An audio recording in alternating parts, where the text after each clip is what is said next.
Welcome to the 2019 World Jump Rope Championship. We are live in Oslo Fjord, Norway, where over the past 4 days, nearly 1,000 athletes have competed across 16 events from 26 different countries, all to make it to today's Grand World Finals. My name is Joseph Edney. I'm joined here by Kaylee Woodard and Erica Zen.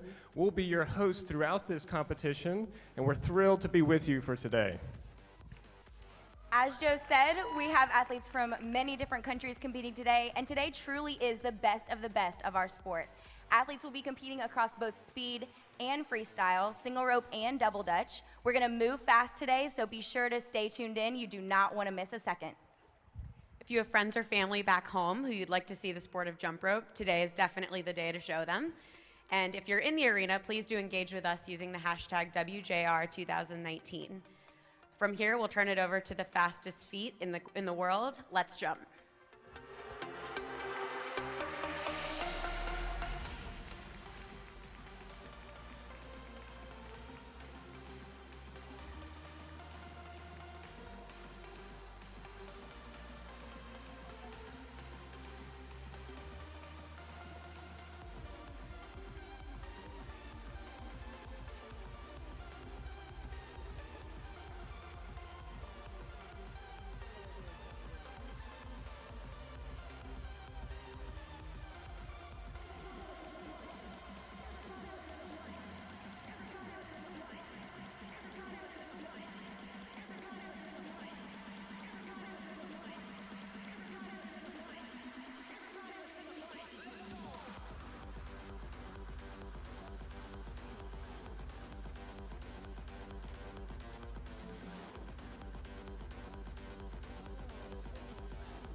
Okay, we need all of the speed head judges to please meet Dave in the middle of the floor. All of the speed head judges, please meet David Astles in the middle.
Here at today's Grand World Championship, we're going to see a number of events competed, starting with the Double Dutch Speed Relay.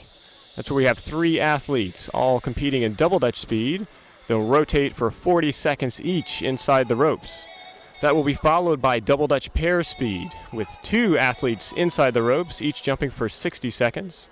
After that, we have pairs Double Under Speed, Single Rope Speed Relay, Single Rope Speed 30 seconds, then Single Rope Speed 3 minutes, followed by the Single Rope Freestyle event. That'll be a hard transition as we move from the speed events into the freestyle. That will be followed by Single Rope Pairs Freestyle, Single Rope Pairs Wheel Freestyle, Single Rope Team Freestyle. All of these will be performed to music.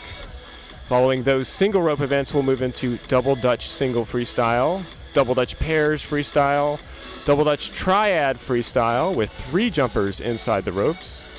And after that, we'll make another transition and enter into the World Jump Rope DDC competition. DDC includes a choreographed Double Dutch routine done to music between 2 and 3 minutes in length. We will start with DDC Speed. That's one of the fastest events on the planet. We have 1 jumper inside Double Dutch ropes going for 30 seconds. That'll be followed by the DDC Freestyle event, and we'll close the day with triple unders. Now, we will do awards for the speed events this morning, following all of the speed events. However, when we transition into the freestyle portion of the day, we will do an award after each freestyle event. All right, good morning, everyone. Good morning. Heat number 1 will be coming up momentarily. Again, we are going to start in the Double Dutch Speed Relay event. Erica, tell us more about the Double Dutch Speed Relay event. So the Double Dutch Speed Relay event is a double Dutch event, meaning 2 ropes, 2 turners, turning in an egg beater fashion, and the jumper on the inside is alternating their feet, and the judges are there to count the right foot. So that's what Double Dutch Speed looks like. This particular event has 3 jumpers, so the turners and jumpers are switching every 40 seconds, and part of one of the challenges of this event is that jumpers need to be good at jumping, but also need to be good at turning, and so that definitely adds a layer of complexity as opposed to other Double Dutch events, which we'll get to later, where jumpers can specialize in one or the other. That's right, and we saw in the preliminary days some world records broken across many of these events, and this is one of those events. A team from China showed us what they could do, and it was very impressive to see. Today we're going to look for these teams to match or exceed their world records, and the first heat of the day is taking the floor at this point. You will see the scores live on the screen as the competitors do their speed events once we begin. This is the 2019 World Jump Rope Championship.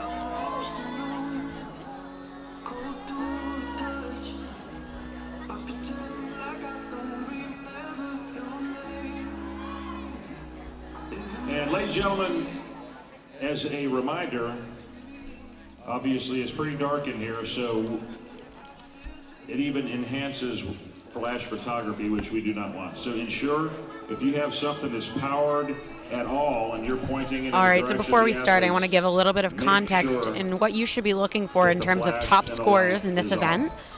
So this event is divided by gender, so there's an all-female category, there's an all-male category, and then there's an open category where males and females jump together. The records that we are looking for the females are 406 is the current record. For the males, it is 448.5. And in open, it is 424.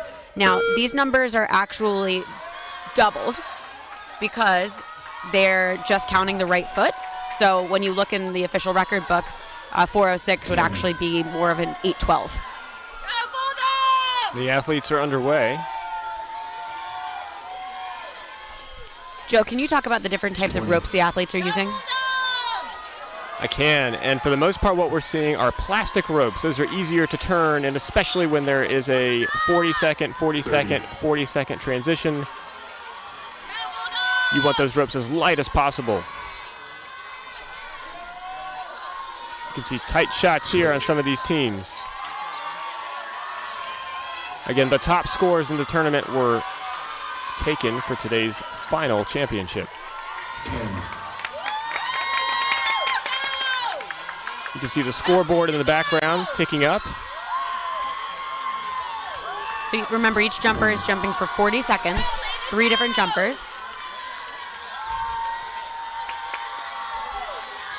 And when a jumper makes a mistake in double Dutch speed, and especially at the level that these jumpers are jumping, it could cost them. So right now we've got 2 teams that are neck and neck. One on Station 5, the Bouncing Bulldogs at 300, just shy of it at the transition, and another from China at 297. Entering the final jumper.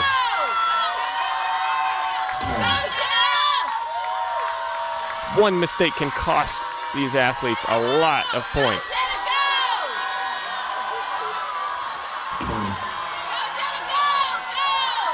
Team from China pulling ahead from the American team. But those two are clearly the heat leaders. 390 now for China, 390 for the cross U.S. 400.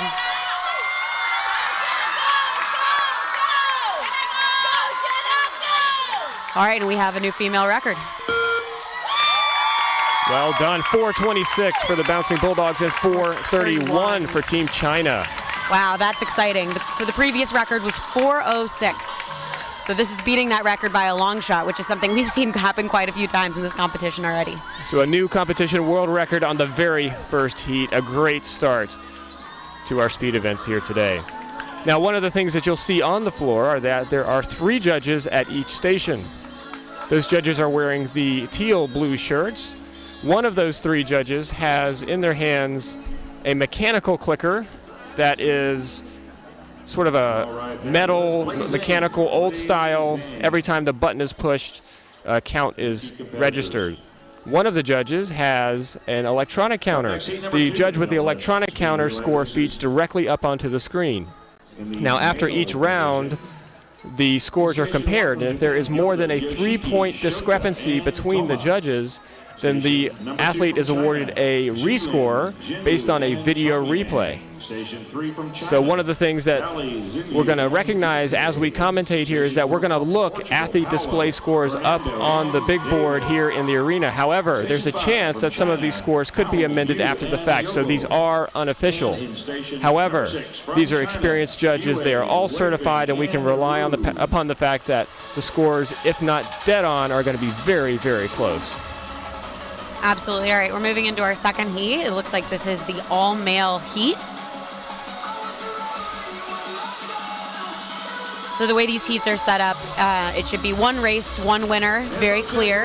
In the preliminaries, we had different heats that, we'd have to keep track of which score was to which category. But out of that last heat, we have an all-female winner, and out of this next heat, we will have an all-male winner. 1 race and 1 winner. Now the record for this this category is 448.5, which, for context, means that the jumpers jumped over a rope 800. Hold on, let me do some math. 897 times in the 2 minutes of this full event. All right, we are all set for the double Dutch pair speed, and here we go.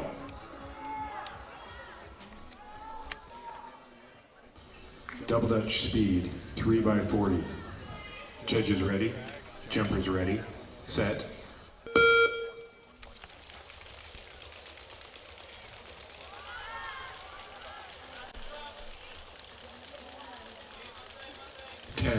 On the floor now, 4 teams hailing from China, 1 from Portugal and 1 from Japan. These are the all-male competitors. 20.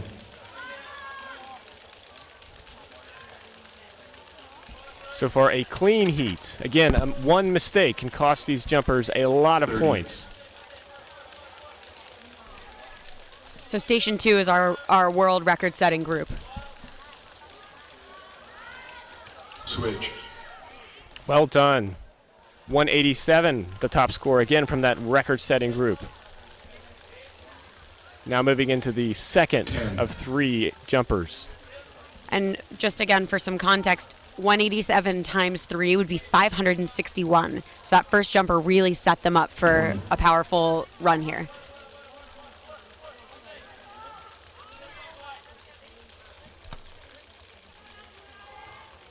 30. The record to beat is 4:48.5.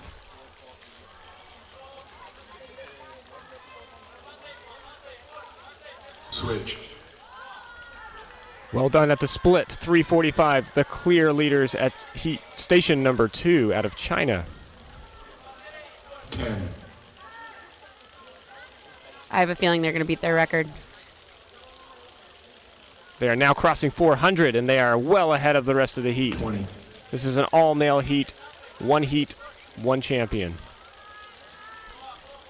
Wow, they're going to blow past their Way record. past their record. All right, they're already at their 4:48 record. now.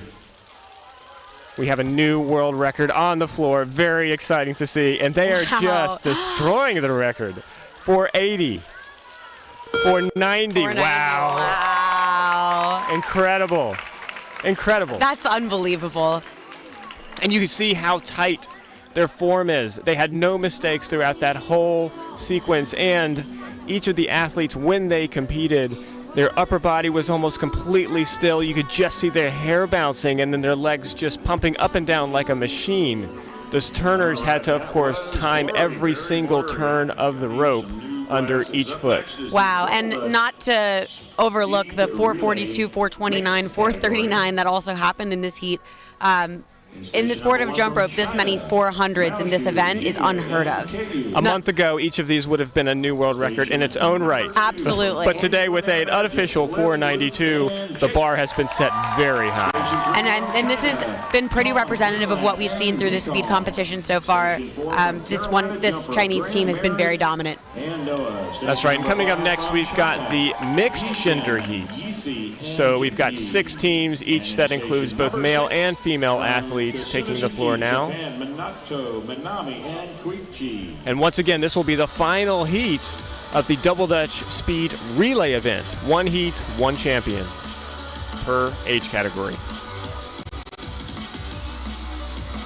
So there are many things that can make a jumper or a group be really successful in this event. One of the things that I want you to look for in this next heat is the focus. Between the turners who are focused on the jumper's feet and making sure their feet are fitting in between the ropes in a way that they're not going to mess up, but also the jumper has complete and total stillness of the upper body and is really like looking right in front of them.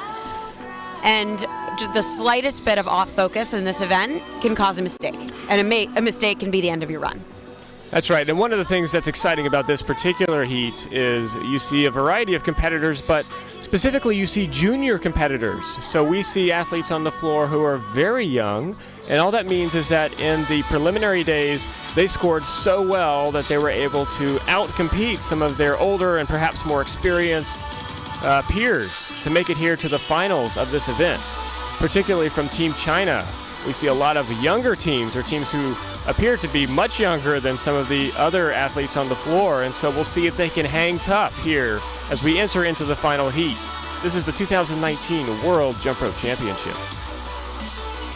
And just a reminder, if you have questions or want to shout out any of the jumpers or like something you see, do use the hashtag WJR2019.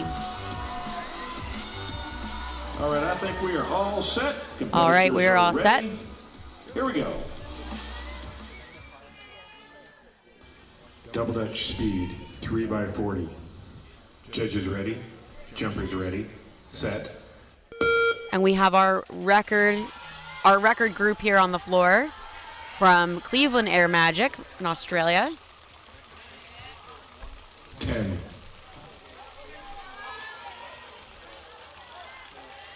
And they are also in the Lucky Station 2. 20.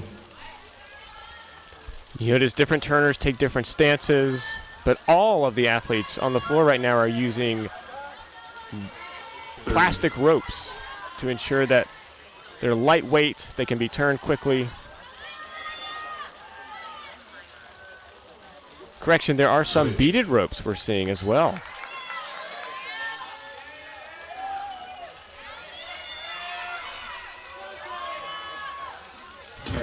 All right, on the floor right now at the splits, we've got 3 teams that are all neck and neck. One from Australia, one from China. It doesn't then seem a like third. anyone's... 20. Sorry, I was going to say, I don't know if we're going to see any 490s from this group just because we've seen a couple mistakes already. Team from Japan and team from China, each 30. pushing 260. Those appear to be the heat leaders. Now 275, they are neck and neck. 290. Switch. You can see how they have to take those ropes from very fast to very slow, transition the handles to a new turner, and then get the jumper back into the ropes. One of the hardest parts about this event and one of the biggest difference makers is how efficient that switch is. Now on the floor now, you can see Team Australia making a bite into that lead, but still Team China with a commanding head start at 373. Australia coming back now. They are crossing Team China. They have caught up on this last jumper and they have passed them. The crowd getting into it now as the Australians at 415, 420. Wow. What a comeback for Team Australia. Cleveland Air Magic showing us what it takes to have mistakes in the middle of the routine and yet be so fast on that last jumper that they make up the difference and come back. That's almost been the narrative of Cleveland Air Magic this entire competition. One, the beginning, a couple events didn't go right, and since then they've been dynamite, unstoppable. Amazing job. Again, this was the mixed gender division, and that was it. Those were the top 6 competitors. And now we have an unofficial Grand World Champion.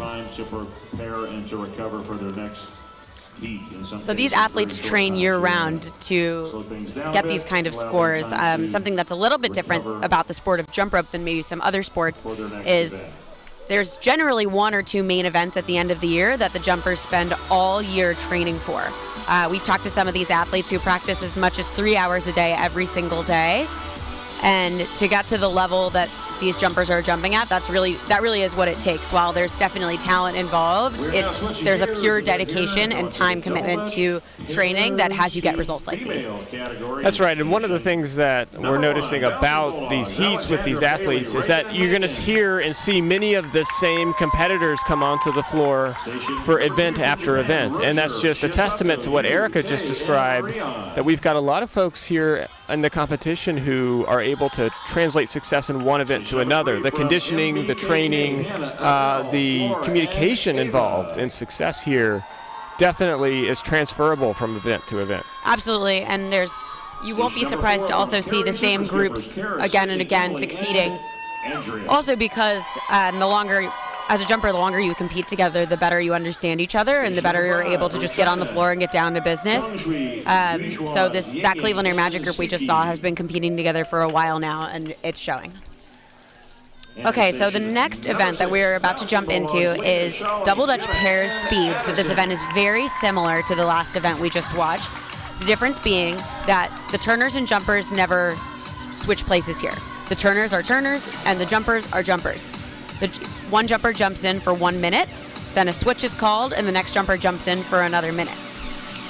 That's right, and so as we watch this particular event, you'll notice that the turners will not do the switch, so that dangerous switch between turner and jumper in the last event will not be present in this one, and so we do expect these teams to get into a good rhythm as they go. Now, Erica, what kind of scores do we expect to see from some of the top competitors in Double Dutch Pair Speed? Well, I can tell you what scores we've seen in the past, but there's a good chance that these jumpers will blow these out of the water. The world jump rope records that we have so far, the female record is 419.5, the male record is 405.5, and the open record is 424.5. So the records look very similar to the last event. If you factor in, so it's the exact same amount of time overall. Both events are 2 minutes long. The difference being you don't have to make switches in this event. And each jumper can get a little more tired in the extra 20 seconds of the 1 minute, which generally evens out to about a very similar score. What makes this event different is you get to watch jumpers specialize. 2x60. Judges ready? Heat number 4 on the Ready. floor. Set.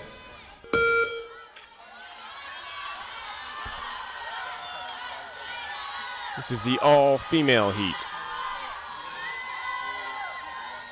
And this specific group isn't on the floor, but the record holders for this event are the Bouncing Bulldogs, and we see 2 of those groups on the floor. Now, as they move through the first minute of the competition, a reminder that we're looking for the split at the 1 minute mark to be around the 200-point score. 30.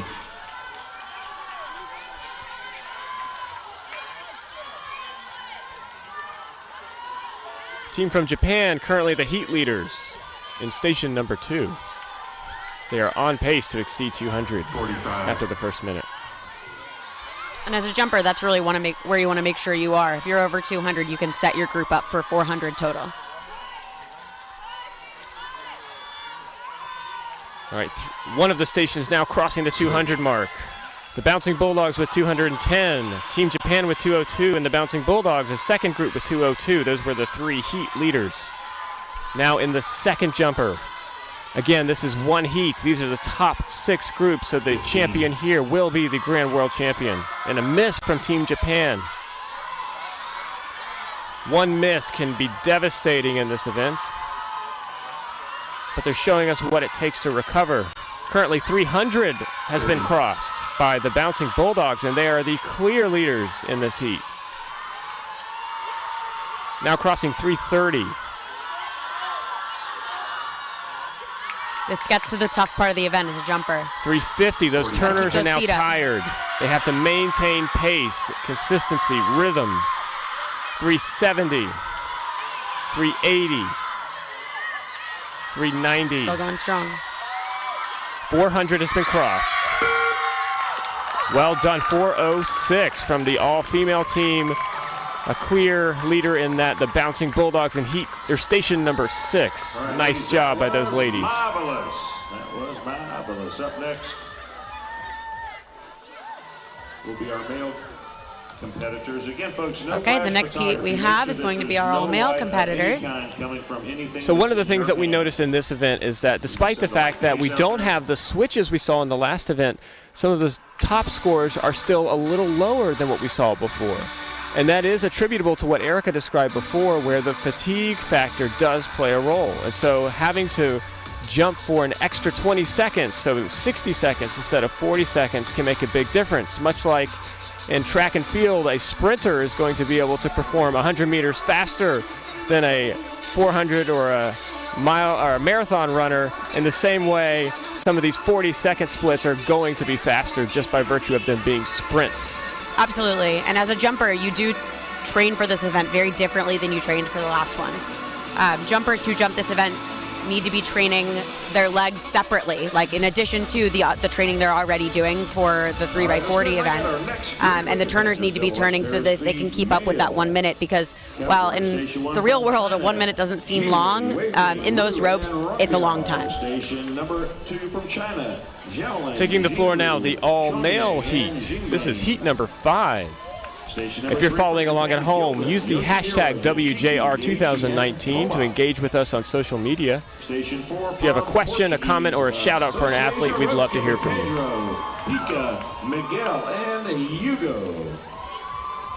Station 5, Portuguese Association of Rope Skipping. Paulo, Joao, Fernando, and David.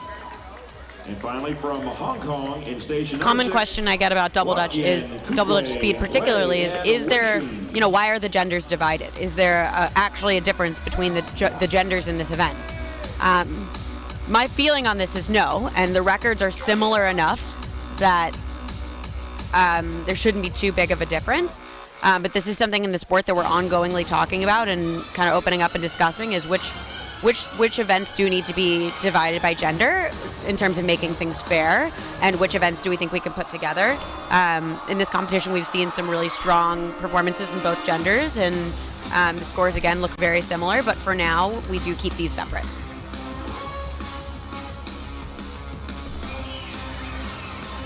On the floor now, heat number 5. We've got 2 teams from China, 1 from Japan, 1 from Hong Kong, and 2 teams from Portugal. All right, double edge pair speed. Joe, it looks like we've seen some of the same teams over and over again in these events. Why do you think that's the case? 2 by 6. We have, and I think it comes down to Judges teams, ready. what they specialize in Jumpers and their ready. training Set. methods. So some teams are really going to focus on these speed events, while others are going to focus on freestyle. And then the training that goes into these can be grueling. And sometimes these athletes have to make decisions, especially in a tournament where there are 16 different events that are competed. Absolutely. 15. Underway at the first 15 split. We're going to pull the world record scores here for the all males. So the all-male world record is 405.5. 30.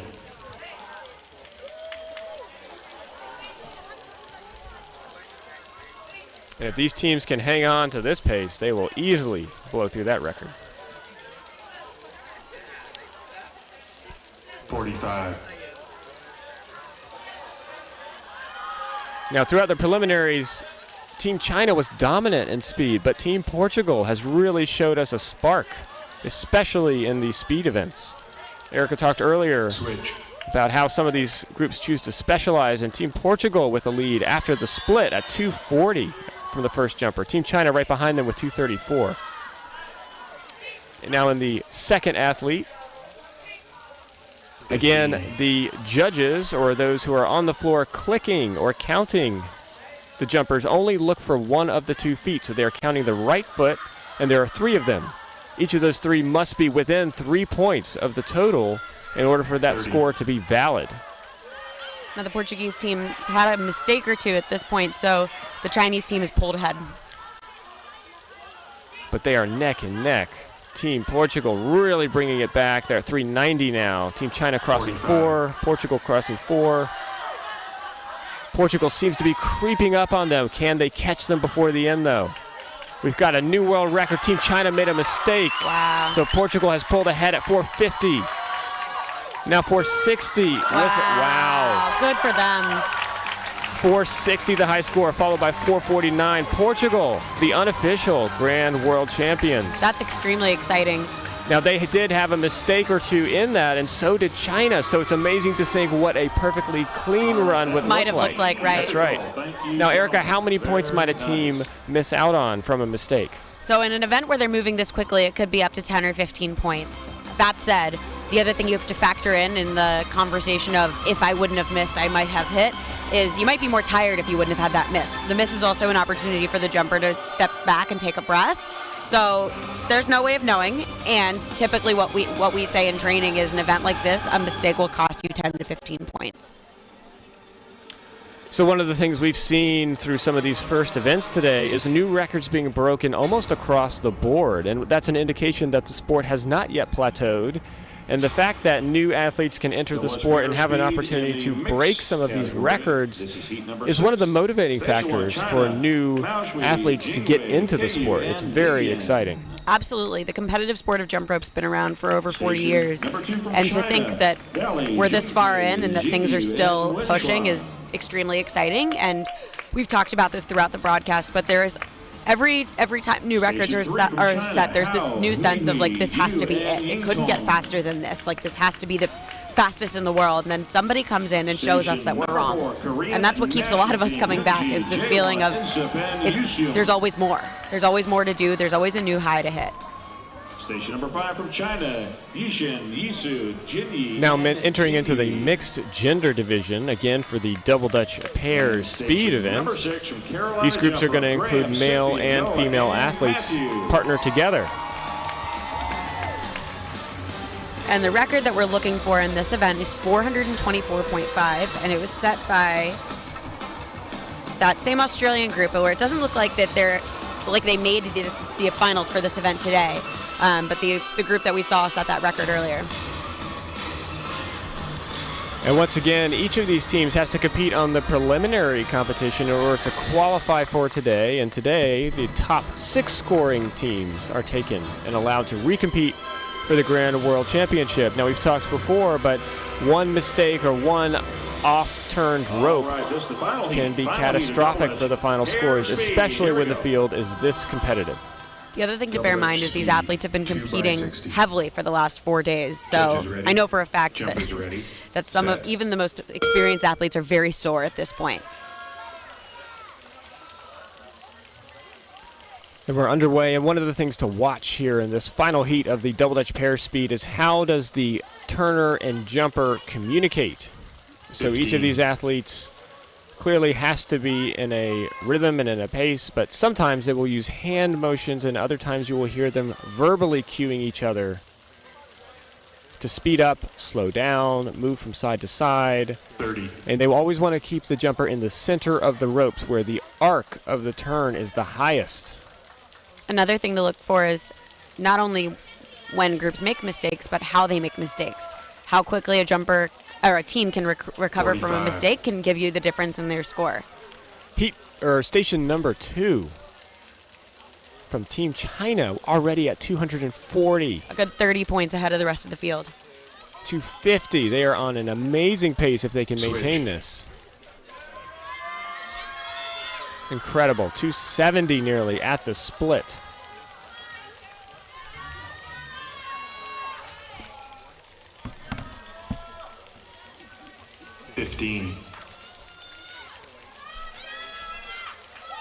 Station number 2 living up to its reputation here of having the fastest competitors in it. 350 now for Team China. 30. And they are mistake-free so far. The turners have got to be feeling it.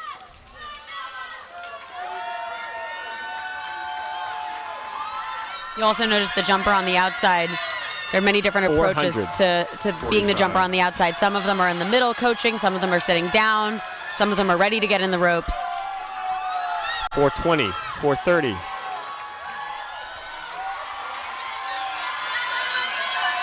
Wow. And catching up to them. Wow, we've got a tie on the board. Wow. Didn't see that coming. Incredible. Carolina jump rope came back from behind to get 459 and match Team China at 459. Unbelievable. Great So, job, everyone. those are both unofficial scores. And with two teams at 459, the judges will have to sort out the official scores before we can truly crown a Grand World Champion. But regardless of which one of them it is, both broke the prior world record on that run. And an incredible job by both the Carolina jump rope team out of the U.S. as well as the Chinese team. That's the conclusion of the double-edged pair speed event. And once again, we will have all the awards for all speed events coming up once we complete them here in about an hour or so. Not official. And I want to really acknowledge the athletes in this event. They really brought the fire, brought the heat. You can tell that Switching over to thousands of next hours of hard work have been put in, pairs, double and it's unders. really paying off. First, the ladies in station number 1, flying ropes, Kira and Kimmy. Okay, so the next event, single rope pairs, double unders. Station 2. If you've ever tried to jump rope yourself, you may have tried a double under before. This is when you jump up in the air and the rope goes under 2 times before you land. Here in the world of competitive jump rope, we do double unders as quickly as we can. And this event is 2 jumpers. Each jumper does double unders for 30 seconds each in a relay fashion. So the first jumper goes at 30 seconds, a switch is called, and the second jumper then does 30 seconds of double unders. And the judging works very similarly. So each of the judges is looking to count every time a successful double under is completed. Now, across all speed events, there is no penalty for making a mistake. The penalty, of course, being that the athlete loses time to complete successful speed jumps. But there's no additional deduction based on accuracy mistakes. You'll see the jumpers are using oh, actually, we haven't been here yet. Never mind. I was going to say similar ropes to the last ones, but those were double dutch ropes. The athletes will be using ropes, for the most part, that are made out of wire. At this level, they've really learned how to control their ropes in a way that they can use things that are super, super light and very short. You'll see jumpers that are a little bit bent over so that they can get the rope under their body as quickly as possible. The key to this event is also being able to jump just high enough to get the rope under twice without jumping so high that you're slowing yourself down. Here we go. Single rope speed, 2 by 30. Judges ready, jumpers ready, set. Heat number 7 underway. All right, and the record in this event for female is 184. So we are looking for split scores at the transition around 90 to know that these teams are on a record pace.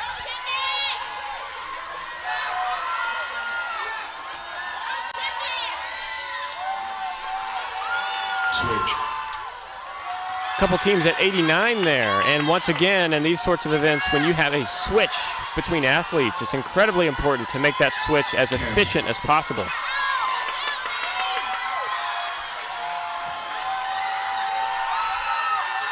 Carrie Super Skippers currently with the lead at 150. The Bouncing Bulldogs right behind them at 170. Bouncing Bulldogs at 174. Carey at 180.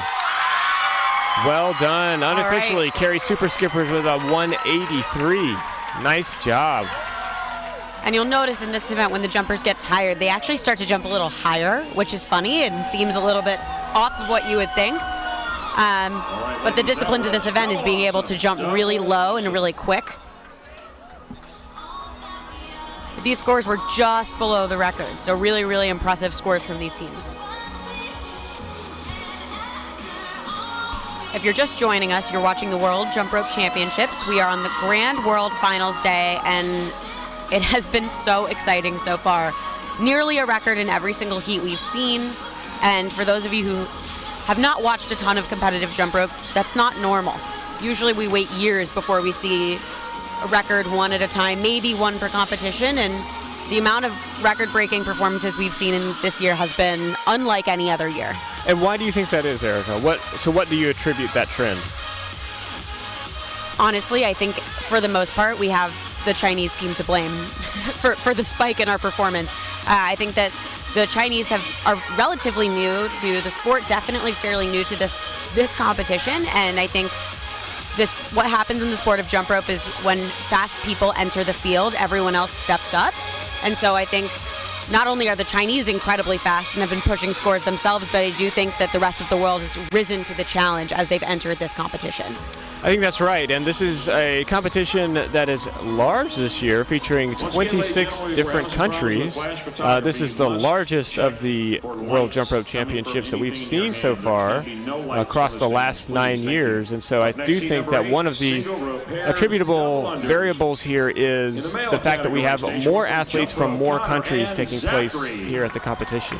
Absolutely. This is also the last World Jump Rope Championship. What we have to look forward to is the two major World Jump Rope organizations have merged and become the IJRU, the International Jump Rope Union, and we will have the two presidents up here to talk in a little bit. But I do think part of what's making this event so wild is the future everyone's living into of having everyone in the jump rope world together in one place, and the level of competition that kind of unity really does bring forth. And that will take place inaugurally next summer in the 2020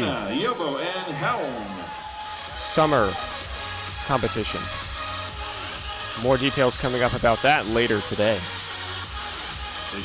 Taking the floor, the all-male teams. Again, there are two athletes on the floor. Each of them is going to perform speed double unders for 30 seconds each. Now, double unders is a popular discipline across areas outside of competitive jump rope. Most notably, the CrossFit trend often includes double unders as one of the training methods, and so oftentimes these athletes find themselves on the hook to help train their friends and others when they get reached out to say, hey, help me get my double under form down. Absolutely, and it's not an uncommon career path for a jump roper to go work in CrossFit and coach people on double unders, because who better to teach you double unders than a double under world champion? So we do jump rope here on a competitive level, but if you are at home looking for an exercise plan that is easy, portable, and quick, there's no better thing for you than jumping rope. Jumpers ready, set. On the floor, we've got 3 teams from China, 1 from Korea, 1 from Portugal, and 1 from the United States. 10.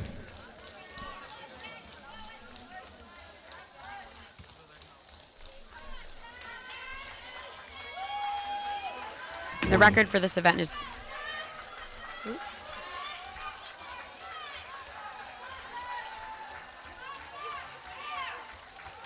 Switch. I apologize. The record for this current event is 198.5.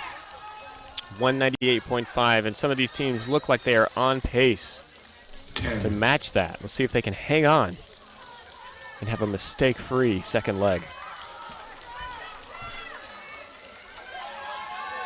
20. These teams are close, but the team from the U.S. apparently in the lead right now, with the team from China right behind them. Team from China taking the lead there at the end with a 196. team from the U.S. with a 194, and a third team from China with a 192. Again, all of these scores are unofficial, but if they stand, it will be China, USA, China in the final standings. Coming up, we'll see a mixed gender heat of this. So one of the athletes will be male, one female, and the scores in the mixed gender that we're looking for as far as records go are similar to those of the prior two heats. Absolutely. So the record here is 194. Just to give a little bit of context of what you saw in the last heat, the team that hit 196, each jumper did just about 98 double unders in 30 seconds. I'm just taking a second to wrap my mind around what that must take. Really an impressive feat. And a reminder that we're going to work through all of our speed events here in the first half of the competition. So following double unders, we're going to have the single rope speed relay event, followed by single rope individual 30-second speed, then the 3-minute speed event. And at that point, we will pause and do an award ceremony for all of the speed that has taken place so far in the competition. After we do that, we'll move into the single rope freestyle events, followed by the double dutch freestyle events, take another pause, and then we will move into the DDC competition.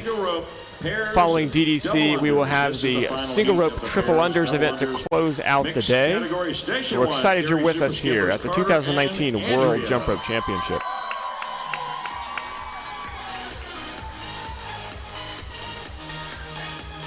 Station number 2, Cleveland Air Magic, Lily and Jake.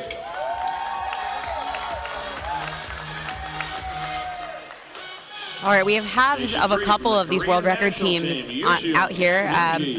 Carter Broom is half of the original male record in this event, and Jake E. from the Cleveland Air Magic is half of the open record, with different partners, of course.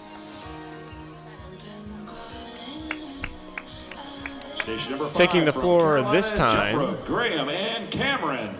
We've got a team from Australia, a team from Korea, a team from China, And finally, two teams from the USA, and then a final team from China.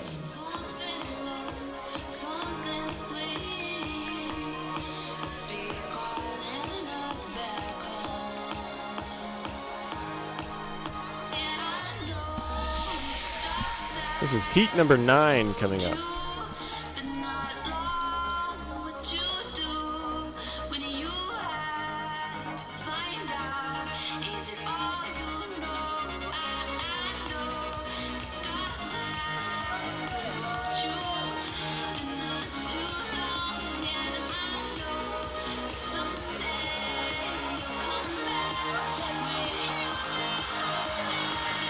Final heat of single rope pairs, double unders. Here we go. Here we go. Single rope speed, 2 by 30.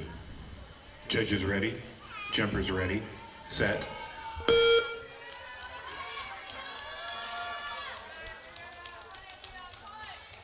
And the ropes that these athletes are using are typically made of wire. It is truly just wrapped metal wire with a handle attached, often with a ball bearing in the handle and connected at about a 90-degree angle. And what this allows the athletes to do is spin the rope just as fast as they possibly can around their body to make each motion as efficient as possible. Once again, at the split, we're looking for 95 plus, and we did see one team just pushing 100 on that last heat. Carolina jump rope. 10. So it looks like Cleveland Air Magic and Carolina jump rope are neck and neck, both passing 20. 160. That's right. Australia and the USA neck and neck for this. Literally looking at each other.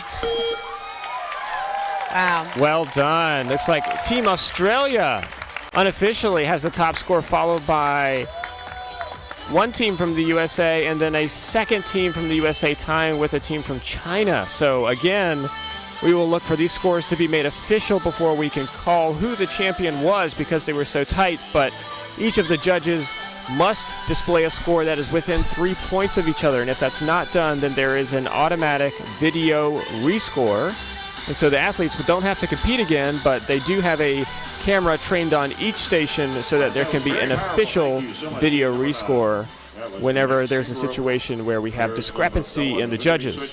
Now, each of these judges is certified to be in the position they're in, and oftentimes they are former athletes themselves, so they have a lot of experience clicking and otherwise assessing jump rope skills and routines.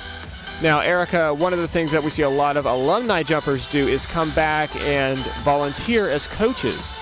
And so when you think about those kinds of opportunities, what has been impactful for you as you've considered coaching over the years, or coaching and judging over the years? Absolutely. So I can only speak for myself.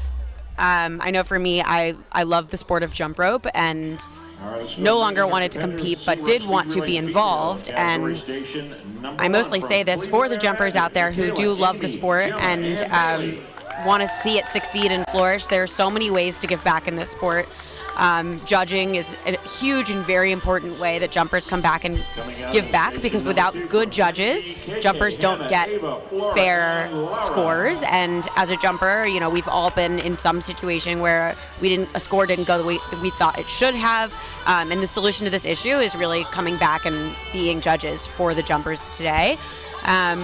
Otherwise, there's places you can help. Obviously, I'm commentating, but running tournaments, being ambassadors, teaching jump rope, coaching. Throughout the gym, there are all sorts of ex-jumpers who do things now that give back to the sport in a way that's different than competing. And I do think that the very best of the judges are themselves former athletes, former jumpers who know the sport so well that they're able to do some of these tasks effortlessly.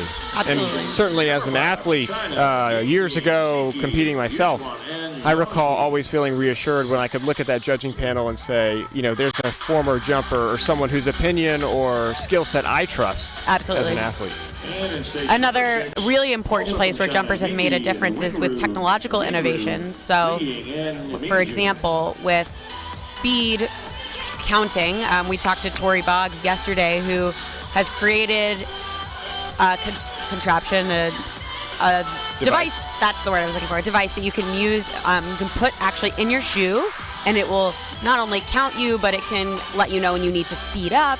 And this is something that is still in kind of the preliminary uses, but it's something that we would love to get to use ultimately to make sure that jumpers are getting the most accurate scoring possible. I think we're all set for the first heat. We're now entering the first heat of the single rope speed relay event. This is the all-female team, and what's going to happen here are all 4 athletes on the floor in each team are going to perform single rope speed for 30 seconds. Now, after each 30-second mark, they're going to transition to the next jumper, so this is almost like a relay race in the world of jump rope. So the lead leg has begun, and as we think about the records for this event, once again, we see that the mixed gender teams, the all-male teams, and the all-female teams are reasonably close, so we hope to see some of those records broken today. Absolutely. So the female record is 388.5. And again, so in speed, when we say score, what we really mean is the right foot is being counted by the judges. And we will reiterate that the records that we're sharing with you are records from this competition. And so we do hope to see those broken here today.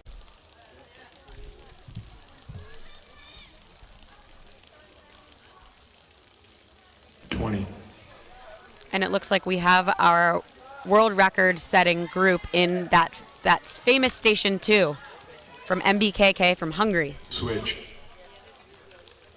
And at the halfway mark, again, we're looking for scores at or near 200 to be on world record pace. 10. The heat leaders right now at Station 2, MBKK.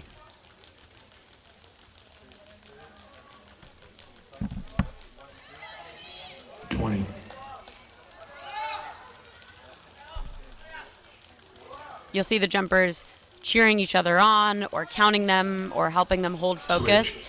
While the ropes in this event are individual, this is very much a team event, and the teams that actually really do work together on this event do succeed. 10.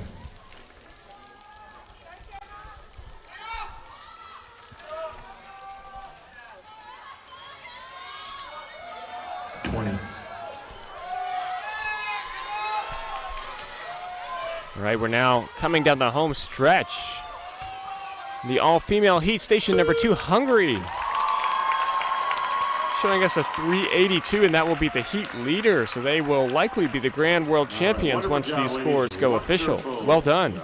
Absolutely. Didn't break their past record, but did keep their crown. One heat of each of these events, so the heats are numbered sequentially, but that's the only heat of that particular event, and the winner will come out of that particular heat.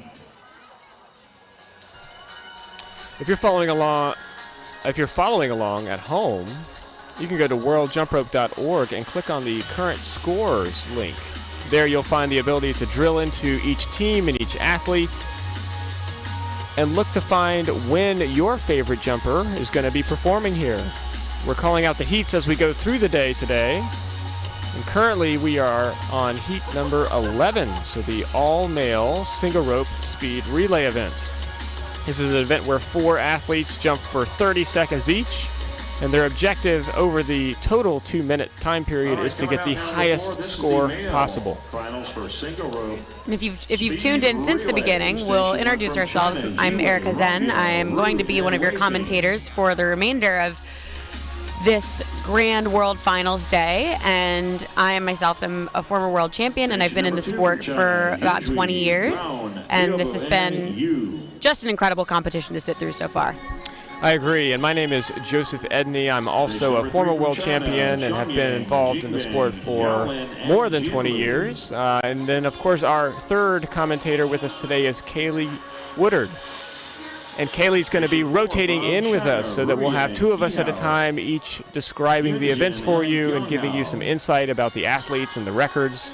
And then later today we'll have interviews with some of these athletes who are award-winning. So we hope to bring you an exciting and entertaining experience throughout the day here at the 2019 World Jump Rope Championship.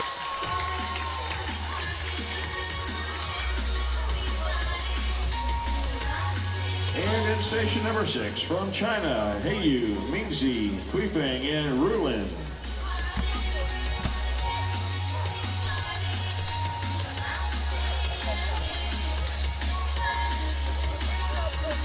All right, if there's one thing to notice about this heat, it is that we have 6 stations. They're all composed of all-male teams, but 5 out of the 6 stations hail from China. 1 team from Portugal.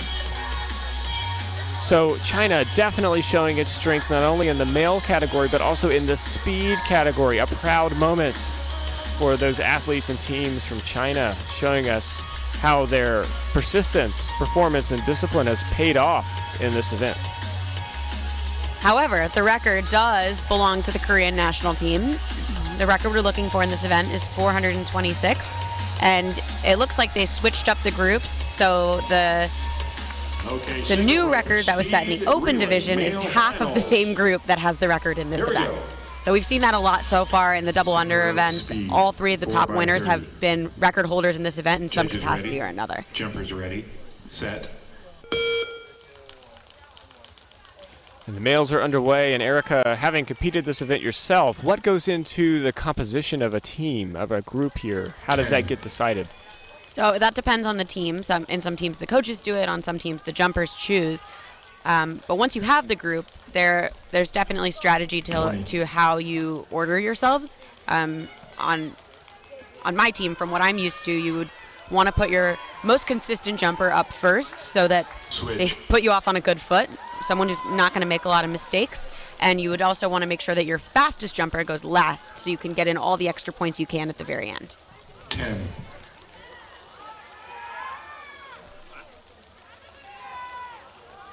Again, we're looking for a split time at the 1 minute mark, over 200, to be on pace here for a record. And we're going to see that out of Station 2, Team China. Switch. We've got 3 of the 6 teams that were in excess of 200 at Station 5, Station 2, and Station 3. That's Team Portugal, 10. Team China, and Team China.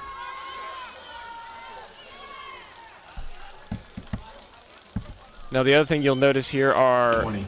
the form that the athletes take when they're performing this event oftentimes is a hunched over to minimize the body posture. And what that allows the athletes to do not only is to keep their core tight as they compete, but also to have a shorter rope. And a shorter rope is easier to turn fast.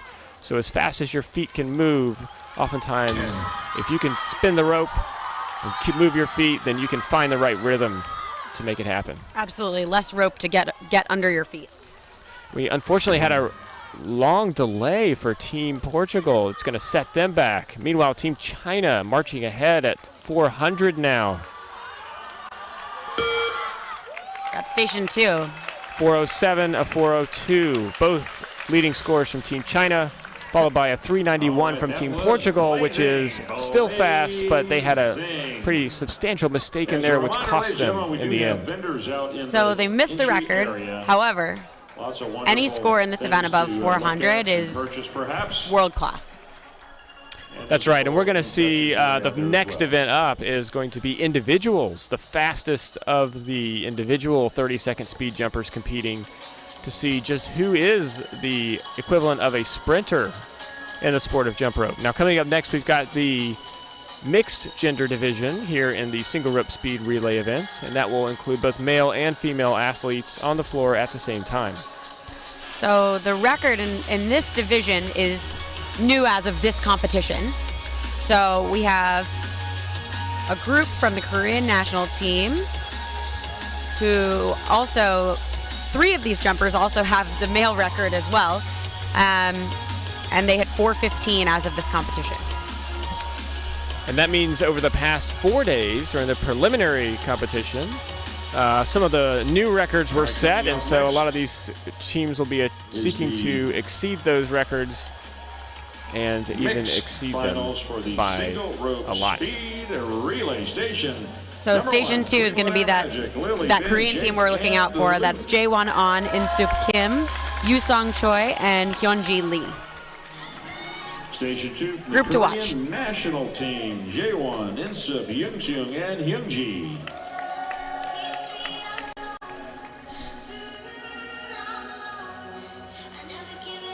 Station 3 from China, Maoshu, Zhonglin, Qiyu, and Ziyan.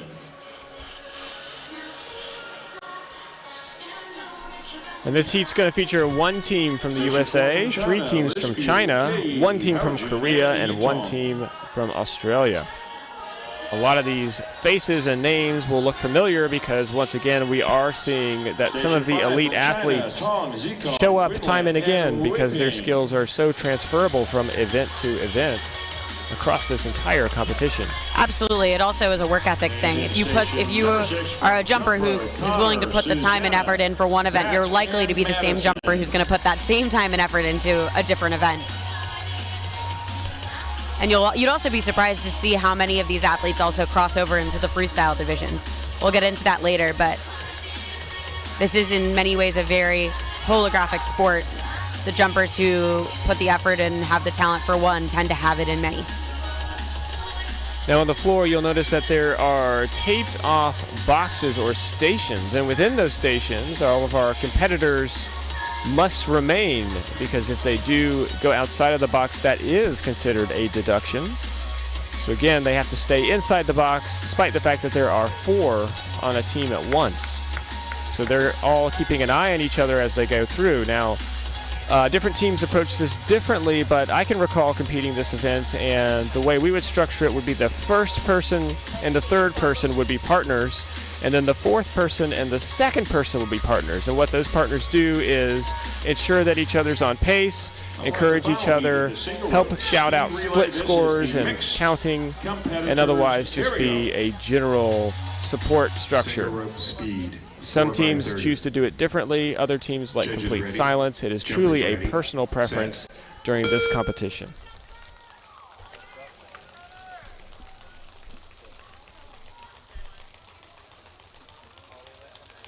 These are the mixed teams, mixed gender teams on the floor.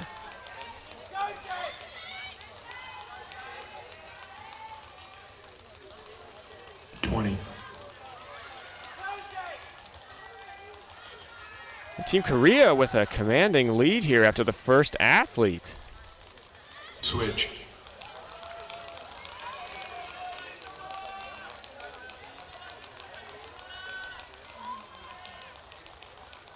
10, You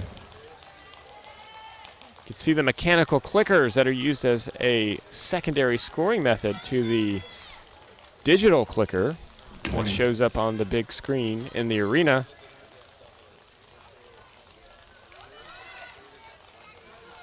Team Korea is showing us a hunched over Switch. posture that allows them to be as quick as they can with their body.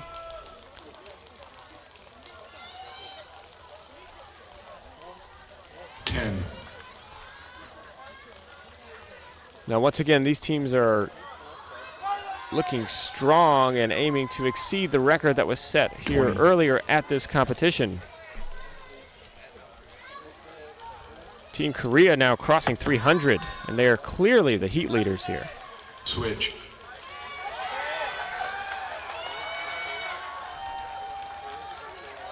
All right, you can feel the energy in the arena pick up as the fourth person begins. 10, That's right, this is the final 20 seconds of this event. Team Korea with a commanding lead if the unofficial score holds. 20, Australia behind them. And the record's passed. Record is passed. All right, way to go, Team Korea. 427 unofficially, followed by Team Australia and then Team All right, that was China. a great job, ladies and gentlemen. Really Wow. an impressive showing.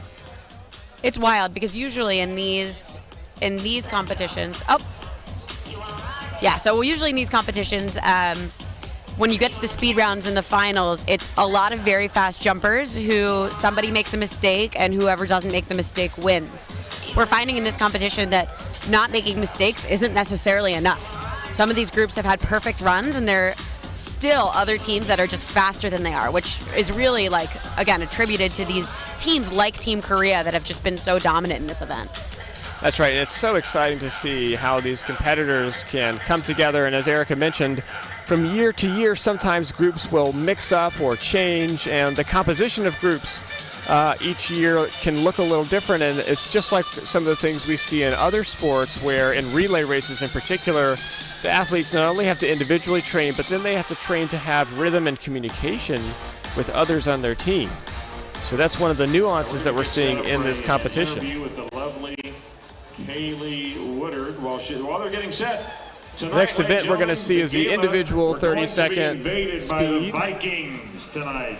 A Viking invasion. And many of the same athletes who we just saw Cultural compete immersion. are It will likely be going to be seen wonderful, again wonderful social. during this next event. After the Viking invasion. Now soon we're going to go down to the Party up floor and hear inside. from some of these athletes who have just shown us some of these really impressive scores. But before we do that, a quick reminder, if you're following along at home, you can use the hashtag WJR2019 on Twitter, Instagram, or Facebook to follow along the competition and engage. Occasionally in the arena, we are showing some of that tweet stream and Instagram pictures up on the big board, and so your athletes sometimes will be able to see those things. We're now going to go down to the floor with Kaylee, who's with Team Korea, showing us what they can do.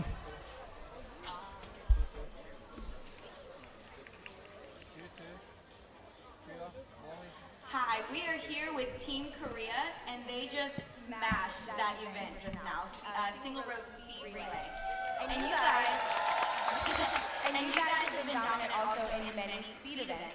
I think we all want to know, what is the secret? How do you guys train for all of these speed events? Practice. Every day? So practice every day. Okay, I love it. Do you guys ever train with heavy ropes, or do you always use these light ropes? Always like Yeah. longer and shorter. We start in longer speed rope, and music is faster in shorter rope, and I love it. So they start with a long rope, and then they go shorter and shorter and shorter, so that you can bend over. That is fantastic. Okay, so I have one final question for you guys. When you're out on the floor and you're competing, what's going through your head?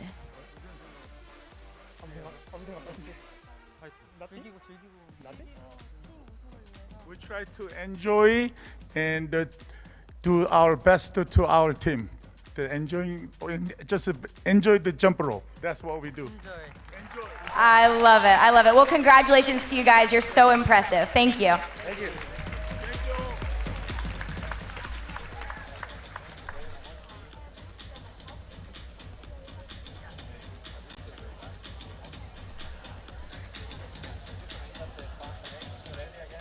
She's going to stay on the floor now with Kaylee, and she's going to talk to Team Australia, the Cleveland Air Magic.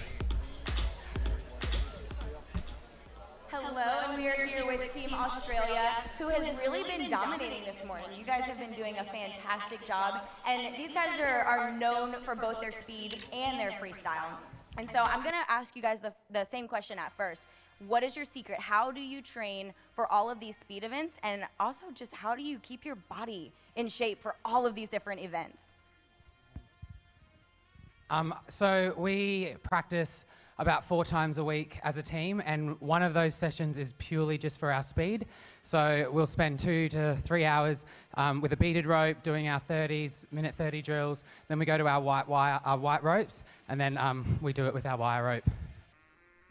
That's fantastic. How do you guys typically warm up for a speed event to come on the floor? So we have a pretty standard warm-up practice that we like to do at training sessions and then do at competitions as well. Usually takes 20 to 30 minutes. We'll do what Jake said, beads, white, wire, and we pretty much like to be dripping in sweat as we walk on for the competition. Yeah. So you guys like to be sweating, and you said that you use the same warm-up in practice as you do in competition, right? I think that's really important. That's a great tip. So also, you guys have been together as a team for a long time, and I understand that you're really, really good friends. Is that correct? Yeah. So how does that impact your performance on the floor, just being so close? We just, as teammates, like, we trust each other when we're on the floor. Like, I can walk on, we don't even need to say anything to each other. We just look at each other, give each other the nod, and we're like, we're ready to do this. It's as simple as that. We've been skipping together for over a decade and a half. So yeah, we're pretty confident in each other, and I love our team so much. It's a bonus that we're all best friends at the end of the day. And our incredible coach, like, who we could do none of this without. Yeah, Miss Barker is the best. That's fantastic. So I do have one more question for you guys as well. We've seen some of your younger teammates on the floor, and I mean, they're also rocking it. So how does that make you feel as an older jumper, as a mentor, as a coach? How does that make you feel to watch your younger teammates just dominating?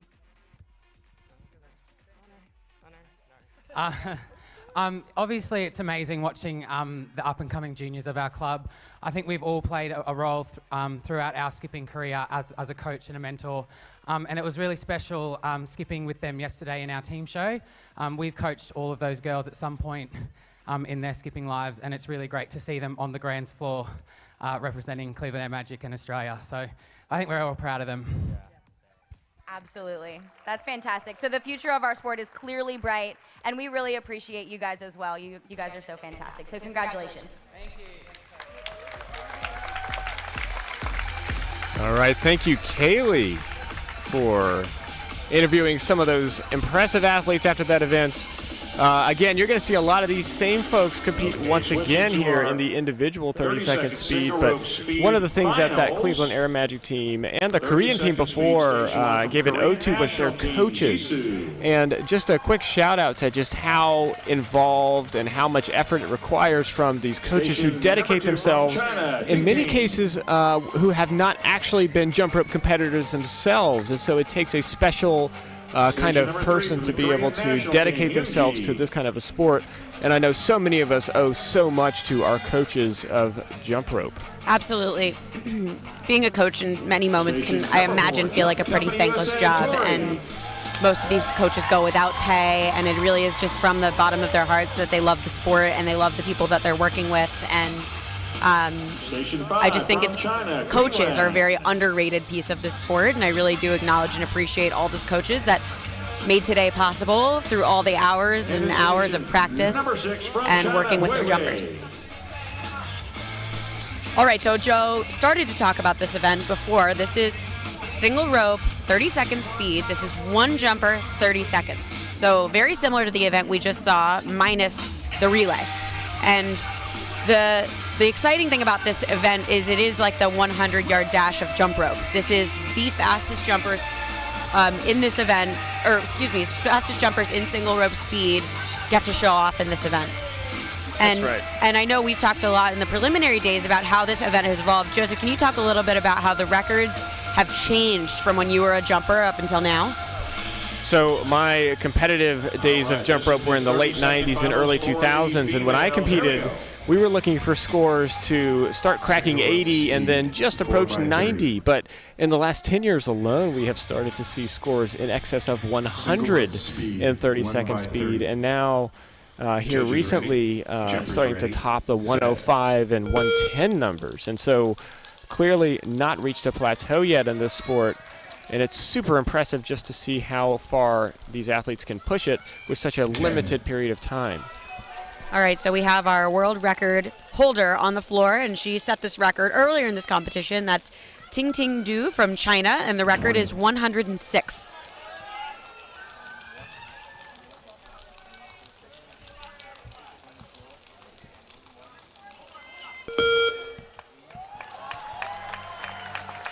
All right, and she's done it. Okay, well, okay, woo. Sorry, I just looked up at the scoreboard and saw 109 unofficial.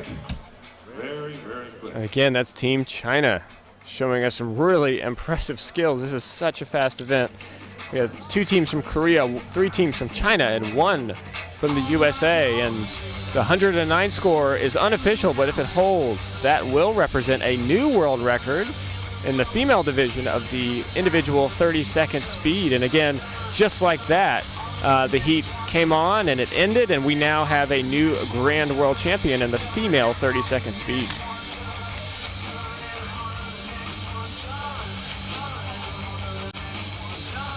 And just for clarification, so the winner of that event was Qianlan Lin, who is different than her teammate who set the record the first time around. So that's 2 Team China jumpers setting 2 different records over the course of 2 days. Okay, so next we have the males, and we also set a new record in this event, and the record was set by Xiaolin Chen from China, and he hit 112. Wow. Which means that in 30 seconds, his rope went under him 224 times. It's really impressive, and you know, oftentimes we get asked questions about, is it harder to turn fast or is it harder to jump fast? And I think one of the best ways to answer that is there's a 30-second double Dutch event that has a jumper in the center of the ropes who is only moving their feet. And then, of course, this event is single rope where you have both the feet and the arms moving at the same time. Now, the double Dutch record was set in the DDC competition last night at 141 unofficially in 30 seconds. So in single rope, with a record of around 112, that means that the feet can indeed go faster, and so we expect to see these records continue to be broken in the years ahead of us as our arms catch up with the feet of the very fastest athletes in the world. Absolutely. We interviewed Luke Boone, who's one of the Australian jumpers you saw on the floor before, and we're talking to him about, you know, he's one of those veteran jumpers who has set many records in his day, been the one to surprise us with the 500s and 3-minute and 100s in this event. And I asked him, you know, do you ever think you've done it? Like, you've hit the ceiling, like there's no more? And he said, of course not. There's always more. And I really do admire the spirit that these athletes have, that just because a record's been set doesn't mean it's done. There's always more to do. Judges ready? All right, single rope speed on the floor. These are the male competitors. And we'll be watching Xiaolin, who's in that station 2. 3 athletes from China, 3 athletes from Korea. Once again, we're looking for them to exceed 110 in this. 12. 112, excuse me. 20. Wow, they're going to do it. Station number 2 at 110, 112, new world record. 120. Whoa. No way. No way. No way. Wow. He doesn't even look tired. I don't get it. Zhao Lin from China with a 126 unofficial. Woo-wee. Also on station 5, Howen from China with a 116. Station 1 from Korea, Jaewon with a 112. So all three of those exceeded the world record. But my goodness. Unbelievable. That is an impressive record, and we just talked about the fact that there was more capacity in this event to achieve, and I think they might have heard us. They're starting to push it. They were like, really? Let's show you. In events that are very close together, and to be fair So, to them, again, and back in Joe's day, the scores were in the 80, 85s. Today we saw 120s. 126 unofficially. In 30 seconds only. The discrepancy is Viking invasion out of this tonight. world. Down by the Congratulations beach to at the those docks. athletes. Carmen says Okay, that once it's again, playing as we a wonderful gala move our way social here for all through of you the tonight. 2019 World Championship from Oslo Fjord, Norwegian Norway, immersion. a reminder that our schedule ahead of us includes the following events. We've got the 3-minute speed event happening next. That's one competitor performing the same speed technique but across 3 minutes, so it's much more of an endurance event than what we just saw as a sprint. After that, we're going to take a short break and do the award ceremony for all speed events. And then we'll move into the single rope freestyle, the single rope pairs freestyle, the single rope wheel freestyle, and the single rope team freestyle. Now that'll be one or multiple athletes on the floor using their single ropes and performing synchronized skills in some cases with others. Now all of those will be performed to music. Following the single rope portion of the day, we'll move into double dutch, beginning with double dutch single freestyle, double dutch pairs freestyle, double dutch triad freestyle. And then at that point, we'll take one more break, do awards for some of those events, and then we'll transition into the DDC competition. Now, the DDC competition includes both a speed component, so one jumper, 30-second speed, as well as a freestyle component. And that is a 2 to 3 minute double dutch routine that is choreographed to music. And it's an exciting thing to see. So that'll be one of our closing events. After that, we'll have an opportunity for triple unders, which again is one of the power events that we do at the end of the day before we wind down here for the 2019 World Jump Rope Championship. I also want to just take this moment to give an extra special thank you to our judges, who sit through very long days and give their undivided attention to each and every athlete on the floor. 10 a.m. or earlier. That's right, and there are more than 300 volunteers who make this entire 5-day tournament possible. That includes the judges, but also folks who serve as event staff, logistical coordinators, more of the local staff who help keep us organized here. And so we express a big and sincere thank you to all those who help make this event a success. Absolutely. So I want to go ahead and start talking about the next event. We have 3 minute, Joe mentioned we have 1x180, which is also known as 3-minute speed. This is our endurance event in jump rope. This is like the marathon of competitive jump rope. And it's the kind of event that a lot of jumpers are not willing to take on because it's painful, it's tough to train for, and it's difficult to do well in. So as an ex-jumper myself, all the hats off to any jumper who competes in this event, nonetheless any jumper who really succeeds in it. It really is, I would say this and triple unders are the two events that if you succeed in this event, it's because you have a real passion for it and really does take something. Now that said, it is a really grueling event, and so we do offer the option for this event for jumpers to not recompete if they like the score they get the first day. So we do have a number of competitors from preliminaries who qualified for this event but are not going to rejump it because they are happy with the score they got. So we'll be sure to reference those scores as the event goes on so we can kind of keep their scores present. But again, those jumpers who choose to rejump, it is that incredible resilient spirit of, but I think I can do more. I think I can do more. That's right, and you have to respect that, and especially as a former athlete.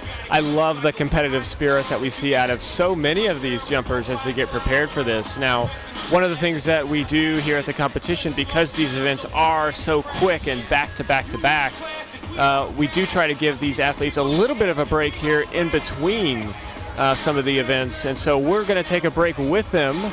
This is the 2019 World Jump Rope Championship. We'll be back in just a few minutes. Stay with us.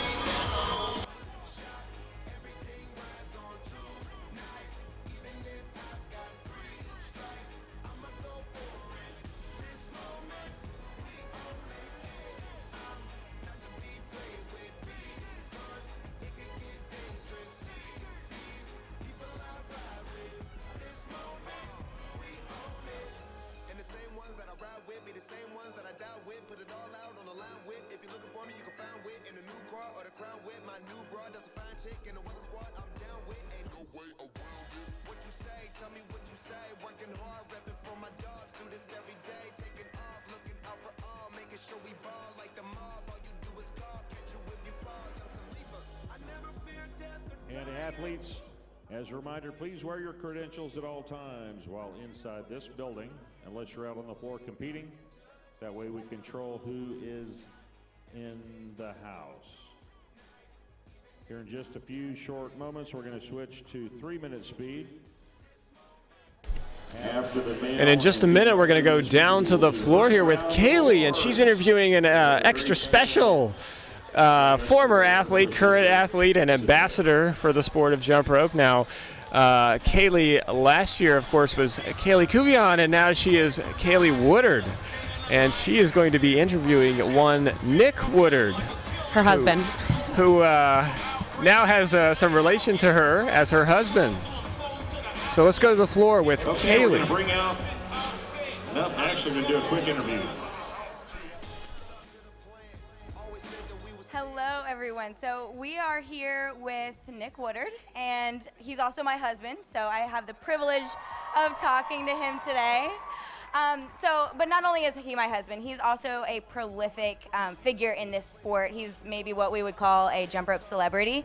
And so, Nick, I want to know what is your secret to keeping your body in shape? We all know that you've been a part of the sport for a long time, and so we want to know in shape. How do you still do these high-flying tricks? Sure. So I am a personal trainer, so I get a chance to train other athletes. But for myself, I stay in the gym. I do a little bit of weight training, do some cross training. I try to make sure to go to the gymnastics gym, keep my tumbling up to par. So whenever I see some cool videos on social media, I try to go back into the gym, train a little bit more, and try to come out here and stay relevant for all of the guys out here. I love it. So we also know that you've recently kind of entered this whole new endeavor as the jump rope ninja. So you've been on American Ninja Warrior. And I want to know, how does jump rope actually help you in that endeavor as well? Sure. So with Jump Rope Ninja, that was something I jumped into, pun intended, about 2 years ago. And that's been a lot of fun. I think with my jump rope background, just having the endurance, just the hand-eye coordination has kind of helped me to train a little bit for Ninja. Unfortunately, I've fallen a few times early, which is okay, but I think that I'm gonna keep jumping. I'm gonna keep training in the gym to get stronger, and hopefully that'll allow me to go further next year on the show. Yeah, so jump rope athletes are really all-around athletes, right? Yeah, that's fantastic. That's fantastic. So one last question for you. How does it feel to be a married man now? It is... married life is amazing. I get to come home to you every night, and so this is awesome. She is the love of my life. I love coming here. Being a part of the sport is awesome, but being able to share that with somebody is even better, and I love that it's with you. Right answer. Good job. All right, well, thank you so much, and we appreciate all that you've done and continue to do for our sport, for sure. All right, Nick. All right, thanks.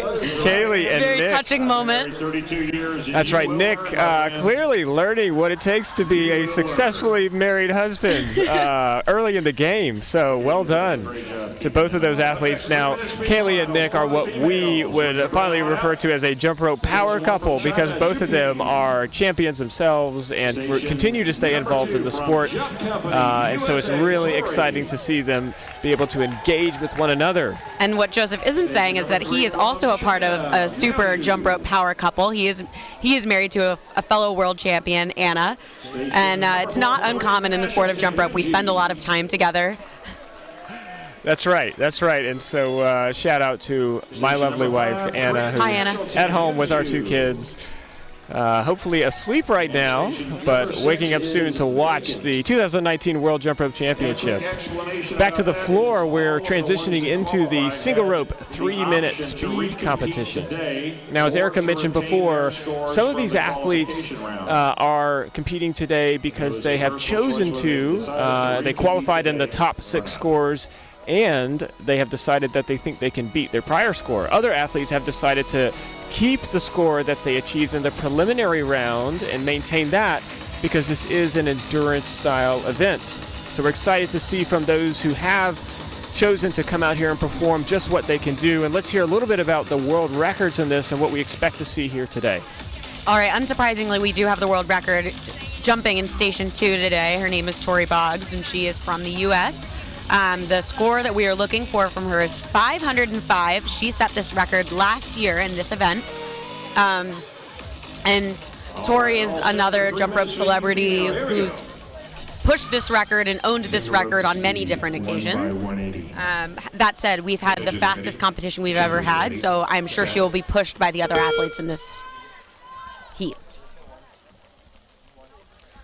So typically 33 minutes is an event where jumpers learn how to pace themselves when you're first starting 3-minute. It's all about understanding your splits and understanding where you need to be at each time marker. At 1 minute, I want to be here. At 2 minutes, I want to be here. That said, when you get to this level, these jumpers are going almost their full speed the entire 3 minutes, and that's the goal of training, is can I be going my absolute fastest for the full endurance event? And the record pace for this at the 1 minute split will be about 168.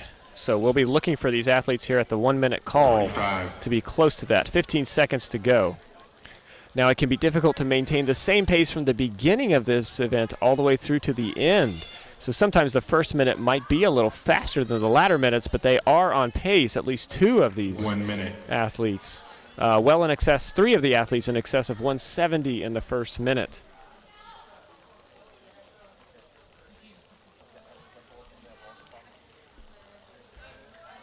At the second minute, the split for the world record pace is 336, or I should say 337.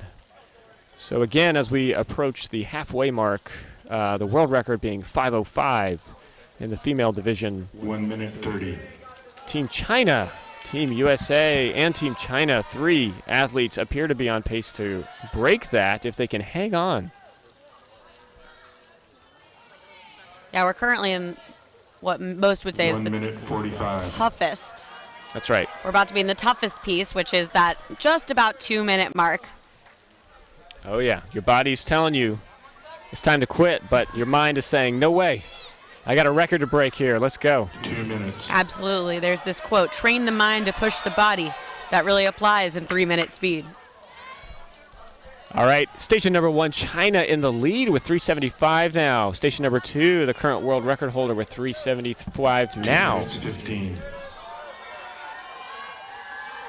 Station number 4, athlete out of Korea, also pushing the record, crossing the 400 mark. We have 3 of the athletes in the field cross 400. 2 minutes 30. Team China with 30 seconds to go across the 440 mark. And these teams, if they hang on, these athletes will exceed the world record. Now, a slight mistake by Team China will set her back. The American athlete Tori at 470, China at 490, Korea at 480. 500. All right, the world record has been passed. Oh, with a mistake.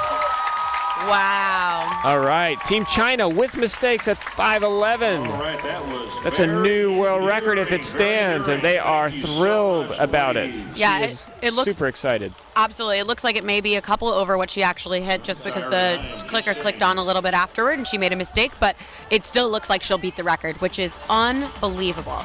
We also had Team Korea with a 500 mark And Tori Boggs out of the USA with a 4.98. Again, all of these scores being unofficial at this point, but really, nonetheless, an impressive feat for all these athletes. That's an endurance event, very, very difficult on the body. And one of the ways that athletes will train for this is to find music and set a beats per minute pace that matches, for example, 500 or 400 or 550 across a 3-minute time period. And then they will train their bodies to match that pace of jumping as they train. So much of what makes this event successful is not trying to sprint at the beginning and slow down at the end, but instead trying to maintain a consistent pace throughout and then give it all you've got there at the very, very end. Absolutely. So the winner of that event and our likely new record holder is Xuping Zhao from China. Number 2 from China, Xingming. All right, up next we have the male heat of 3-minute speed, also known as 1x180. And we have another familiar face with the record from the preliminary rounds. This is Xiaolin Chen, who also set the record for 30-second speed earlier in this competition. His record is 570.5, which is 70 points above the female record. Now, I don't think that speaks as much to the difference between males and females as much as it does that Xiaolin Chen is wild. Like, he is so fast. We've got 2 athletes on the floor right now, both from China. Judges ready. The other qualifying athletes have decided not to recompete, but instead to take their score from the preliminary day. So as Erica said, Xiaolin Chen and Chengming Ma on the floor. And we'll see if they can challenge that world record set previously at this competition at 571. And just off first glance, it does look like they're doing a 30-second event. But I'm clear that they're going to hold this pace through the entire 3 minutes. 30. Now, to be on pace for 571, they need to achieve about 190 in each minute. So we'll look at this 1-minute split to see if they can match 190. 45.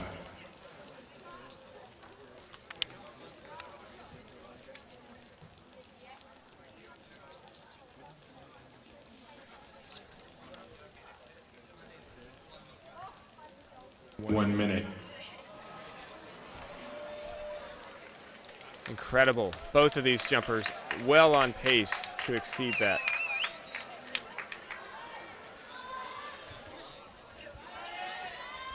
One minute 15.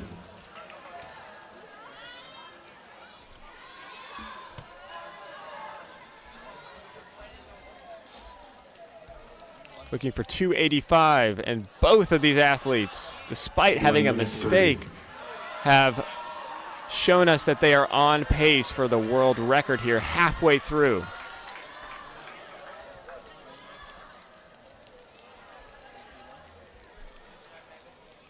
One minute 45. All right, at the 2-minute mark, the split we're looking for is 380. If they can exceed that, they have maintained this world record pace.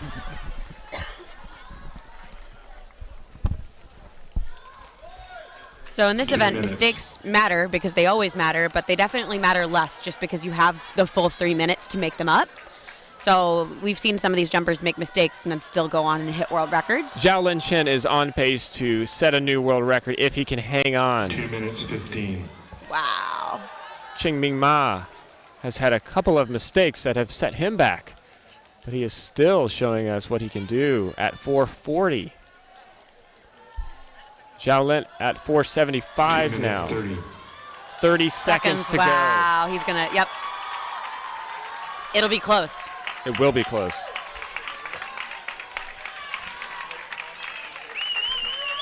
And here in this last segment of a 3-minute speed, you give it all you have. 15 seconds, leave it on the floor. 540, 550. Can he hit 570 and break the record? 60. He's going to be awfully close. Yes. Yes. Unofficially 573. Amazing, amazing feat. And if that holds, that will be a new world record. Of course, he set the prior world record He set the past 2 prior world records. a couple days ago. Yeah. It is absolutely incredible to see an athlete perform at that caliber. And his body is telling him it's time to recover. I don't understand how he's still standing up. I would be laying down. Not that I can do what he does or could ever, but if I could, I would be laying down. But before we That's do, right. we're going to do the Speed and Power Awards. Wow. Really amazing job by Team China there, showing us what they can do. We're going to reconfigure the floor now so we can present awards for these speed events that we've seen so far. We're moving quickly through this competition. We hope you'll stay with us here through the award ceremony. After that, we're going to come back and have some exciting freestyle events for you. And of course, freestyle is a little different than speed because freestyle is not based on how many you can do. It's not a race, but rather more of a performance style event. And so, Erica, talk a little bit about what we should expect to see in the single freestyle. Okay, so single freestyle is an event where one jumper has one rope and puts together a choreographed routine with a lot of gymnastic and rope skills. Based on what we've seen in this competition, you can expect the freestyle to match the caliber of the speed we've seen. Really, really difficult skills, intricate, well practiced. It's been a really great competition, and I have a feeling that the jumpers will bring the same amount of energy and quality of performance to the floor for the freestyle events that they have for the speed, so you won't want to miss it. That's right, and we'll talk more about the freestyle rules here as we get into that competition, but in the meantime, we want to honor those speed athletes that have just shown us some really impressive records. All I have to say after seeing that this morning was I'm just floored by how strong so many of these athletes are and the fact that they've been able to exceed so many records across gender divisions and event divisions. The sport truly has a new plateau to reach that we have not seen yet. You know what that means. If you're a jumper at home, you best pick up your rope and start practicing for next year. That's right. It's definitely setting a new standard for what's expected at these competitions. Again, this is the 2019 World Jump Rope Championship. We're live in Oslo Fjord, Norway. Over the last 4 days, we've seen nearly 1,000 competitors take the floor in 16 events, 26 countries here. So excited for this international competition. We're going to go down to the floor soon for another brief interview from Kaylee as we get the floor reset for awards, but it's just thrilling to be here as a former athlete and competitor watching what this next generation of jumpers is able to show us here across the competition. We're now going to go down to the floor with Kaylee Woodard. We are live here with Mr. Peter Loomis, and for those of you who don't know, it's actually a real treat to be able to talk to this gentleman. You see these speed scores displayed up here, and it's so exciting to watch them rising against each other. So the system is called Skip Track, and Peter, you actually invented that system. Can you tell me a little bit about how you even got involved with the sport of jump rope? I'm from Cincinnati, Ohio, home of the Comet Skippers, and I happened to go to church with a parent that approached me one day and said, hey, we've got this idea for speed display. We'd like to be wireless. You're doing mobile development. Would you be interested? And I said, yeah, that sounds great. And we spent a few months developing a prototype. We took it to the Comet Skippers, and it just unfolded from there. Fantastic. And from there, it's really taken off, and it's honestly changed the way that people view our sport. It is so much more exciting now with your system, so we appreciate you. We also want to know, so you kind of came in almost as an outsider into our sport. I want to know, what was your thought? What would you think the first time that you saw jump rope? I thought it was amazing. Sort of an understated sport at the time because not a lot of people knew about it, and this opportunity to become involved with such an amazing group of athletes and individuals and camaraderie was just fascinating and amazing. So I'm really happy and proud to be a part of this.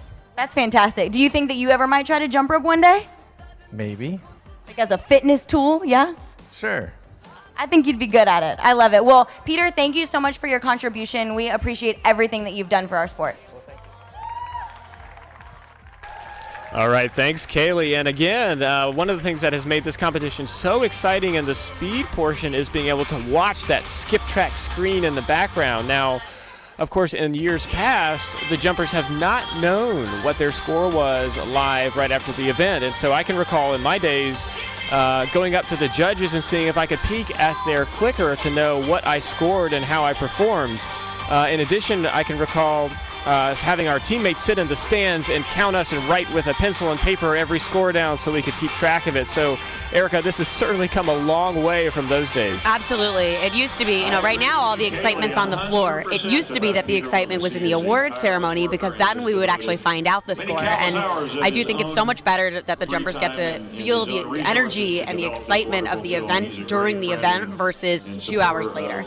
That's right. And we've seen a number of innovations in the sport of jump rope over the years. And of course, technology representing one way that we are modernizing the sport and making it more efficient for more participants to engage. If you're at home, hashtag WJR2019. You can ask questions, engage with the athletes through comments and indicators of support.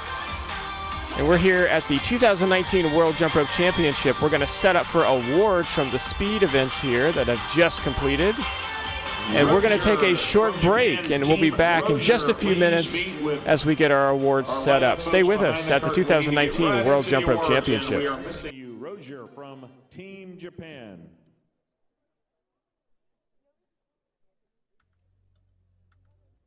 Take a seat, right over there, sat on the stairs, stay or leave. The cabinets are bare, and I'm unaware of just how we got into this mess. Got so aggressive.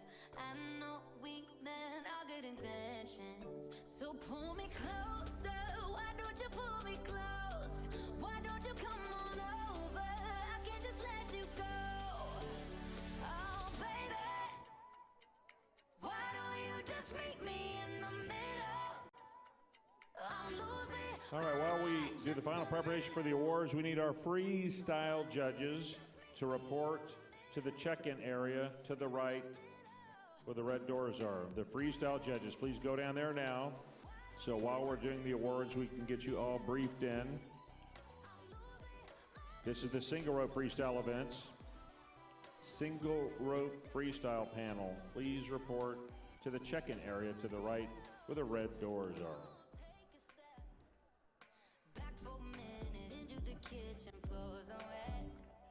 And taps are still running, dishes are broken. How did we get into this mess? Got so aggressive. I know we meant all good intentions. So pull me closer. Why don't you pull me close? Why don't you come on over? I can't just let you go. Oh, baby. Why don't you just meet me in the middle? I'm losing my mind just a little. So why don't you just meet me in the middle?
tilted stage, the role you made me play, the fool. No, I don't like you.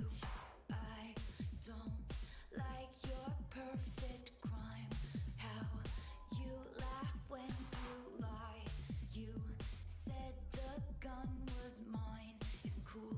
No, I don't like you. But I get smarter, I got harder in the nick of time. Honey, I rose up from the dead, I do it all the time. I got a list of names and yours is in red underlined. I check it once, then I check it twice. Oh, look what you made me do. Look what you made me do. Look what you just made me do. Look what you just made me do. Look what you made me do. Look what you made me do. Look what you just made me do. Look what you just made me do. I don't like your kingdom keys. They once belonged to me. You asked me for a place to sleep, locked me out and threw a feast.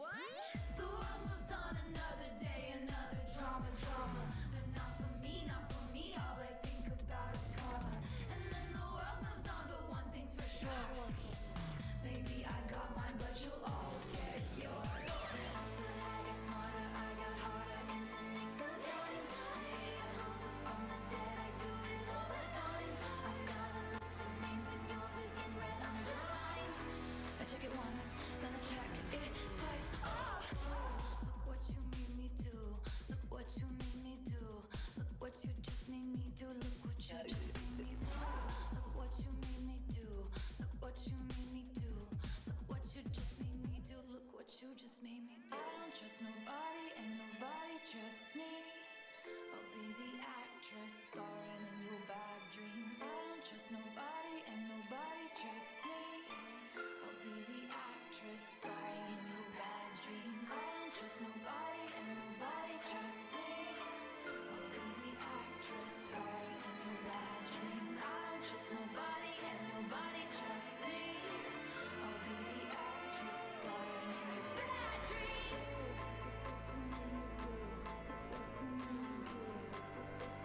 I'm sorry, the old Taylor can't come to the phone right now. Why? Oh, 'cause she's dead. Look what you made me do. Look what you made me do. Look what you just made me do. Look what you just made me do. Look what you made me do. Look what you made me do. Look what you just made me do. Look what you just made me do. Look what you made me do. Look what you made me do. Look what you just made me do. Look what you just made me do. Look what you made me do. Look what you made me do. Look what you just made me do. Look what you just made me do. I used to be so happy, but without you here, I feel so low. I watch you as you left, but I can never seem to let you go. 'Cause once upon a time, you were my everything. It's clear to see that time hasn't changed a thing. It's buried deep inside me, but I feel there's something you should know. I will never forget you. You will always be by my side. From the day that I met you, I knew that I would love you till the day I die. And I will never want much more. And in my heart, I will always be sure. I will never forget you. And you will always be by my side till the day I die.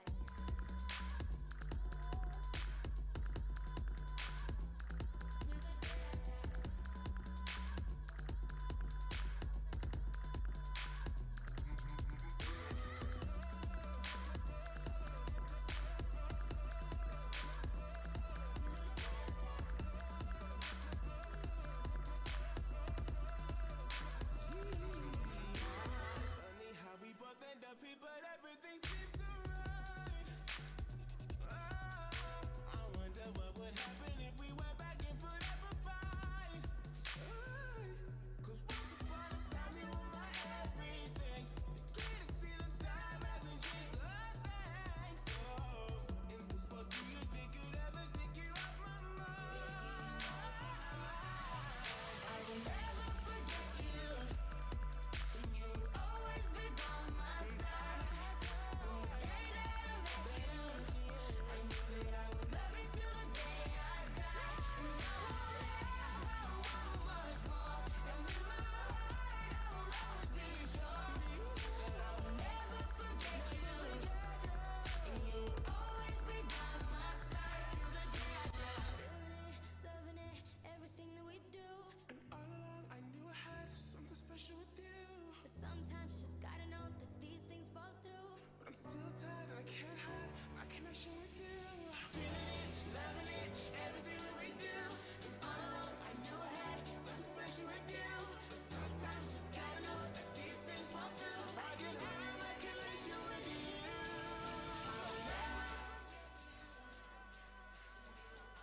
we are all set.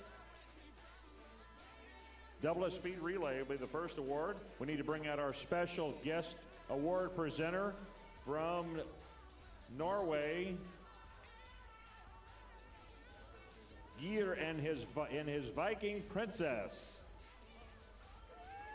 How about a warm round of applause for the Viking King?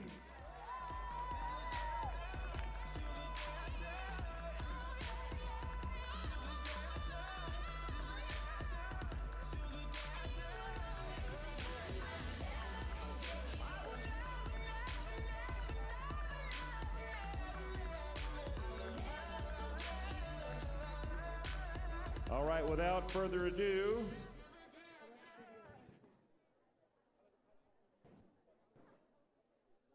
the first one is the female double Dutch speed relay.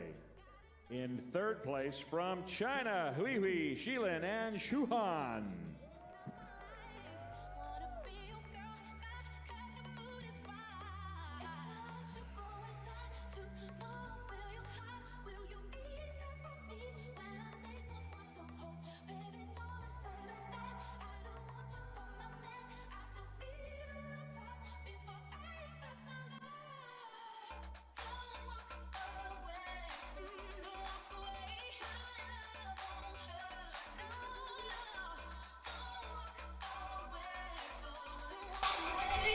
So we are about to do the awards for the speed events that we watched this morning.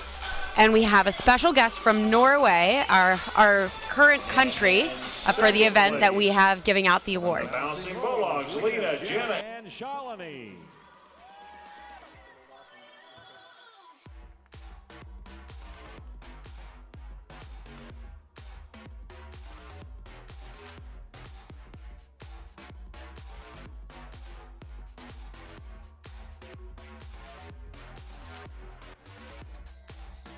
And in first place, our grand champions from China, Zhongzhui, Yingying, and Yushuan.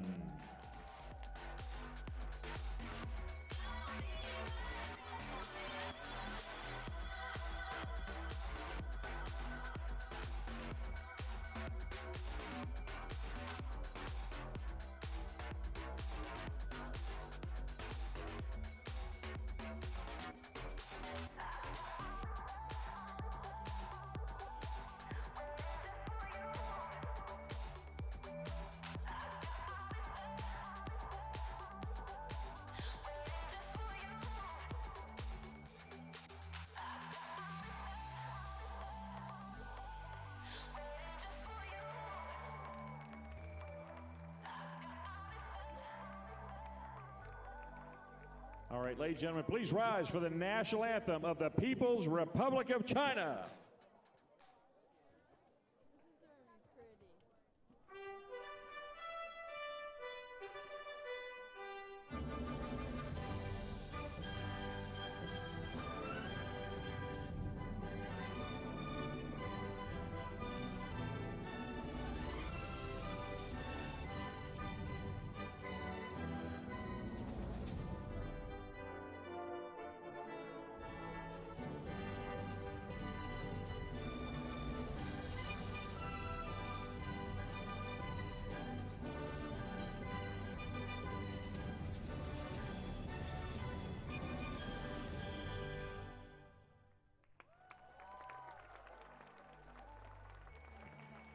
All right, thank you so much, competitors.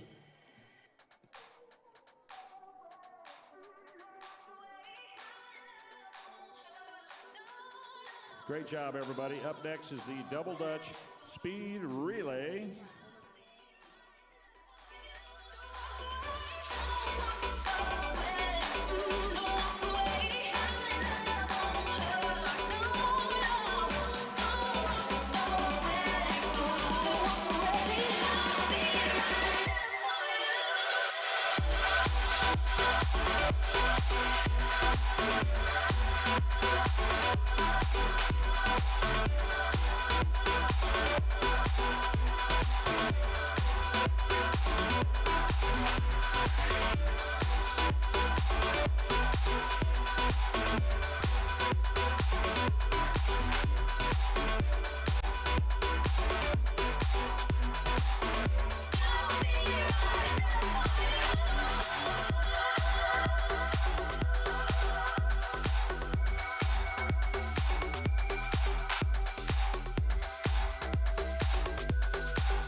right, double S speed relay. This is the male category. In third place from China, Haun Aogo and you. I was a king, I had to go through. Those days are gone. Now the memories on the wall. I hear the songs from the places where I was born. Upon a hill across the blue lake, that's where I had my first heartbreak. I still remember how it all changed. My father said, don't you worry, child. See, heaven's got a plan for you. Don't you worry now.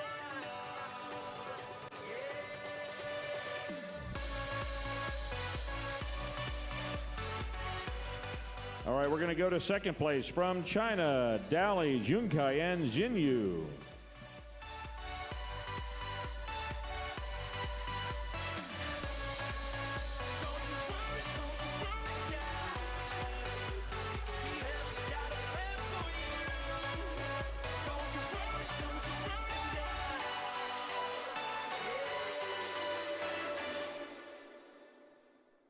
There was a time I met a girl of a different kind.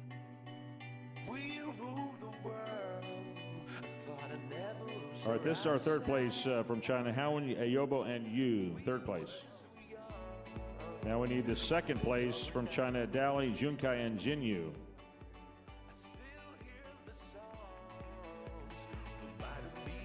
And our grand champions in first place from China, Xiaolin, Xiangyang, and Jinlu.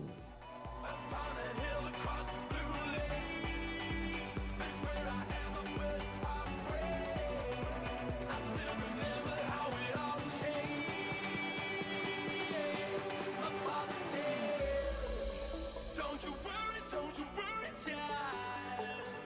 See, heaven's got a plan for you. Don't you worry now.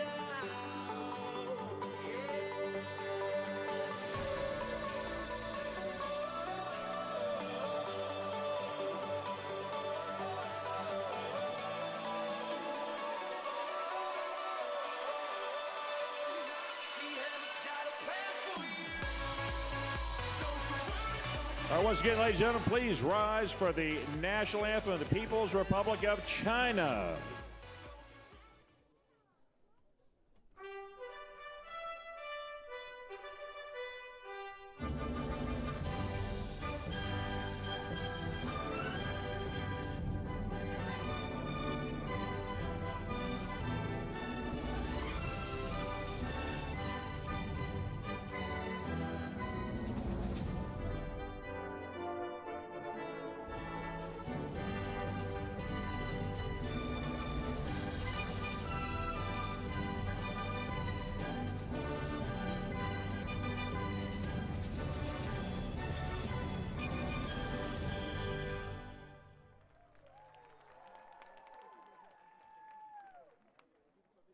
I've been everywhere, man, looking for someone who can please me, love me all night long. I've been everywhere, man, looking for you, babe, searching for you, babe. All right, double F speed relay, mixed category. In third place from China, Mao Shui, Qiyu, and Jingwei. In second place, also from China, Yixin, Yinyi, and Yixi.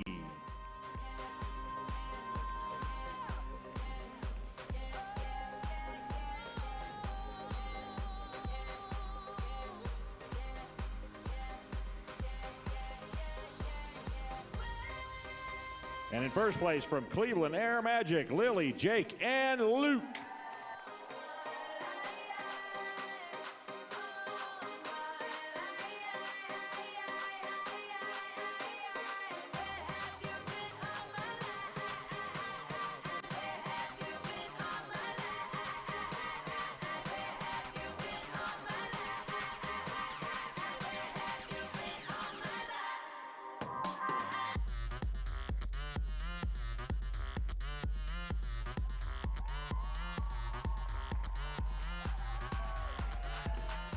Okay, ladies and gentlemen, please rise to the national anthem of Australia.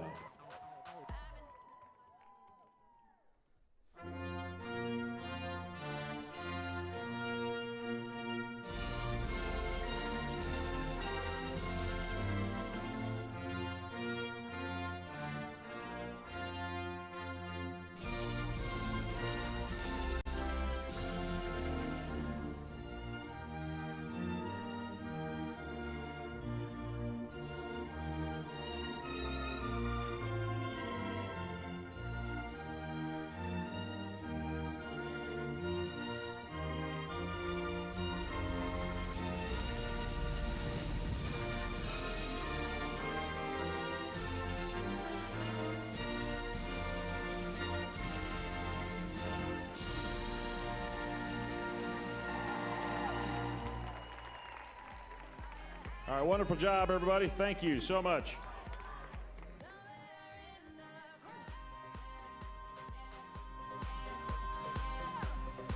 Our next award is for Double Dutch Pair Speed Female category. Third place from Japan, Roger, Shisato, Tae-Yu, and Rion.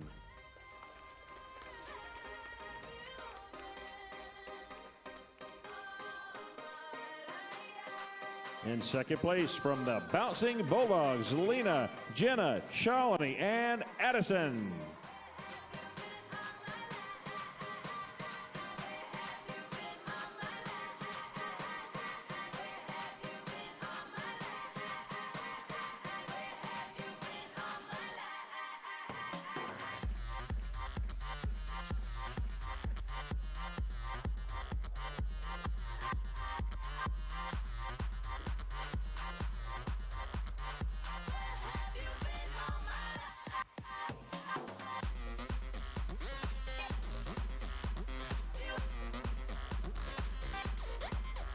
And in first place, the champions from China, Zhang Yingying, and Yushuan.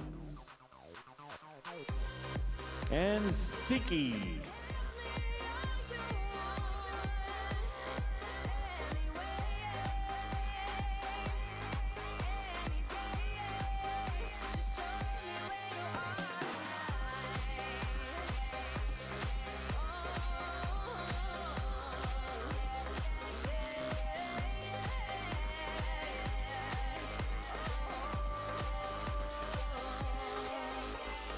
I've been everywhere, man, looking for someone who can please me, love me all night long. I've been everywhere, man, looking for you, babe, searching for you, babe.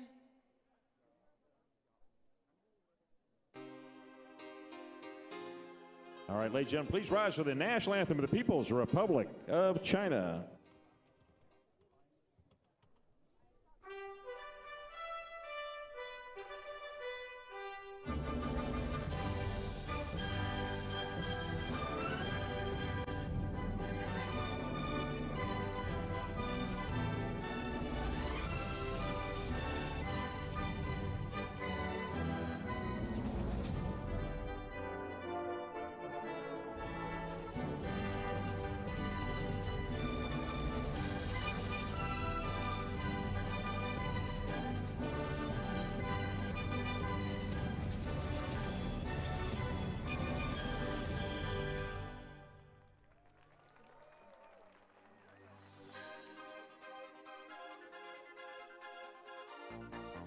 Thank you so much.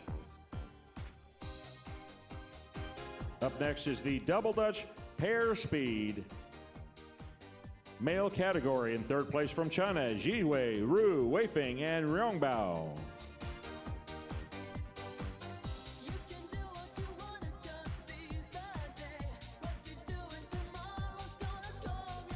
In second place from the Portuguese Association of Rope Skipping, Paulo, Fernando, David, and Joao.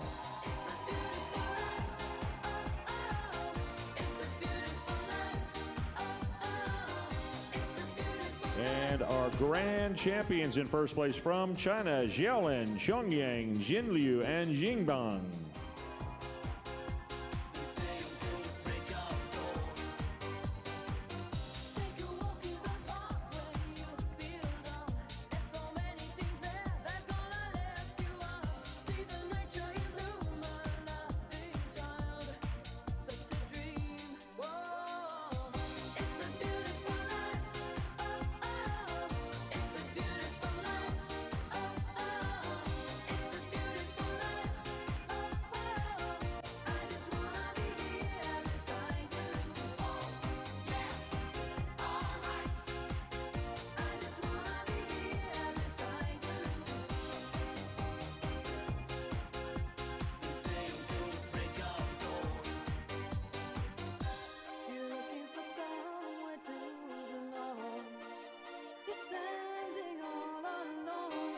right, once again, ladies and gentlemen, please rise for the national anthem, People's Republic of China.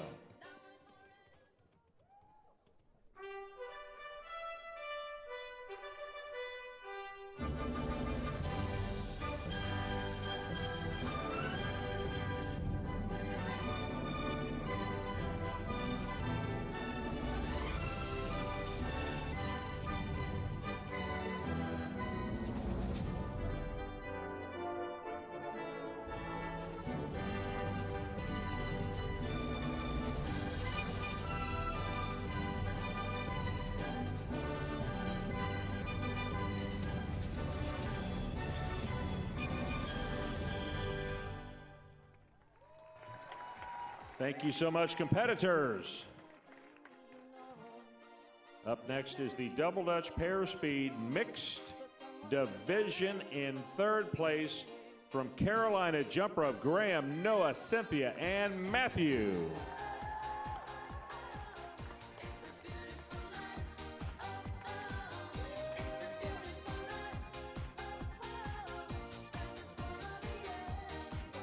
Second place from China, Hao, Yu, Hui, and Yingtong.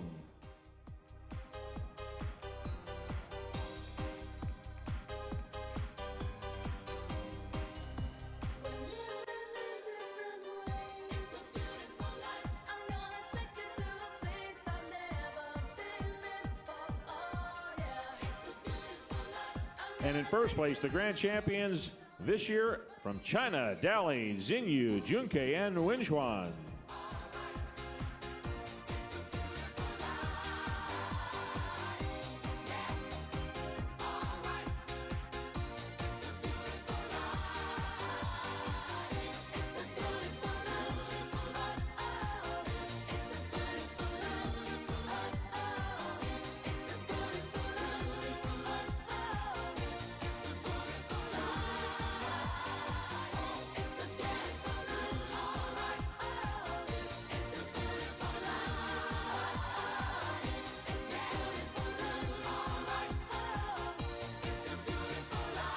And once again, please rise from the, you guessed it, the national anthem of the People's Republic of China.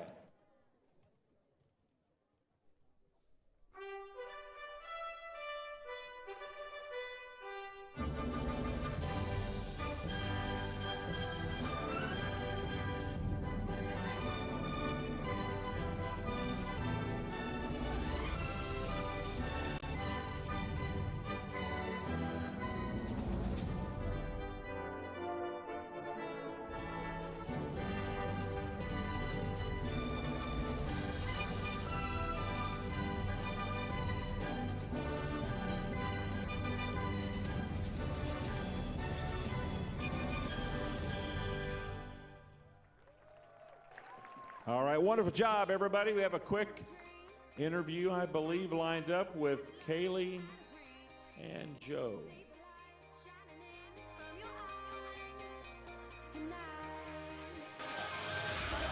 All right, so we're going to bring it down to the floor where we're going to hear from Kaylee and Joe about what's to come.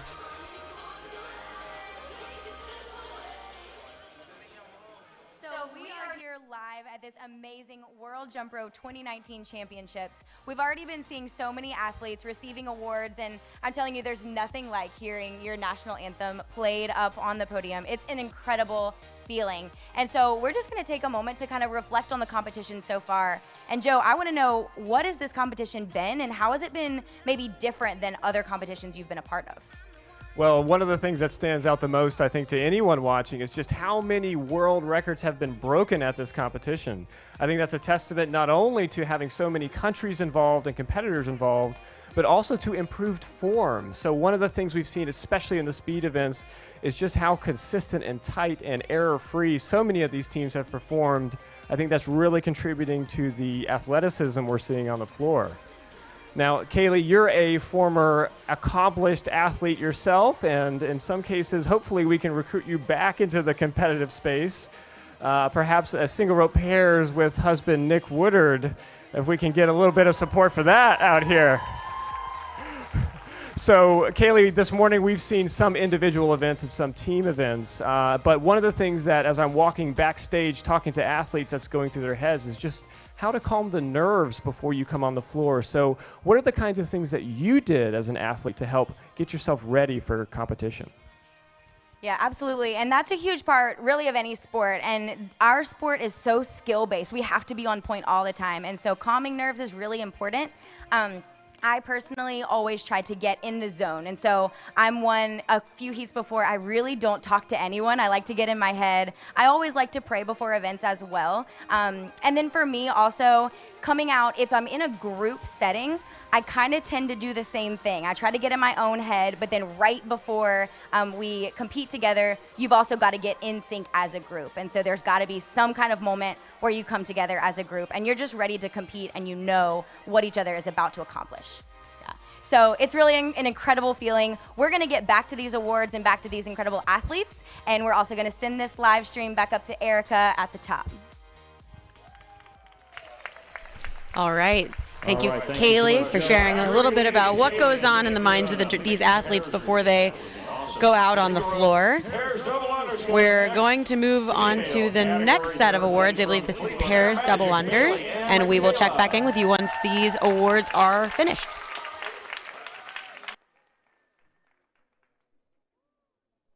In second place, bouncing Bulldogs, Lena and Shalini.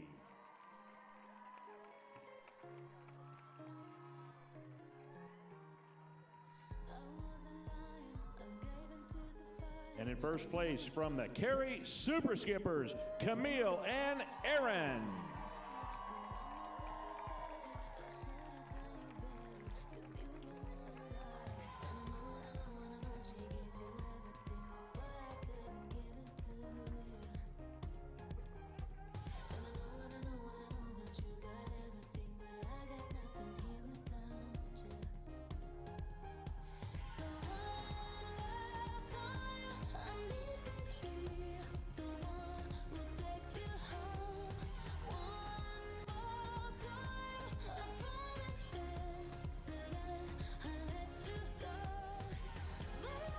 All right, ladies and gentlemen, please rise for the national anthem of the United States of America.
Thank you so much, competitors. Next is the single rope pairs double unders male category. In third place from China, Rongbiao and Wei Fing.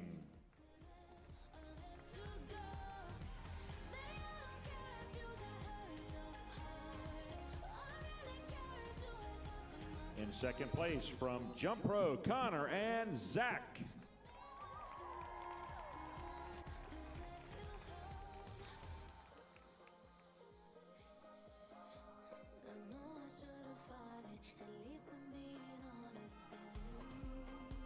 And in first place, the grand champions from China, Zhaolin and Chongying.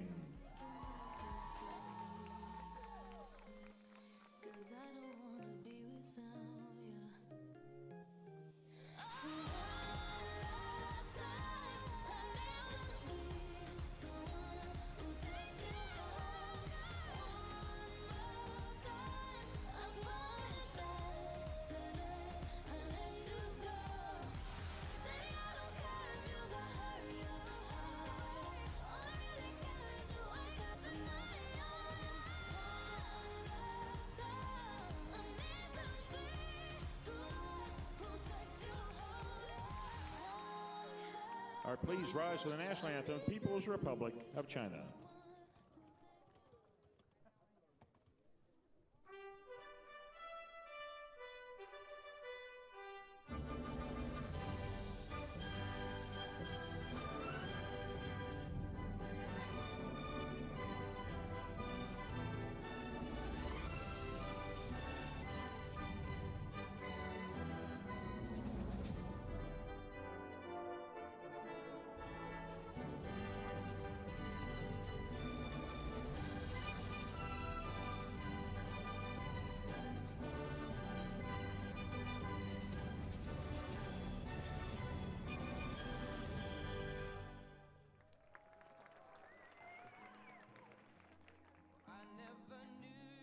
All right, wonderful job, everybody. Up next, the single rope, pairs and double unders in the mixed category division.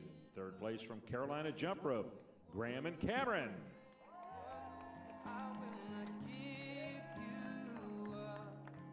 In second place from the Cary Super Skippers, Carter and Andrea.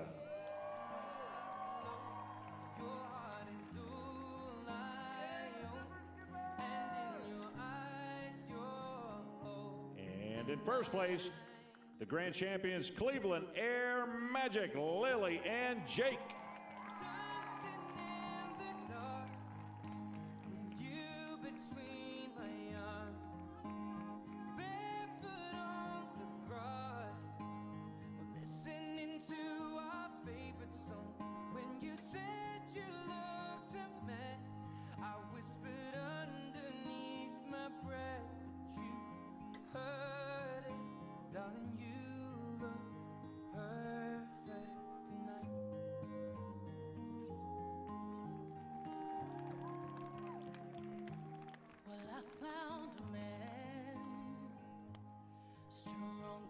Please rise for the national anthem of Australia.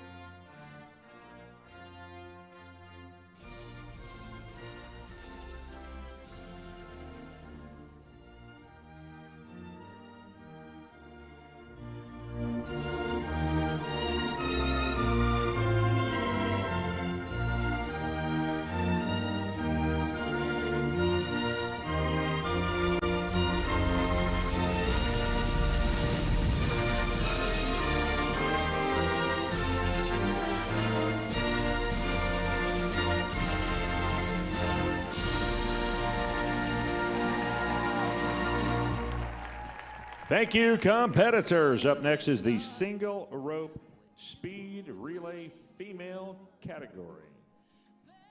In third place from China, Shilin, Xinhui, Yuhan, and Hui Hui.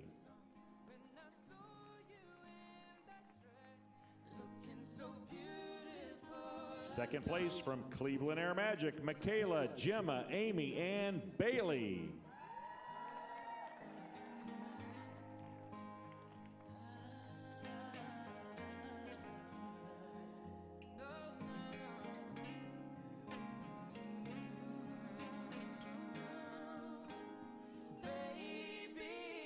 And the grand champions in first place from MBKK, Hannah, Flora, Ava, and Laura.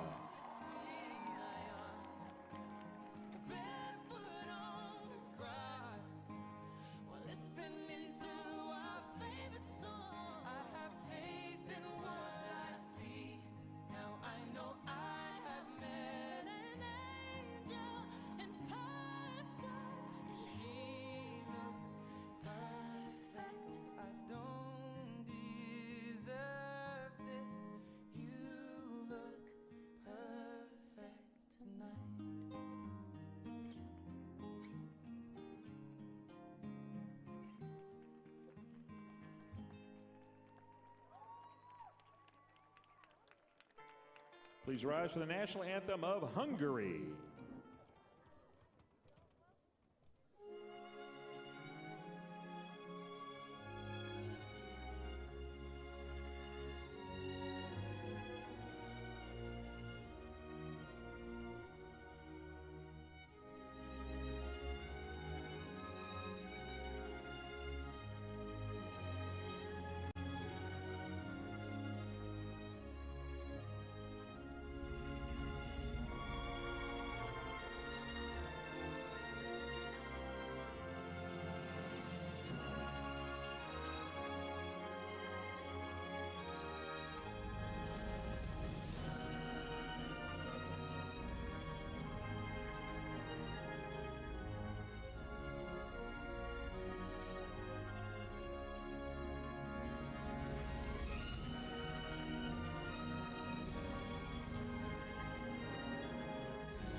All right, wonderful job, ladies. Thank you so very much. Up next, single rope speed relay, male category. In third place from the Portuguese Association of Rope Skipping, Paulo, David, Fernando, and Joao.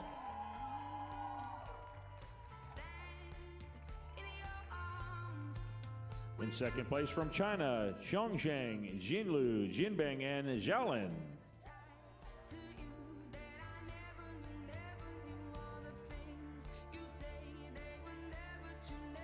And our grand champions, also from China, Jinhui, Aobo, Hyun, and Yu.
Ladies and gentlemen, please rise for a now familiar tune from the national anthem, People's Republic of China.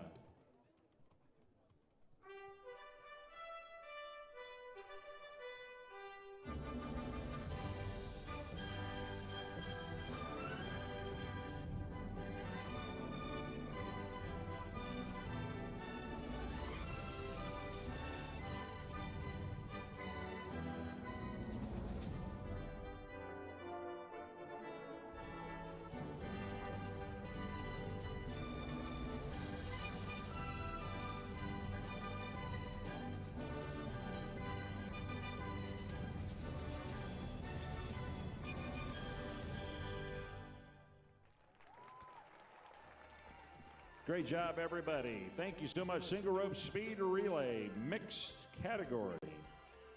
In third place from China, Tong, Quinlan, Zikong, and Weiping.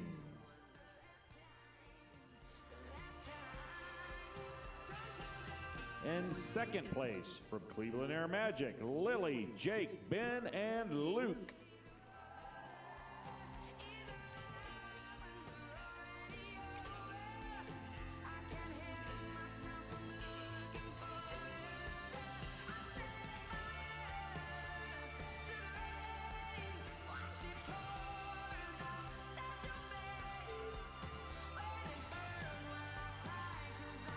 And the grand champions in first place from the Korean national team, Jaewon, Yunseung, Insup, and Hyungji.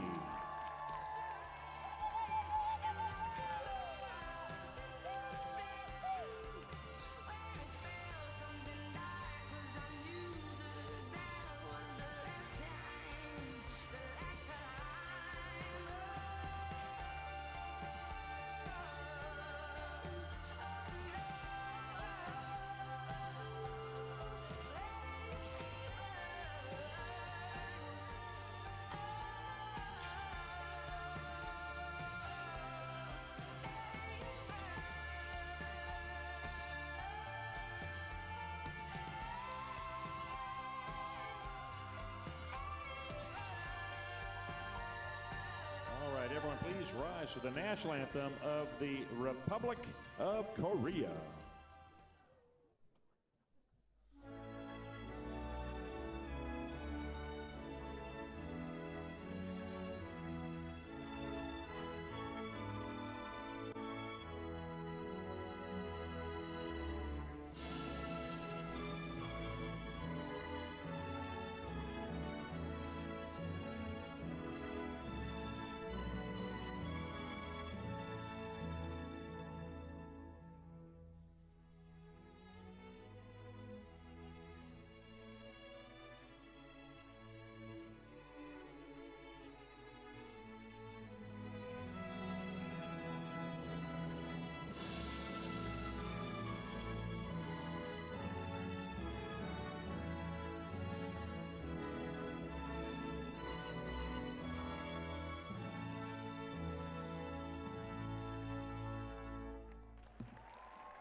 All right, great job, competitors. Thank you.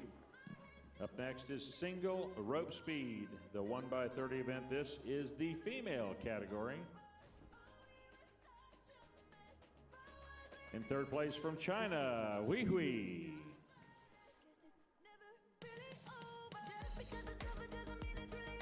In second place from the Korean national team, Jisoo.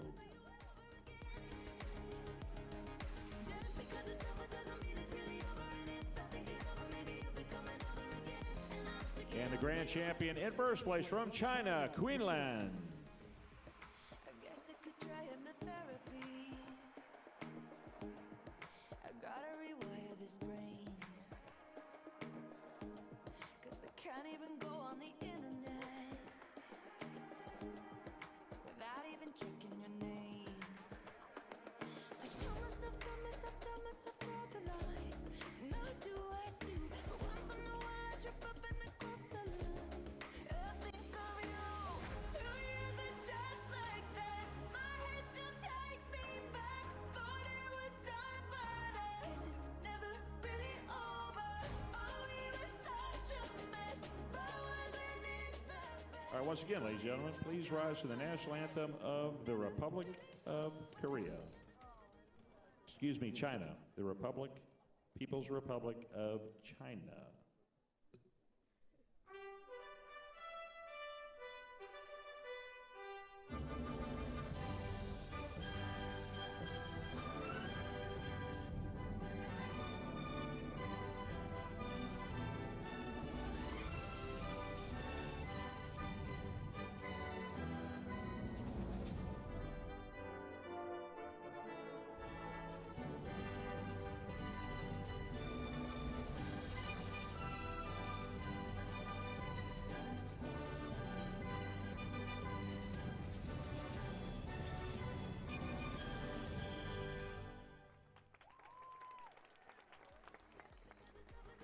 All right, thank you, competitors. Single rope speed. Male category. In third place from Korean national team, Jaewon.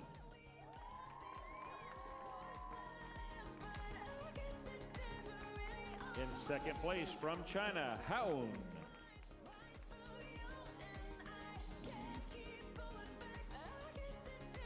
And the grand champion in first place from China, Xiaolin.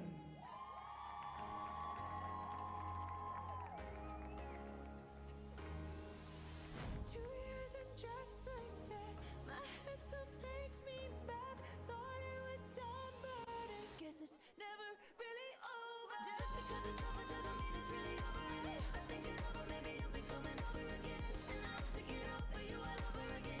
And I'll have to get over you all over again. Just because it's over doesn't mean it's really over. And if I think it over, maybe you'll be coming over again. And I'll have to get over you all over again.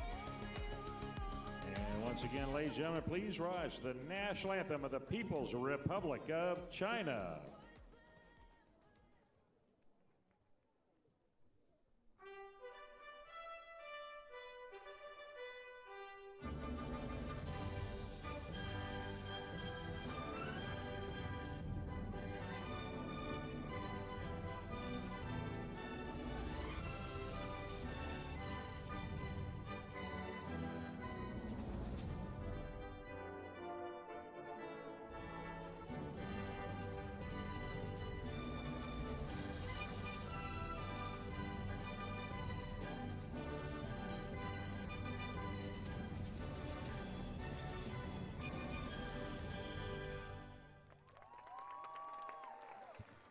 All right, wonderful job, fellas. Thank you so much.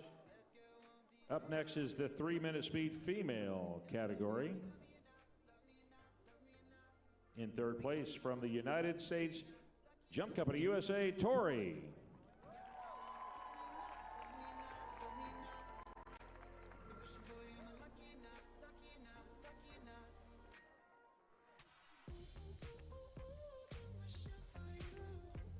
There we go. In second place from Korea national team, Hyungji.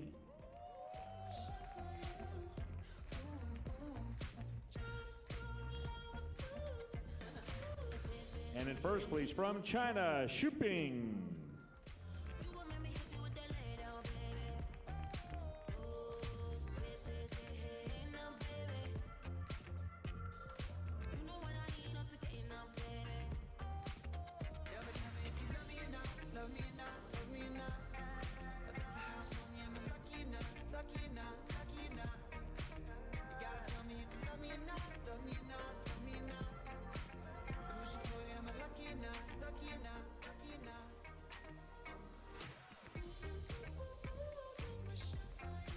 Once again, please rise for the national anthem of the People's Republic of China.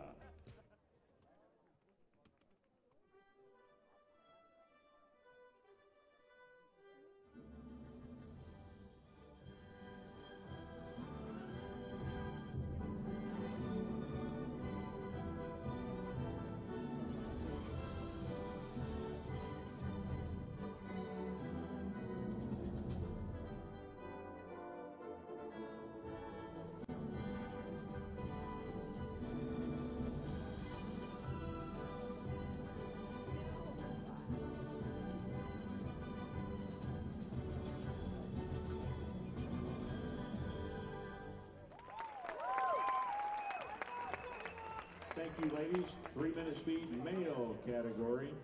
In third place from China, Xingmin.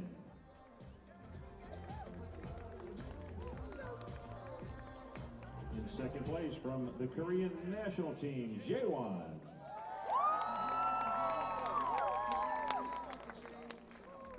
And our grand champion in first place from China, Xiaolin.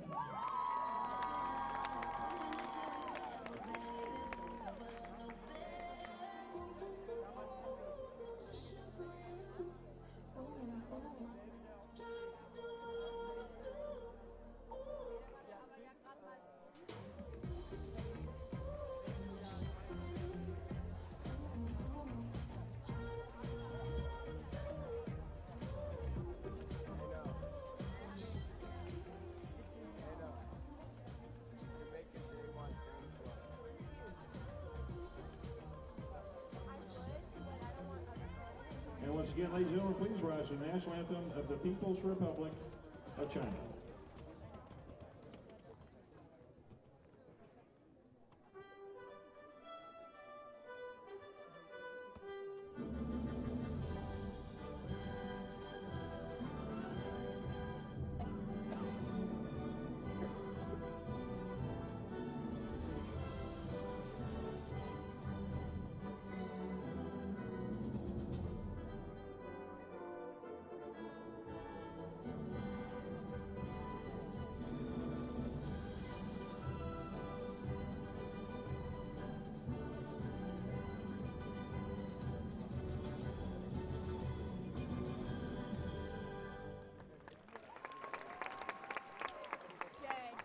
Great job, fellas.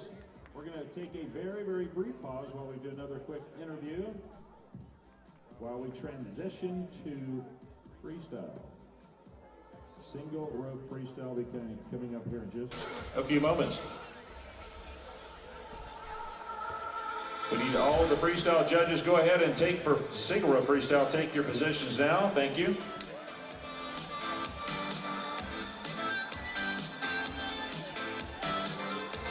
All right, so we're going to hear a little bit from Joe and Kaylee on the floor. They're here with a jumper and coach from South Africa, and I think they're going to tell us a little bit about some of the ropes we use. So hang on one moment, and we'll be down on the floor with them.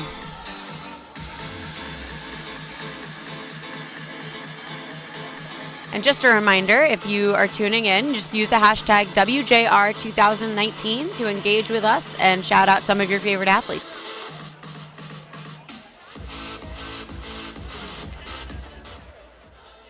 Hello, we are here with the stunning Mikio. She is from South Africa. And so I would like for her, yes, give it up for Miss Kio. She's amazing. So I would like for her to introduce herself and then also just tell us a little bit about what you do with jump rope in your country. So what do you do in South Africa when it comes to jump rope? I think it's still morning. Good morning, everyone. My name is Kio, but in full, my name is Kio Lebohile. It means I thank you. So in South Africa, I'm an athlete as well. I also coach. I run the jump rope program for the South African Gymnastics Federation.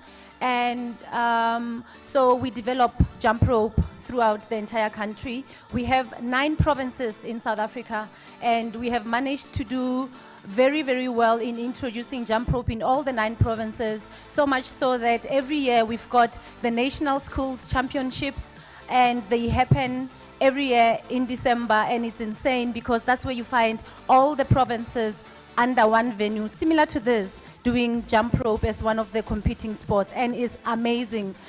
With the South African Gymnastics Federation, that's where we do our trials for these kind of competitions. We also have very high representation of athletes from provinces, but what we did is, because we had a very high influx of jumpers, we broke it down into zones. So for our gym games, we only have our high-level jumpers going to the gym games, and that's where we do our selection. And I must say that the system is working very well for us, and we have seen also very competitive jumpers coming into the sport. And I'm sure that you guys also enjoyed the South African routines because they were also very, very nice. One day we'll make to this grand finals as well. That is fantastic. And because of this lady, so many children are jumping rope in South Africa. So we really appreciate what you do. You're amazing. So Kio, we also want to know, how did you get involved with this sport at the very start? How did you get involved? So I grew up doing artistic gymnastics. I started when I was about 10 years old, and I did it right through. I finished my matric, which is grade 12, and when I went to university, jump rope was introduced in South Africa. So I only started at 22. Jump rope, and I loved it, and it was easier because I didn't have to travel far to a gymnastics hall anymore. I could do it. I mean, you don't need much, you just need a space. I see a lot of people posting their videos jumping in a gym, very small gym sometimes, so I needed exactly that. So it was quite nice that I could do that. And you know how studying is, sometimes you just need a break, and you need to relax your mind, and jump rope did me very good. And it also kept me out of a lot of trouble. And I'm sure it's doing the same to you guys as well. Jump rope I love the sport. That's amazing. That's amazing. And you know, the future of our sport is bright. And I think your future in our sport is bright. Can you talk a little bit just about that? The future of the sport needs me to wear glasses right now because I can't see. That's how bright it is. It is bright, Kaylee, and I think I'm more looking forward to seeing the growth in Africa. I'm very passionate about the work that we're doing in Africa, introducing jump rope to all the different countries. And we just had a camp in Nigeria in April. It went very well. We had more than 2 countries represented in Nigeria. So, and as well, it was very nice to see the number of jumpers that were there, and also the level already that I saw. I mean, jumpers were already doing backflips and a little bit of breakdance. So I seriously cannot wait to see Africa represented in numbers in this competition. It's said that this year we only had 2 countries from Africa competing, South Africa and Kenya. So in years to come, I would like to see at least 10 countries from Africa represented in these championships. It is possible because of the work that we're doing currently. And myself and Innocent and the African board, we're going to do a lot of work in promoting jump rope throughout Africa and making sure that they become part of International Jump Rope Union and making sure that they are represented every time when we have World Championships. Yes, I love it. I love it. And Africa will be well represented. We believe it. And we'll be singing. Yes, we will all be chanting and singing because that's what we do in South Africa. I love it. Thank you so much, Kio. We appreciate you and everything that you do for our sport.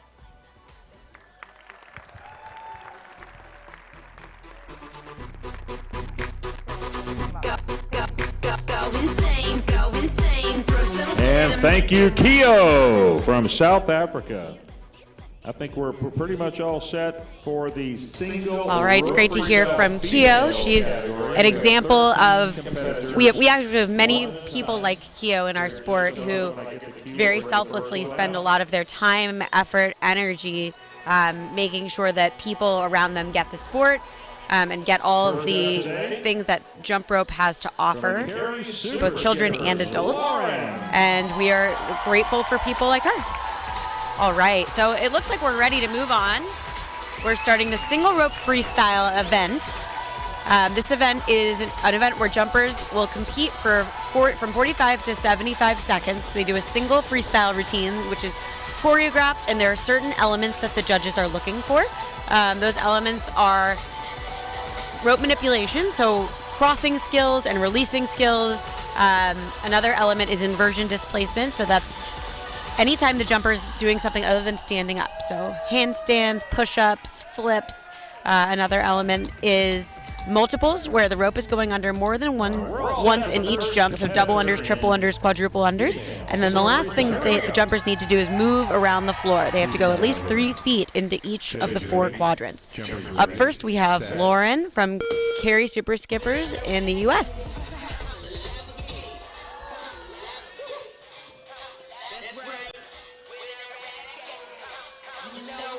So far, she's done a good mix of the different types of skills, some power, some multiples.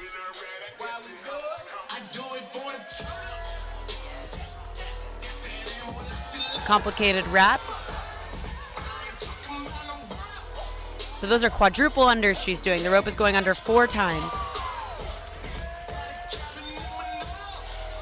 One of her signature moves.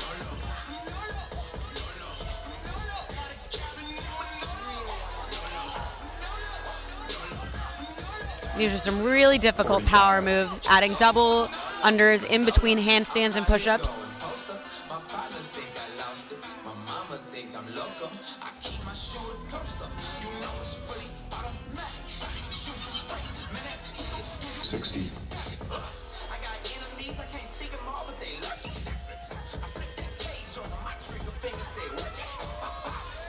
Nice.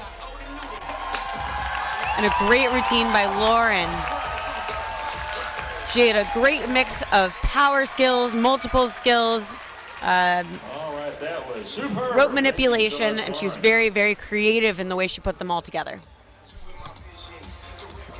All right, I'm welcoming Miss Haley Woodard back onto the mic because she is the defending Grand World Champion in this event. She won this event last year, and she's one of my personal favorite single freestyle jumpers to watch. So I'm going to let her talk about these routines. We have that total immersion.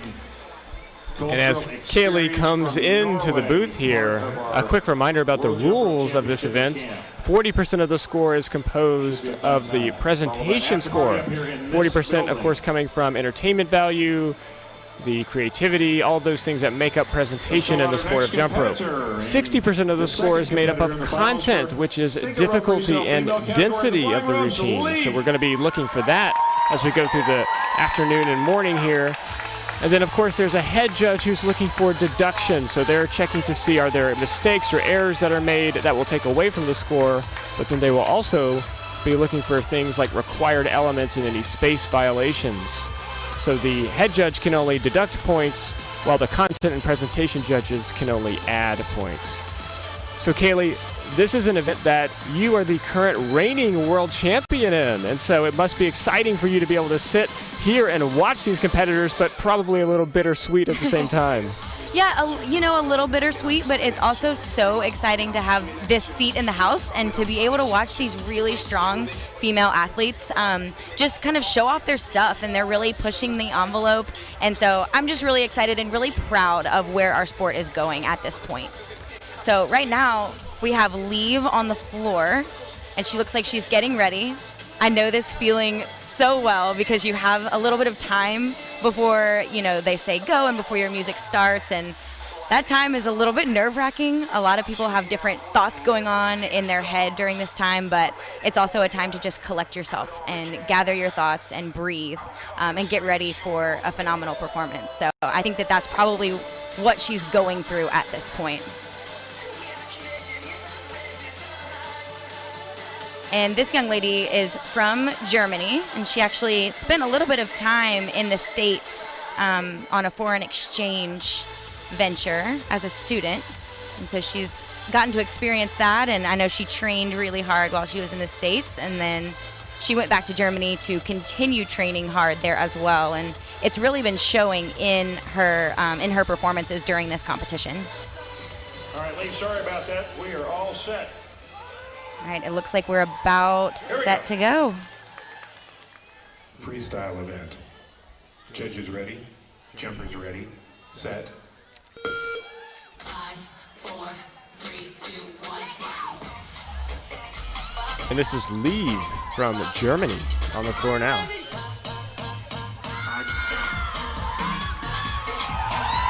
Nice.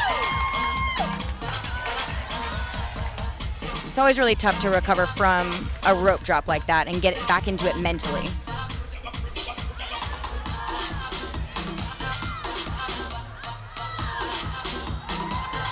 Nice, she's so powerful.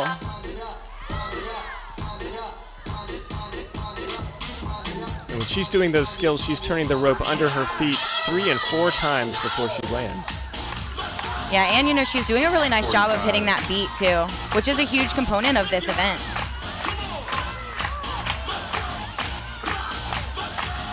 Crowd's getting into it a little bit. That's always fun. In the selection of music, the crowd participation can be a factor because our judges are only human, and so especially when they're looking at things like entertainment value and presentation, they are certainly looking for the cues from the audience to kind of validate the fact that they are indeed seeing some really entertaining events out here. Oh yeah, only naturally too. And that was a really nice job by Liv. I'm sure that she'll regret a few of those misses, but overall it was a fantastic performance. And so, Kaylee, what goes into creating a routine? How do you decide what to use in a routine? Because some of the things we see Liv doing here on the replay include a lot of gymnastics and a lot of floor dynamics. But of course, every time you're moving across the floor, it means that you're not able to demonstrate those sort of rounded out power skills in position. And so how do you balance those two things in a routine? Yeah, absolutely. And there are a lot of power skills too that it's really almost impossible to do them while you're moving a whole lot too. So I think number one, you do have to hit your quadrants, and so that's got to be a priority. And then once you've done that, extra movement just kind of makes the routine more interesting. And so you do have to balance that between the stationary power skills and the more gymnastics moves. And then I think a lot of athletes have specific gymnastics moves that they know they're good at and that they know they want to include. And so, you know, you kind of make your little list and then try to include as many of those as possible.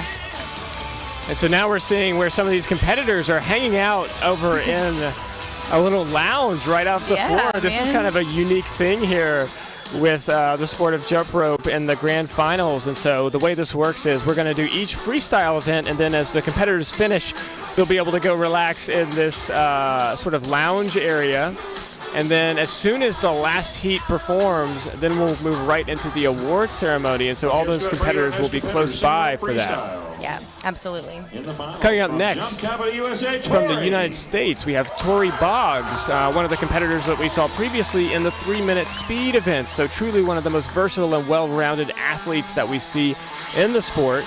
Now, Kaylee, earlier in this competition, we saw Tori sustain a minor injury to her eye where her rope handle flipped up, hit her in the eye, and so she's been wearing an eye patch around the competition for the past couple days, earning the nickname Patches.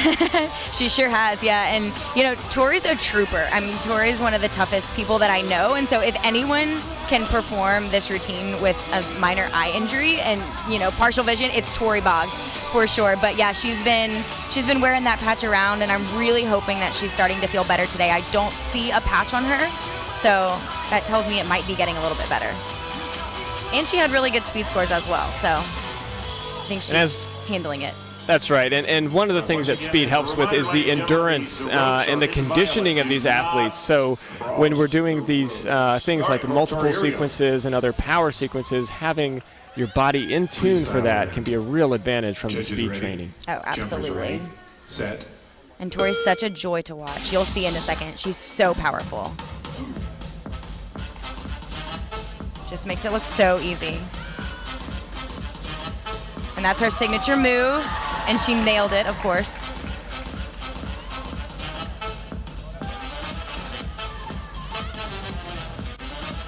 And she's got a really high energy song instrumental version that a lot of people are going to get into, I think. And you just saw a back tuck TJ. Very few females are able to do that skill, and she does it flawlessly. Joe, did you see her just change her rope behind her knees like that? And if you didn't know the sport well, you wouldn't have even noticed that because she moves so quickly and Yeah. so gracefully. Another thing we're seeing here are rope wraps, which are reasonably new to the sport and definitely add a presentation and entertainment element to it, even if the rope isn't passing under the athlete's feet. Yeah, it's kind of been a trend. And she's doing it well. I think she's about to wrap it up. Still has such high energy. Now, each of these routines can be between 45 and 75 seconds. Tori did a nice job there. Looked like she had perhaps one mistake. And Yeah. again, the way mistakes work is if there's a unintentional stop of the rope that lasts for more than 2 seconds, then there's a 0.2 deduction that will occur. Right. If it lasts less than 2 seconds, there's a 0.1 deduction. Now, we just saw in the replay, she actually did a back extension with the rope under one leg and then grabbed her handle out. Really a powerful jumper. Yeah, and then that second replay that you saw was her back tuck TJ. So she actually did a backflip, and the rope went around her 3 times, but it also went between her legs and pulled through. So that's a very, very difficult and scary skill. So, Kaylee, one of the things that we have seen from these experienced competitors is even when you and I might know that they made a mistake because we have experience in the sport, they are able to cover it up so well by doing rope releases or turn it into a whole different skill. How do you prepare for those kinds of mistakes and just how to cover them up so that the judges don't count a major deduction and instead only a minor deduction? Oh yeah, that's so important in our sport. And I think, the most successful athletes are able to practice through mistakes. And so, you'll see some athletes, maybe the less successful ones at recovering, they'll make a mistake in practice, but then they'll just stop and not continue practicing that routine. The more successful athletes tend to, if they make a mistake in practice, tend to keep going and to try to bail it out, even in practice when there are no judges to watch, so that they're prepared to do that very thing in competition. And it is so important. Now on the screen now is the leaderboard and Tori's routine here, leading the way with a 5.53. Now the maximum amount of points is 10, but most competitive scores are usually in the 5 to 7 range just because of the way the judging system is set up. It would be near impossible to score above an 8 or 9 in the sport just because of the difficulty required to pull that off. Absolutely. And it leaves room for our sport to grow into that difficulty as well. That's right. Next on the floor, Allie Astles from the Comet Skippers of the USA. Nice, powerful beginning. And we've really seen Allie grow up through the sport, and she's just continued to improve every year. That's right. Allie, one of those jumpers who began as a youngster and now making her way into the Grand World Finals for the females. Yeah, and I know she has so much fun out there. You can really tell on her face how much she loves this sport. And Allie's using a beaded rope. Joe, can you talk just a little bit about the differences and maybe how much more difficult it is to turn a beaded rope sometimes? Yeah, so a beaded rope will often hold its shape a little better, but it's heavier. And so these athletes have to make a decision about do they want to sacrifice the speed of the rope or the positionality of the rope. And Allie and many of her team members use beaded ropes. They're also easier to see, which can help with the presentation score. A little later, we're going to show you up close what these ropes look like and explain a little more about the differences between freestyle, speed, and double Dutch ropes. Yeah, absolutely. And it really is a personal preference. There are kind of pros and cons to both types of ropes. That's right, Allie showing us some power here. And one of the things that's most difficult in a freestyle routine is just how to continue with the skills all the way up until that end beep. And Kaylee, what goes into routine design in the, say, last 15 seconds of a performance versus perhaps the first 15 seconds? Yeah, so the last 15 seconds are, in all reality, they're brutal on your endurance, and you just feel like you have concrete in your legs sometimes. And so in all reality, you have to keep that in mind as you're designing your routine. You probably don't want to put your most difficult skills in the last 15 seconds. However, you still want it to look powerful, and you don't want anyone in the audience to feel that you are tired. And so, you have to have that balance. And I do think Allie did a good job of that. We saw her pull a front flip at the very end of her routine. So she's still trying to put some powerful things in that last 15 seconds. But you really you have to push through because it's so difficult. And in recent years, the judging system has started to reward that, and we'll talk about that here in a moment. But Tori Boggs is still our leader on the leaderboard here. So the new jumpers seeking to unseat Tori as we continue through. Yeah, we're seeing those scores pretty close. I see about 1/10 of a point in between first and second place, and so we'll see how close the scores get as we move through the competition. That's right. Next up, Elena of the flying ropes out of Germany. Looks like we're all set. Here we go. Freestyle event. Judges ready, jumpers ready, set.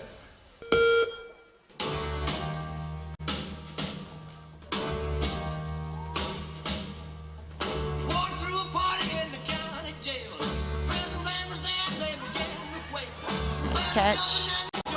Very powerful aerial.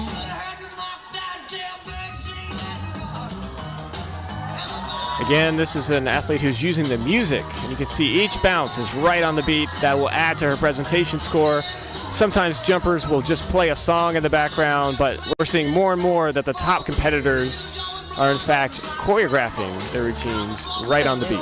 And you know, it takes a lot of time and effort to do that, and so I really have a lot of respect for athletes that take that care and that time to really choreograph to the music like she is. That type of release was known as a floater.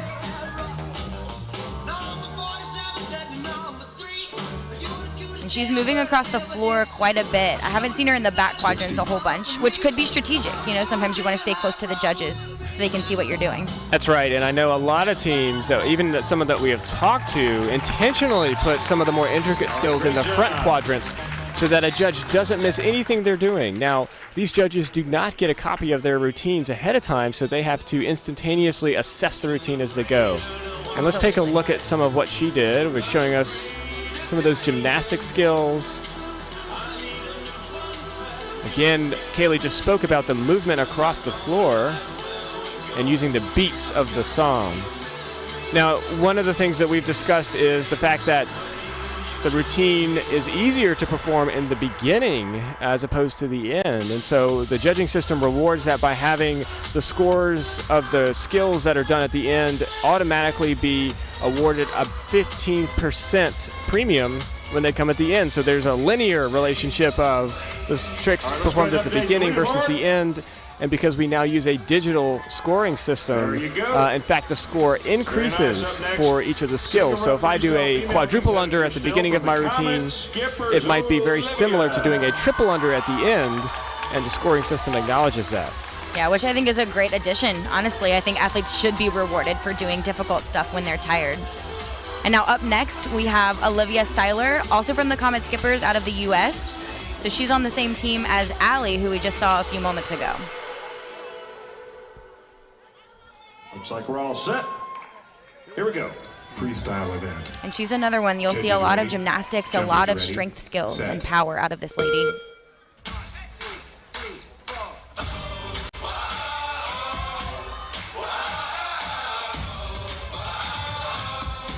And she's also using that beaded rope. Again, a little bit heavier, but sometimes holds its shape that much better. That was a really nice TJ to front flip.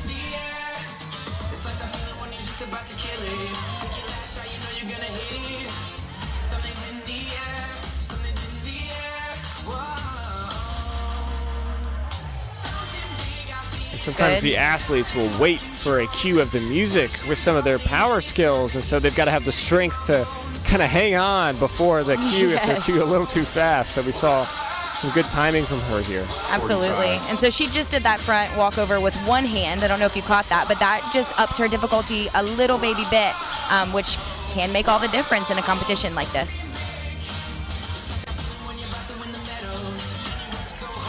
So a slight mistake there, an unintentional stop of the rope, but she recovered very quickly, so there will be a minimal deduction. Yeah, she's recovering really well. So one of the things we just saw her do was she did a rope release, so she dropped the handle, but then she didn't catch it back on the handle, and she had to make adjustments with a slightly shorter rope. We see that a lot of the time. Yes. When athletes do these kinds of things. Yes, absolutely. And so again, just minor deductions, mostly in presentation for things like that. And it can be tricky to come out of it, but it's important to at least try so that you don't have that major deduction. Showing us some power here on the replay. Yeah, I love that. I love that combination from multiples to front flips. I think it's so powerful. You can see sitting in the lounge over there some of our athletes who are awaiting the leaderboard, and they're going to keep an eye on how things play out and Yeah, it looks like they're having a good time over there, actually. It does. And one of the things that makes the sport so special is indeed the camaraderie amongst the athletes. In fact, that's proven nowhere better than at the camp that occurs after this tournament. So tomorrow there will be a rest day. And then following that, each of the athletes are invited to participate in a multi-day camp where a staff is selected from an assortment of countries, and they come together to share skills, create new tricks, and otherwise develop bonds that can last a lifetime. So a huge part of the sport is that international component. Leaderboard at this time. Most definitely. All right, Tori continuing to stay atop the leaderboard, and it's got to be nerve-wracking to sit there and watch this thing update over time and yet not be able to do anything about it. This is a newer thing in the sport, and I can only imagine what's going through their head as they have to sit there and just sort of wait and see the scores update live. And many of my competitive days, it was who knows what's going to happen until they announce the awards, which added its own sense of personality to the sport. But I think as we embrace the digital revolution in the sport, we're seeing things like the clicking system we talked about earlier, the skip track, as well as the digital judging system. We'll talk more about that a little later. And then also seeing the leaderboard. Yeah, absolutely. So things are a lot more instantaneous now. And Joe, to your point, it is excruciating to sit there and just wait for scores to pop up. No doubt. Next up, Daracha from Team Kangaroo.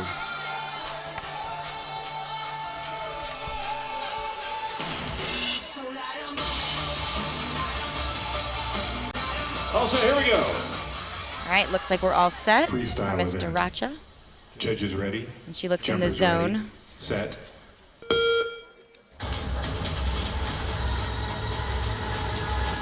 Nice, so she's got a really dramatic and powerful musical piece. And she's hitting those beats perfectly, almost. And the musical element of routines can add so much. It can also take away. That is true. That is true. If it's done right, it'll give you chills, you know, but if not, then it can take away just a little bit. And Daracha is from Hungary, with Team Kangaroo. We've seen some really strong performances out of Hungary during this competition. Oh. We have, and classic, something that happens occasionally is that you'll see a rope break, and we saw that in this case, and so Daracha will be allowed a re-jump, and probably at the final heat of this event, so she'll stay warm, get her rope replaced, and then come back, and she's using a plastic rope. And occasionally, probably every few months or so, plastic ropes do break, and it's not always obvious when it's going to happen. So competitors do have to be prepared, and any experienced competitor can tell you about a time when their rope broke memorably at a competition, sometimes at the worst possible moment. Yes, sometimes it's at the very end of a clean routine, you know, and you just had a few seconds left, and that is just devastating. Thankfully for her, it was kind of beginning, middle, but this is one of the only reasons that we do see re-jumps, Joe. That's right, and you know, you see the team the athletes sitting over there.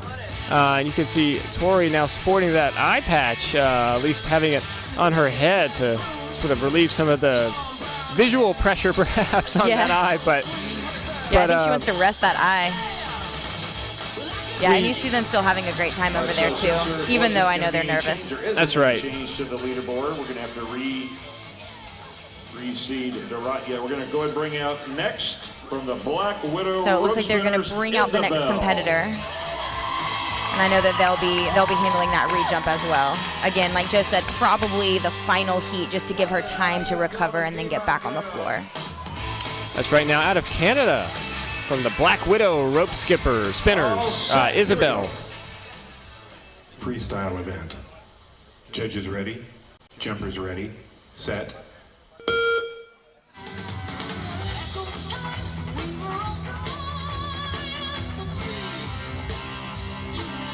starting off with some strong triple unders, And going we're- under her legs a lot.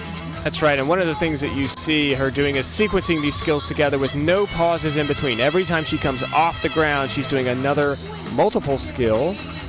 And the difficulty judges are literally assessing every single skill that she's doing, so the more she can pack into a combination, the higher her density score will be. Absolutely. And you know, it takes a lot of skill to be a judge. Judging every one of those skills so fast is difficult. Good, and then she'll move into some power. Having a really clean performance so far.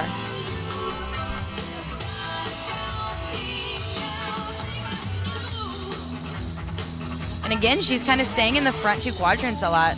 I'm beginning to think it is strategic. 60.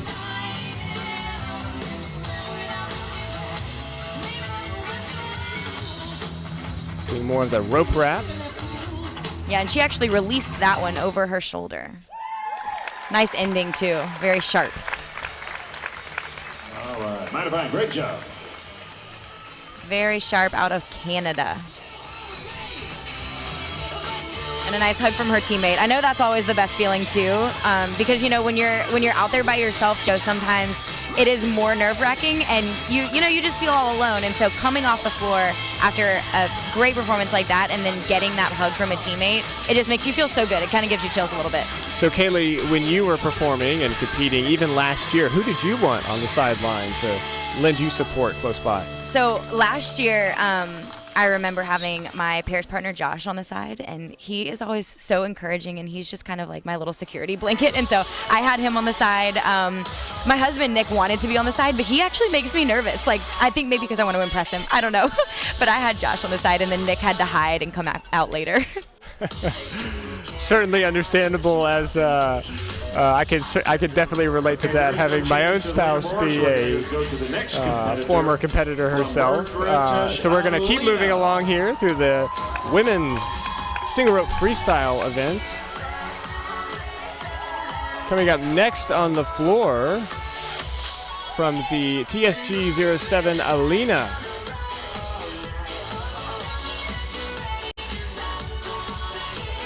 And you'll see a lot of different beginning poses throughout this competition. Sometimes you can kind of tell what they're about to do. It looks like she's wrapped up.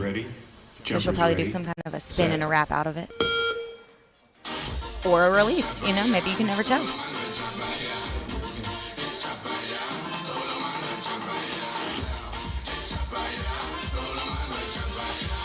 Nice. That last multiple was a lot harder than it looks.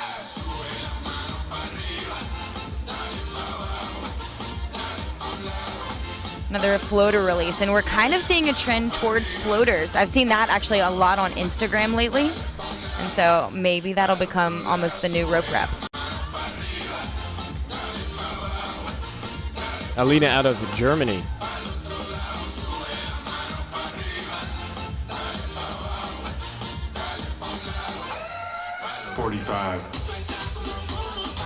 Nice. And she looks like a really calm performer. You know, you can really tell that she's practiced this routine, and she doesn't seem nervous at all. Although I'm sure she is on the inside. She seems very confident and very poised. That's right. You can often tell from the facial expression, and just sometimes the speed or the pace of the jumping is intentionally fast, but other times it is artificially fast because of the nerves. And so she's doing a nice job of maintaining a nice pace, ending with a rope release there. Nice job. All right, great job. Yeah, that is true. You know, a lot of times nerves will cause jumpers to go faster, and that can lead to some pretty bad mistakes. So We're it's seeing important to keep quads that. here Yeah, we are. Yes. on the replay, and those quads also included crossing motions. So as the judges assess those scores, they will not only score them for the multiple, but also for the sort of variable that makes it a little harder. And so adding crosses into it will increase the difficulty score. And so when she does them in sequence, not only is her density high, but also her difficulty. We'll see how that shows up on the scoreboard. Yeah, absolutely. So just kind of racking up points there with all of those different tricks in sequence. So Kaylee, how long, when you think about sequences that are what we often refer to as combos, right? Back-to-back-to-back skills. Kaylee, how long ought a combo be? You know, I think it does vary. Sometimes combos, if they get too long, people can get lost in it and just kind of get into a rut, you know? But it has to be long enough to maintain some continuity. I typically try to make, at least like multiples combos, I try to make them at least 12 tricks, sometimes a few more than that, but somewhere in the middle is always nice. And this is Bailey Andrews coming up. She is from the U.S., Proform Airborne, and this is honestly one of my favorite people to watch jump. She is always incredibly creative, and the power that this lady has is incredible.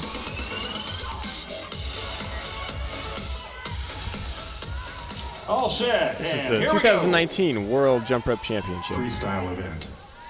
Judges ready, jumpers ready, set.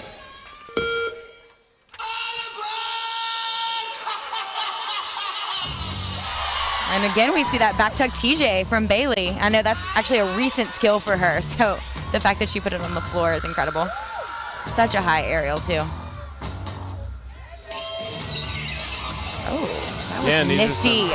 Very cool rope wraps. Super cool. Nice. This is really good. And she looks like she's jumping a little faster maybe than she normally does. Could be a little bit of excitement there. Oh, that was tough. She's doing some risky skills here where she's releasing handles and pulling them off effortlessly in this routine. This looks seamless. Oh, a shoemaker. A modified version of a shoemaker a little bit. 60. Now adding in a multiple sequence here. Yep. And she's throwing in some of that presentation as well. Nice. Wow. That was beautiful. It really was, and I think she's definitely going to push Tori on the scoreboard. Yeah. From that performance. It was very clean, minimal deductions, and so let's take a look at what she did. Yeah, she's going to be really happy. TJ And again, back tuck. yeah, that's a new skill. She just got that, and so it's really amazing that she was able to compete it. Showing us rope manipulation, handle releases. And that was nice. She almost did that one in place, which requires so much flexibility in your back. Yes. Joining the lounge over there with Patches. Sitting next to Patches. Lucky duck. Poor Tori. All right, we're going to go ahead So, and Kaylee, one of the things that we've been seeing out here, and there you go, the audience reacting to Bailey. 400ths of a point. Man, that's close. Wow. Our next competitor. So Bailey is our current leader, as we expected from that amazing routine. Yep, so now we've got Bailey, Tori, and Lauren in the top 3 places. That's right, and coming up next is Mary. I think Bailey's crying.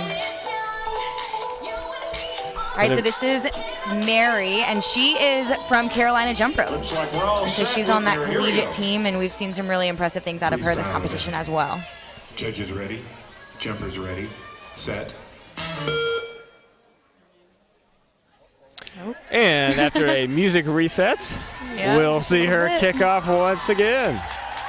Sometimes that actually kind of gets your jitters out, you know, All right, Mary, here we like go. snaps you back to reality. Freestyle event.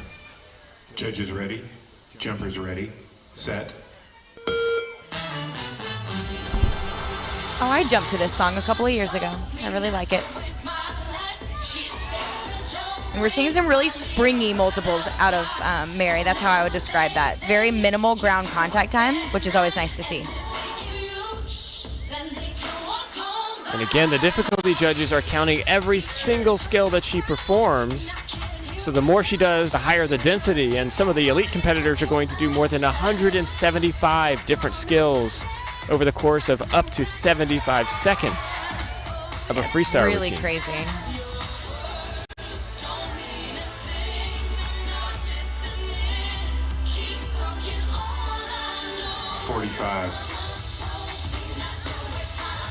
Nice, and so we see her adding in some rotation to her power sequence, which can really just enhance the interest. It enhances the difficulty a little bit sometimes, but really that's a presentation move to enhance the interest and creativity.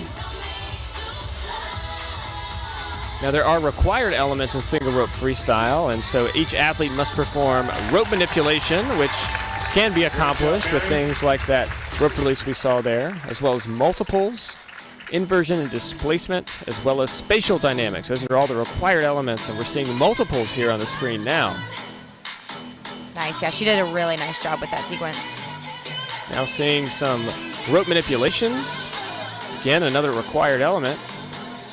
And then spatial dynamics we've talked about quite a bit this morning, and that includes moving around from quadrant to quadrant. So there are 4 quadrants on the floor, and athletes must touch all of them and perform skills in all of them to get full credit for the routine.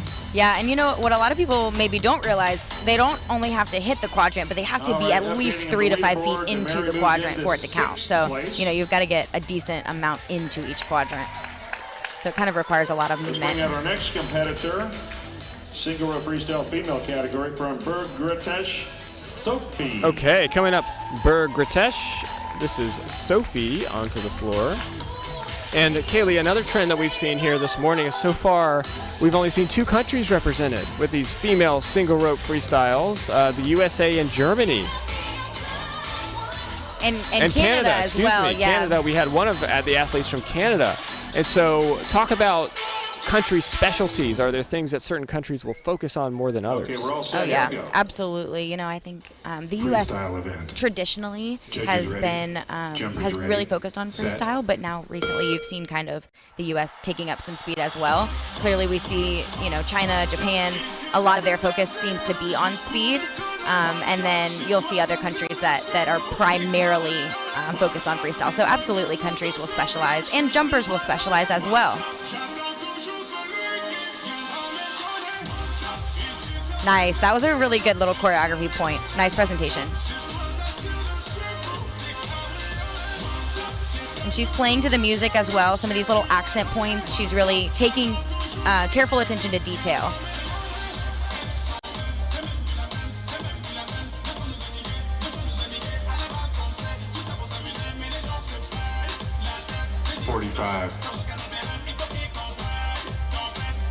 And a couple of little minor things. She is recovering pretty quickly, but some of these will count against her score.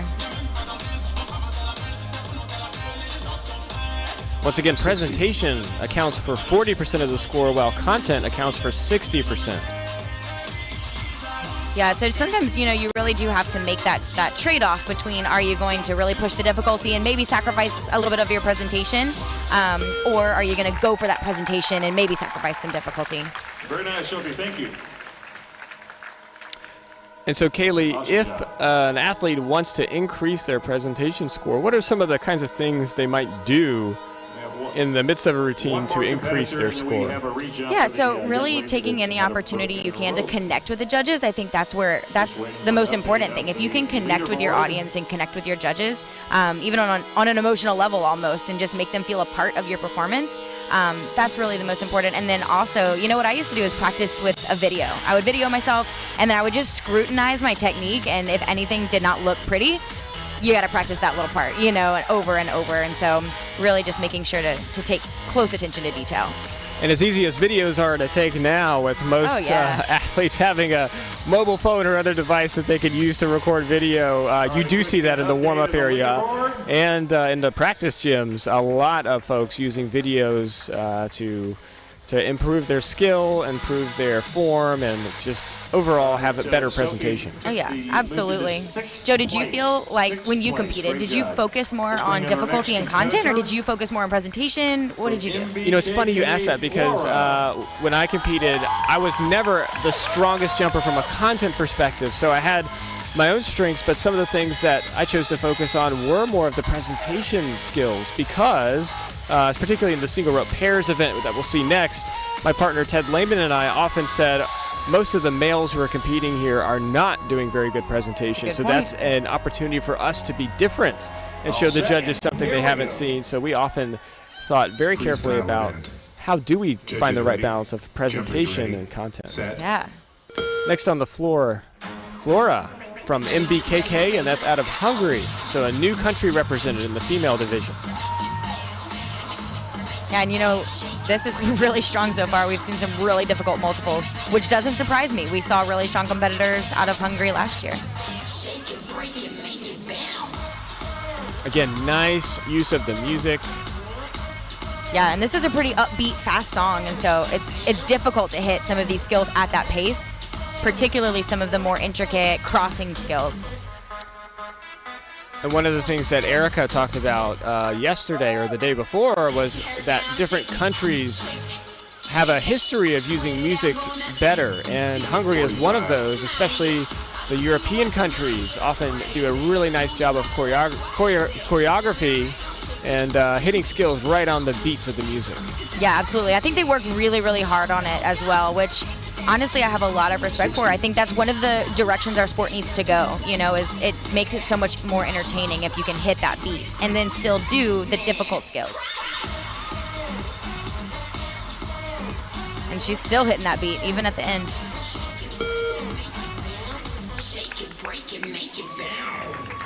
Nice. So that was a really good performance. You did hear that little beep, though, at time, and so she'll have that deduction for going over. And then I think maybe those last two skills won't count since they were after time. That's right. And so the head judge will look for those kinds of deductions. Showing us some nice multiples. The head judge will reward her for those. Absolutely. Required element. Yeah, she'll have no trouble getting her multiples credit. And you do have to achieve those skills at about an intermediate level.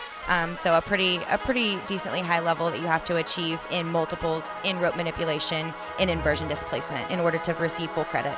Now, Kaylee, we see a lot of these jumpers going nearly all the way, or in some cases beyond, that final beep of 75 seconds. Why would an athlete choose to go that long in a routine? So, you know, you always want to push the envelope in terms of the amount that you can fit into your 45 to 75 second window. It doesn't seem like a lot of time when you're out on the floor. It seems almost like forever because you're so tired, but you know, you want to fit as much as possible, and so a lot of athletes plan their routines to be about a minute 14, 1 second under, and so if something goes wrong, you know, then if you don't plan it right and cut something else out, you're almost inevitably going to go over. So again, a bit of strategy and risk versus reward, but as we look at the leaderboard, our risk and reward certainly worked out for Bailey, who's still sitting atop the leaderboard, followed by Tori. And if that holds to this round, then she may be our new world champion. Yeah, this is an exciting time for all of these athletes. And then also there's a little bit of pressure too on the final couple of heats because they know what they have to beat, and they know that they're the last shot to beat this too.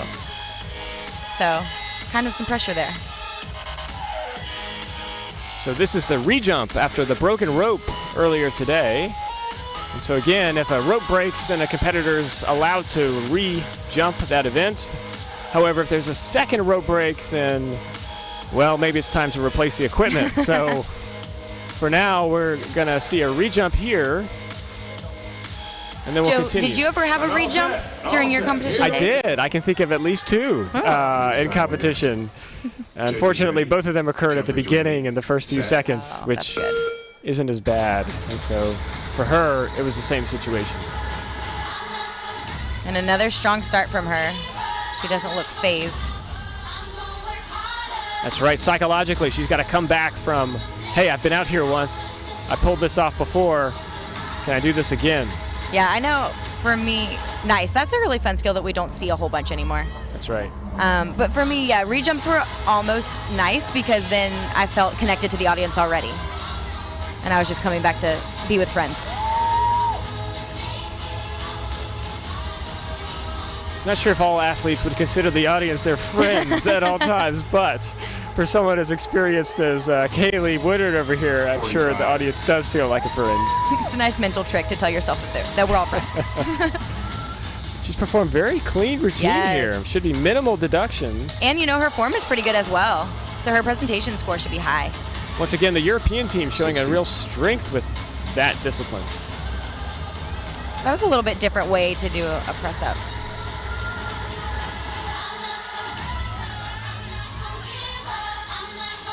She's finishing pretty strong. Some rope releases.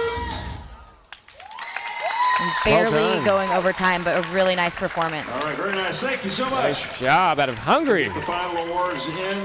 So Kaylee, final time the leaderboard, and then we will do the you are currently the reigning Grand World Champion in this event, and well, technically, Kaylee Kuvian is the reigning world champion. That's right. Technically, you are not. Kaylee Woodard has never performed in this competition as an athlete, but Kaylee Kuvion certainly did and is our reigning world champion, and we're about to crown a new one. And so what did you see across the female division that you liked? Oh, goodness. A lot, honestly. I saw some things I really want to go home and try, for one thing. But the trend that I'm seeing with female athletes is that we're pushing ourselves on a physical level, which I love. I think that we're doing a good job of maintaining kind of what we've traditionally had as females, and that's just that really strong presentation, creativity, connecting with the audience, good form. And we just saw it. Yep, we have a new world champion. That is so exciting. But we're also seeing females really push themselves in power, and we saw a lot of these ladies today representing that trend, and that makes me so proud, because I think that girls can do anything, and so let's go. All of the power skills. No doubt, that's been a big trend in this competition. Yep. So the leaderboard, of course, congratulations to Bailey in Proform Airborne out of the USA. She is our new Grand World Champion in the women's division of single rope freestyle. A reminder that coming up next will be the single rope freestyle for men. But before we go there, we're going to go down to the floor where Erica is going to do a brief interview, and we'll hear a little more about the judging system. So let's take it down to the floor with Erica here. All right, let's go. We are ready to go. Single rope freestyle female in third place from Cary Super Skippers, Lauren. And before we do that, we're going to move into the award phase. And Miss Lauren from the Cary Super Skippers is in third. Second place from Jump. I know she was gunning for a little higher than that, but she should be very, very proud of that. Miss Tori Boggs in second place with a really strong performance. And our 2019 Grand Champion in first place from Proform Airborne, Bailey. And as we saw, Bailey took first, and you know, Joe, she really deserved that. She did. She performed a very clean looking routine.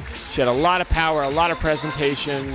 And Bailey is our new world champion. Now this is a USA sweep in first, second, and third, and the United States has traditionally been very strong in these sorts of events, similar to how China really dominated some of those speed events. Yeah, absolutely. And the U.S. kind of takes a lot of risks as well, which sometimes pays off for us. Of the United States of America.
Awesome job. Quick interview while we switch over Well to done, single Bailey. rope freestyle. Yeah, there's for the nothing like that males feeling, coming up you know, just hearing your national anthem played.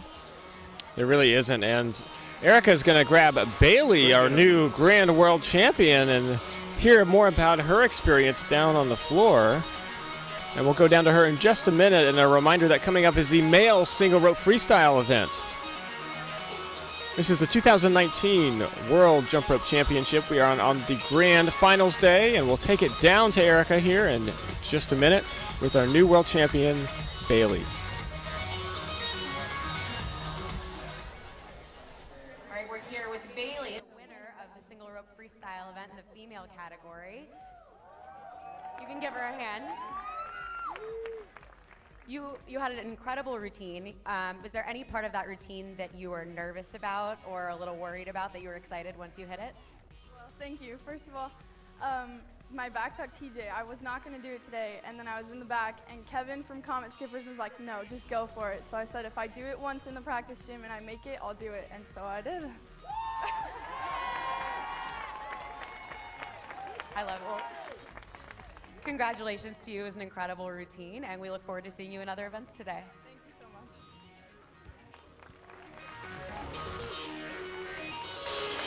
And love to hear that from Bailey. So, Kaylee, that was one of the tricks that you immediately called out when her routine was going on. Oh yeah, because it's so difficult, you know, and a lot of females don't do it, and I know it's new for her, and she just said that she wasn't, you know, gonna do it until Kevin from Comet Skippers encouraged her. And if we saw that score up there, you would notice that it's only 0.04 of a point between first and second, so it's quite likely that that trick made the difference for her. It is, and it's such an interesting takeaway after this tournament is making that kind of go, no-go decision at the last minute. You know, she risked making a mistake, but the risk paid off. Yes. Because she scored the highest total. Yeah, you just got to go for it. And right now we have Spencer here from the U.S., from the Super Skippers.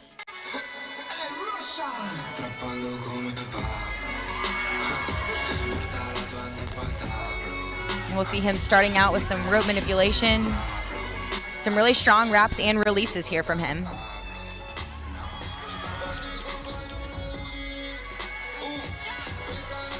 Nice, and then moving into a lot of interesting power skills here. Some rotation and then a split. Get some personality in there. Look at those judges.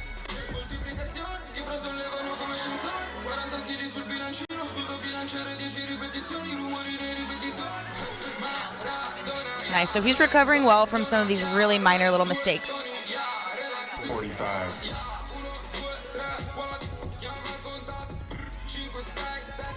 Good, and combining here a lot of rope manipulation with the power skills, that'll just serve to bump up his difficulty that much more. When you combine elements like that, oh, that was nifty. When you combine elements like that, you can really bump up your score. Very nice job. And again, from the males, we're going to probably look to see a little more in the way of content as opposed to presentation, but when male jumpers do present with nice presentation, it does stand out, and he's showing us some nice rope manipulation here. Again, each of these skills will be counted. And at the end there, beginning and ending poses are another piece that plays into the presentation score. Yeah, most definitely. Kaylee, talk about what goes into creating a beginning or an ending pose for a routine. Honestly, a lot. You know, your beginning pose is the first impression that the audience and the judges have of you and your routine, and so you want to do your best not to make it just a standard pose, right? Like, make it interesting, make it fun, and then, if possible, see, that was a really cool. Let's go ahead and put up that first lead But bar. if possible, you want to come out of it in a really interesting way as well to set up your routine for a creative beginning. And then similarly, that ending pose is also important. It's the last impression that the judges are going to have before writing down those final scores. So making it powerful, making it sharp is important. Coming up next is Seth from Proform Airborne out of the USA.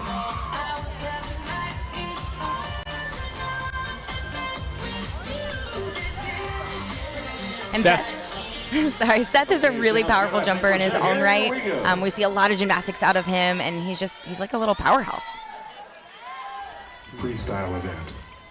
Judges ready, jumpers ready, set.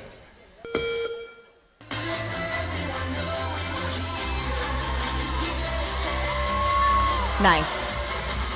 So difficult to do. Wow.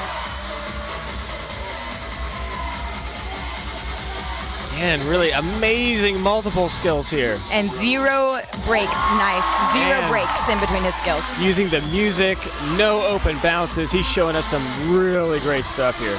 Yeah, the amount of endurance that this type of routine takes is unbelievable. You don't have a chance to breathe almost. That was cool. That roll forward in an AS cross behind the knees. That was really cool. So creative and nice. He's really good at all of the elements too. Nice rope manipulation. Wow, that's one of the strongest rope manipulations we've seen. So fast. And seamless. He's been clean so far. Little tiny mess up there. I don't even know if it'll count against him. And he's going to the beat of the music for the most part as well. He matches the energy of the music. Wow. Makes such a difference when they hit the so beats. cool. Yeah, it really does. If he can wrap this up, he's got a great Oh shot my about. goodness. Oh, That is an ending. That is how you end your routine. that is it. Oh, yes. Bringing that fire. Very nice. Man, I love an unexpected ending like that. All right, let's check out some of his highlights here. That is Front one of tuck. my favorites. Just amazing in the middle of a sequence. Oh, yeah. No setup at all. And then a really nice full just out of the blue. We said he was one of our more powerful jumpers, and he showed us that. Here's the ending again. He timed it perfectly with the beat, and absolutely, it's just hard to express what to say about a routine that just nails the music. It nails the content. Beautiful presentation. He should be rewarded. Oh, yeah. Very well. Absolutely. You know, and you can tell a routine like that that's so precise and he literally ended right on the beat. It takes so much practice and preparation. Shoot that up so everyone can see it. There we go. Way to go, Seth. Wow, 8.13. Now That's 10 a really high score. 10 is the max, and we very rarely see scores above 8.0. Yeah, So that's Seth really high. setting a high bar. Let's see if others can match it here at this competition. Yeah, so we really have a strong jumper coming up here as well. We have Adam. Here we go. And he is also out of the U.S. He's jumping with Flight Crew. Judges ready. Jumpers ready. Set. So Adam is also a powerful jumper. You'll also see a lot of intricacy out of him. Really cool multiples here, a lot of rotations. Once again, moving across the floor, just like we saw from our women earlier in the day. Nice. Now he's got a much faster pace, it seems. He's really, almost as soon as his feet hit the ground, they're back up off it again for something else, and his arms are constantly moving. The pace will add to his density score because each each score will be counted, but similar to before, we've got another rope malfunction, so he'll be entitled to a rejump.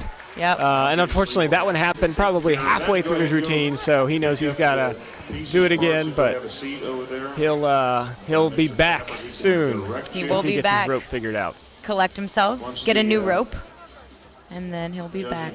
And it's always important, Joe. How many backup ropes did you bring to competition? So I usually only brought one, and I'm a little embarrassed to say that because sometimes I can recall in competitions where our athletes had to borrow ropes from others who were of similar height. And so, Kaylee, talk about how do you, what goes into personalizing a rope? Is it the length? Is it the weight? Is it the handles? What goes into that? Yeah, so a lot goes into it, and different people honestly care more than others how much goes into their personalized rope. I'm one that's pretty picky because I get used to a certain weight, and so for me it's like the ratio weight between the handle and the rope is important. Other people, I know they're like, I just need a beaded rope and I need it to fit me, that's all.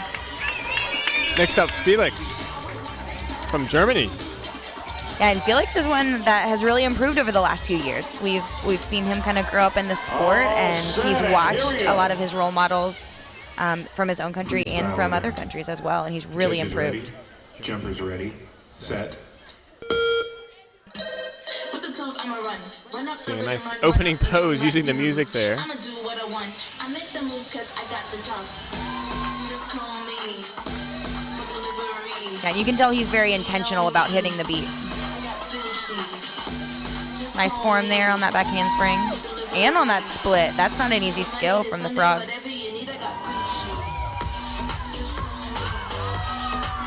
Very smooth jumper. That's right. Felix showing some excellent form and keeping his body upright, his arms close to his body as he moves. Yeah, absolutely. A lot of precision. Oh, we see some footwork. That's pretty rare. It is, and footwork used to be a required element in these did. routines and is no longer a required element, but occasionally an athlete will slip it in there, and it's oftentimes an exciting part of the routine because it's showing good presentation and speed skills. Yeah, it's a good opportunity to be creative. And we're seeing some really cool multiples and rope manipulation out of Felix right now. That rope wrap he did a moment ago was way harder than it looked. He made it effortless. Yeah, and the best athletes do. They make it look easy. Nice. So wrapping it up with some really strong triples. Nice. It's also nice sometimes to see an athlete begin the routine and end the routine in the same pose. Very intentional, which is a nice part of this. And we're seeing some of the multiples from him. Nice. Again. Yeah, multiples were really strong for him. And that footwork. I love it. Footwork, a good opportunity to use the music creatively.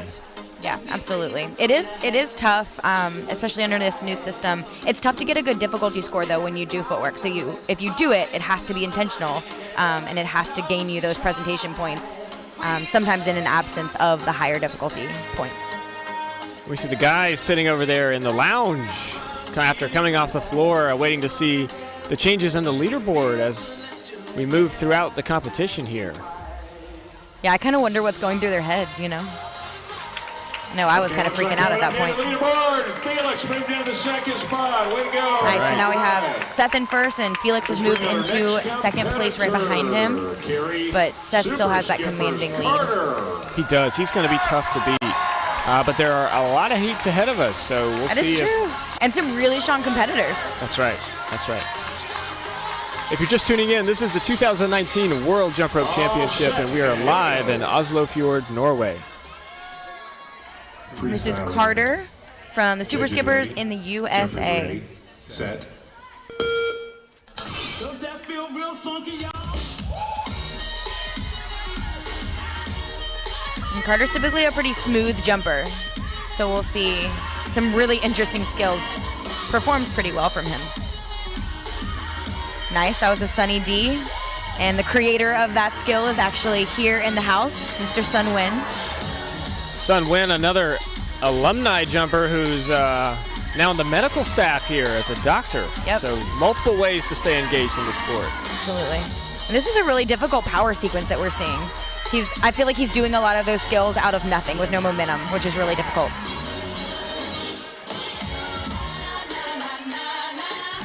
Cool, nice little spin. Rope wrap, and we've seen throughout this competition some really impressive rope wraps, demonstrating some on-point rap game, as Erica likes to call it. That is, it's a great rap game. As an athlete, it's frustrating too, because I can't figure out what they're doing exactly, so I can't go try it. That's right, it's so intricate.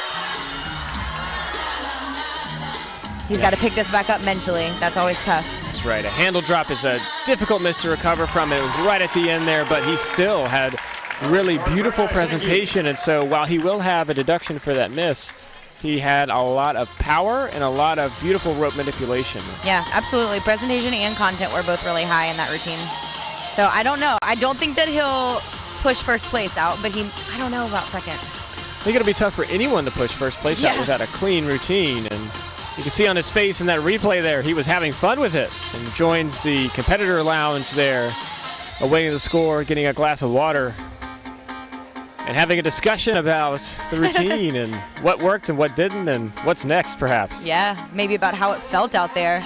And, you know, I think different people feel different stuff out there. Do you remember how it felt to compete and just what went through your mind? I do. I remember the nerves. I remember hating single rope freestyle individually because I was one of those people who definitely appreciated having others on the floor with me to be able to sort of help calm my nerves, lend support. And then, you know, sometimes the best way I found to calm my nerves was actually to help others, to sort of lend support to others, and that seemed to awesome. Put me in a better mindset about, okay, this is going to calm my nerves because I need to show that I'm calm and composed. Yeah, but put it in perspective. Judges ready. That's right. Next on the floor ready. from Set. Jump Pro, we have Zach. Yeah, get ready. He's insane. So that first trick that you saw, maybe people don't realize how incredibly difficult it is. And Zach is just an incredible power athlete, one of the strongest in the sport. Oh my gosh. Wow. He incorporates so many different things, martial arts and breakdancing and just so many different things in here. The way he can contort his body is just incredible. It's insane. Like, I'm in awe. I can't even deal with it. And he pulled the sequence off there, the power sequence. Yeah, he did. It was flawless.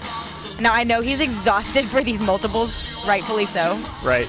45. and he'll move into his rope manipulation, which is also pretty iconic, honestly. He's really good at this element. He jumps very fast, and his rope is almost impossible to see. Oh, yeah. Because he's turning it so quickly, wrapping it in so many unexpected ways. And contorting his body so much. Wow, that rope release behind the back, if you missed it. Really impressive skill. Oh, he did catch it. Okay, I like that. That's a really cool ending. Very contortional. And, I think both of us sat here and thought, was that intentional? I don't know. But he pulled it off so much that it looked intentional. Let's take a look at some of his power skills. Oh my goodness. So he just did a backwards AS death wish. And it's called a death wish because your face is headed towards the floor. And that trick was actually first done by my husband. I'll have to give a little shout out by Nick Woodard. And there's that ending. Going down to the floor here in just a moment.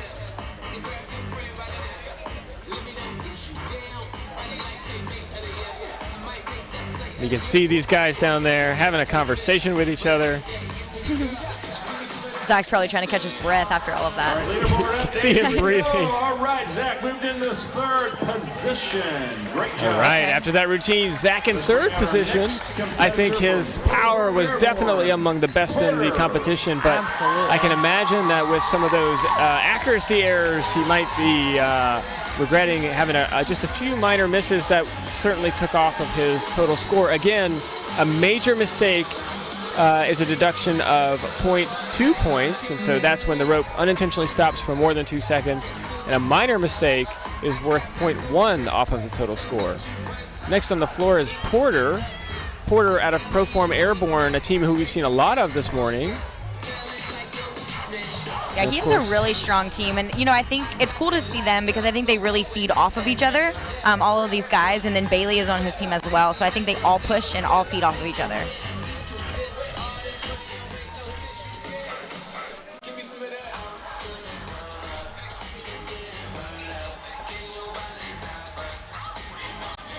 So sometimes this point is the hardest, just sitting there and waiting and knowing that your judges are about to judge your routine, and this can be a really nerve-wracking time.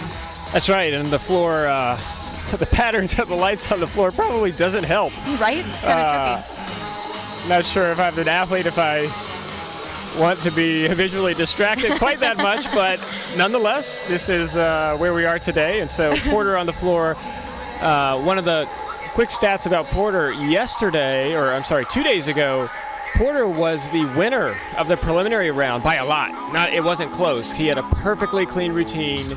He did a really nice job, excellent presentation, excellent content. So we do expect big things from him if he can pull this off. Yeah, absolutely. And we know he is such a talented jumper. His tumbling is higher than maybe I've ever seen, apart from on a spring gymnastics floor. And so he's a very capable young man, and so I'm really excited to see if he'll pull it off today. I hope he does.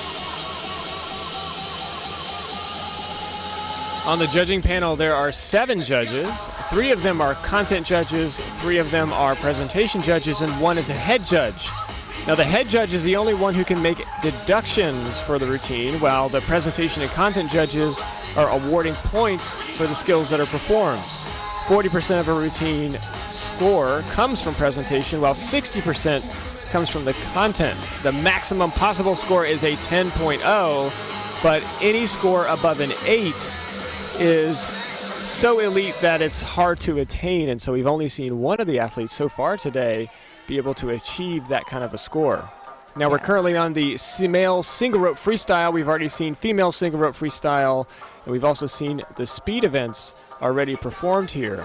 Absolutely, and so much more action still to come as well. We are not even close to done, which is a good thing. I would be really sad if we were close to done. That's right, and as we talk you through the rest of the day, coming up next we'll have the single rope pairs freestyle, followed by the single rope pairs wheel freestyle. Then we'll move into the single rope team freestyle. After we conclude that part, we'll move into the double dutch portion of the day. All right, it looks like we're ready. Freestyle event. Porter will take a big deep breath and then just get ready to go. Set.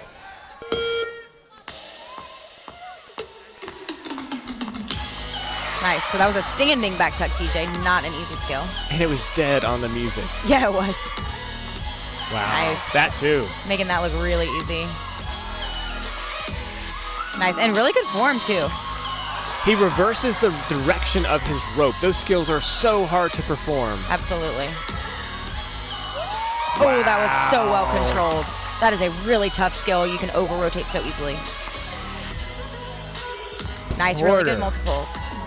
Really nice job. And we just saw his experience, too. That rope hit his head, but he never missed because he knew to slow it down and pull out before it missed.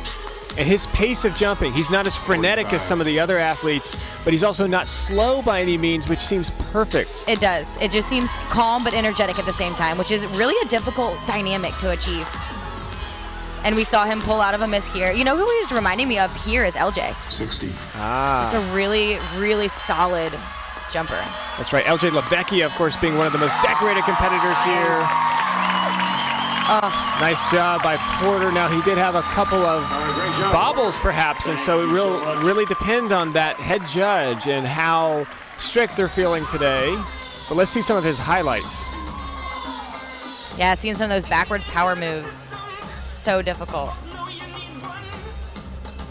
Oh, and then here, that's that back tuck AS. And you know, I actually tried that trick one time and I over-rotated so bad that I fell on my head. It's really difficult. Nice. Yeah, it's, I think it's easy to take for granted turning backwards, just how much more difficult it is to do a power skill when you change the direction of the rope. It looks easy when a lot of these guys do it, but those are some of the most challenging power skills in the sport. Oh yeah, I mean, you're pushing off of your hands, and you don't have your feet to help you. And then also that rope has to move 3 times as far around your body versus when you're just pulling it under your feet forwards. And so that's why it's so much more difficult. You've almost got to make a full, complete circle with that rope as you're pushing off of your hands. So it is incredibly difficult to do. So it looks like we're taking just a couple of seconds before we bring out our next competitor. And we see that Porter has moved into 3rd place, right behind Carter, and then Seth still has that commanding lead in 1st. All right, thank you for that quick update. Porter just moved into 3rd position. Great job, Porter. Let's go bring out our next competitor. We see our from athletes China, down Jingbang. on those couches. It looks like they're all trying to recover physically. These are such difficult routines. And athletically, it takes so much training to be able to not only get through these routines, but you have to look good getting through them. And, sometimes you have to fake it till you make it, but if your endurance isn't up, it's almost impossible to do that. And speaking of endurance, now we've got an athlete from China, Jinbang. Talk about endurance. Judges ready. And showing some crossover from the speed events and now into the freestyle. Absolutely. And these guys train so hard, starting off with some really difficult multiples. And these are all quadruple unders, so that rope is passing around him 4 times on every jump. Different styles of ropes used by these different athletes. Jinbang using what appears to be a plastic rope as opposed to beaded rope. Yeah, and a long-handled rope, so it's allowing him to reach a little bit farther with a little bit more ease, but now a plastic rope also can bounce more, so there can be a little bit of a trade-off. It's harder to control.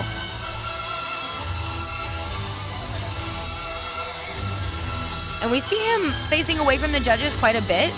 Do you think that that's strategic? Maybe he's trying to show the judges something behind his back, or what do you think? Well, I can recall creating routines that intentionally had the behind-the-back crossing skills done while facing with my back to the judges and my face opposite, so that they could definitely see what I was doing. Again, sometimes you've got to craft a routine so that you're maximizing your points from the judges and you don't want them to miss a thing. That is very true. You also, I do think you sacrifice a little bit of opportunity for facial presentation when you face the back, and so you have to balance it as well, which he is doing now. He's facing the front. Jinbang doing some nice multiples. Yeah, and then that ending right on the beat with that flip. And he knew it was coming. It looked like he might have delayed a jump or two to make sure he hit the beat. Absolutely. You can see his power skills moving across the floor. Nice multiples.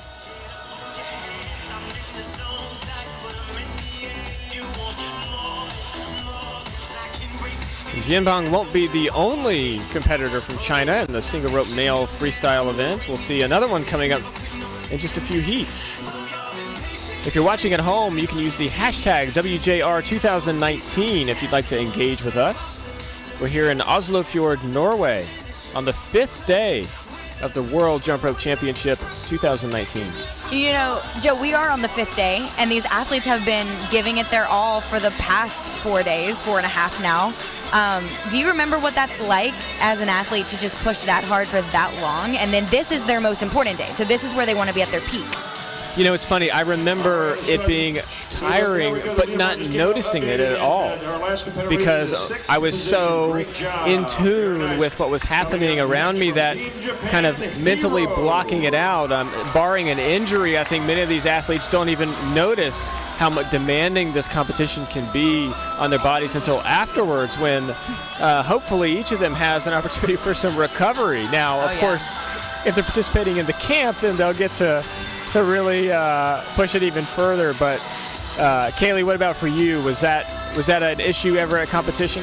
You know, like you said, barring an injury, a lot of times I didn't notice it until I got older. And I think once I got a little older, I like to think my body still stayed in shape, but I noticed it a little bit more.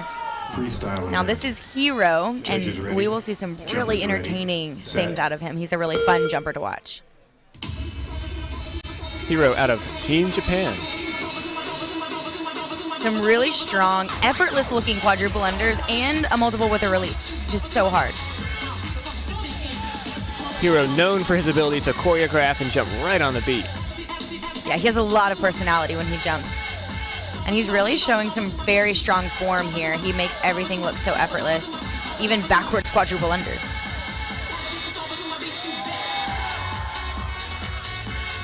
Slight accuracy deduction for that, but he's continuing on in the routine. Yeah, it doesn't look like it's phasing him very much. Oh, such rope control. He caught that on his foot, which is incredible, and it bumps up his difficulty score. It's rare to see a rope move that fast in a rope release and be caught.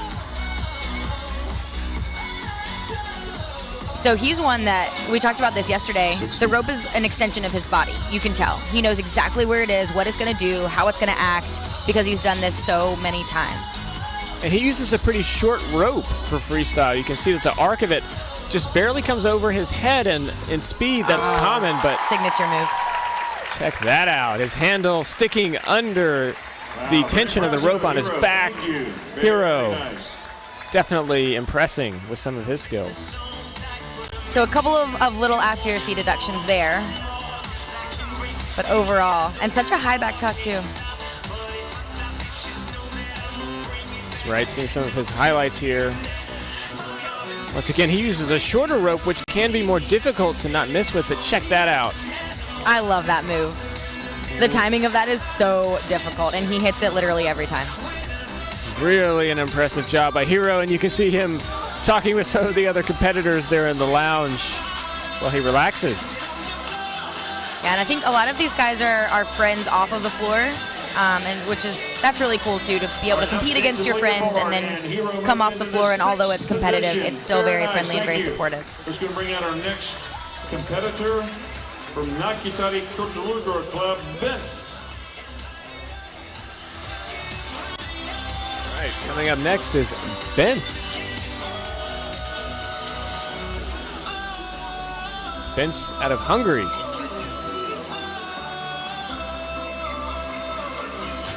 I believe we're all set, and here we go. So we saw strong performances from Freestyle Hungary event. in the female division. Judges ready. I'm excited to see what the Jumpers males ready. will bring too. Set. Chivalry is born dead.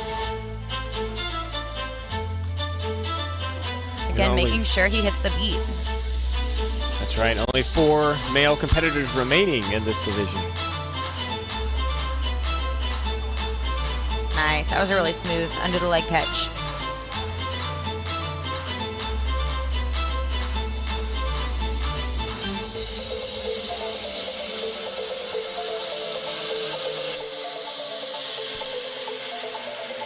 Oh, nice. That's a really tough move.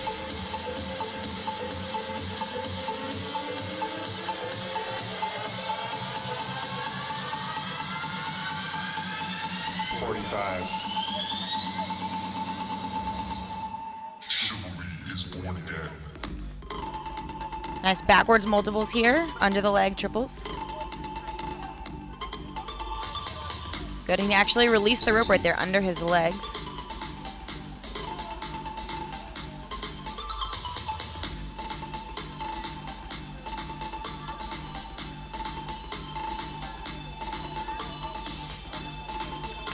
Nice. So a really nice, strong routine from Benz. He did a really nice job. He had a couple of little slip-ups, but he recovered pretty well as well. That's right. And as we work through the day, all of these competitors, of course, had to qualify for this competition in the preliminary competition. And Kaylee, do you ever see jumpers or athletes change their routine between the preliminary and the final, or did you ever do that? You absolutely do see it. Some people, I've heard both ways. I've heard people doing harder, more risky routines in prelims, and then once they get to finals, they kind of get nervous and take some things out. And then I've also heard the opposite. For myself, I think I didn't change it based on whether I was at prelims or finals.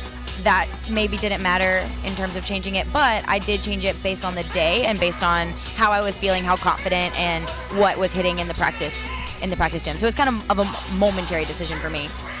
And Joe, you can't do that in group events. This is one of the only events that we can see those on-the-fly decisions. That's right. And sometimes that can make it easier, I think, for the single rope freestyle competitors to make those kinds of shifts. But one of the things that teams will sometimes also do is, depending on where they are in the leaderboard, as you're backstage and you're thinking about, okay, so far everyone has made a mistake in this routine. If I can pull off something clean, then I can probably win. Yeah. I have seen competitors adjust their routines to make them simpler, just for the sake of accuracy deduction. So always a risk and reward game in these routines, but Absolutely. exciting to watch. Zhao Lin on the floor now from China, and of course this is the young man who we saw just blisteringly fast in the speed events. Yeah, and he clearly works on freestyle as well. This is incredible. And a pretty fast pace. Nice. So bouncy. And all of these are backwards, under the legs, triples, and quads.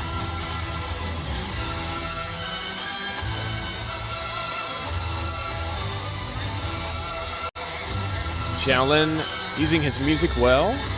Yeah, it looked like he was waiting on a beat right before that last sequence. 45. He really excels in those multiples. His wrists are flying, which is there's no wonder why, because he's so good at speed. It translates into freestyle. That's right. 60.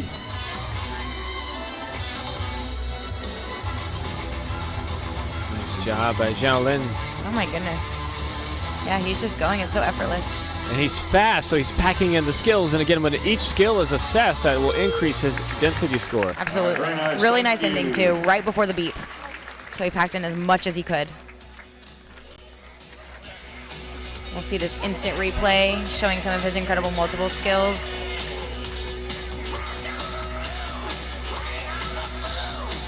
Crossing Really under the nice. legs, performing some variations of the TJ. And Kaylee, one of the fun things about this sport is the different names of the skills and how they're come up with. And so talk about just what is your favorite trick name, and how do some of these skill names come about? Oh, goodness.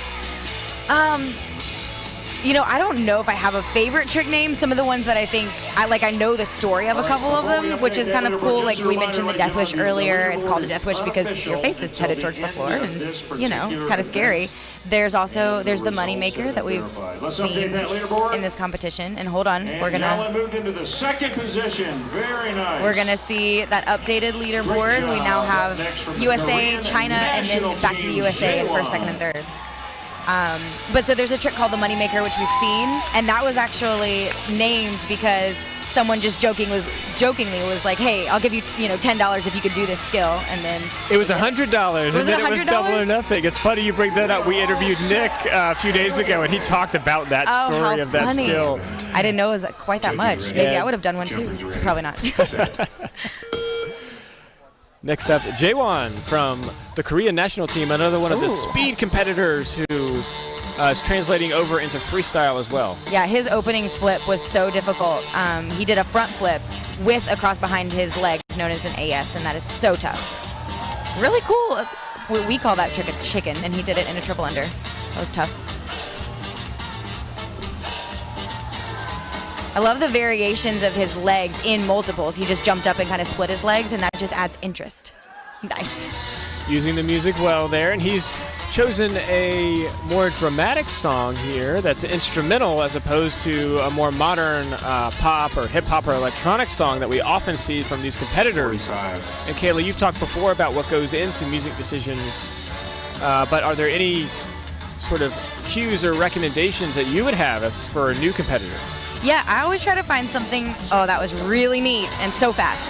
I always try to find something that has some changes in it. You don't want the exact same beat and feel of it the entire time. You want to look for something that has some changes so that you can change with it and then really amp up that choreography. Oh, that was such a cool ending. J1 showing us some creative flair there at the end. He was really fun to watch. And that observation is exactly what those presentation judges are looking for. Are they fun to watch? Absolutely. And we see some of his flips there with some rope manipulation added into them. And just effortless and really, really fun ending. J1, nice job. Yeah, so Joe, have you ever judged before at competitions? I have, and I can tell you that as hard as it is to be a competitor, it is also very difficult to judge because, again, you don't get the routines in advance, so you don't know what's coming. And so you've got to be prepared to watch them and really be able to assess as you go. And Let's bring out our next competitor. as the judges are on the panel, as we talked about before, the best ones are often the former competitors themselves, former athletes who know the sport so well. And speaking of knowing the sport well, on the floor now is Luke Boone out of the Cleveland Air Magic of Australia. And he is the definition of a veteran, I would say. That's right. Luke is one of the more decorated athletes in the sport, and particularly in the international competitions, I don't think there's anyone who has matched Luke's pedigree. Absolutely not. He's a legend for sure. And he's going to bring some really impressive skills. Jumpers ready, set.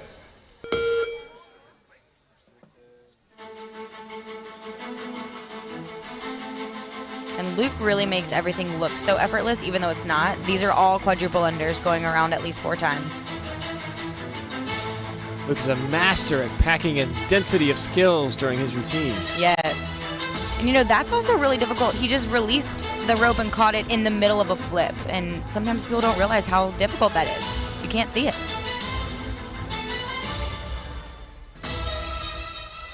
That was a nice little choreography point. Catching all the music cues. As was that. Yes. It was a really cool sequence. And Kaylee, I think across the years, I've always seen Luke's routines perform to instrumental music. Yeah. He's someone who really takes advantage of that. Wow. Was that a save, or did he mean to do that? Do you know? He meant to do that. I think that was amazing. Wow. 60. An example of how a veteran athlete can turn a mistake into what might be counted as a non-error there. That was a smart decision to let the rope go so it didn't get caught on his foot. But he knew his music. He knew when he needed to turn and end it. That was a really strong performance. Strong performance. I know he's disappointed with some of those errors that occurred during the routine, but nonetheless showing off some skills that we have not seen in any of these other routines so far. Yeah, absolutely. I really liked that sequence. That back tuck was a perfect ending for that creative sequence. So cool.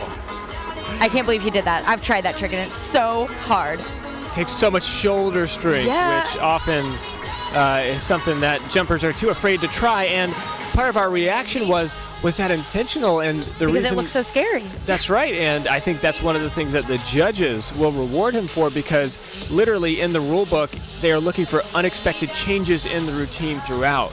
Absolutely. They want to be surprised. You know, we forget sometimes the judges have been sitting and watching so many routines. They want a surprise element. And we see Luke just moved into the 3rd place position Despite behind China. those errors. Despite the errors, yeah, which is really tough. And yeah, really a testament to how strong the rest of his routine was. You know, Luke has that combination too of presentation and difficulty, which it's hard sometimes to see that, especially in the males, because a lot of males just go for the content. That's right. And coming up next is Changyang All right, we are all set. Here we go. Zhang out of Team China. He will be the second to last competitor because, of course, we have a rope break to re-jump from earlier.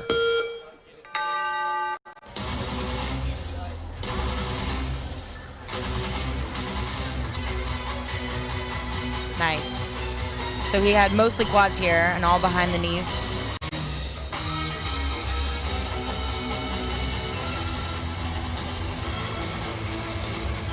This is a really fast routine. He's packing a ton in, and we've seen that across the board, really.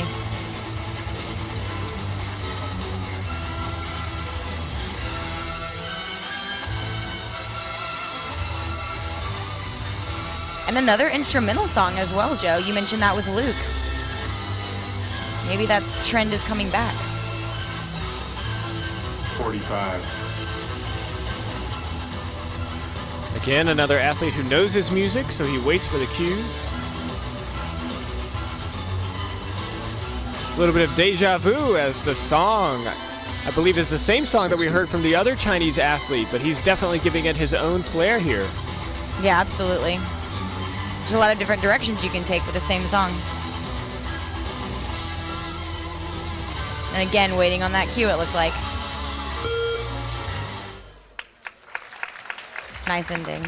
All right, Just a great little job, bit after that Changyang. time. We'll get those scores entered and an update on the Well done leaderboard. by Then we will do Changyang, one and we've re-jump got one for more for athlete. Eric, that'll be coming up in just a few seconds. So this is that re-jump. I remember a time when the rule was a little bit different. You could have multiple re-jumps and multiple rope breaks, you know, until you finally had your run without a rope break. I remember doing an event 3 times in a row, and it was just, you know, by that third run, we were like, this is a curse or something. This is ridiculous. What are we doing wrong here? Right, why do our ropes keep breaking? And especially in the group events, that's a big risk because you've got to check all the ropes. And I can Yes. certainly remember frantically backstage, especially with the plastic ropes, looking for any sign of a rope break. Oh yeah, gotta be ready. So we see Adam coming back onto the floor. I hope he's stayed warm, I'm sure he has. But that's a big challenge for these athletes. A lot of times after you warm up and then cool down and warm back up again, that gets really, really tough on your body. So a lot of times if you have multiple events, athletes just like to kind of stay semi-warm. The last competitor is in the 6th position. The 6th All right, position. Seth still staying atop the leaderboard by nearly a full point, which would be hard to make up, so we'll see. Yeah, Adam would have to be very, very clean. Freestyle event. Judges ready, jumpers ready, set.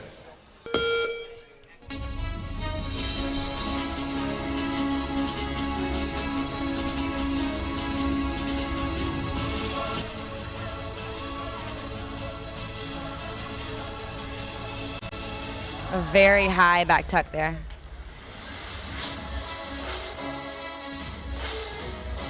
Really, really smooth. And he's really good at releases. This is another one I would say his rope is literally an extension of his body. He knows how to control it. That's a really cool multiple. He switched the direction of the rope on his leg for those of you that maybe missed that one. Wow, very cool. And he knows it's going to take a clean performance to do anything like challenge Carter. Oh yeah.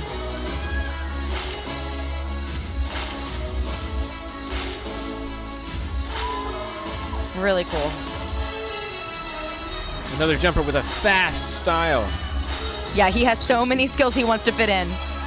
And he'll be rewarded for it on the density score. Absolutely. And this is a really strong ending. He looks energetic. Nice job.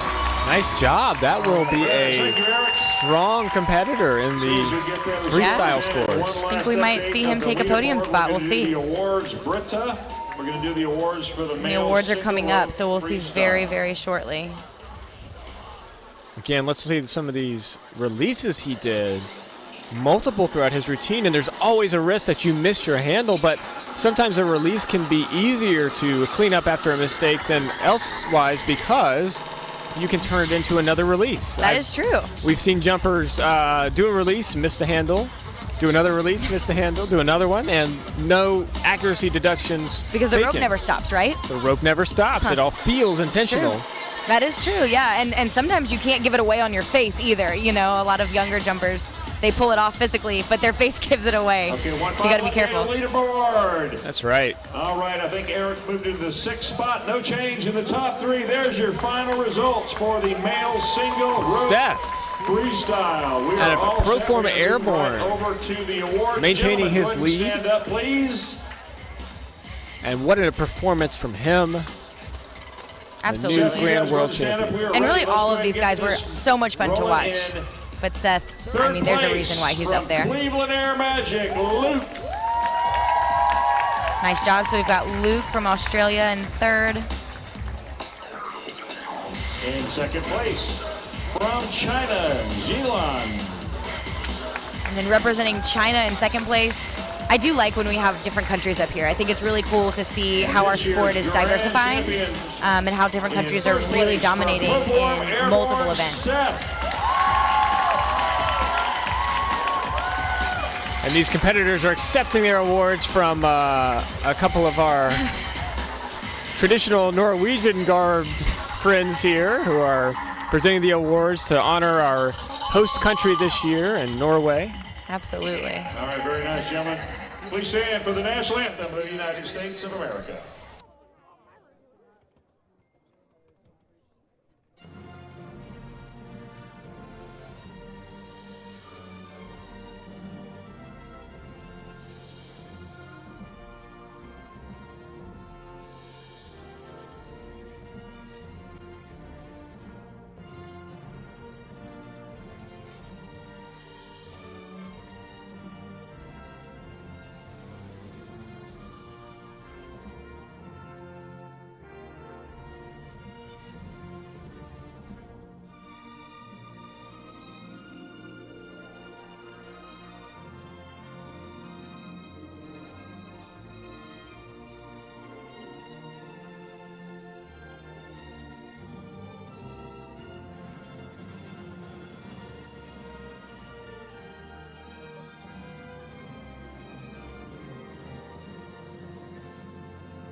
All right, great job, gentlemen. Thank you so much. We're going to do a quick interview and then right into single rope pairs. All right, Erica's on the floor. She's going to try to grab Seth here and see if we can't get a word from him.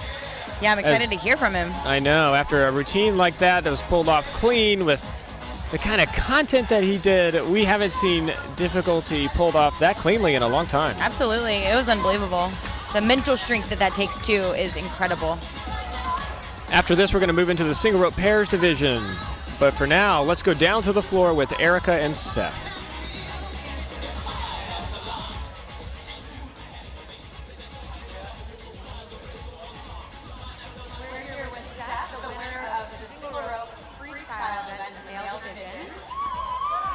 Give him a hand. So I just want to know, when you came off the floor, you had this feeling of excitement and you looked really thrilled to be done with your routine. What were you thinking as you walked off the floor? I was just really happy and grateful for the opportunity. And yeah, I'm just so proud of everybody and my coaches and my teammates who pushed me, and I'm just really happy. Wonderful. Congratulations, Seth. That's really cool to hear. You know, just that humility, but also he's so proud, clearly, of himself, as he should be. And you know, one thing that's really cool too, the female winner was from his team. So That's right. These guys sweep train together. for that team. Excellent point. yeah, absolutely incredible. And it's fun to see when athletes, even in the individual events, acknowledge the fact that it does take a team and it does take a lot of training and hard work supported from a lot of different individuals. And so definitely Seth acknowledging that fact here after his award.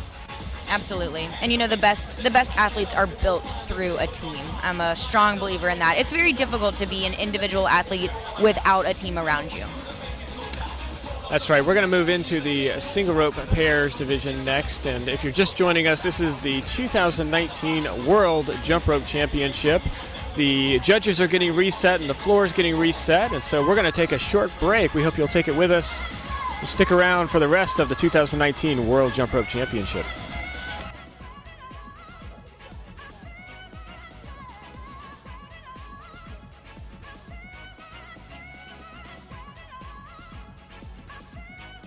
Can I have a representative of the Universe Skippers? Please come down. I have a folder for you. Universe Skippers, please come see me.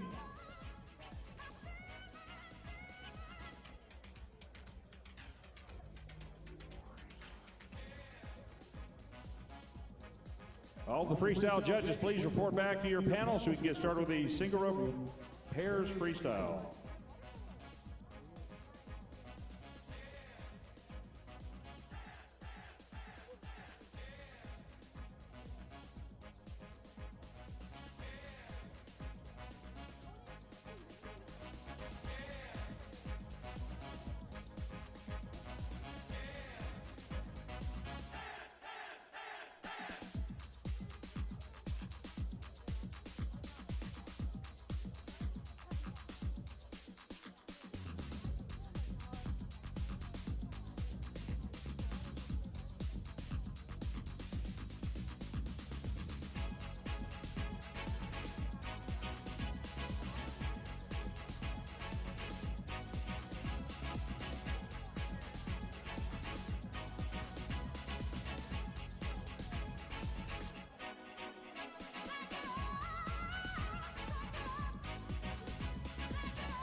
We need all of the freestyle judges for single rope freestyle. Please report back to the panel. We need to move right into single rope pairs freestyle.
Moving right along into the single rope pairs freestyle. Coming out on the floor next from the Cary Super Skippers, Grayson and Brooke.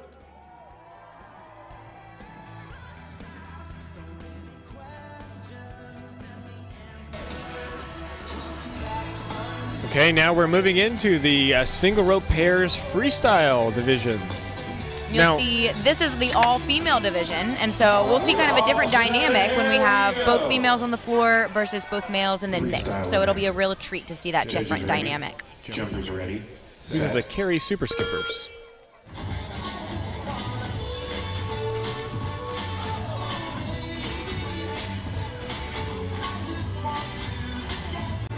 Nice, and so synchronicity is a really big deal in this event. You not only want to see great interaction and great skills, but they need to be perfectly synchronized.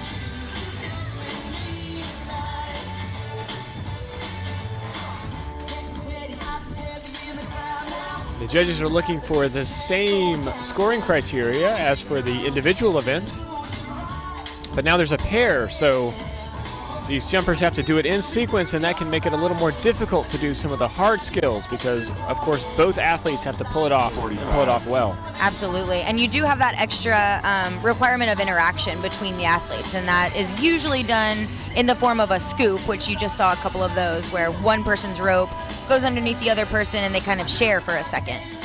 60.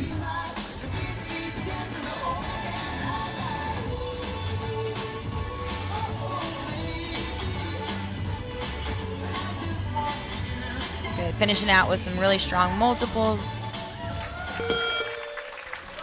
Nice job from the super skippers. Now, Kaylee, one of the things that we see in these routines is that when you do a skill across your body, sometimes you're crossing or doing a rope wrap from the right, and other times you're doing it from the left. And I can recall me and my partner, I was better at doing certain skills on my left side, and he was better at doing them on my right. And so one of us either had to adjust and flip sides, or we had to make a decision about doing it on opposite sides of our body, so it didn't look quite as in sync, but it was still the same skill. Did you ever encounter anything like that with your partners, and if so, how did you deal with it? Yeah, absolutely. So sometimes when we would encounter that, we just kind of told ourselves that it looked really nice to do them on different sides. And honestly, sometimes it does, just depending on the skill. It can have a cool effect, but yeah, that's what we told ourselves because neither one of us really wanted to change. But it is always really nice to see those skills done on the same side. Now, I will say, I think it was last year, we were doing a 4-person freestyle routine, and I ended up having to do a really tough rotation skill to my wrong side, and I almost thought I was going to fall down every single time. It can be really tough. All right, coming up next, the Bouncing Bulldogs out of the USA. So we'll see. These ladies are really strong. I think we're going to see some really great power sequences from them, and then typically also really clean jumping. So very, very fun to watch, these ladies. Freestyle event. Judges ready, jumpers ready, set.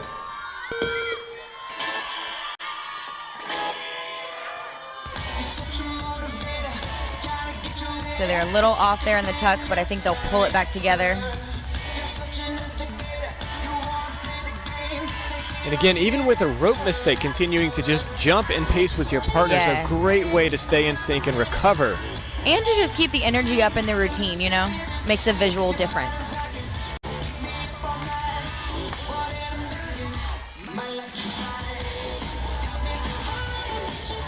Nice little acknowledgement of the judges there.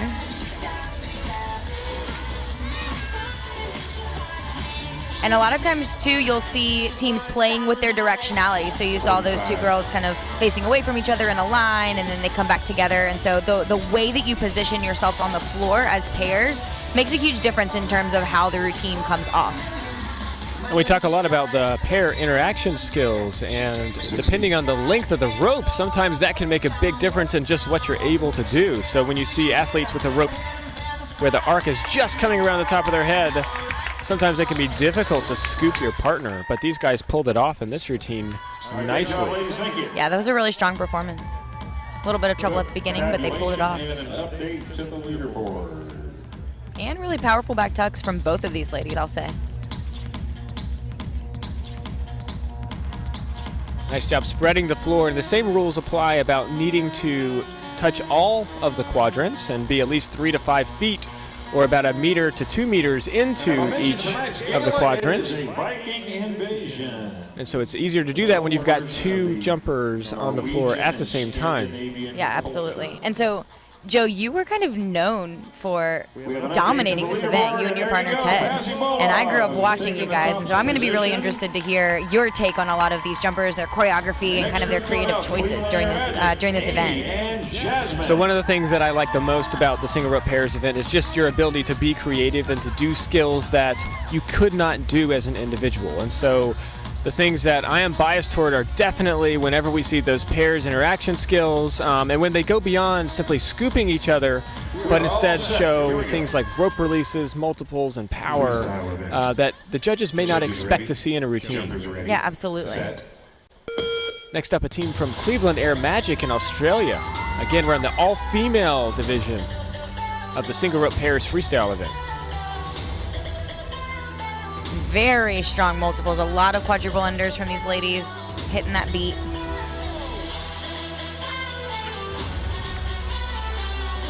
And then it's really difficult too. They're doing a lot of backwards multiples. That is not easy.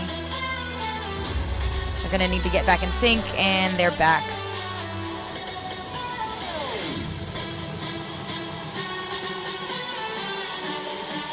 Oh, that was a really interesting scoop. Usually you see that done in single unders, but they did it in a double under. It's much harder. 45.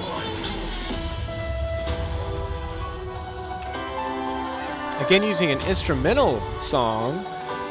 That's another trend that we've seen from some of the Australians here today, is the use of instrumentals in these freestyle routines. Absolutely. We've seen that from both Australia and China. And there's something to be said for that too, because there's a lot of different rhythms and things going on a lot of times in instrumental music. So a lot of things to pick up on.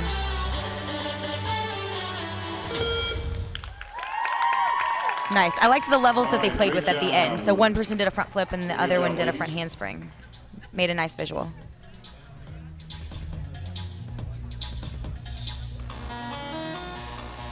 We'll see them hugging their coach. Their coach is known to be a really great lady and just someone who really pushes her athletes in the gym to be their best.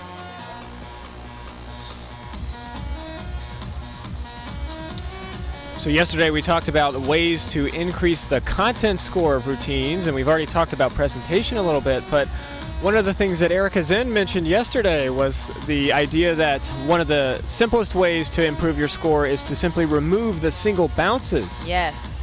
So every time that you're doing something other than a single bounce, you're getting scored and you're adding to your density. So a simple way to improve a routine is to simply remove those single bounces out of it. That's, of course, far easier said than done, as it can be exhausting and very complex to try to maintain a continuous sequence of skills throughout a routine. Oh yeah, absolutely. But you know, you do sacrifice time with those single bounces, and sometimes it can detract from the energy. So you really have to make decisions wisely there. Coming up next, Jump Rope Club Naïu from France. And you know, I've been really impressed with this team in particular. They're a relatively new team, and we've seen them just grow by leaps and bounds over the past few years, and just they're really doing well now in this competition. And these ladies are out of France.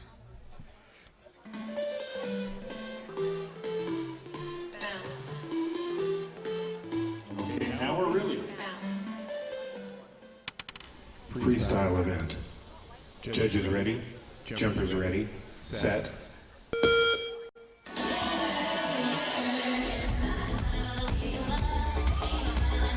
Nice. And really well synchronized. So the best jumpers that you'll see almost look like one person, and that's one of the things, Joe, that I loved about you and your partner. Y'all jumped, you know, the same style, and you looked so in sync all the time, and we're kind of seeing that even in these young jumpers here.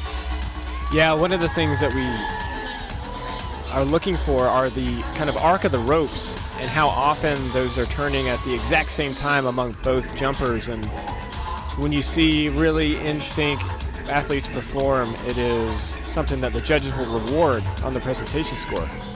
Absolutely. And so that was a really cool interaction. They went right back into jumping. The interaction itself, though, would count more for presentation because they did not pull the rope underneath them in the actual aerial. Oh, that was a cool idea. I liked it. Again, those partner interaction skills are what make this unique as an event. That was a nice ending, too. Really well done. Well done. They should be proud of that performance.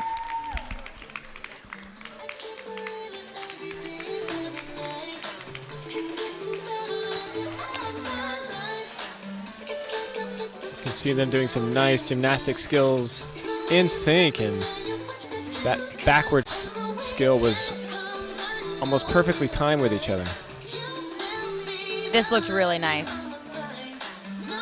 Very well synchronized, and it showed off their strength and their flexibility as well. And you'll see the couch filling up a little bit more. Now we've got 2 people per event trying to fit on that couch. Once we get to the single rope team event, we might have a packed house over there. Right? Some people might sit on the floor. We'll see. Oh, and these ladies moved into first place, right ahead of Cleveland Air Magic. By 2/100ths of a point. Crazy how close all of these things are. And accuracy deductions do make a difference in this, and so you can see that all it takes is one mistake and it'll knock you from first to third. Oh yeah, absolutely. Absolutely. When we're talking about hundredths of a point, 2/10 of a point seems like almost 100 points. You know, it's just huge. Freestyle event. Judges ready, jumpers ready, set. Team Kangaroo on the floor, out of Hungary.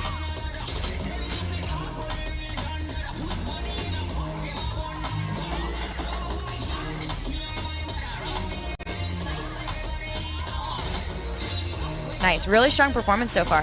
These girls are really strong and really energetic when they jump, so it makes it fun to watch. And again, playing with those levels. Oh, so they tried to go into a Chinese wheel sequence right there, where they exchanged the middle handle of their ropes. And sometimes that can be really tricky, especially with these plastic ropes, because they can stick together. Definitely a risk, but another risk that they took and pulled off there was a rope release into a scoop, and showing some dance moves along the way here as well. I know, that was a lot of fun.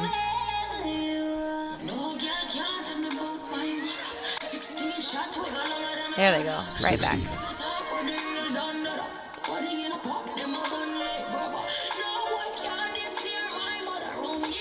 And so when things like this happen, it's really important to have a plan to get back, and these girls look like they're doing a good job of getting back in sync. Nicely done by Team Kangaroo out of Hungary. And Kaylee, when mistakes do happen in a single rope pairs freestyle event, how do you deal with that as a partner? Because obviously you've got to be in sync with your pair before you can start jumping again. Yeah, absolutely. And so there's a decision to be made. You know, do you keep going with the sequence, in which case whatever skills the one partner does while the other one is recovering, you're not getting any difficulty credit. So there's that decision. Do I continue with the sequence, or do I stop and then cause like a little break in the routine while I wait for my partner? And I think that for me has been determined based on how big the miss is. So if I see that my partner is completely tangled in the ropes, I'm not going to keep going because there's no point. But if it's a small miss, I'll keep going and then I'll count them back in, typically. Yeah, one of the things that we used to do similar to that was practice missing.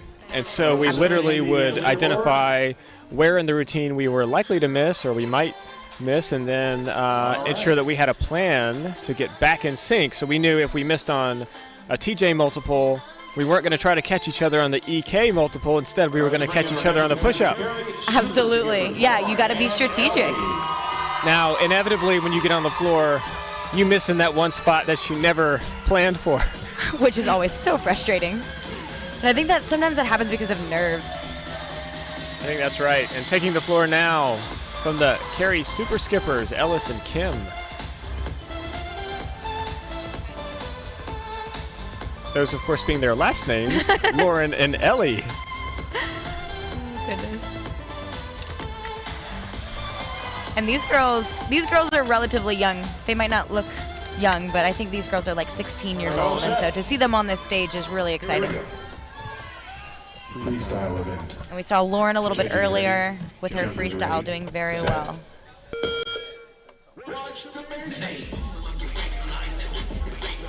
Really strong multiples. Wow. You don't see quads in a row like that from these ladies a lot.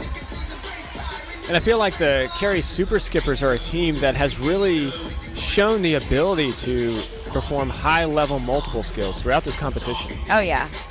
Yeah, they're a team that really does push themselves to do difficult skills. And you saw kind of what we were talking about here with those decisions. That was a really cool interaction. They pulled that rope around backwards and then in a double under. That is really great teamwork. But you saw those decisions made when they made just mistakes and counting each other back in. That's right. They had to communicate to make it happen, and they did. Yep. 45. And you see Lauren waiting on her partner there in that frog because she had the sense to know that her partner was not quite ready yet.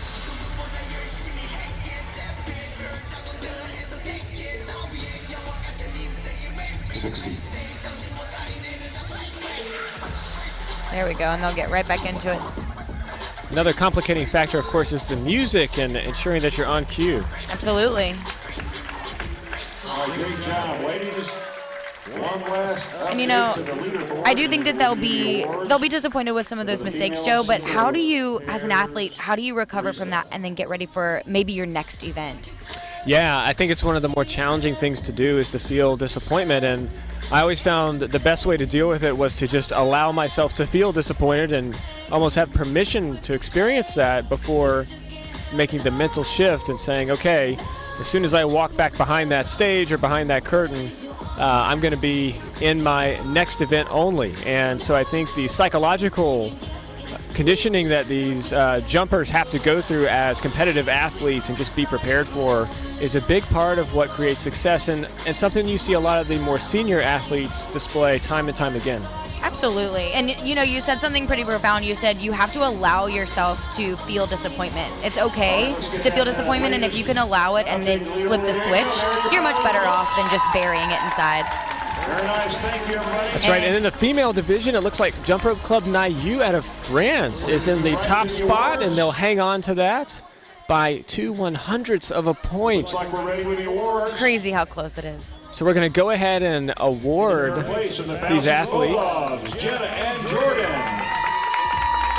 And again, this is the all-female division of the single rope pairs freestyle. There will also be an all-male division and a mixed or male and female gender division. Cleveland Air Magic, Amy and Jasmine. So we've got U.S. and Australia represented. And our grand champions from Jump Rope Club Nayu, Gwinnell and Lou. And then these ladies will represent France with a top score for this event. Really great to see different countries making their way up to the podium. Yeah, I think this is the first time that we've seen France in the first place position today. Is that correct? That is. It's exciting. The amount of pride that you feel for your country and just your team when you're up there is such an incredible feeling. I love that these girls are getting to experience that.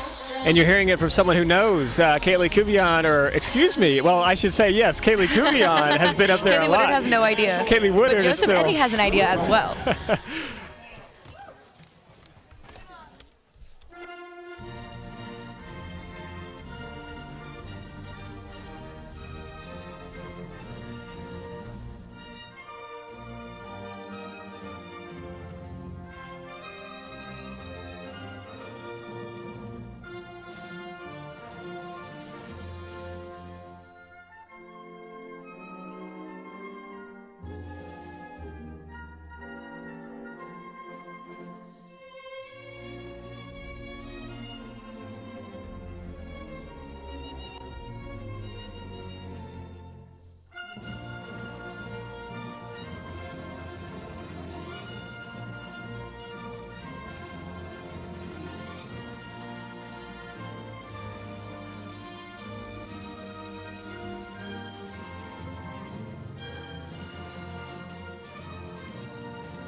All right, Vive la France.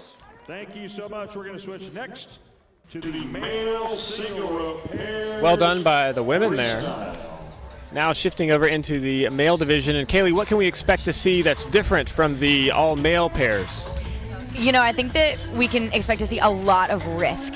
Typically, and I mean, maybe this is just my opinion, but typically when two really powerful guys get together, you tend to see them wanting to push their power envelope even farther, and they just do some really crazy stuff. So I think we're going to see a lot of risks, but I also know that a lot of these men are capable of taking those risks and really pulling them off. Next, we're going to go to the floor and hear from the champions with Erica, who's got Club Nayu standing by.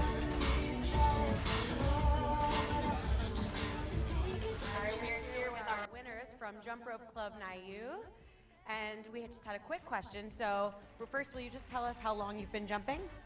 I've been jumping for 8 years. 16. Awesome. And can you tell us a little bit about how you come up with your routines? We get together and we talk about the the tricks you want to do, and we just put it together and we try to make it work.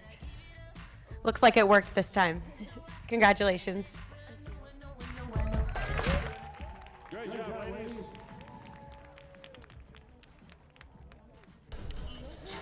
Nice to hear from the girls, and thank you to Erica for catching these champions as they come off of the podium. It's nice to hear a little window into what they're feeling here on a day when they achieve the pinnacle of the jump rope world as grand world champions.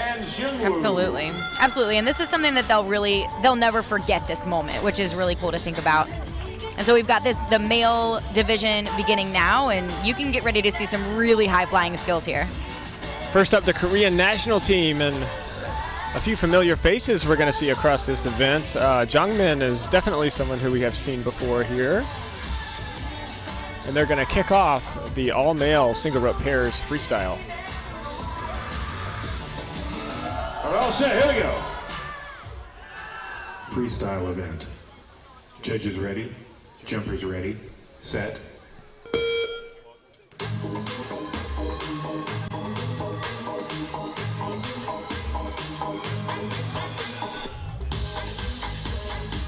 Nice. These guys jump so high, and yet they still have so much control over their bodies and their ropes. And they are perfectly together. Quick little rope drop there, but we'll see him get right back into these power moves. That was a nice recovery. So we'll see, these are quadruple unders, and their ropes are moving so fast. And now every time you see their legs go up like that in a multiple, they're getting extra points for crossing underneath their legs, behind their legs sometimes. Interesting pair sequence there. That was really cool. Nice, and you saw a wrap within a multiple that time. Again, upping that difficulty.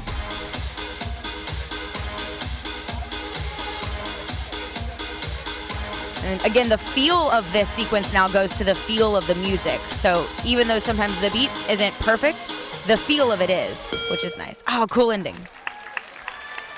What would you call that ending? What I call it? Would I call it overtime? Is that what you're asking? What would you call that?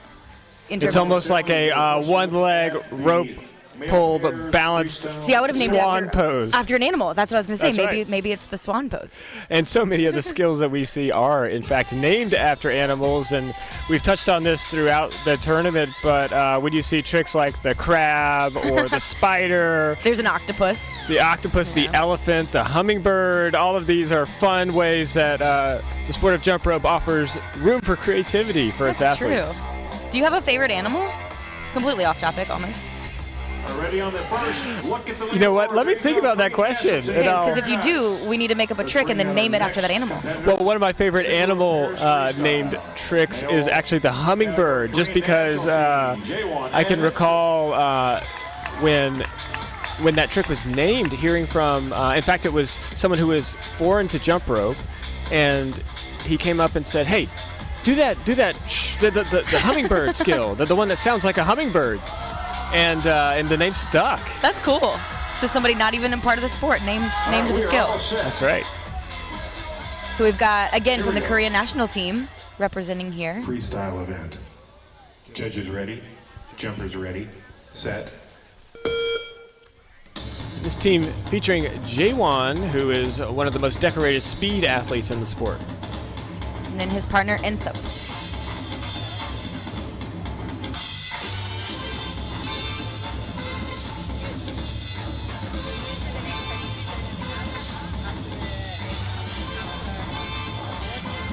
Good, so we saw them get right back into it here.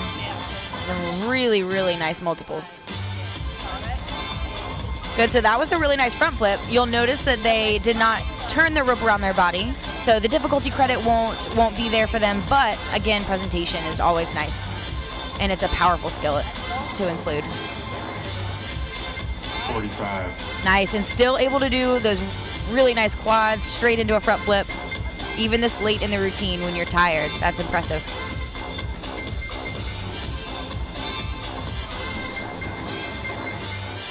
$60. Good, so they'll kind of need to reset here. and then finish strong. Nice little choreography point. Well done. And another nice ending. Yeah. Good job, fellas. And you see some cues from some of those single rope freestyle Yeah. teams. Sometimes what we'll find is that if a jumper has a particularly strong single rope routine, they will mirror many of those skills in the single rope pairs, and for good reason. They know how to maximize the points that they're going to get from the judges in the competition. Yeah, they use what works, you know? Very smart. So Joe, what was your favorite part about competing single rope pairs freestyle? I know you enjoyed the interaction, but what was your absolute favorite part of the experience? I actually enjoyed the training process because there was so much teamwork that had to evolve over time, and it felt like I had an idea and my partner had an idea, and then each of us had to work together to try to sort out, okay, where are we going to land? And it was almost never what I came up with or what Ted came up with, but rather something that was a hybrid of the two. Yes. And Usually better, right? Usually better. And so he'd have off-the-wall ideas, and I would too, but we would blend those together into what tended to work out pretty well. And so next up on the floor, Proform Airborne. So we have seen these guys before. Both very powerful athletes in their own right. Wow, that is such a difficult skill because he's scooping his partner incredible. while he's flipping him. And we see those backwards power skills too that we were talking about earlier, except for now there's two of them doing them. These are quads. And really difficult quads at that, with wraps and turns and under the legs. I think they just did a wounded duck. Okay. Oh man. So synchronized ground off back tucks with those behind the back or behind the knees crosses. 45. And then really interesting rope manipulation. And a quick recovery there. Yeah, that was a really nice recovery. You almost didn't see it. Again, taking their time to communicate. That was super Very cool. cool. That's what I love seeing about single rope pairs freestyle. Oh my goodness. And Love some it. humor. Love it. That was really good. I like that one. Nice job, Proform Airborne. Yeah, I think that's kind of what you were talking about. Like, they probably had so much fun making that up. Exactly. And that, I think, is the best part about doing this event is just the creativity that comes out and being able to kind of work together and think, hey, how funny would it be if we both did backward speed really fast at the end of the routine before we wrapped up? And we saw that from those guys. And Well, and you know what's funny too, at least for me, I don't know if I would have the courage to do funny things by myself, but with a partner, you can do silly funny things. you can, and you don't feel quite as ridiculous. Not quite. Still ridiculous, but it's okay. The leaderboard, please. There we go. Oh yeah, and we see these guys moving into first place with good reason. And still, it's only by a couple of tenths of a point, so it's still pretty close. But they do deserve that top spot right now, I think. It is close, and I think one of the things that will make a difference is the accuracy of these final routines as we see them coming onto the floor. Yeah, that's true. I do think that if we see a routine that hits perfectly clean, they might knock out that top spot. We'll see. It would have to be very difficult though as well.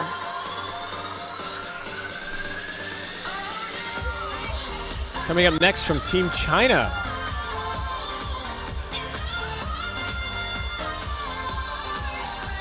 Again, seeing some of our speed competitors showing up again in the freestyle.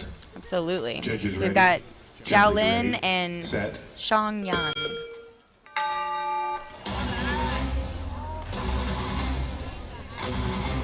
And again, those strong multiples that we've been seeing out of this team.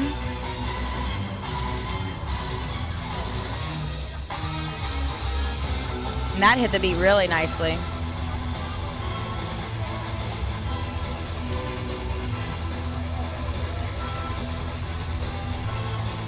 Yeah, and some of these backwards quads that are going underneath the legs are just so difficult. They're difficult to control the rope in that.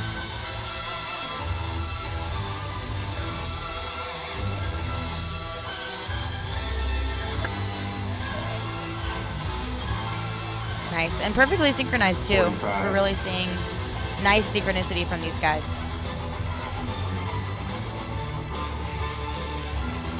Just multiples for days.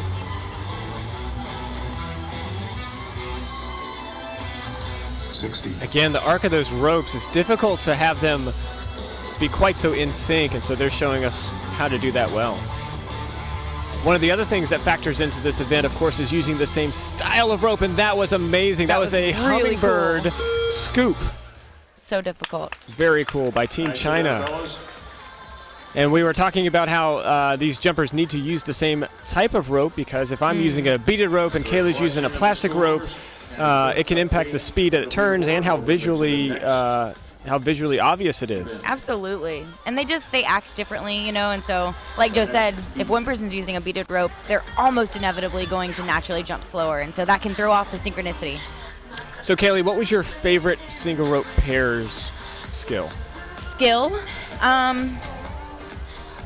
You know, I think I enjoyed, we did an assisted moneymaker, which Adam Peng was my pairs partner several years back, and I really enjoyed jumping with him, and so we made this skill up, and then I competed it with Josh, who's here competing today, and I think that's been my favorite. It was a really challenging one to kind of figure out, but it's been really, really fun. And then since then, it's cool to see other people doing that skill. Very nice there, gentlemen. Oh, so China moves into that first place position. And Eric.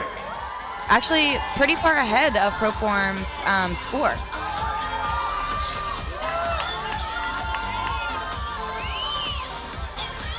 Coming up next, the flying ropes out of Germany. So again, it's important to remember as an audience member, it does matter how many skills you can pack into that routine, and you get scored on every single one. So the more you can pack in, the higher that content score Judges can ready. go. Jumpers ready, set.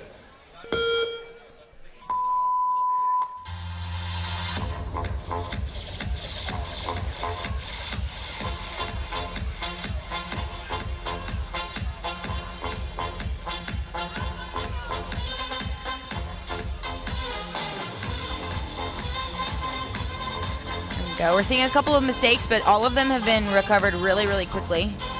Nice release into an interaction there. Nice frog split. That's always a really tough one.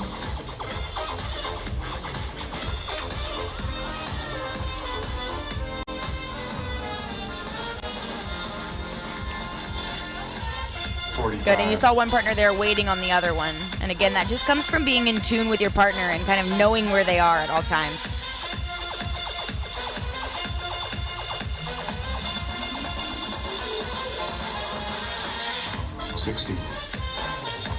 And now they're spreading the floor.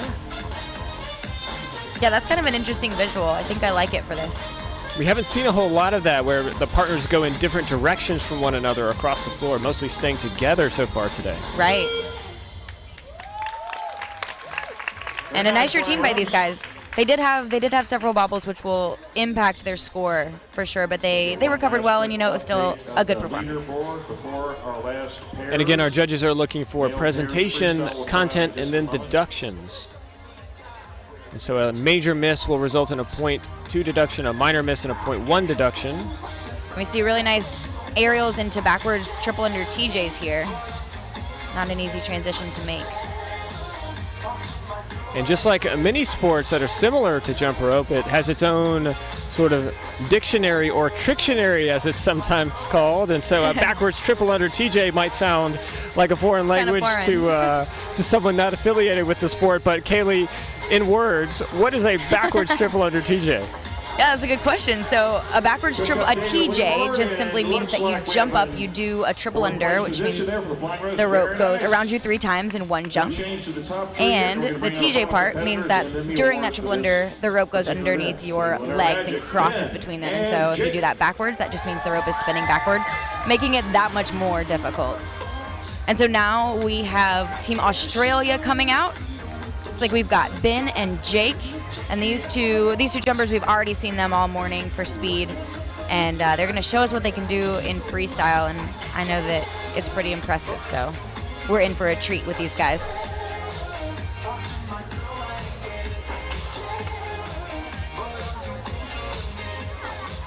So Joe, this team is really, really clean. And so I haven't seen a whole bunch of pairs out of these guys, but I'm excited to see that precision and that cleanness come together in a pairs. Set. beats like they used to, they don't make them beats. They don't make them beats like they used to, they don't make them beats. They don't get their life like they used to, they don't get their life. Again, some teams having a signature style, and these guys showing that, being right on the beat with the music, as all of the Cleveland Air Magic teams have been today. Absolutely. And they're actually not using an instrumental song, which is a little bit different for this team, but I think I like it. This song is suiting them well. And this team also is really strong in their fundamentals. You're seeing some really fundamentally hard rope manipulation skills being done, and that's always really impressive to see.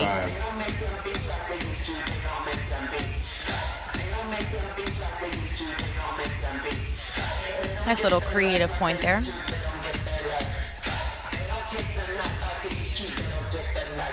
$60.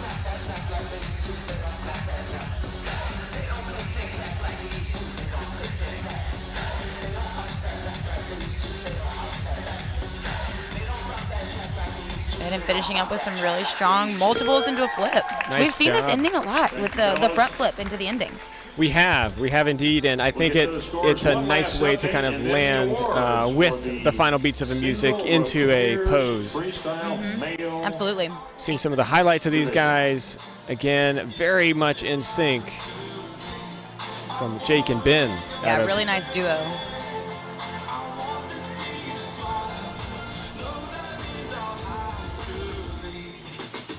This is the 2019 World Jump Rope Championship, and we just wrapped up the male single rope pairs freestyle event. We'll keep moving today. After awards, we'll get into the single rope pairs mixed gender event. Last update of the leaderboard. All right, looks like the Cleveland Air Magic moved into the second position. Very nice job, everybody. So we've got China, Australia, and the U.S. represented here on the leaderboard. Well done, Team China, and their score showing very high. Porter and Austin.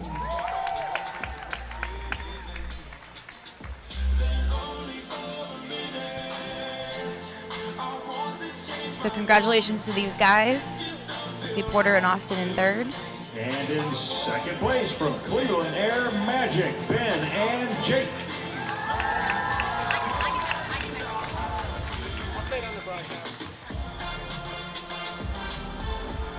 And in first place from China, Xiaolin and Zhongyang. And now we see congratulations to these guys from China. And all three of these groups should really be so proud of themselves. They all had excellent performances. And they all brought some really unique skills. I It's always agree. cool to see new things. I loved seeing the interaction skills and then the synchronicity of the skippers here, the jumpers. It was really impressive, especially Team China, and I think that's why they're standing on top of the podium, is because they really showed us what it takes to perform, especially those multiple skills. Oh, yeah. In sync with one another. And so many of them.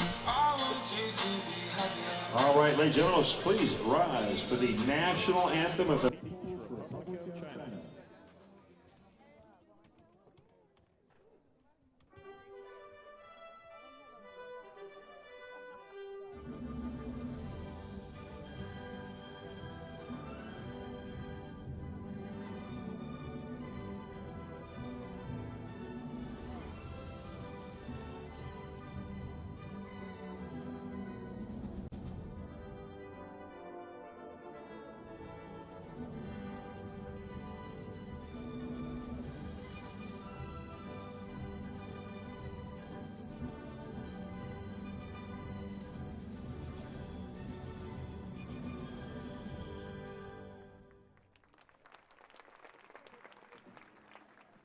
Great job, fellas. Thank you. Moving right into the Nice single job by pairs Team freestyle China. in the mixed And we've been, division. Our throughout the first day, grabbing the winners of these different events. However, the Team China requested that we not grab them for an interview, so to honor that request, we'll just sort of talk about how great they are. Which is easy to do. It is easy to do, and one of the things that we saw from that team was just the speed performance this morning and the conditioning required for that clearly has translated into the freestyle events. And I think sometimes it's easy to just focus on speed and not sort of diversify your jump rope game into the freestyle world, but these guys have definitely showed us that it is possible to do both. Ready? Jumpers ready. So now on the floor we have Heidi and Benz.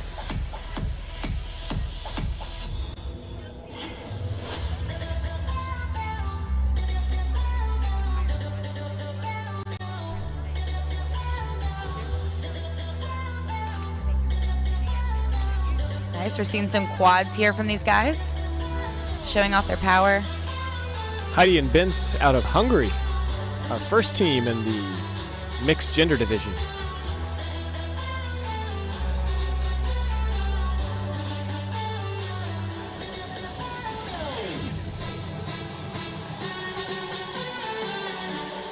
Nice.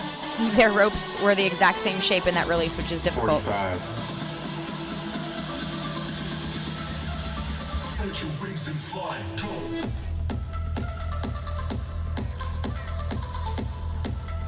Nice, we're seeing them get back together really, really quickly after these little 60. bobbles.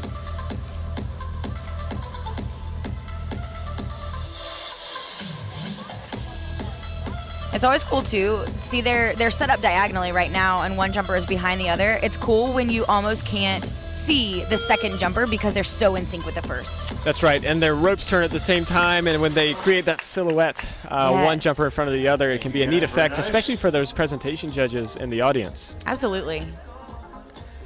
So we're seeing them do some of those pairs movement skills across the floor in that replay, but out of Hungary, again, we often see creative use of music from the teams that hail from Europe, and that team was no different. Yeah, really fun to watch that. And again, it takes so much time and preparation to, listen to a song and then create this piece of artwork to go perfectly with it, and then also to figure out, like we've been talking about, if we have a mistake, where in the music do we even pick back up? And so there is a countless amount of hours that goes into the preparation for something like that. Kaylee, we've got a question on Twitter. Oh, exciting.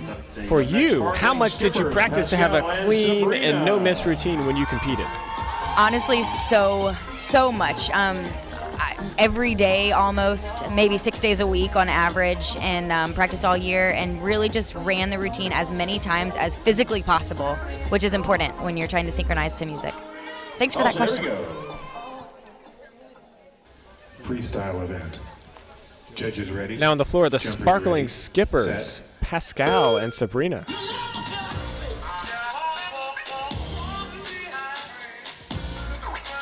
Starting off with a little bit of interaction, and again hitting that music. Sparkling Skippers out of Germany. And we saw a little floater release into that gymnastics move. Again, I kind of think we might see floaters as a new trend starting up. We'll see.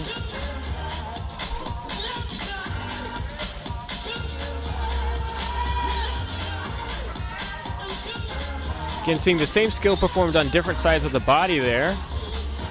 Yeah, and there again too. And I think it was a really cool visual with the release. That's right. 45.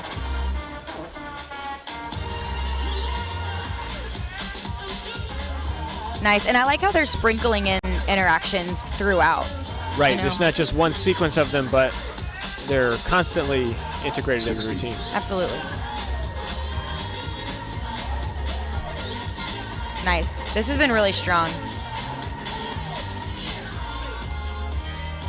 Very nice on the music. Wow, well done.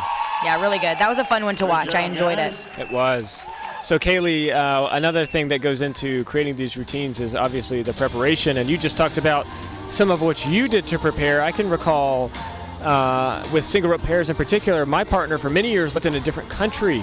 Oh man, And that's so true. we would get together for 2 or 3 weeks before the competition and go at it every single day for hours and hours and hours and try to get our routine perfected. And so in advance of that, we had to individually train. But Kaylee, what is the latest before a competition that you've ever created a routine that you competed? So there was one time that I got to a national competition and someone had torn their Achilles at the competition, and so I stepped in to a routine at that point. So that was probably the quickest. Oh, and we have the Sparkling Skippers who just moved into the first place position. But that was probably the quickest. Making it up with my team, oh man, maybe a week ahead, which is embarrassing. But we practiced really hard every day to make sure that we did well. Korean national team coming up next. And Kaylee, I won't say who, but I have been walking around backstage in the warm-up area listening to some of these teams, and I think there were some teams who were, let's just say, putting some finishing touches on their routine design. Yes, that's a really calm way to put it. All right, Team Korea on the floor now.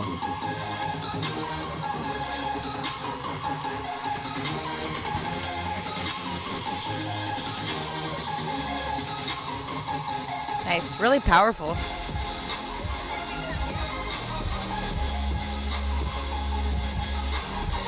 And you see how he kept jumping right on the beat so that he was ready to pick back up when she got up from that gymnastics move.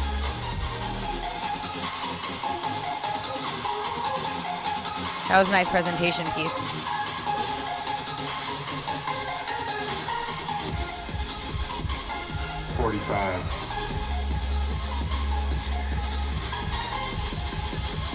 Nice scoop there. Full body push-up. That's difficult to do. Yeah, well, and she was also doing a rope manipulation skill as he scooped, which is really cool. 60. And in that gymnastics sequence there, he did a different gymnastic skill than she did, and I wonder if that's playing to their individual strengths, but still doing them in sync enough that they presented really well in the routine. That's true, and you know, there's a lot of, oh, nice. Love the ending. I mean, a lot of these teams are ending right on the beat. Great job. Or right on the beep, excuse me, which is really a risk. It is, and we just saw a replay of them doing different gymnastic skills, and you know, sometimes, or all the time, you have two athletes performing together who have different skill levels, and so sometimes it's hard to say, okay, we're going to go with the lowest common denominator and do the easier of the two skills, but Team Korea just showed us that you can pull it off with both jumpers doing a different skill in the same routine. Kaylee, did you ever have anything like that you performed in routine, or did you always do the same thing as your partner? You know, I think sometimes we did different skills, and we see Korea taking that first place spot, but I think sometimes we did different skills as a deliberate visual component. Like, for example, I think sometimes my partner would do a back handspring and maybe I would do a front handspring, so we had different visuals, but that was pretty rare, but I do see it more now, and there's just so many different ways to create those visuals with those different skills. Here we go. Freestyle event. All right, Korea national team, another pair on the floor now. Set.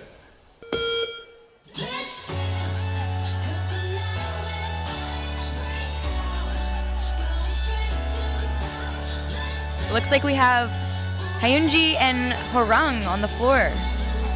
And we're going to see a really powerful performance, I think. They're looking great so far.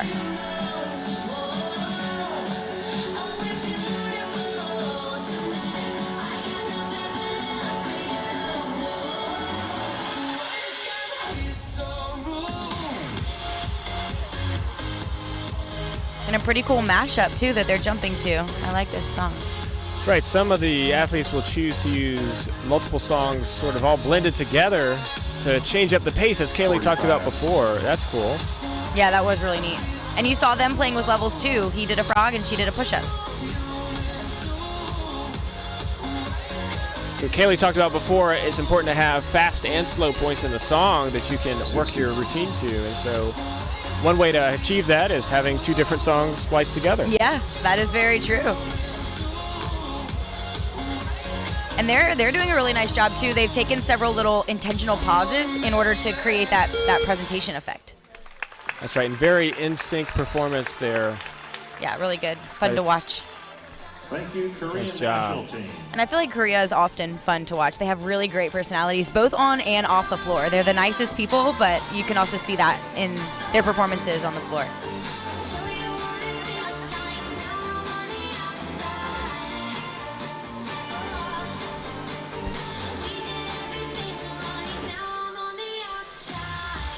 You're watching the 2019 World Jump Rope Championship, and we're in Oslofjord, Norway. This is day 5 of this competition. Updated to the leaderboard.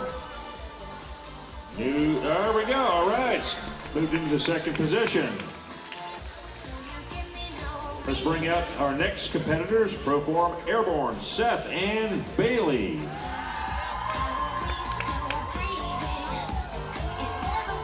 All right, coming up next, Seth and Bailey. And if those names sound a little bit familiar, they should. We saw both of these athletes perform earlier in the single rope freestyle. And if I'm not mistaken, you're looking at your Grand National male freestyle champion and your Grand National female champion in a parachute team. Yeah, now we just get both of them at the same time. Lucky us. Really impressive there. multiples. Oh Wow. my goodness. Right back in sync Gosh. with it. How do you do a log roll and get back up into a Right? quad sequence? And the trust that took, because Bailey never missed a beat. Like, she just kept jumping. So she had to trust herself, and Seth had to trust her a lot, too. Nice. love I these always love that one. interactions. Yes. See, there's that moneymaker, the assisted that I was talking about. It's not easy. Again, spreading the floor. They've yet to come up into the front quadrants very much, so we'll look for that at is the true. end. Yeah, they'll need to hit those. But, I mean, they are so in sync so far. This is great. Clearly a team who's worked together for some time. Yeah, you can tell. Wow. Oh, yes. And she pulled that rope around him. So Seth left his rope on the ground, performed that skill, and then hopped right down to it. Very difficult to do. Incredible. Love the change in direction there. Oh, yeah. It's a very visual routine, and they just nailed it. That Killed was it. awesome. Great job. All right. Very So they exciting. just showed us why they won their respective male and female individual events. Gosh. Let's take a look at the such strong replay jumpers. here. Look how in sync. Oh, Wow. my goodness. Just seamless. So cool. A And yeah, scoop that's really tough. under a back tuck. Again, the rope is not intentionally big in order to catch another person. So when they do these scoops, the athlete who's being scooped has to be really tight with their body, and then the scooper has to really widen out the rope. First place. Very nice. Thank you, guys. And we see that they just moved into the first place spot, and you know, I think Our final that's competitors for the deserved. single They and pairs just freestyle killed that open routine.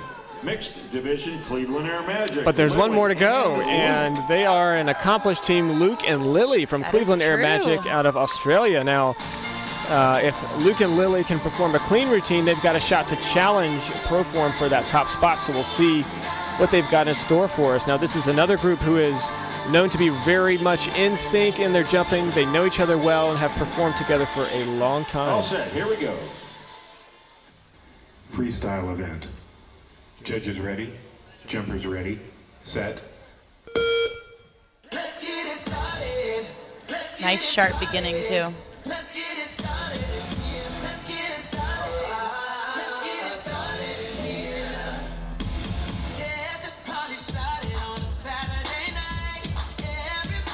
Nice. So this is really well synchronized so far. They look like one jumper out there. That's right, and that last skill, they put both handles in one hand and performed sort of a rope manipulation skill before they got right back into sequence. Very impressive. Yeah, and they're putting some cool choreography in here. And you know what's nice about their choreography?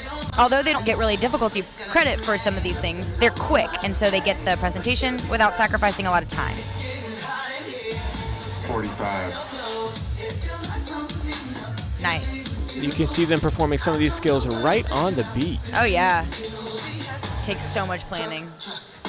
Oh, that was really cool. They released the handles between their legs and then caught them into a power skill.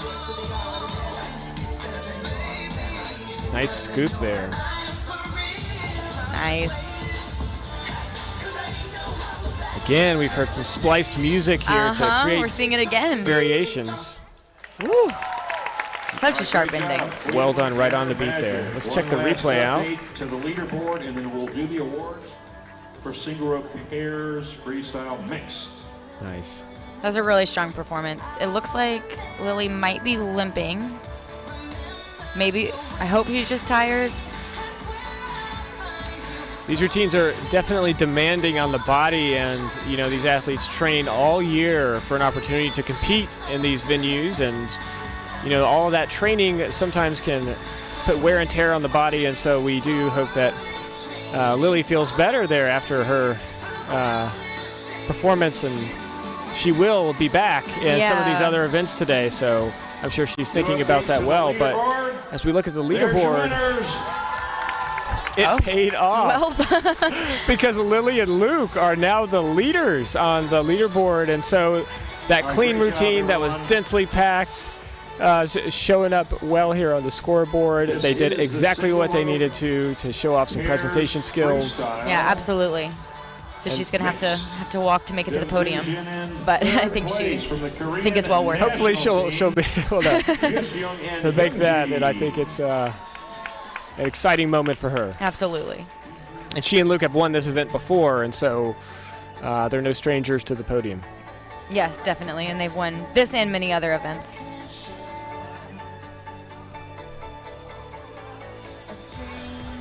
So this was the last of the single rope pairs freestyle events for today. Yes. And so we'll be moving into the wheel freestyle events, which that's a pretty unique event. We are just now seeing that emerge as a competition event. That's right. In the past, it's been an exclusively performance event, but now it is becoming much more of a competition event, especially at this tournament. And so we'll talk a bit more about what makes wheel different in a moment. But before we do, Kaylee, anything that you saw in those mixed gender division pairs freestyles that you liked? Yes, just like in freestyle, I saw so many things that I liked, but mainly it was the creativity and the interactions. People are taking interactions that we've seen for years, and they're just adding those extra elements, whether that's a release or whether that's an extra, spin or making it a multiple, and they're just taking it to the next level, which is cool to see. And I really think that it's still just the beginning. I think that there's an endless amount of creativity that we'll see in this sport, which is exciting. Another thing that I liked is you saw a variety of styles. You saw heavy power tricks and inversion skills, and you saw really clean and choreographed routines, and then still others that were more focused on the multiple sequences and the rope manipulation. So different styles, and we've got our champions up on the podium now from Cleveland Air Magic. Absolutely. All right, ladies and gentlemen, please rise for the national anthem.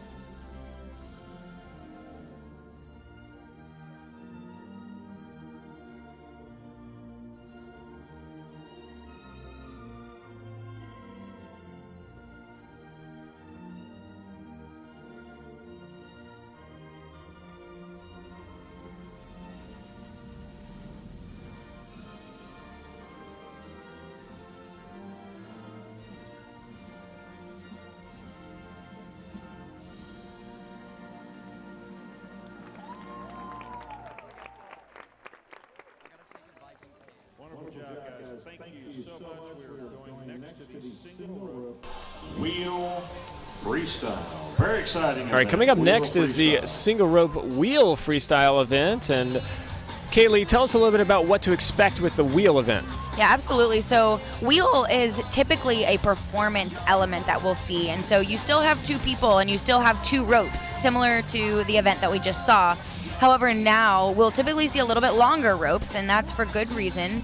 Jumpers will actually exchange the inside handles of each of their ropes, so they're literally connected by their ropes throughout the entire routine. And so we'll see them jumping in an alternating beat fashion, and they'll really have to be in sync and work together as a team to accomplish any skills. And so everything is a little bit more difficult in this event. So Joe, do you want to talk a little bit about what the judges are looking for, maybe a little bit differently than other events? Yeah, so because the ropes are exchanged between the two jumpers, oftentimes it's much more difficult to do multiple skills or even power skills.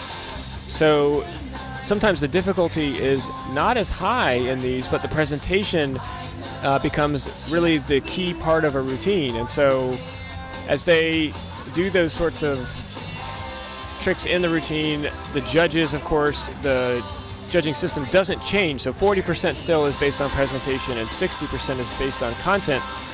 However, we should see more of a presentation focus in the wheel routines. Now, that's not always the case. There are always exceptions. And today, we do expect to see some really exciting wheel power skills in this event. Yeah, absolutely. And the fact that wheel is now a competition event has just really pushed people to push the limits of this performance element. Whereas before, people were satisfied with doing things that audiences maybe thought were cool, in a wheel freestyle. But now that it's a competition event, we have seen people just exploding the limits of what we thought that we could do in this discipline of jump rope. And so it's really cool to see, honestly. It is, and we hope that you'll stay with us to watch it. They're resetting the floor, getting the next panel of judges out. And in the meantime, we're going to take a break. We'll be right back with the World Jump Rope Championship 2019.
Our first competitors coming out from the Russian team, Katerina and Veronica.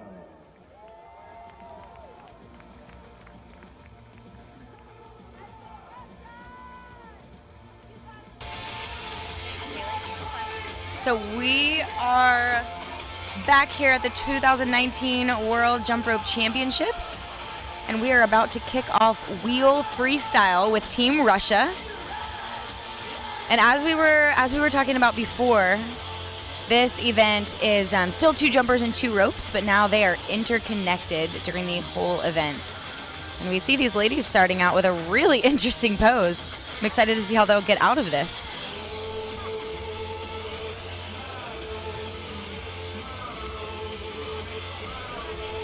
All right, you guys look great. Here we go. Freestyle event. Judges ready, jumpers ready, set.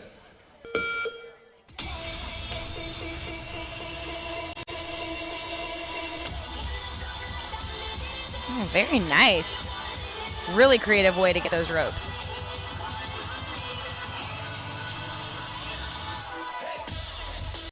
Nice. So we're seeing a lot of rope manipulation along with multiples and rotations here. Ooh, that was such a creative wrap. I loved it. And really difficult here to do releases because one jumper is controlling the rope while the other one typically catches it. So also really nice gymnastics too. 45. Man, these girls are really, really creative. They're fun to watch.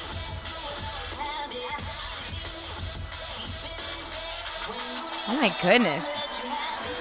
Yeah, really creative routine by these girls, and that takes honestly a long time to create all of that in wheel when you're interconnected, and you're somewhat limited in what you can do with those ropes interconnected, but it also kind of opens up a whole new can of worms in terms of what your mind thinks about in terms of creativity.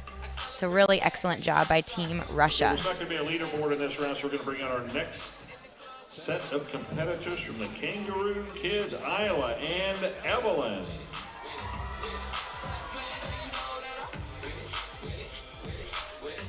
All right. So it looks like we have the Kangaroo Kids, Isla and Evelyn, coming out here, and they are from the USA. And for this event, we do not have a leaderboard currently, so we're not going to be seeing these scores in real time as of yet. Jumpers ready, set.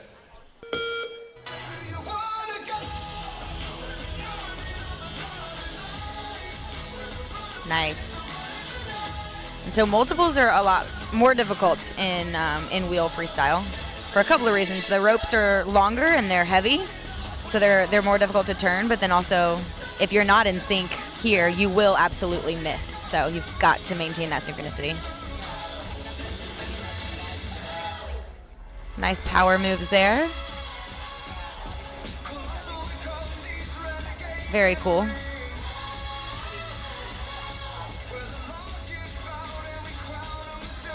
That was a nice little creative way to come out of wheel and then get back in. 45. And so when we talk about coming out of wheel, out of Chinese wheel, we just mean that they come out of this configured position where the ropes are interconnected. They come out of that position, and then usually you'll see jumpers get back into the interconnected rope position, so back into wheel. And that was a really cool change up of the speed of the ropes. Nice job. Really excellent ending by these girls too. Yeah, and we see some of those power moves here on the instant replay. Really nice performance. Some of these teams showing us that you can do power and high difficulty content skills even with the wheel rope dynamic. Oh yeah, and we see that pushed every year too. You know, when wheel first started as a competitive event, people didn't really know what to do with it, but now we've just seen people take off, which is cool.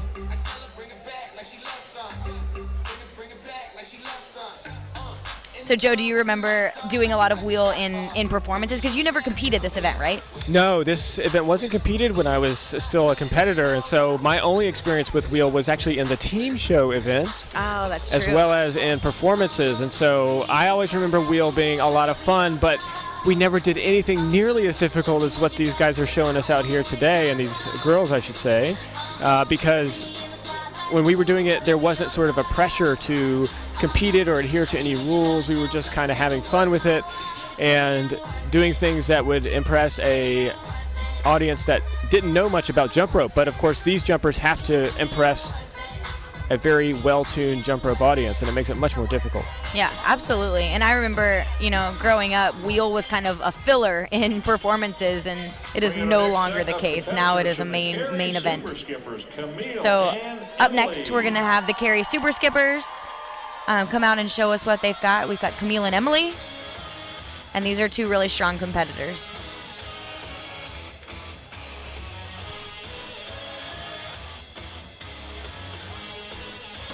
Today we're seeing the top 6 qualifiers in each of the event divisions. All set, So the here top we go. 6, all female, all male, and mixed Freestyle event. gender Judges ready. events. Jumpers ready. Set.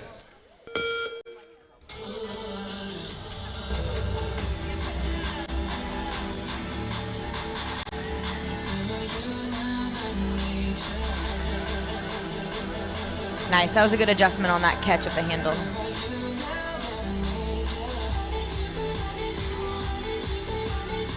Nice. Wheels, another event that requires a lot of careful communication.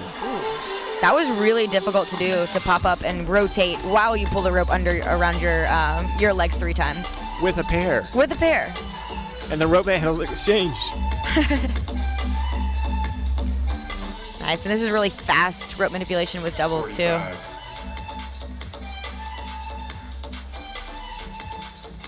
Nice. Good movement around each other, interaction there. Just makes it more interesting when they can do a lot of movement. 60. Nice, so you see they come out of wheel here, and then they ended it really creatively. Very nice job from the girls from Super Skippers. Nice job, and let's see some of their highlights here. Pairs interaction skills a big part, not only in the single rope pairs freestyle, but also in the single rope pairs wheel event. Yeah, and so interestingly, the required elements, again, don't change for this event. So teams still have to do those multiples, those rope manipulation skills, power skills, interaction. It's just a little more difficult to do in this event. And spatial dynamics too. I forgot to mention spatial dynamics. You still have to cover that floor. So another team here from the Super Skippers. We've really been seeing this team a lot, and for good reason. They work very, very hard on their freestyles, and they've really been pushing that envelope.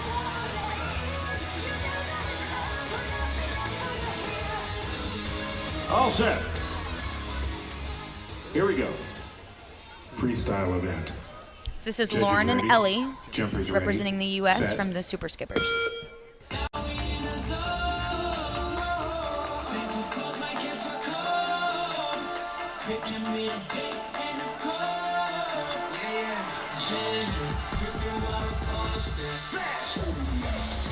Nice. Really powerful routine so far.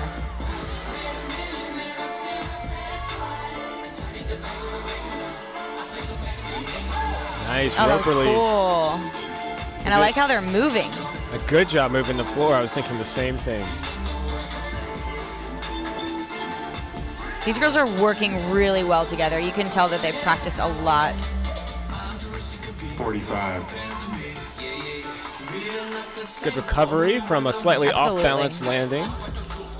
Nice. That was a really hard skill. Oh. And that was intentional. Yeah. Setting up their ropes for a kind of a Like wind-up. an unwrap release. Yeah, like a wind up. That was cool. Really, really strong performance there. And again, there's not a leaderboard right now, and so we kind of have that anticipation of not knowing who's in first place. Maybe you as an audience at home can guess, but we'll have to wait to find out. That's right. We saw them moving the floor a lot and see that on the replay as well. And Kaylee, when you can recall doing these wheel routines, either in performances or in other contexts, what kinds of things did you like doing in wheel? So I really enjoyed doing fast rope manipulation. I felt like that was the most natural in wheel. It's what I grew up doing. But then as I started competing it, that love kind of transitioned to power skills in wheel because it was such a challenge to be able to come up with something that flowed creatively. And Kaylee, when you did this, did you do it with a female partner or a male partner?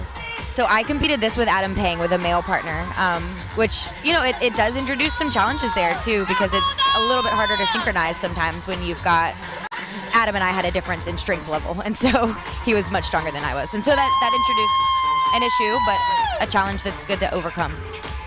So another thing that we see in these teams is that they're using beaded ropes. So far we've only seen beaded ropes used for this, and why are competitors using beaded ropes? For this event. So competitors are using beaded ropes mostly because they hold their shape really, really well, and it's easy to control them and to hear them. So maintaining that synchronicity is a lot easier. And then also, I think we alluded to this earlier too, when you use plastic ropes and they're interconnected in this way, sometimes they'll actually kind of stick together and get tangled really, really easily. And so beaded ropes really just make the most sense for this type of event. Joe, do you prefer heavier beaded ropes, or do you prefer some of the newer, lighter ropes? You know, it's funny. You said it all right there. The newer, lighter beaded ropes. I don't know because I haven't used the newer, lighter beaded ropes. You're showing your age. Yeah, I've been not at a competitive level for 15 years or so, and so the newer beaded ropes I'm excited to perhaps try after we get through with this competition, because there are a lot available here. Oh yeah. With nearly 1,000 competitors on the arena. Okay, we're all Absolutely. set. Here we go. Yeah, so many different types of ropes. And so we've got the Bouncing Bulldogs, Alexandra and Megan. Jumpers ready. They're going to show us what they have come up with.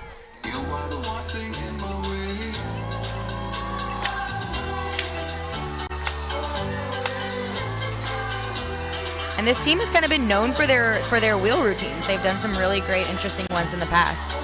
And this one is no different. Really clean lines.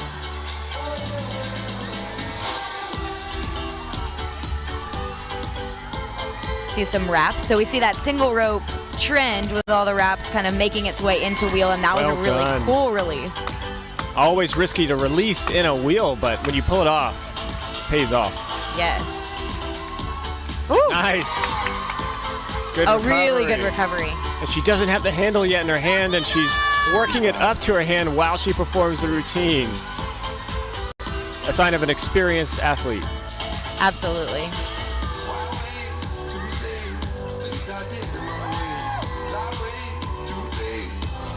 60. Using the music a little bit there. And a nice ending. Yeah, and that was a really clean performance as well. Which we'll see that paying off.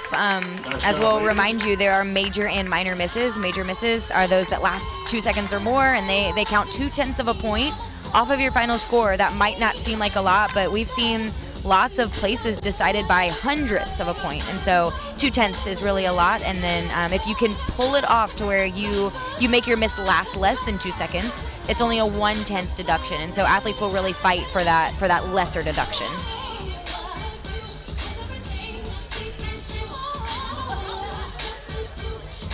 So as we keep an eye on the leaderboard, we'll watch and see how much a difference misses make in routines, and especially the differences between the top positions. As you said, Kaylee, especially in wheel, where the ropes are integrated with one another, it can be really difficult to pull out of a miss and not have it become a major miss. Absolutely. Absolutely. So we saw the Bouncing Bulldogs just now, and our leaderboard is up. They have moved into the second place position. That's right. Carey Super Skippers hanging on to their lead.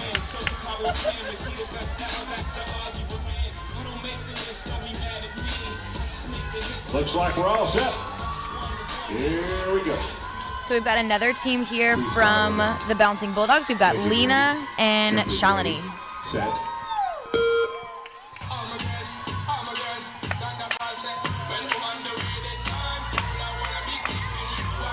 Really strong multiples from these girls. This was one of the strongest performing routines in the preliminary rounds. Nice. So she pulled that rope around backwards. And her partner can help in that, but it's still a much more difficult skill than to pull it around forwards. Good recovery.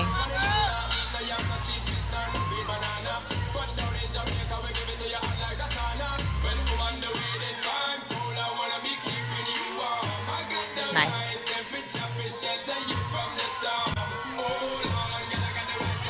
45.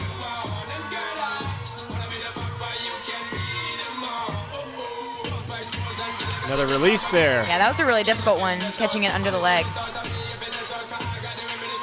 Some nice rope manipulation, showing a backwards cross, a TS behind the back to the judges while jumping backwards in a wheel. Yeah, that was really, really nice ending too. Nice job. Really great. All right, very nice, Master Bulldogs. Thank Man, you. I don't know what's going to happen. I know, it's really, I think a lot of these accuracy deductions are going to impact the leaderboard. On that leaderboard, we are ready for the awards for the single rope wheel freestyle female. Seeing some of the replay here of these jumpers. And they're hanging out over in the athletes lounge, awaiting the leaderboard results to find out where their final rankings and positions will be.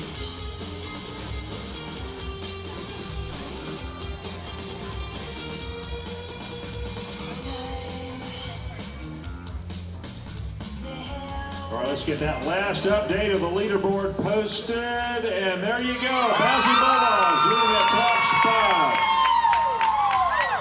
Thank you so much, ladies. We are ready now for the So the team we just saw, Lena and Shalini from the Bouncing Bulldogs, category. have achieved the top spot here. And so they are the grand world champions for the all-female single rope wheel freestyle event. Yeah, and they really did bring a very creative routine. We saw creative routines though from all of these groups. I think everyone should be really proud of what they just did. And I think one of the differences in the top routine there was probably the level of difficulty. One of the skills we saw was that backwards frog that Sunny D integrated into the wheel routine, and that was definitely a higher difficulty score, and we didn't see a lot of those types of skills presented across routines. Absolutely, and we also saw some really difficult multiples. They had a very well-rounded and difficult routine. So we'll see these ladies accepting their trophy. Again, from our Viking-themed guests here who are presenting the grand final awards, making it a little fun. Yeah, our very well-dressed friends.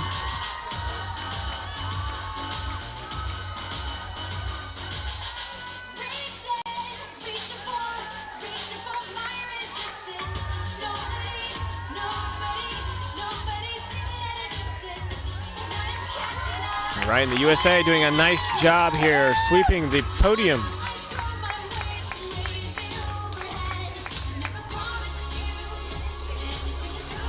Very nice. Ladies and gentlemen, please rise to the national anthem of the United States of America.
right, so you just saw your new Grand World Champions in the all-female wheel championship, and we're about to move into the male division. And Joe, what do you think that we'll see a little bit differently now that we're going into the all-male division?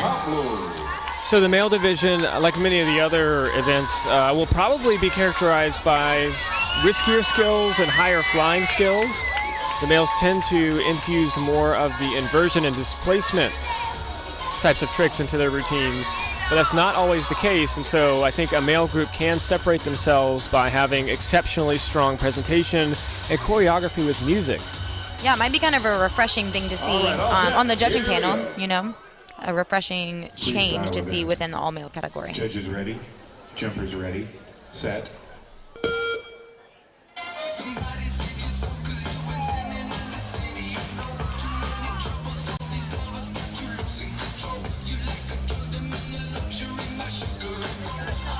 Ooh, that was really nice. So he released one rope, did a double under with the other one, and then caught it. No big deal.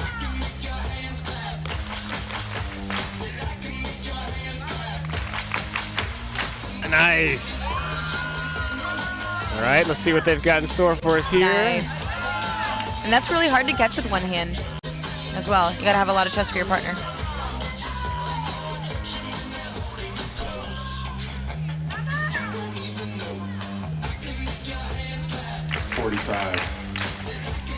Wow, beautiful. And so this is Club Salto de Comba, Raul and Pablo. They're out of Spain. 60.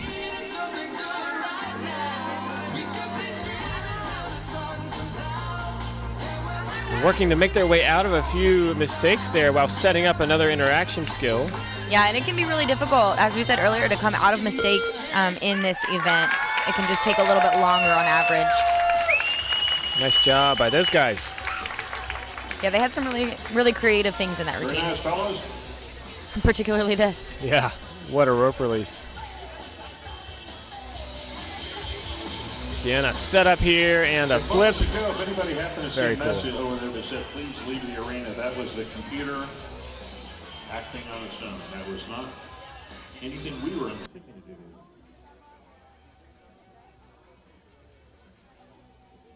We're going to go to the second one because the leaderboard will actually we will update it after we do the second competitor. All right, we're going to keep moving through the competition, and of course, the leaderboard won't mean much with only one competitor underway, so we're going to go right into the second team on the floor from the Korean national team.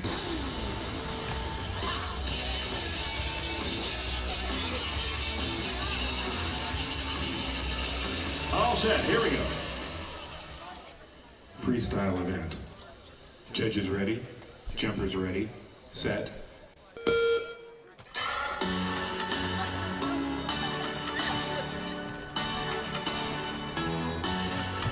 Nice job, and we saw some variation in the way they were turning the rope. So see, they're turning at the same time right now, but then they're going to vary them again and have alternating pace. So showing that change is an important part of the creativity of this routine. Yeah, and it takes a lot of teamwork too. A lot of rhythm and a lot of teamwork. Wow, that was a really difficult sequence with the cross behind the back. Whoa! Nice. That's another really difficult rhythm change that you just saw. They've got to be perfectly in sync to pull off a rope release and a multiple under at the same time with handles exchanged in wheel. Yeah, talk about coordination. That was really cool too. So that was a helicopter release with a flip. Once again, most competitors electing to use beaded ropes for this particular style. 60. So it looked like he was trying to do maybe a go-go wrap where it's crossing on two different planes of the body, so double cross, which is really difficult.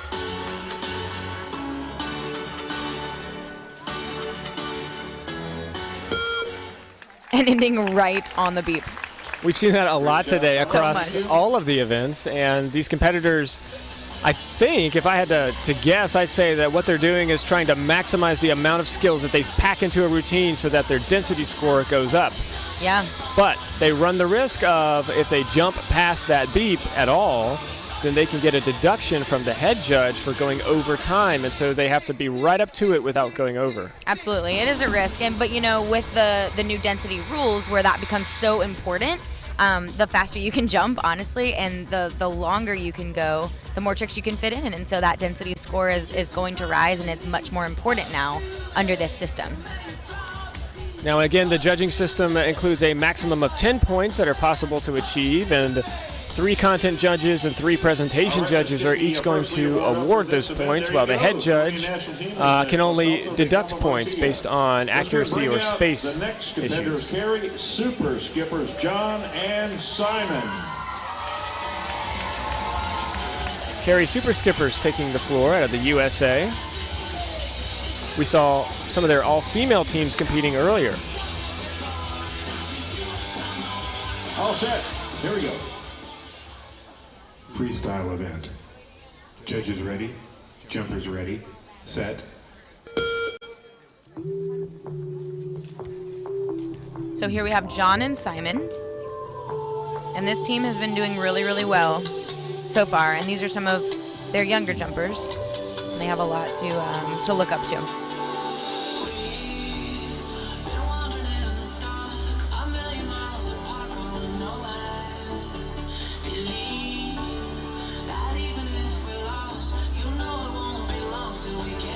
Nice, so we see them covering their floor here, which again is a little bit more difficult to do when you're connected to someone.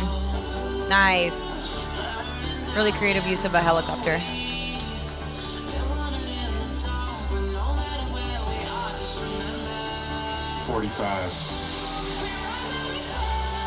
That was cool. Multiple sequence. The ropes are turning at the same time together. Then they'll switch them back into the alternating motion here in just a moment. And you kind of see them allude to double dutch here. Ah. This is really cool. Very creative. And their music has ended, but they are continuing to finish. And the audience is rewarding them for it. They did a really nice job. And are they're so excited about happy. it. I love to see that. Best feeling ever. Just all that hard work pays off, you know? You only get one shot at it. Well, in this competition, you get 2. So you have the prelims. You gotta earn your 2. And then you have the finals. So that is true. But you gotta earn that second one. That's very, very good feeling. Absolutely. When you're up there with a teammate who you spent so much time with. Oh yeah, and you know, one thing that maybe we don't talk about enough, jump rope is such a skill-based sport. It takes such intense concentration, but yet just as much as it's skill-based, it's also physically based, right? And so we have to have that intense concentration, that very impeccable, minute detail to skill, but then we also are, you know, dying on the inside physically as we're performing these skills. And so it's such a difficult sport. And we see the Carey Super Skippers, John and Simon, move into the first place position. I know they're really excited about that. And by a healthy margin, 3.86. Considerably higher than the next highest team, but we've got a few more heats to go. Yeah, and you'll notice that the wheel scores overall are a little bit lower, and that's because of what Joe was talking about. It's difficult to achieve those high difficulty and content marks in wheel, and so overall we typically see a little bit lower of a score.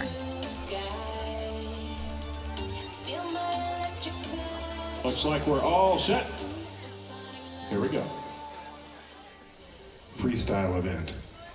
Judges ready, jumpers ready, set. So on the floor right now we have Team China. Looks like we have Zhao Lin and Chong Yang. And these guys should look familiar to you. And they're just packing in the skills that'll really help their density score. They've got to make their way out of a mistake here, but we'll keep moving.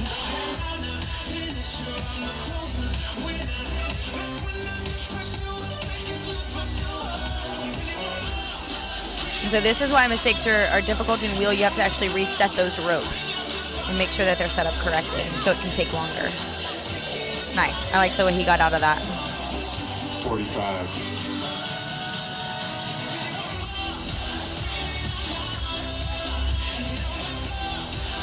A little change to backwards jumping. Nice. Wow. such intricate skills behind the back, Oh yeah, those crosses were really difficult. including an elephant, one of the skills we referenced before. Those animal skills.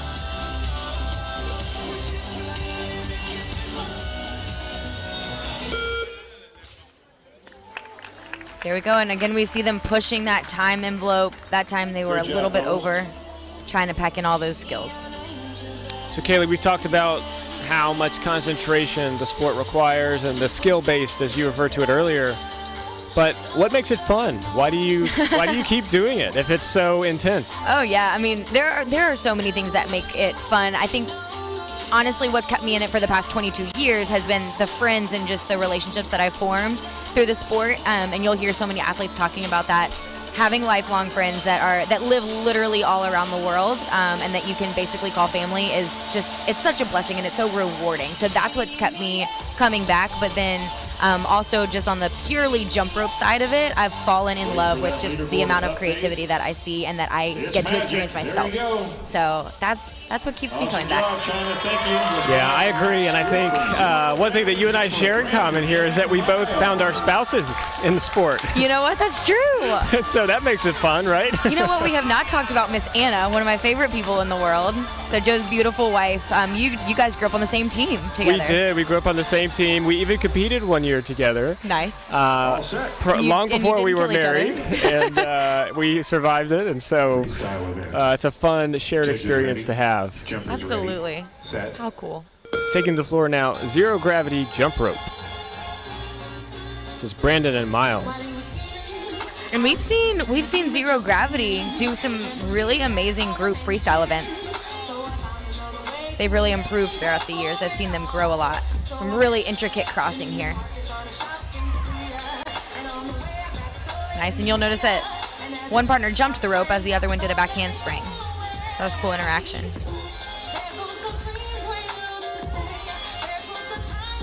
Good, strong multiples, and you'll see some crossing there, even under the leg, which is really difficult to pull off cleanly.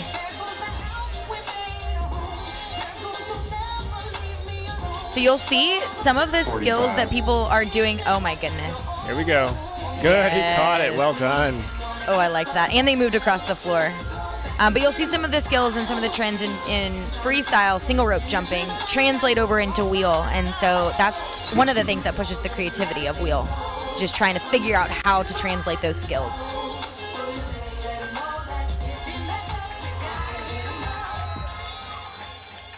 Well done by Zero Gravity. Yeah, really nice routine.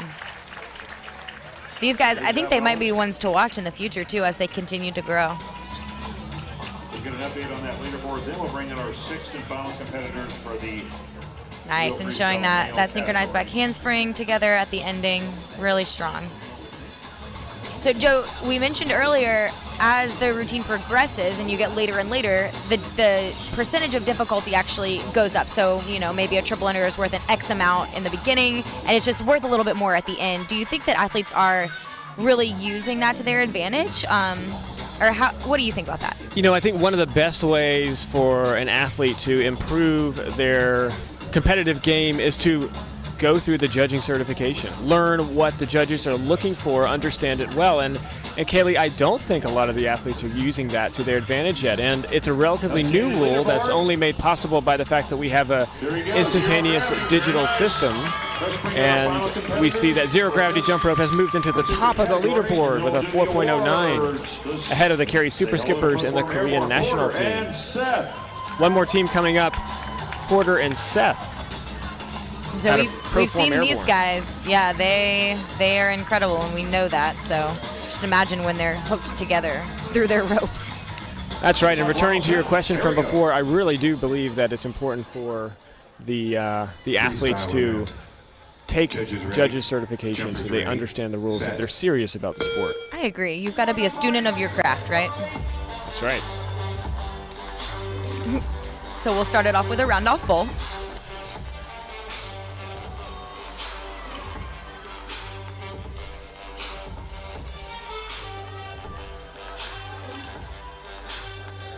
Nice. So pretty fast pace from these guys so far. They're packing in a lot, which is good. And just so much power. And they're switching ropes here. That was really, honestly, kind of risky because if you let go of the handles and then one person bumps them, that skill is messed up. And so that was risky, but they pulled it off beautifully. Nice. 45. Just effortless flips from these guys, even when their arms are crossed and then they don't have their arms to use as momentum. Those little details make these skills so much more difficult with ropes. Very creative. Loved that one. Oh, yes. Oh, my goodness. I know their team, really the whole audience is loving that one. Really nice job by Proform Airborne. See some of their highlights. We have that round off full at the beginning. Really well synchronized, too. Computer system update. That leaderboard will announce the results and the awards for Nice. And then just effortless flips. And a great ending by these guys. And you can tell that they're happy. That big old smile on Porter's face. So the guys are waiting here on the couch. I know that they're really anxious to see their scores come up. We're awaiting the leaderboard to be updated. Let's show that leaderboard that gets that up there for everyone to see. And here we go. We've got Proform Airborne in that top spot by more than a point. They have the lead by more than a point, and honestly, they deserve that. That routine was incredible. Not only was it creative and powerful, but it was clean and fun to watch, so they did a fantastic job. Congratulations, Carrie Super Skipper, third place, John and Simon. So we'll see now the Carry Super Skippers receive their third place award.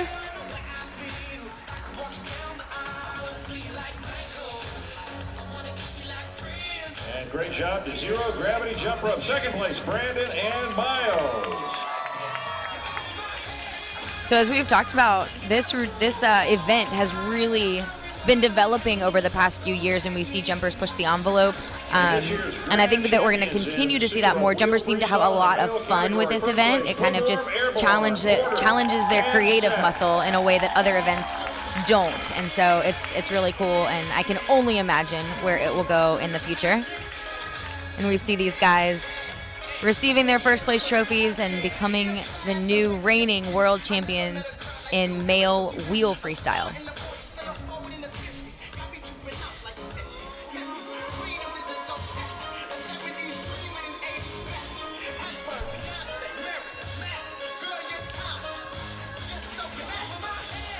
Very nice. Congratulations to all of these teams. Well done. Good job representing your teams and your country. All right, folks, please join me in standing for the national anthem of the United States.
Quick interview with Mr. Ed. So we're at the 2019 World Jump Rope Championships. We just saw our new male division wheel freestyle winners receive their award, and we're just really excited to see all of the creativity that is happening so far at this competition. We still have so much left to go, and it looks like we're going to get a quick interview with these guys, and they have won multiple events so far today, so it'll be great to hear from them.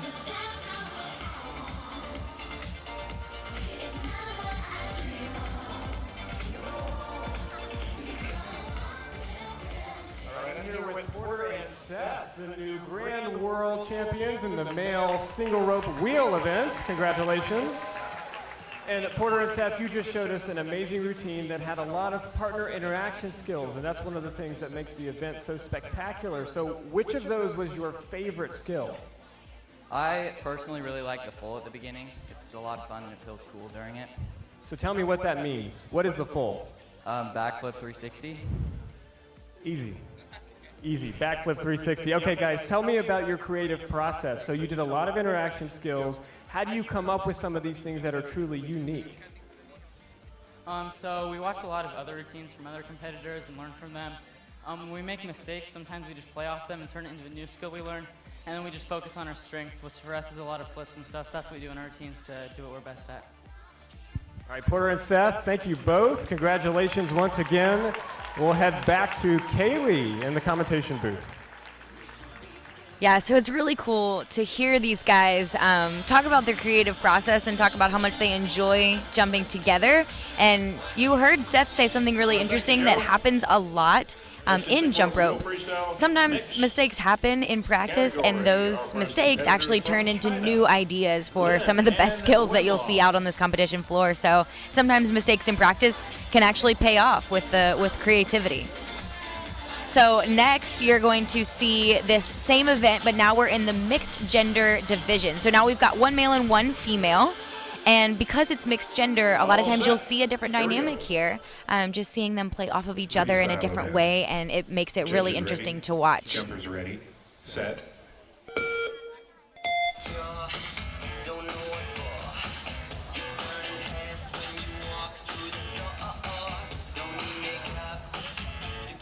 So on the floor right now, we have Team China. We have Lin and Win Long. And really intricate skills moving across the floor really nicely here. Oh, that was cool. So she switched the direction of the rope while he was under his leg. That takes so much rope control. I think a lot of people don't realize switching the direction seems simple, but it takes a lot of control and experience. Really nice.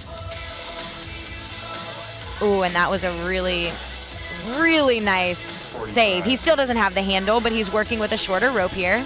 And now I think he'll go ahead and grab that handle. And then they'll reset. Nice. And right back into backwards, really intricate crosses.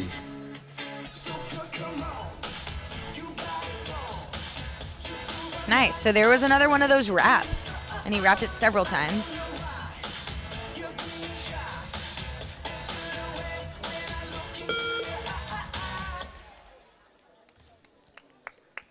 Good, and so they'll end just past time. Those last couple of skills that they did will not count towards their score.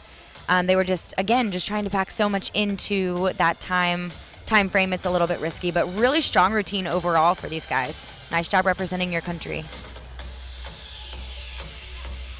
We're going to go ahead and bring out our next competitors from Carolina Jump Rope, Graham and Cameron. So for those of you that are maybe just tuning in, we're at the 2019 World Jump Rope Championships here in Oslofjord, Norway. We've been seeing some really amazing things so far out of these jumpers, and we're honestly just beginning. So we're in wheel freestyle now in the last division of that, but we've still got single rope team freestyle and lots of double dutch for you. So if you're just now tuning in, make sure that you stay with us. On the floor right now, we have Carolina Jump Rope. We have Cameron and Graham.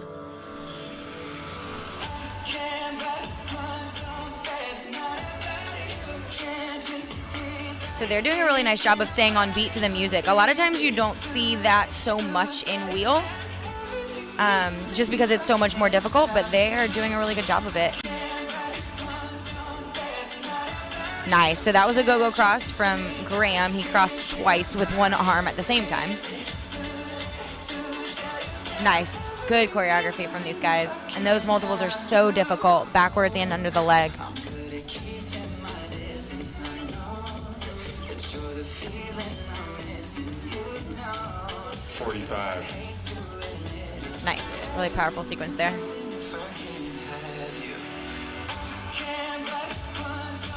Good, and then back to that beat on the chorus. I love it.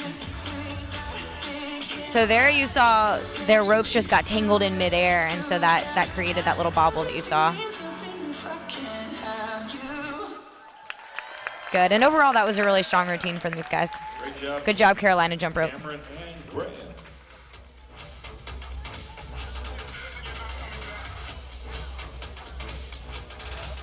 So next on the floor, we're gonna have Proform Airborne again. So we've seen these guys so much, and a lot of times you will see that jumpers from one particular team will have a really dominant year in either speed or freestyle, and I think that's a testament to just how much training will cross over between events sometimes. A lot of these events require the same types of skills, it's just different ropes or different configurations, and so a lot of times you'll just see those teams that train so hard in one event, you'll see them succeed in maybe several events during the year. Proform Airborne, Austin and Bailey. Next up, Proform Airborne, Austin and Bailey. Another Proform team. They have had a strong showing here at this competition. And I'll say, coming up from the floor after talking with Porter and Seth, I swear the guys were hardly sweating. Not even working. All set. Here we go. Freestyle event. Nice. That was a sharp way to start it, even before the ready, set, go. They were already in sync. The judges are only human, so all the little cues, I think, make a difference. Oh, yeah. Nice. I liked that directionality for the back tuck. Really creative way to get into that flip. We don't see people getting into it that way a lot.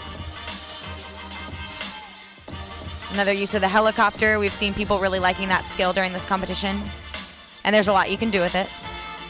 Nice. He really popped her up nicely and made that look powerful. Nice little rhythm change.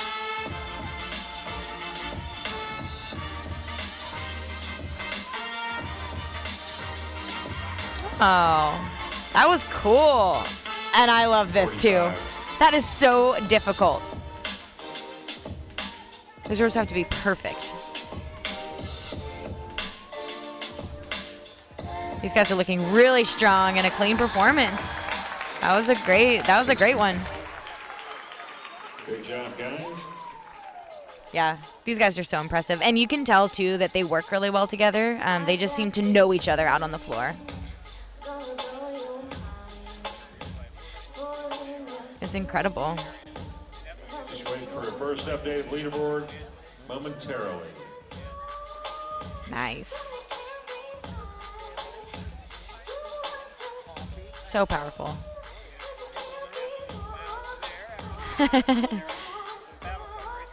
Oh yeah. Talking about how it feels out there. And you know, this feeling too, when they're sitting on that couch, they're kind of nervous about the score, but they're also just so relieved to have that one more event under their belt. Yes. Oh man. Okay, let's go ahead and display the leaderboard.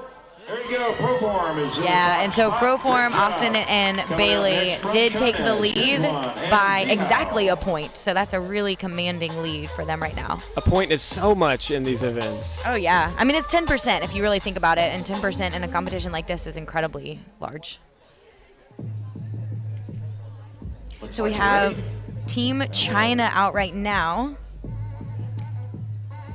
And we have Shen Juan and Zihao.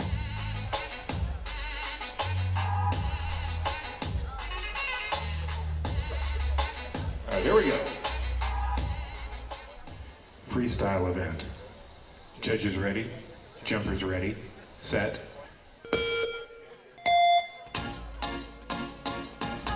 You said no, no, no. I said no, no, no, no.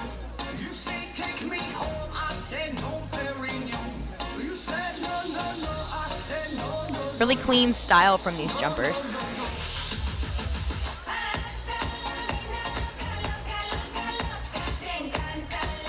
Nice. I liked how he was hitting the beat with his step raps. A nice Ooh, little good floater release. release. Yeah.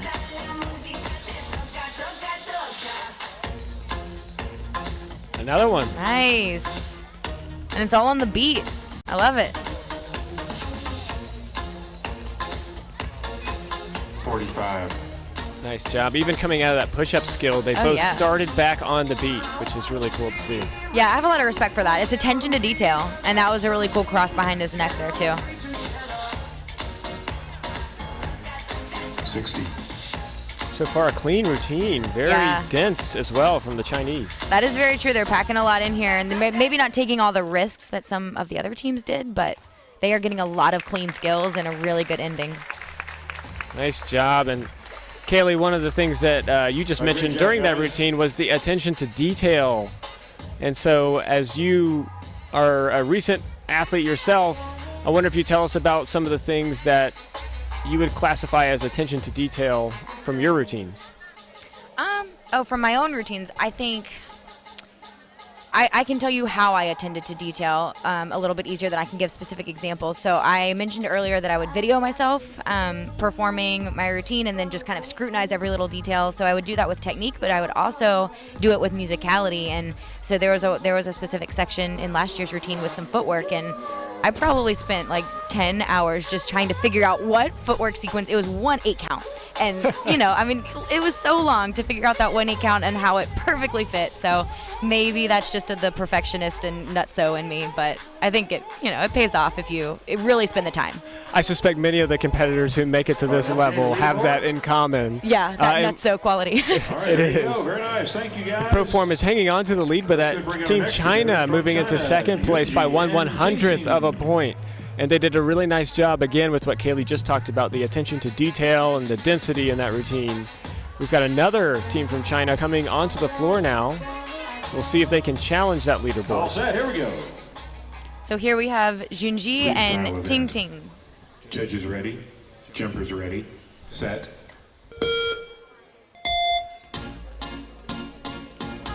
You said no, no, no, I said no, no, no, no. You say take me home, I said no, Perignon. You said no, no, no, I said no, no, no, no. Good, so we saw her jump that rope as he flipped, which adds a little bit of element of difficulty there. Nice rope manipulation. The arms crossed, and you can see him wrapping that rope around his leg, still continuing to jump and then unwrapping it.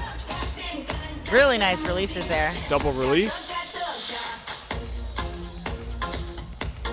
Very technically proficient routine here. Yeah, absolutely. Little sequence of releases, it seems. 45.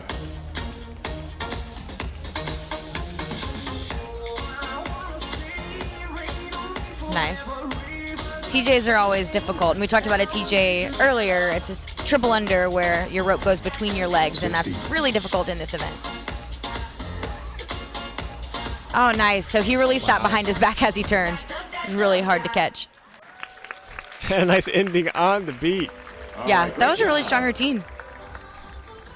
China coming strong with the freestyle events, not just speed. Yeah, again, And here- that's that transfer and training. That's right, and we're seeing some of the replay of those really technically difficult skills to get those hands in just the right spots.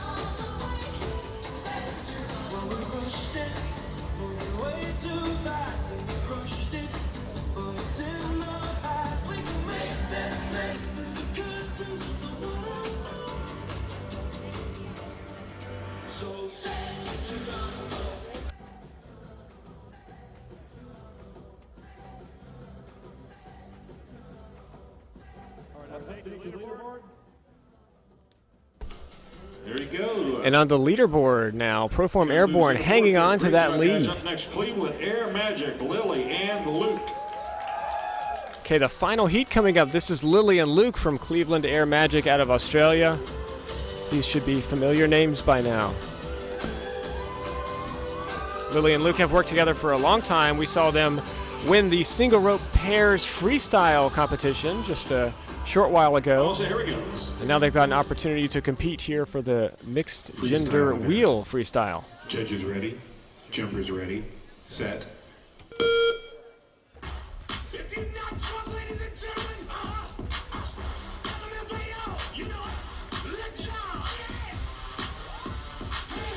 And And Luke did a really difficult skill there where he switched his handles in the middle of a multiple sequence.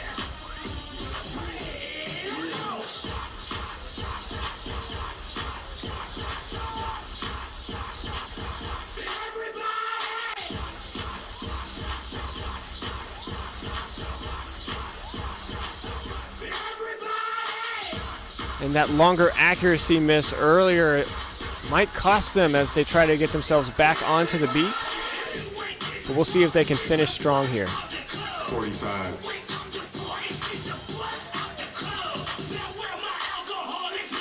And this team is showing us a lot of strong difficulty skills, which again, we don't see a lot of. We tend to see a focus on presentation, but lots of rope releases, very intricate combinations, high-flying multiples.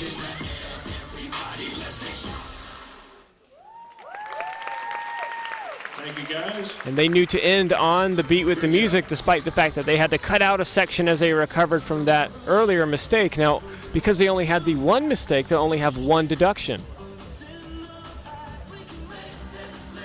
And showing some of the replay here, they're moving across the floor and showing the rope handle exchanges. Front flip, getting right back into rhythm. And clearly good communication, smiling there at the end. So they've joined the athletes' lounge as they hotly anticipate the final scoreboard. Yesterday, Lily and Luke had the strongest score out of all the preliminary pairs, but they also hit a clean routine. We'll see how that miss could impact them today. Currently in the lead is Proform Airborne, and we await the final score.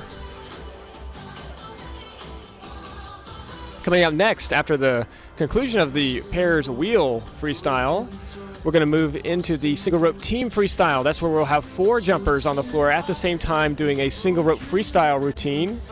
Again, all synchronized with one another and choreographed to music. Following that, we'll take a transition and move into the double dutch routines, and you don't want to miss that. Double dutch is a hotly anticipated part of every competition, and that's where you have 2 turners and a jumper, in some cases multiple jumpers, and they're performing a routine that can include a lot of power. And it looks like Proform Airborne is going to hang on to that top spot, so Austin and Bailey will be our Grand World Champions. Cleveland Air Magic will be in second with 3.97. Again, that long miss at the beginning of their routine cost them, but exciting to see the Proform Airborne team show up in a big way here today in the freestyle events. Now moving into the award ceremony for the single rope wheel event. If you're just joining us, this is the 2019 World Jump Rope Championship, and we're in Oslofjord, Norway. Today's the 5th day of the competition, and it's what we call the Grand World Finals. After 4 days of preliminary tournaments, the top qualifiers all are performing today to crown the champion for 2019.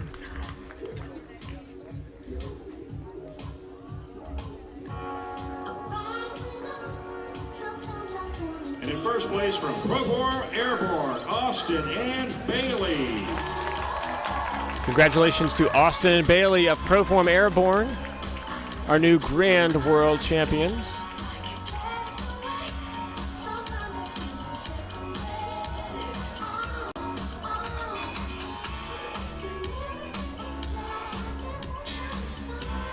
If you're at home and would like to follow along or engage in the discussion here around this championship, you can use the hashtag WJR2019 on Facebook, Instagram, or Twitter.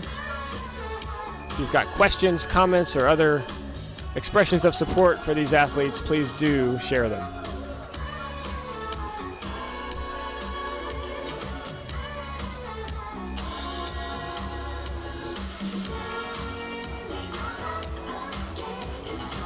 All right, great job, everybody. Please rise.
momentarily will be single rope team freestyle. Very exciting.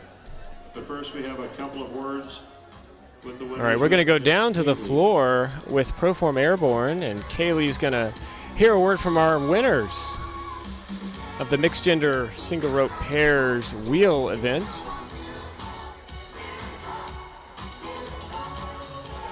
Go down to the floor now. So we are here with your winners from Proform Airborne. And guys, we see you up on that podium a lot today. Your team is just doing really, really well. So congratulations. And we want to hear from you. What does it feel like? What's the feeling of standing up there, hearing your national anthem played, and representing your country so well? It means a lot to me because this is my first world championship. I mean, the only other competitions I've done up to this point have been small local and regional competitions. So to be here on this big of a stage in Norway representing the USA really means a lot, and it just feels amazing to come home with a win. Absolutely. Well, you guys are doing a fantastic job, and you know you work so well together as a team. So I want to congratulate you one more time, and good luck the rest of the day. Yep. All right, thanks Kaylee for grabbing the winners there and hearing a brief comment from them. Miss Kaylee. As we transition into the single rope team freestyle, welcoming Erica Zinn back into the commentation booth. Hello. And Erica, tell us, what is single rope team freestyle? I'm glad you asked. So single rope team freestyle is very similar to the single rope pairs freestyle event we saw before this wheel event, except there are 4 jumpers with single ropes as opposed to the standard 2 jumpers with single ropes. This event is different in a couple of ways. So first of all, when jumpers are putting this event together, they want to think in terms of all 4 of the jumpers. They want to put together routines that all 4 of the jumpers are going to be able to complete. A really key thing for a viewer to know about team freestyle is that when one jumper makes a mistake, the trick doesn't count for the entire team. In order for the team to receive credit for a skill, all 4 jumpers must do the skill. So we're going to start. A single rope team freestyle. The Portuguese Association of Rope Skipping.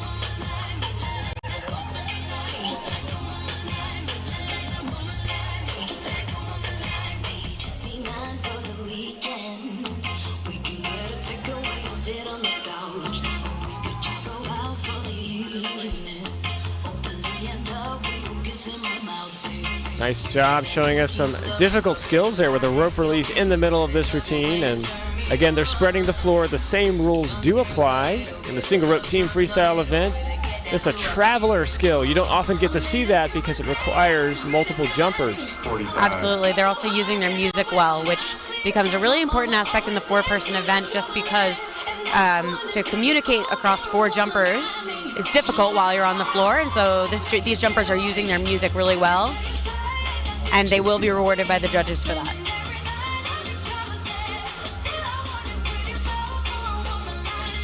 The skills in this event tend to be a little less difficult, but watching the 4 jumpers do them all in sync does give them that extra credit, and it is what makes this event so much fun to watch. Great job, ladies. It really is, and seeing some of those multiples performed again at the end of a routine when the jumpers are more tired than they were to start is always a challenging feat. And we talked a minute ago about just what it takes to organize these routines and strategically place the tricks throughout them. But Erica, when you were building routines, what went into your decision making about what to put at the beginning versus the end? So as a jumper, I always thought of it in terms of what I felt like I was capable of. I was always more inclined to put my most difficult tricks up front to ensure that I'd be able to get up high enough to do them. However, when you're making a routine for 4, you have to actually consider not only the opinions of all 4 jumpers, but the skill levels of all 4 jumpers. During day 1, during the first preliminary round, we talked a lot about when you're designing routines for more than one person, it's very helpful to work to the weakest jumper and work to the weakest element, just to ensure that you're having a routine that everyone can do. It's going to set you up for success. All right, up next we have Jump Company USA from the US. Yeah, and these girls are always really fun to watch. They're just so clean and so dynamic together. Absolutely, definitely a team you can count on. A clean and put together routine, which is very helpful in this event. Yeah, and they're coached by Tori Boggs' mom, so that doesn't hurt anything. Yeah, she has quite a lot of experience in the sport of jump rope. This is also really well choreographed to the music.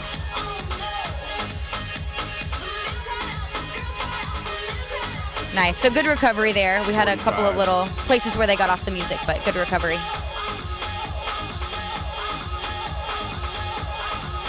Nice. Good visual. Absolutely. Get some great presentation for that stop.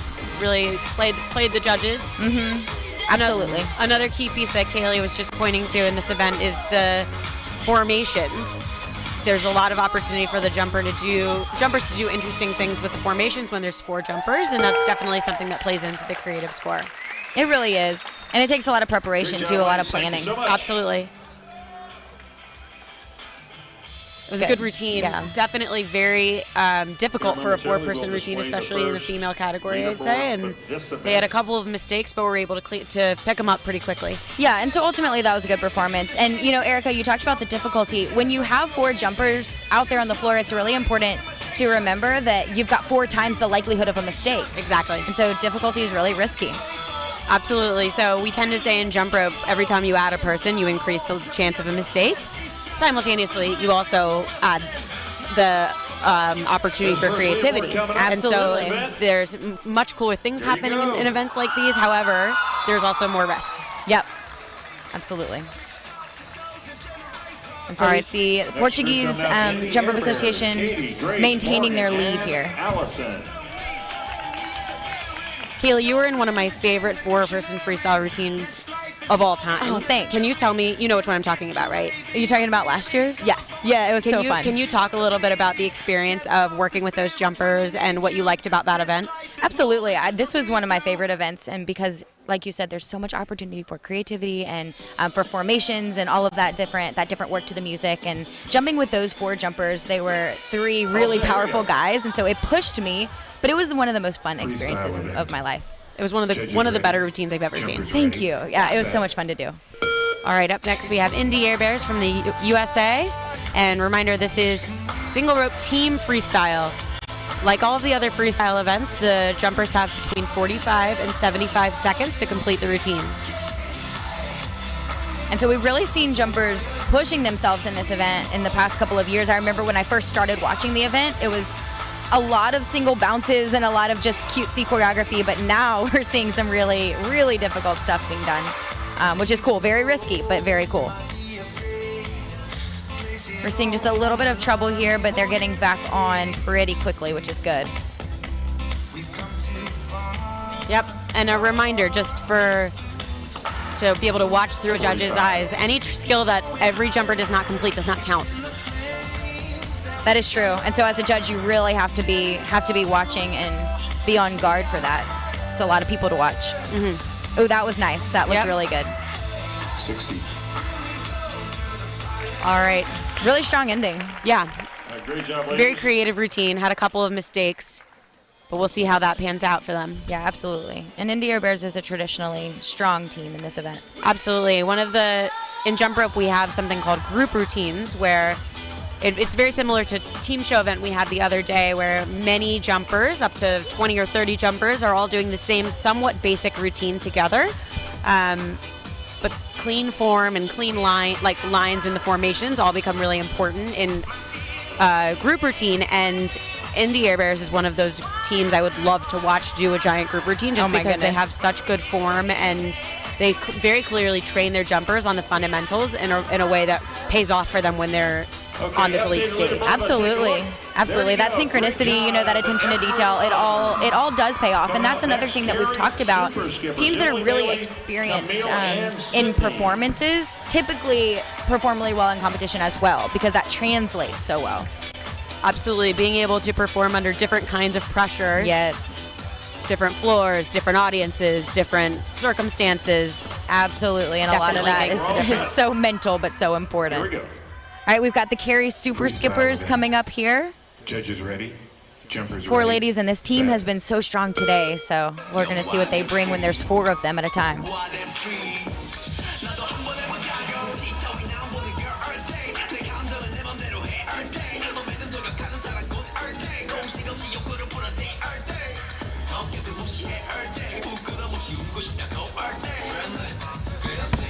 So a lot of times, what you have to look out for too, you see how close these jumpers are. Their ropes are almost touching each other, and that is on purpose. It looks a lot cleaner. Oh, nice. Nice. Yes, that's such a good sequence. Absolutely, and the intricacies of single rope pairs, the interactions, being able to emulate that in this event is difficult to do, and they just pulled off a really cool sequence. Yeah, absolutely. Nice. Really good multiples here. So Kaylee, what's your stance on opposite legs? Joe and I have talked about that. I think if it's intentionally done and it's a skill that kind of looks cool to do it on the opposite side, I liked that a lot. I think then it can be a benefit, but typically I think it's nice if you can all stick to the same side. It just makes it look more in sync. That was a really strongly ended routine. Absolutely. The whole last half was wonderful. For those freestyle judges that are judging double Dutch freestyle, please report to Valerie down in the So we see on that staging instant area replay, for the judges. really Your nice champion. round off If you're backwards judging TJs double there. Dutch freestyle, And they please just had some report really to great Valerie creativity. as soon And as difficulty. possible. I've been impressed this competition with the combination of difficulty and creativity that we've seen. And it's not, it really isn't always like this. I've been to some competitions where the tricks were hard, but it was a little boring to watch. And I've also been to competitions where it was creative, but it didn't feel like it had that power to it. And Absolutely. I think the jumpers this competition have really been bringing both. They really have, and it's getting better and better every year. This year is no exception, and that just makes me so excited for the future of our sport. Very nice. Let's go ahead and bring in our next group of competitors. So it looks like the Portuguese Association of Rope Skipping still has the lead, and in the arena you can hear they're excited about it. Oh yeah. Yeah, they're a fun bunch of people. Absolutely. We had the World Championship there a few years back, and they have a big future ahead of them. A Absolutely. lot of young jumpers, and they've really shined this competition. Freestyle Absolutely. event. Judges ready, jumpers ready, set. Okay, now we have Team Termix from Hungary. They've also had a great competition. Yeah, we've seen these girls do some really impressive things so far in this competition. Oh, that was really cool. And really playing to the music here, even with the lyrics. Yep. Oh yes, that was a great visual. It's one of those that would be a great picture.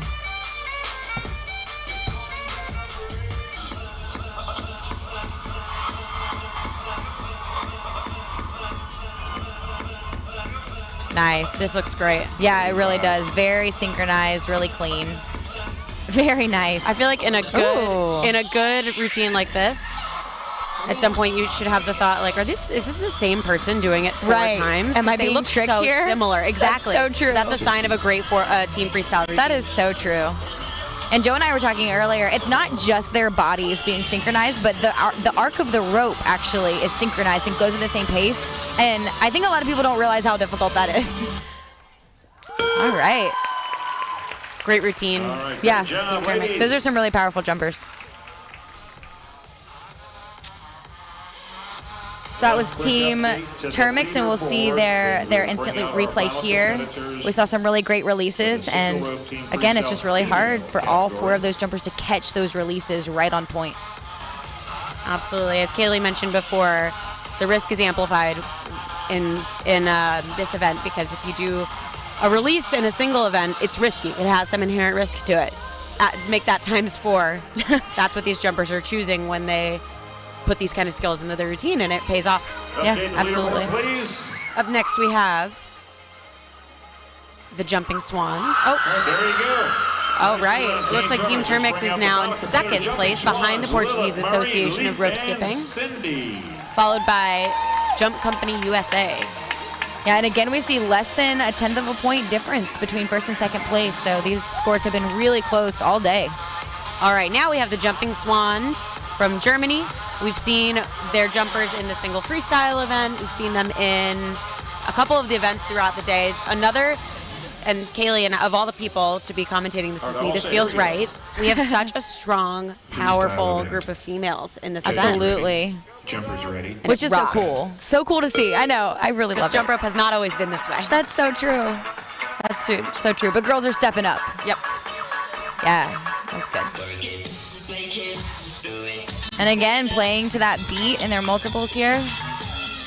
You'll find that the European teams are really typically very good at jumping to their music. That is very true. They really pay attention. And that's because of the historically their events have always been to music, and they're used to putting the routines together on top of music, whereas I find other countries don't have the same mentality about it.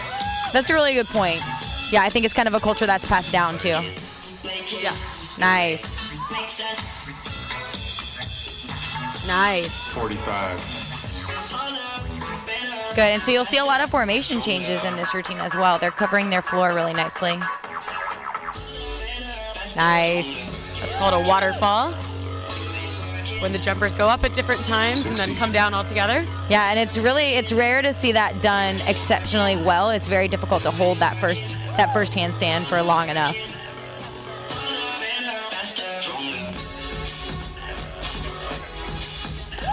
Nice. Beautiful routine. Yeah, really good job, Had some girls. mistakes, but was definitely difficult and well executed. Yeah, well thought out, well choreographed as well. And then we will do the awards for the single So we'll see these girls Team freestyle. heading over to the couch, and we'll watch a little bit of their instant replay. Nice. We call a floater. Yeah. Yeah, we've been talking about floaters. They might become a little trend. We'll see. Yeah, they're definitely hashtag trending. Yeah, right now. hashtag trending. We see them on Instagram Floaters. all the time. Absolutely. So we're seeing these athletes kind of chatting over here in their athlete lounge. And if you've just tuned in, you are watching the World Jump Rope Championships. We're here in Oslofjord, Norway, and we're at the grand finals. Yeah, so this is the best of the best. This is the best of the best. Kaylee, can you just give us like some quick tidbits on what's happened in the day so far? Absolutely. So we've seen some really, really incredible jumping, and what stood out to me is that we've seen incredible jumping from so many different countries today. We've seen, countries like China and Japan, and then we've seen the U.S., we've seen Korea, we've seen Australia. So all of these different countries, and they're all pushing each other, which is really great. And they've all been up on the podium, and so we've seen all of that this morning, and we still have so much freestyle coming up that's going to be so entertaining. And we just got news that the Jumping Swans have moved into first place and taken over that first place position. We have the Jumping Swans, followed by Portugal, and then Team Termix. This has been a very strong event. Not as technically clean as some of the other events have been, but the power is there. The power is there, and also just like those formations and the creativity, the routines have been so well designed. Absolutely, and correct me if I'm wrong, this is just my take on this. I do think in the sport we go through phases, and the phase often looks like pushing a new envelope, doing a new type of skill for a while.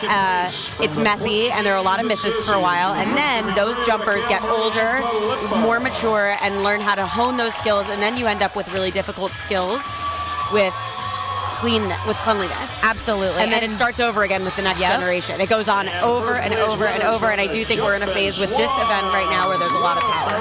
Yeah, absolutely. Absolutely. And like you said, when you hit that phase where the difficult skills then become clean, that's when it gives everybody in the audience goosebumps, and it's just like, oh my goodness, what just happened? Yeah, that's like peak jump rope. Yes, it's fantastic. And you're seeing a lot of that today. Like, you've seen so many routines, and you will see so many double Dutch routines coming up, and team freestyles that will give you those chills and are absolutely incredible. So we're gonna watch the Jumping Swans now receive their award and become your new world champions in the all-female team freestyle event. Such an exciting moment for these ladies. And the Jumping Swans are a very well-renowned team in Germany. We actually had more teams from Germany this year than ever before. We had over 20 teams. Yeah, just from Germany alone, which is really crazy. And they've done very well. They really have. They've represented their country extremely well. Please join me in standing for the national anthem of Germany.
Congratulations to the jumpers who competed in that last event. Yeah, very exciting. And so now we'll move on to a new division. We're going to have the males come up.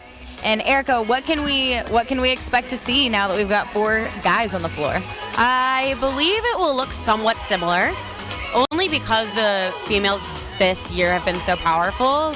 Like what I would have said is we can expect a lot of power and likely some mistakes given the power. But since that is, for the most part, what we saw from the females, I would say we'd expect something very similar.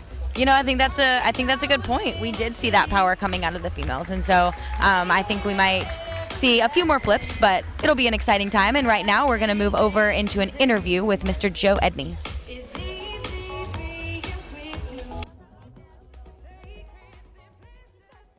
I'm here on the floor with the Jumping Swans, our new Grand World Champions in the female single rope team freestyle event. Let's give them a round of applause. So I have to ask, with 4 of you on the floor, what makes for a good teammate? For us, it's really important just that all of us connect a strong bond of friendship, and we just communicate about everything. Like, we know almost everything about each other, so when we know about everything about each other in like real life, we know everything about each other in jump rope life, so that makes it way easier. So it translates, that bond between you as teammates really shows on the floor, and it was obvious in your routine as you have some really in-sync skills. And so when you're performing, how do you communicate? It's happening so fast. When something goes wrong, how do you overcome that? So it's important that you have certain words or anything you want that you can say on the floor and everyone knows what to do. So it's just really important to know what the other person is thinking. Yeah, that's pretty much it. All right, and last question. Is there anything that you want to say back home to your families in Germany about your performance or about the competition? Vielen Dank an unsere Familie und an unsere Freunde, die uns immer unterstützt haben. Und wir senden liebe Grüße an Deutschland und hoffen, dass ihr noch ganz viel Spaß habt mit dem Livestream bei World Jump Rope.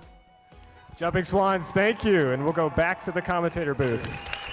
That's so awesome. Right, it's really great to be able to hear from those girls and kind of hear their dynamic as a team back at home, right? Yeah, absolutely, and I'm not surprised to just based on watching them jump to hear that they're good friends. I feel like as a jumper, you can kind of look on the floor and just kind of imagine. Yeah. If someone doesn't get along, it's really hard comes to out get on together. the floor. Absolutely. Oh yeah, for sure. You can see it every time. And so now we have the flying ropes from Germany.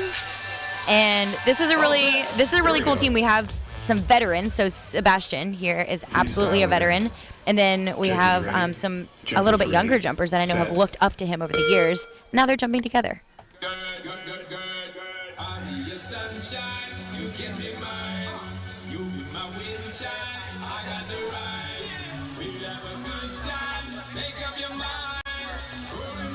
Nice. So we see them spread apart and then go into some new formations, which is really nice. And some really strong multiples from these guys. Cool use of the floor here. Yeah, well, Sebastian's a veteran. The other three definitely have put in their years in the sport, and their experience is showing in their performance. The synchronicity, in this event, I feel like you can just kind of tell when, like, you know what the next person's going to do. That is a really good point. And you've got to be in sync like that, you know? Kind of alludes to what those girls were talking about with that teamwork. Really nice. Really difficult to go from the behind the back TS straight into a frog. handstand. Takes a lot of trust in yourself. Absolutely, and a lot of practice. Yes. Really good. And they're really in sync as well.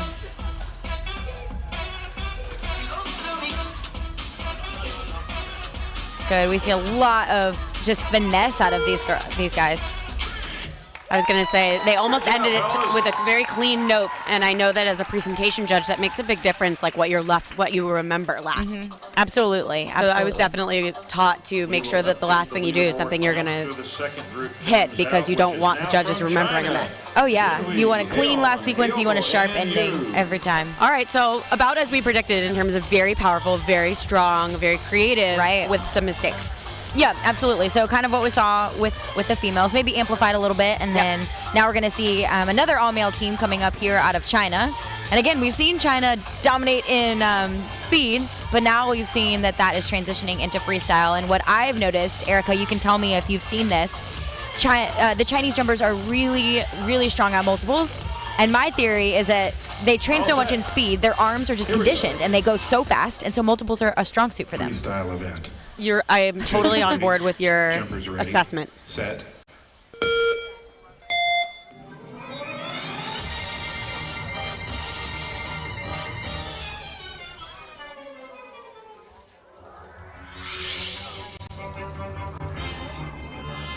Nice. Some really clean, cool wraps here.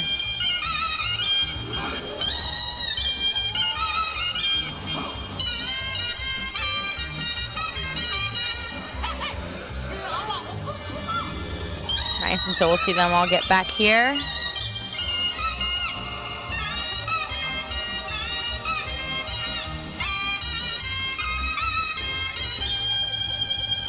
Good, and waiting on that musical cue. That's another part of practice 45. And preparing. You have to know your music by heart.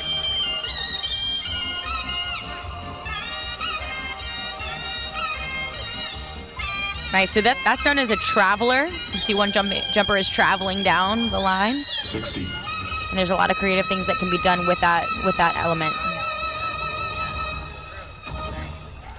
That was a good ending. I loved it. Yeah, I definitely love when jumpers incorporate different elements in and out of these routines. Definitely an element of creativity. Yeah, absolutely. Absolutely, it just makes it more interesting. So, Erica, they were talking earlier about knowing your teammates inside and out, on the floor, off the floor, and you had a partner like that. And I remember her very well. Her name was Mary Hunter Benton. Can you just tell me a little bit about y'all's very crazy, interesting dynamic?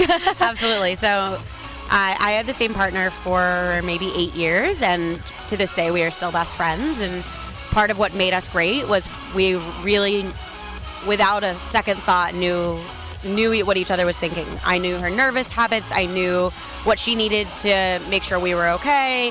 She knew where I felt comfortable on the floor. And I just think that and this is why I definitely always suggest and recommend having jumpers jump together for more than 1 year. The longer you jump together, the more your partner really can become an extension of you. Yes. And that's definitely how she felt. It was like, I know where she's going to go. We had times where we were about to go for a flip and we didn't feel like it may work or not, and we just, without even really having to say much, knew whether we were going to go for it. That's awesome. And I do think that is why so many times we see successful groups who have competed together many years in a row. Yeah, and sometimes that success takes time, but it's well worth the time invested. It also makes jumping together more fun. Oh, yeah. All right.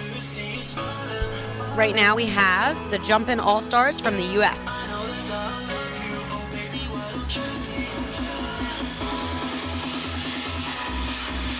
Nice, really good synchronicity from these guys so far. Absolutely.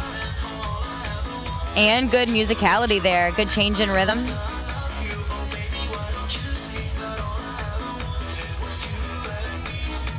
Looks like there's another traveler. Yeah, this time it's backwards.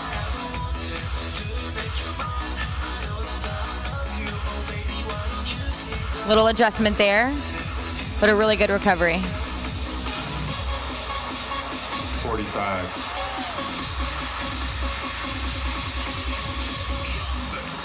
Nice. I like those level changes.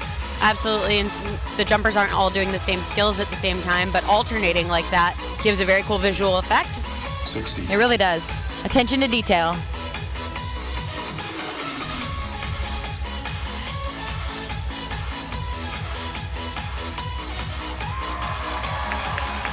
Very nice. That was a really solid performance. Yes, absolutely. Yeah, I really enjoyed watching those guys. And you know, there's some jumpers and some routines that are, I would describe them as easy on the eyes. You know, like you're not nervous watching them. You're just having fun, and that to me was one of those routines. Absolutely. Yeah. Update of the leaderboard, and we'll move to the next set of competitors. Just like the other events, the jumpers here are being judged on some basic elements. The first being multiple unders. Well, hold on, let me reframe this. It's not what they're being judged on. There's required elements. Right. And then there's what they're being judged on. Right. I'll start with the required elements, and then I'll have Kaylee refresh how they're being judged. Yeah, absolutely. So the required elements are multiples, like those double, triple, quads, etc., that we've seen a lot of these strong male groups do. Inversion displacement, which is power skills anytime the jumper's doing something other than standing up straight. So handstands, push-ups, flips. Rope manipulation, which is crosses, releases, and wraps. And then the last piece is the spatial dynamic. Yeah, and so that spatial dynamic could be a little bit easier with 4 people on the floor. It's a little bit easier to cover those quadrants. And we'll talk a little bit about what the judges are actually looking for in terms of the score as soon as we watch this amazing performance by Team China.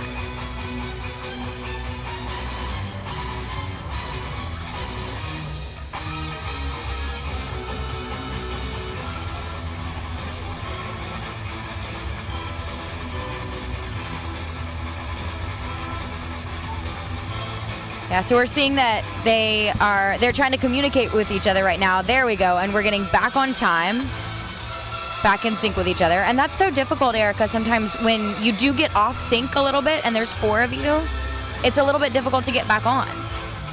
It is, and the jumpers always have a decision to make. Do we stop and wait for our teammate, or do we keep going? You know, there's not a clear set of how you handle a miss like this. Absolutely.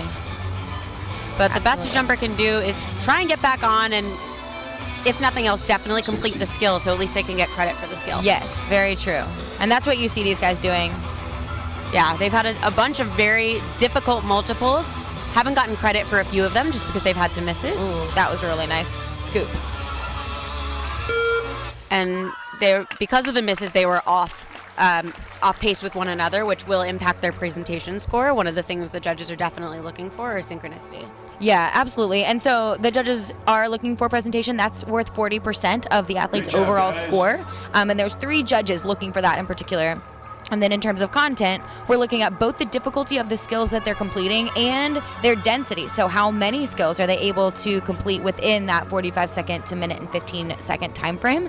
And so there's 3 judges that are looking for that as well, and that's worth 60% of the overall 10 points. And so that's how these judges are kind of dividing and scoring these routines. And you know, I think that is also why a lot of these jumpers are pushing the time limit. They're trying to increase that content and that density score, trying to get as many skills into that time as possible. All right, so up next we have... Now. There you go, great job, China. All right, so it looks like right now the flying ropes out of Germany are still in the lead, and second we have the Jumpin' All-Stars, followed by China. Okay, up next we have the Korean national team. Yeah, and we've seen really strong and also very entertaining performances from the Korean national team so far today. Yeah, their team definitely has a lot of personality. You can even tell by how they cheer for one another. Yes, that is so true. It's so much shows fun. up in the routines too. It really does.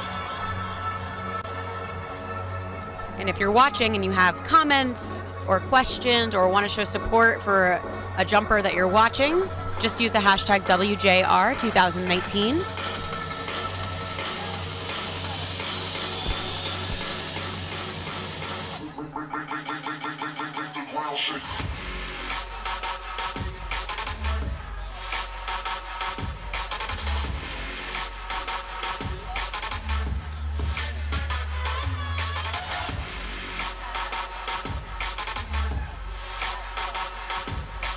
right, we're all set.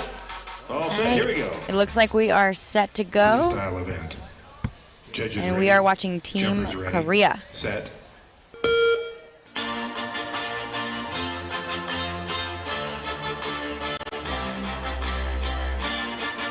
So most of those were quadruple unders, 4 times under.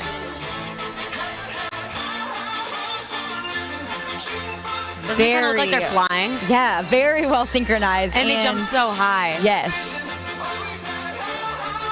I couldn't be in their group. I don't jump high enough. And see, this is really interesting. They're so synchronized and yet they're not able to see each other. And that's really difficult to do.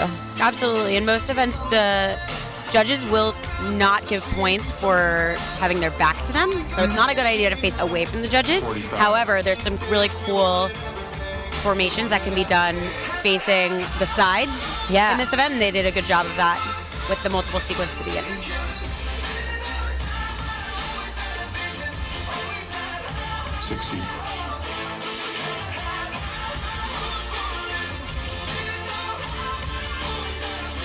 Really, really clean. Yep. Nicely done.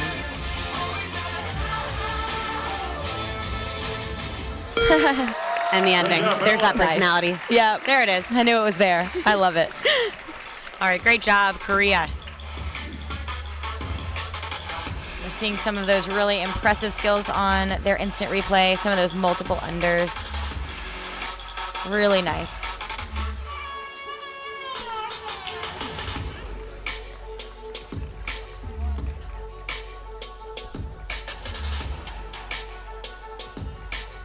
So just a reminder of what is coming up. We are on single rope team freestyle right now, and then we are going to move into double dutch shortly following that. Woo. Yeah, and double dutch should be a really exciting time. We have double dutch singles, double dutch pairs, double dutch triad, and then our DDC event at the end of the day. So please stick with us. You will not regret it.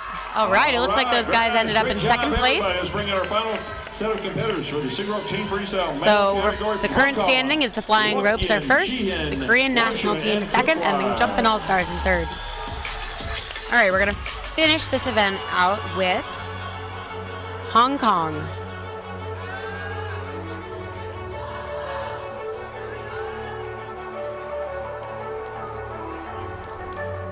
All set, here we go. Freestyle event. Judges ready. Jumpers ready. Set.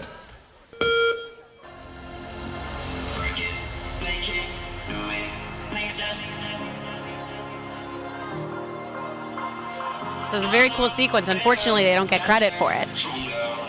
Yeah. This is one of the things that it's definitely important to keep in mind as a jumper. Absolutely. How quickly can I catch back up? Absolutely. It's really tough. It is. It's really tough. Especially when you're doing skills as intricate as these guys are doing. Oh, yeah, for sure. Nice. This is a really nice looking sequence. Good directionality, too. And the music's right on. Oh, yeah.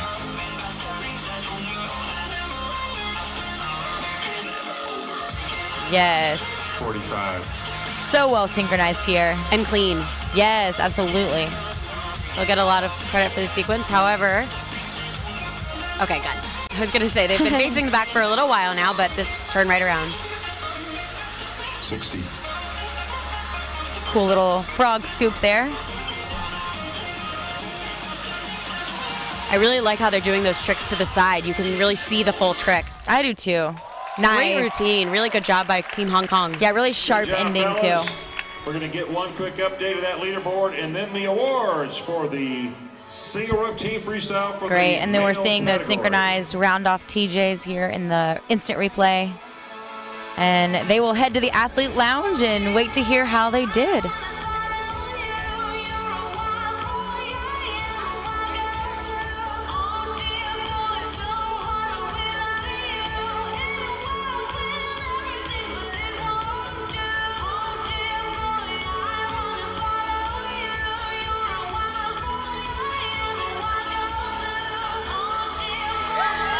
All right, and it looks like the top three stands. Flying ropes are in first, Korean national team second, and jumping all-stars, the U.S. in third. That was a great event. It really was. We saw some new formations and creativity there, but we also saw that power that you were speaking about earlier. The boys did not disappoint. For the third place winners today, Jumping All-Stars, Brandon, Luke, Dylan, and Tyler. So congratulations to all 6 of these teams, and particularly these 3 teams that are now receiving their awards. And just a reminder, these teams were the top scoring teams on the preliminary day. We're on day 5 of competition now, and so these athletes all competed in each of these events and were selected from the top of the scores to come and compete today. Yeah. So just all props to all the athletes who are competing today after 4 days of competition to come and do, for some of these athletes, almost every event. Oh yeah, it's a lot. Exhausting. It's very tough on your body, but these athletes love it so much, and they're such good athletes in tip-top condition that they can do things like this. It's just really a testament to their conditioning. And this is what they train for. This is the main event that we wait for all year. That is true. That is true. You literally leave it all out on the floor for this. Speaking of things you wait for all year, shout out to all of the former jumpers who are watching from home and sitting, have that it's World Jump Rope time feeling. Oh yeah, we all get it. I've been the former jumper waking up at 5 a.m. to sit on the couch and watch from a foreign country. Most definitely. We appreciate you. And yes, we see you. Thank you. And you are missed. We miss you. Nice. So congratulations to all of these teams. And please join me in rising for the national anthem of Germany.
Great routines today.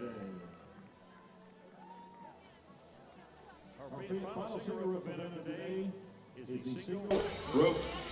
Amazing, amazing. So we are back now with single rope team freestyle, and we're going to head into the mixed gender division. And so this could be any combination of different genders. So it could be, 3 males and 1 female. It could be the opposite. It could be 2 and 2. This could be any combination. So I want to talk a little bit about the gender distinctions in single freestyle, just because this is a conversation we've had throughout the broadcast, and in the sport of jump rope, it's definitely, first of all, always changing, but second of all, kind of a point of conversation always. Yeah. What do you think? How do you think the gender differences will impact, for say, this event? In terms of the difficulty and what we'll see. I always enjoy seeing males and females jump together, just because I do think that you see that blend of creativity along with the power, and then sometimes you see really unique interactions because the males are able to throw the females or something in a different way than what we see when they're not mixed. And so I think we'll see a lot more creativity here. I agree. I think there was one stronger stereotype within jump rope about what males and females could do, and I think those lines are definitely getting blurred, and this event is where it happens. Absolutely, yeah. And I love seeing there's still unique beauty to both genders, and I love seeing that intertwined here in a really, really beautiful way. And so far, a really strong performance. This is the Super Skippers that you are watching right now. 45. Doing a really great job into this traveler here. Oh, that was cool.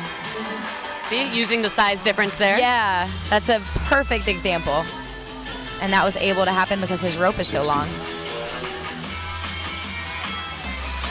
Really nice. Very nice routine by the Carey Super Skippers. Yeah, good ending.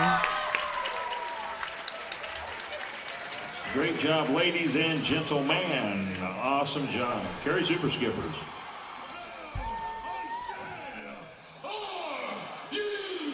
As they are the first group, we're going to go right to the next group. Let's bring out the Korean national team, Yoonseo Hyunji, Youngwoo, and Harain. All right, the next group, we have the Korean national team. You're watching the single rope team freestyle event, the mixed gender division. So we have both males and females competing in this event.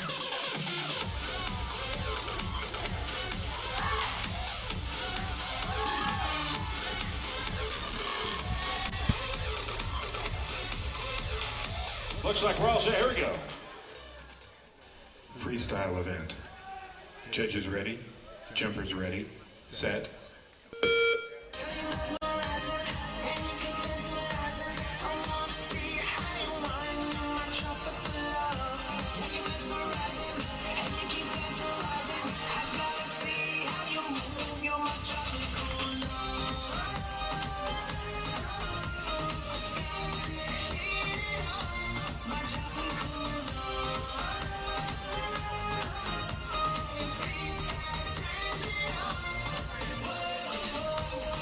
Some nice formations here.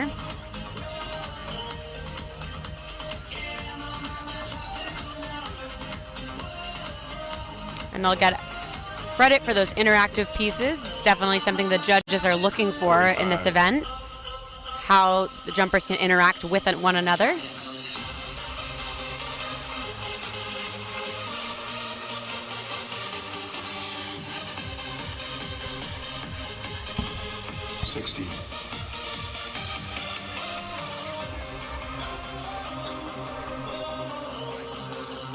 Very synchronized here.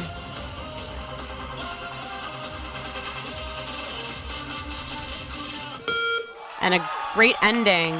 Very solid routine by Team Korea.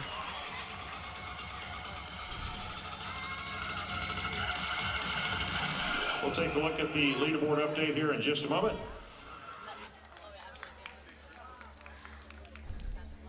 If you're just tuning in, we have had a leaderboard so we can see who the top 3 are in each event as the event goes on. We've only had 2 teams compete so far, so there'll just be 2 on the leaderboard once it shows up. But it's definitely added some energy to the room, being in the competition space, knowing that the results are going to come out. Let's take a look at the updated leaderboard. All right. All right, Korea, nicely Take done. the lead, Let's bring out our Korean next set national of team. competitors. Zero And they look very Gravity, excited. Riley, Brandon, Miles, and Cassidy.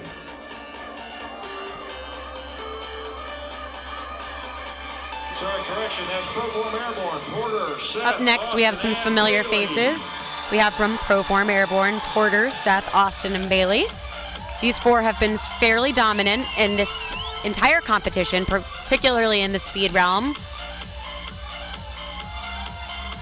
They have this incredible combination of power, strength, creativity, and I think what really does set them apart from other teams who have that is the amount of practice that they've put into these routines. They came ready to nail these routines, and it's showing.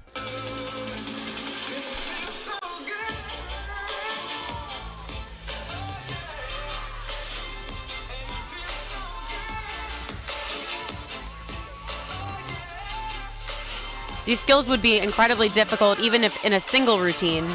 So the fact that they have 4 jumpers all doing them together is pretty remarkable.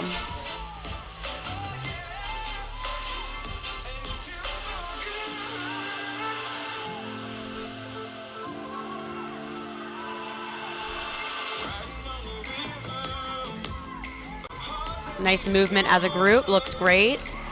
And then the 4 flips all together has a very pretty visual effect. And more of that traveler sequence.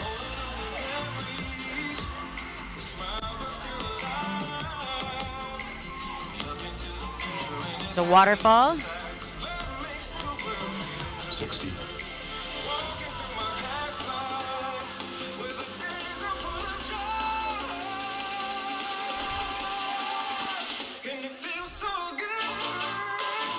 All right, and a slight mistake at the end, but all in all, really beautiful routine from Proform Airborne from the U.S.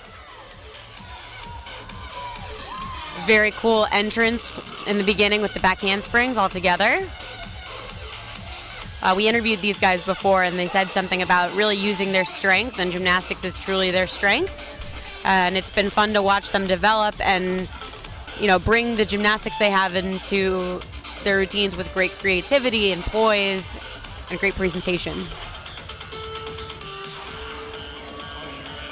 Just another reminder, we need the double edge freestyle judges to check in with Valerie over by the red doors. We're going to be making a panel switch here after this event, which is just three more heats, 3 more groups, not too long. And we Please just have check in with 3 more Valerie heats with of this red event until it's on to We have double an update Dutch. to the leaderboard. Let's take a look. Double Dutch single freestyle. All right. Oh!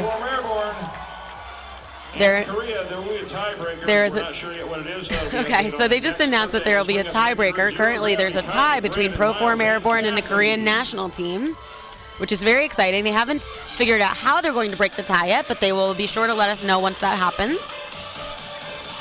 That's very exciting. All right, out next we have Zero Gravity Jump Rope, All set, here we a go. relatively new team in this competition, but they've Freestyle had a very event. impressive showing this year Judges ready? through all the events, Jumpers speed and ready? freestyle. They really have. I've been really impressed with their growth as a team. 5, 4, 3, 2, 1.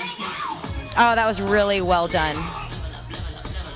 Again, one of those things that isn't super difficult to do, but the creative value they're going to get from the judges. Oh yeah, it's a very smart move. Absolutely. And the person holding that first handstand, you really do have to be on point. True. Some really strong power from these guys. And there we have that assisted moneymaker. It's kind of nice when you have the guys lifting the girls on that on that skill, because they can lift them so high that it makes the skill a little bit less risky. 45. And it looks like they really did create this routine to the music. Oh yeah. And it makes it so nice to watch. It does. You can tell when people put in that time, you know, and put in that work to make it a true performance piece. Nice.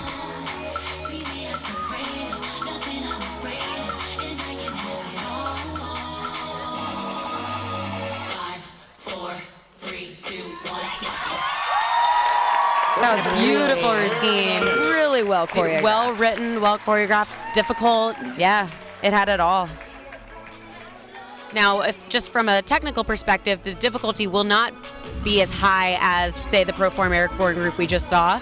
But again, part of playing to strengths is this group had some really great choreography, great creativity, and that's definitely where they're going to get a lot of their points.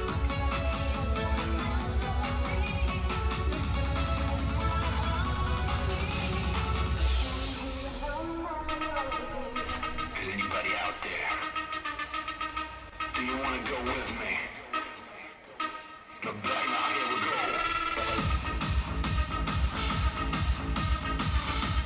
And we're patiently waiting on the scores to update.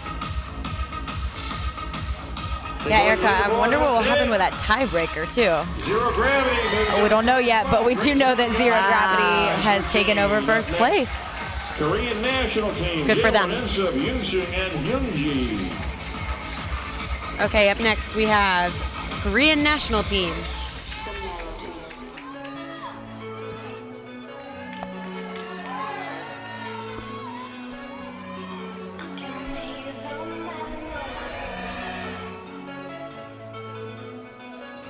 All set. Here we go. Freestyle event. They almost look like they're about to start Judges ready. speed. Jumpers It's like a ready. speed ready Set. position pose. They're pretty good at that too. They should do that. They are pretty good at that. Some big quads to open up the routine. Yeah, very well executed. Yeah, there's something so beautiful about jumping to this kind of music too. That is true. Especially when you form like they do. Ooh, I love all of this. I know, it feels very you, Kaylee. Thanks. You know, we've talked today about not only hitting the beat of the music. Oh, yeah. Very cool. But not only hitting the beat, but hitting the feel of the music and hitting that energy of the music and matching that. And I think they're doing that really well. Absolutely. This routine looks like a piece of art. It does.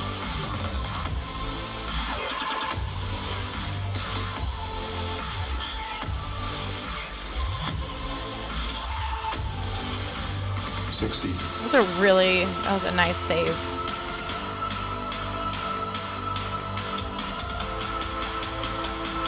Nice movement there too. As a group, yeah, that looked really nice. Yeah, they were moving as a unit. Ooh. Yes. Very cool. I liked their choreography a lot. I really did too. Kaylee and I talked the other day about looking at jump rope through the lens of being an art form. Yeah. And I think this group really took that on and were very intentional about the feel of the skills they put together and the music they used, and it was like watching the routine wasn't just a routine, it was an experience. Yeah, that's a really good way to put it. And that's always the goal, to make your audience feel something. All right, we will await their score. And after this, we just have one more team in this event. Yeah, these events seem to go by so quickly. It's because so few people make it. It's so tough to make it in these freestyle events to this final day. All right, there we go. Korean national team moved up to the top spot. The tiebreaker has been already applied through the system, and so third and fourth place are accurate. All right, and they said the tiebreaker's been set. So the top three standing is Korean national team first, Zero Gravity second, and Proform Airborne in third. All right, and our final heat, you guessed it, Cleveland Air Magic. Yeah, we've seen these guys a couple times today. Their faces may look mildly familiar. Mildly. We may or may not be sarcastic. This is a really great event for them, which seems silly to say because most of them are, but they are super clean. They're really good at making this like artistic experience that we were just talking about with the Koreans, so I'm excited to see them jump. Absolutely.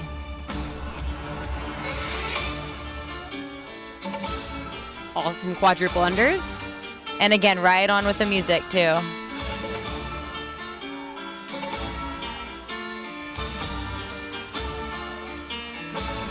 They all jump exactly the same too.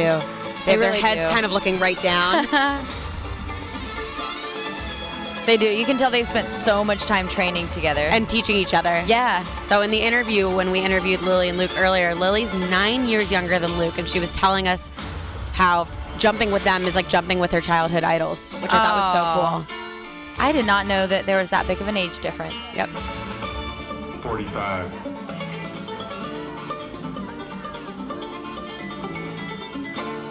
Nice interaction there. Great sequence. Absolutely. And good formation changes. Nice. You can see them talking to each other to get back on beat. Yeah.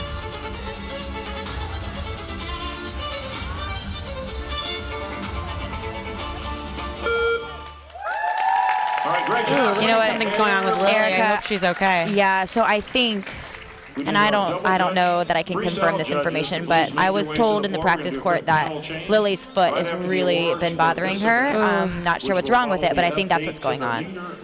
Ooh, she's such a trooper. Jumping through Literally every event. all day. And, you know, she's been jumping for the past 4 days. And jumping well.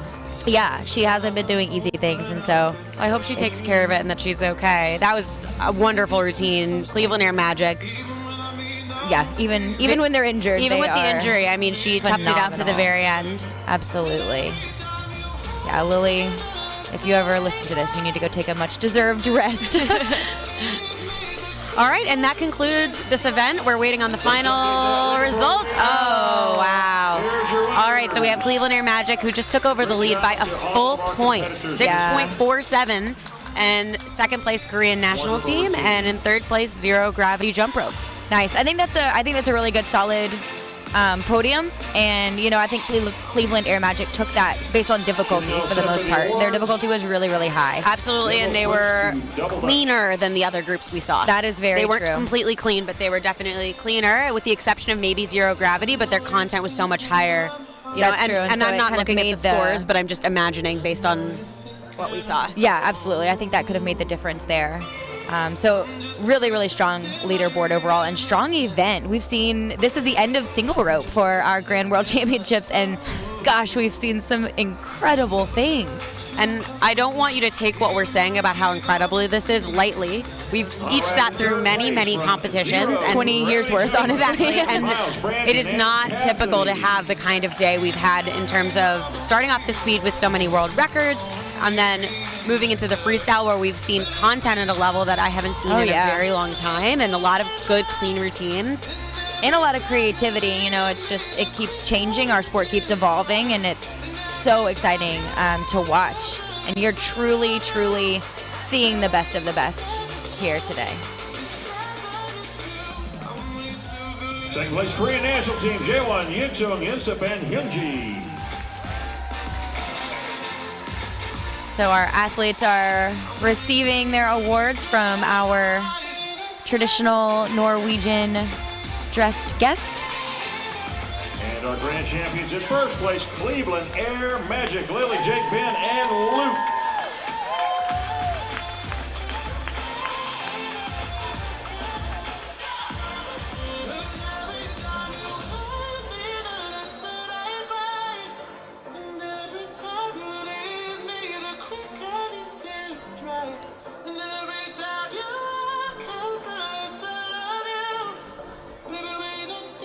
I'm just trying to put myself in the shoes of Cleveland Air Magic right now.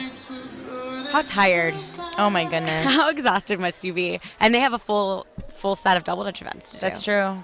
Yeah, that's true. They probably still have Unbelievable. at least 3 events to compete. I've done this day, never to its fullest. I've never done every event, but I've done a lot. Yeah. And when I did it, there weren't this many events. And it's still exhausting. It's still exhausting. Yeah. And also, that was, 8 years ago? I was 8 years younger than I am right now. I'm just really blown away by the stamina of these athletes to get through the preliminary round, 16 events, and then come and do the same thing over again.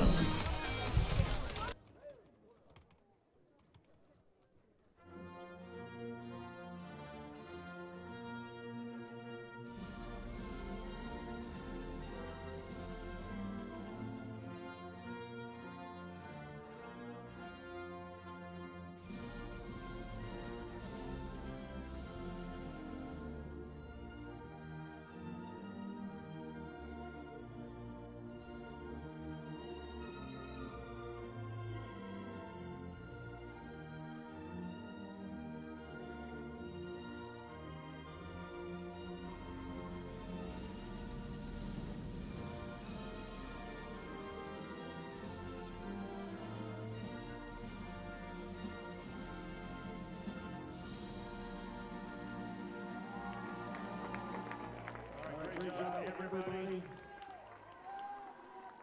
All right, everybody, please join me in thanking our award presenters. I think they're departing out here and his princess or queen. Ramon, thank you so much. Quick panel change over to double Dutch freestyle. So really incredible job by the athletes that you just saw up on that podium. Very well-deserved awards, and congratulations to them. And we're about to hear from Cleveland Air Magic. And you've seen them all day today, and so now you're going to get to You've hear. even heard from them, but You have heard from them, that is true. You've seen them a little bit more than we've actually gotten to hear from them. And now you're going to get to just hear a little bit of their dynamic and get let into their world a little bit. And if you're new to the jump rope world, you should know that this dynasty that the Cleveland Air Magic has built has been going on for probably more than 10 years now. Yeah. So not only are they amazing, they've been amazing for a really long time. And as the sport's stepped up, they've stepped up.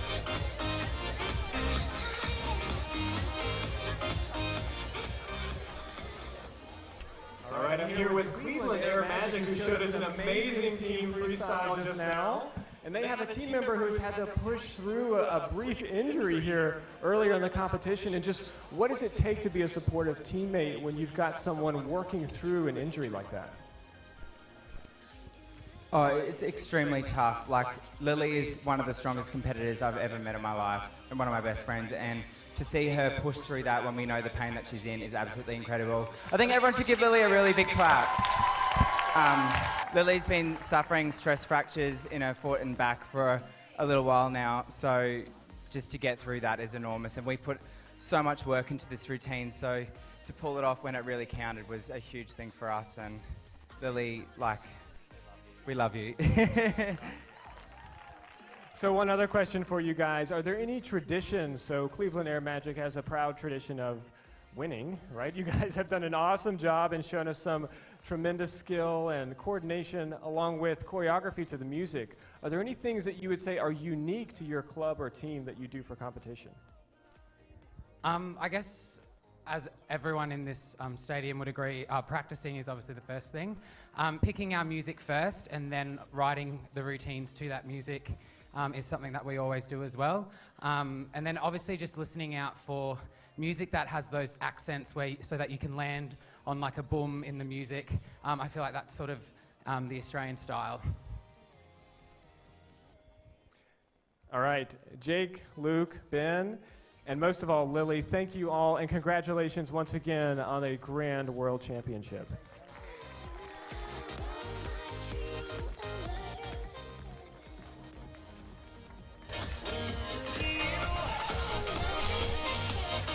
All right, so we are going to, I believe, take a quick pause right before the Double Dutch Freestyle event.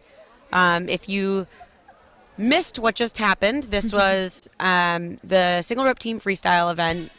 We've had a pretty incredible day of events so far. Oh, yeah. And we're not done because the best is yet to come. Absolutely. Yeah, and you're going to see some really amazing things happening in Double Dutch. You know, as the groups get bigger and the ropes get longer, it just gets cooler because there's just more and more that can be done with these groups of individuals as they come together for Double Dutch. And so if you're just now tuning in, you might be tuning in for the most exciting part, but stay with us until the very end because it's just going to get better and better and better as the day goes on. I believe that Double Dutch is a jumper favorite. Having commentated this a few times, what I generally hear from jumpers is that Double Dutch is the best. That could just be my opinion. I could just be like saying that for everyone. If you disagree, you're welcome to use the hashtag and let me know you disagree. But Double Dutch is the best. It's a ton of fun, and Erica's very positive about that. I've done my research, and research says that Double Dutch is the best. Statistically, yes. Yeah, I've looked at the statistics, and Double Dutch is better than everything else. All right, so on that note, we're going to get started with the Double Dutch single freestyle event. Our first group here is the Bouncing Bulldogs from the U.S. Jumpers ready, set.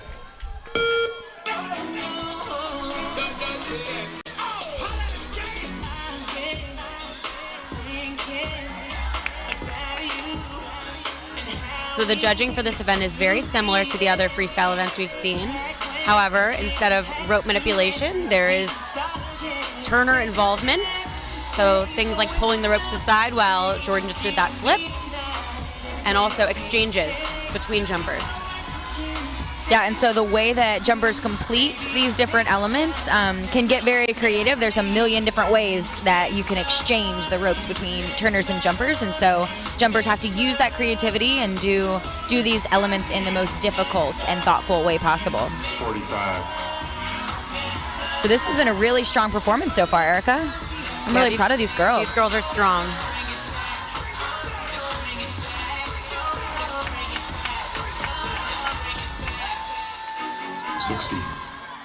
Nice. And clean. What a way to start the event. Yeah, that was a really strong start. That'll be a really high bar. Absolutely. Their content was fairly high. Yeah. Creativity was in between, and no mistakes is going to set them up for... We have not seen many routines today that have had absolutely no mistakes, so that's a great way to start this event. Congrats really to the is. Bulldogs. Absolutely. And so again, this is the all-female division. As you've seen in the previous events, we'll start with all-female, and then we move into the male and then the mixed gender divisions for this double Dutch single freestyle.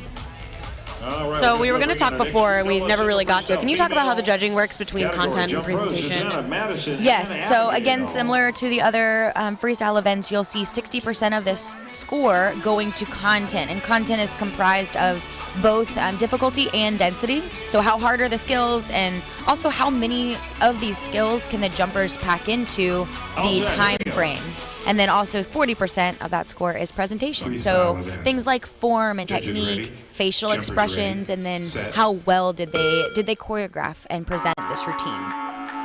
So up here you have the girls from Jump Pro, and they are typically really strong competitors as well. Showing us some rope manipulation along with some strength moves and a really good recovery there. Absolutely. One of the keys in double Dutch is if you're going to miss, how's it going to go? Are you going to recover quickly, or is it going to take a couple seconds to get back in? Yeah, and a lot of that has to do with how well you work together as a team as well, how much you communicate about that mistake. And if you notice there, one of the turners has her arms crossed. They'll definitely get some points from the judges for that. Oh, yeah. 45. Oh, and she had just uncrossed them. Nice.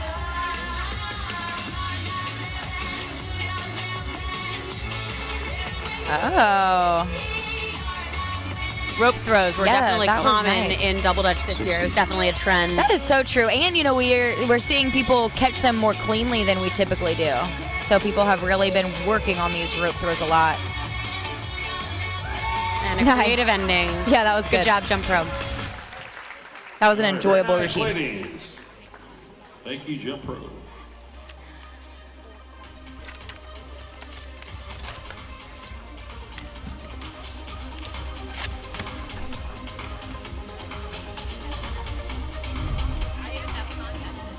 Okay.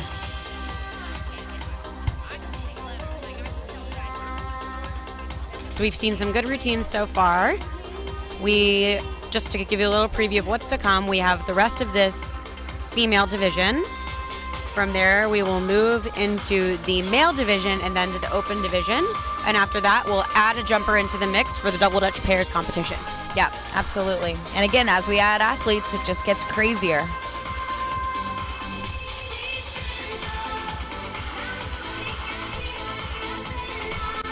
We'll get an update to the leaderboard in a minute. Let's get the next group out. Bouncing Bulldogs, Lena, Shalini, and Jenna. Up next, we have another group from the Bouncing Bulldogs.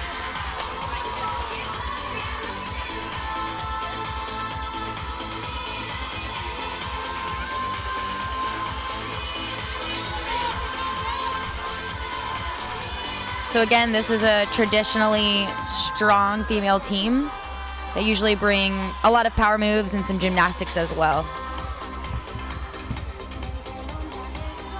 And the Bulldogs are definitely known for relatively clean routines.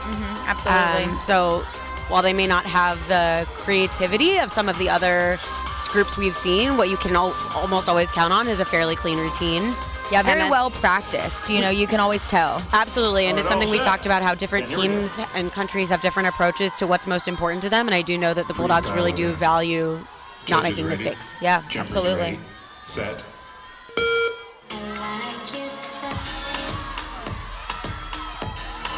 Nice entry. And again, Erica, we talked about this yesterday. It matters how the athletes enter the ropes, because that was really nice. If you just enter the ropes without any type of skill or switch element, it can count as a really low difficulty score. And so being creative with that is really important. This is so cool. Yeah, this is great. And I know that they actually missed on that in the preliminary rounds. I'm glad they hit it this time. Oh yeah, I bet they're excited too. Yeah. So this looks a lot like the wheel event we saw before. It sure does. Because wheel is a very common component of the double Dutch events. Yeah, absolutely. And remember, you still have two ropes, so it lends itself. Nice. It's difficult to do a quadruple under while one turner's turned around. Good. These jumpers are showing such good control. Super close. She got up just enough for the ropes she to did. go under. That was a nice save too. Saw the ropes click just a little bit, but they saved them. Yep. Nice. They're about to wrap it up, and it's looking really strong. Awesome. Yes. Congratulations to these girls, and and they're so happy. excited. Yay. I love that feeling. All right, that's the second clean routine so far. Yeah. It's shaping up to be a really nice competition, and probably a really close competition. Well, that's what I love about clean routines. I feel like when you're clean, you actually get an opportunity to be judged on your tricks and not on whether or not you missed. That is a really, really solid point. And that's important for people watching at home to realize, if you are missing skills, you're not getting credit for them, even if they were close and really cool. Absolutely.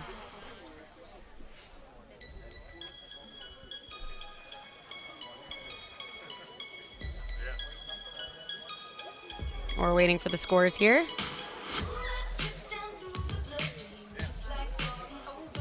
Update the leaderboard and display it, please. There you go. All right, yeah, these ladies are in the lead. Very nice. So we have the two Bulldog groups and then Jump Pro for the moment. They had a really high score, 5.72, which for this event is pretty good.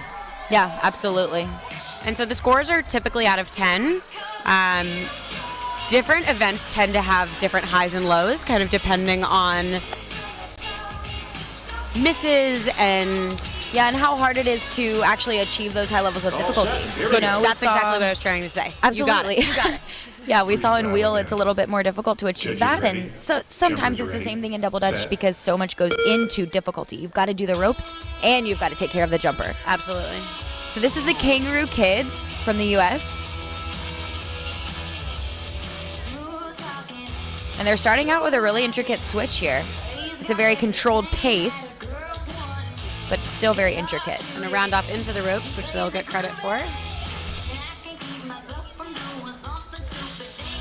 Nice. And then we see double unders here with power, which is pretty difficult. It's a lot more difficult than it looks because the power has to be, the jumper has to get up very high in the power, and the turning has to be very precise to be able to pull those tricks off. That timing. I like that. Nice. Good rotation. They also get a little bit of extra credit because the turner's rotated around the jumper. It does make it a lot more difficult as a turner to do that.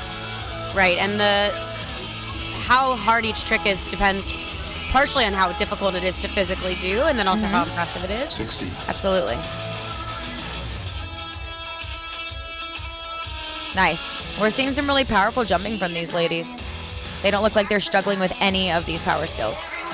Really nice, and another really, really good routine. Yeah, and another very clean routine. Right, great job, guys. I love Very it. nice, Kangaroo Kids. It's like my drum rope dreams come true. Clean routines. Erica loves clean routines. We all love clean routines. They make everyone's heart happy. They do. I also just think that clean routines present our sport very well. That is true. To people who are not comfortable or who are not familiar with it. Absolutely, and we have to think about that as athletes. We are always representing this sport that we love so much, and we need to take pride in what we have accomplished and also take pride in this sport. Absolutely. The majority of the jumpers in this competition spend all year training for it. Up to some teams here train every single day for the entire year. Yeah. No exaggeration, actually train that much. And so it really is kind of for me like honoring the work you've put in. Absolutely. To give yourself a shot at hitting a routine. Yeah, and honoring those who have kind of gone before you as well. And Absolutely. Those in the leadership position. I think about the leaders here at World Jump Rope and the leaders of the other organizations and now the future IJRU. Those leaders have put in so much work, and so what we do on the floor, it can actually honor them and their hard work as well, which is an opportunity for us as athletes. It really is.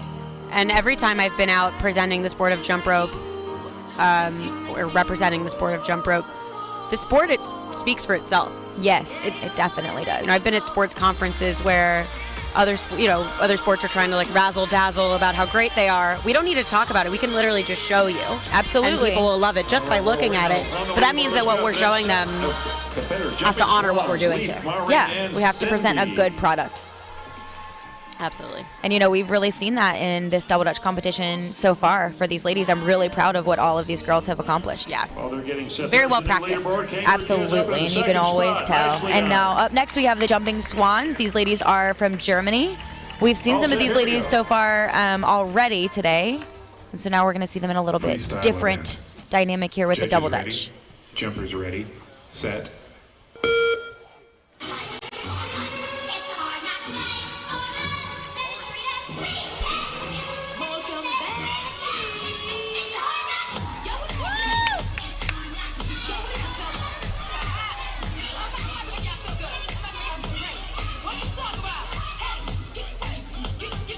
Nice handle switch there This is into a nice a wheel. wheel. Yeah. Ooh, really cool change of rhythm. I do love when instead of the jumper getting out of the ropes get out of the way of the jumper. Yes. Very cool visual effect. It is. Different way to think about it. Yeah, I feel like the Germans are really good at it. That is true. And they have a unique style, but it's fun to watch. 45. Nice. Nice, really strong. Yeah, if you would have told me 5 years ago that we would see so many back tucks and front flips and aerials and hand ups. hops in an all-female competition, I would have been happy, but I might not have believed you. That's so true. Girls are stepping up. So in double dutch, one of the key pieces that isn't talked about quite enough, in my opinion, is turning. Attention tends to want to be on the jumper because they're doing the exciting thing, but a great jumper without any turners isn't a great jumper. Yeah. They're just nothing. Absolutely. And, we just saw in that replay that Liev did a really high, impressive back tuck, but we forget if those turners wouldn't have turned it well, that back tuck wouldn't have been higher impressive. It would have just been a miss. Exactly. And like anything in jump rope, if it's important, it's also likely to, if you don't focus on it, cause misses. Absolutely. So for the most part, what you see in competition, the reason for most misses, in my opinion, is turning. Yep. Either not good turning or lack of timing or not really paying attention to the turning. And when we're working with new jumpers, I think it's always like one of the best places to start is with turning, because if you make a good jumper, they can really support any group. Yep, absolutely. That is so true. And we have these girls coming up from Team Roger in Japan. Really excited to see what these girls bring. And their country, Japan, is known for their double dutch ability. And so I think we're going to see a lot out of them today in this afternoon session. Freestyle event. Judges ready, jumpers ready, set.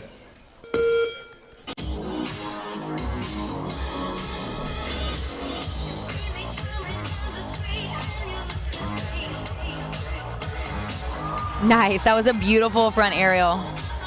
And you can tell that they just have such control over their ropes, and they just have really choreographed this smartly.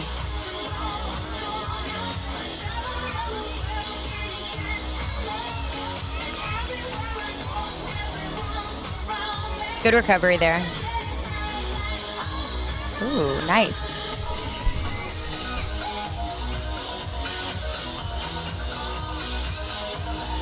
That was a really nice exchange. 45.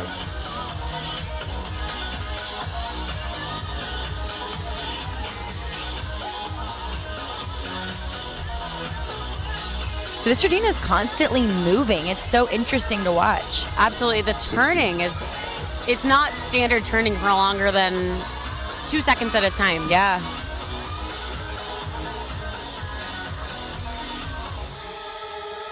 Man.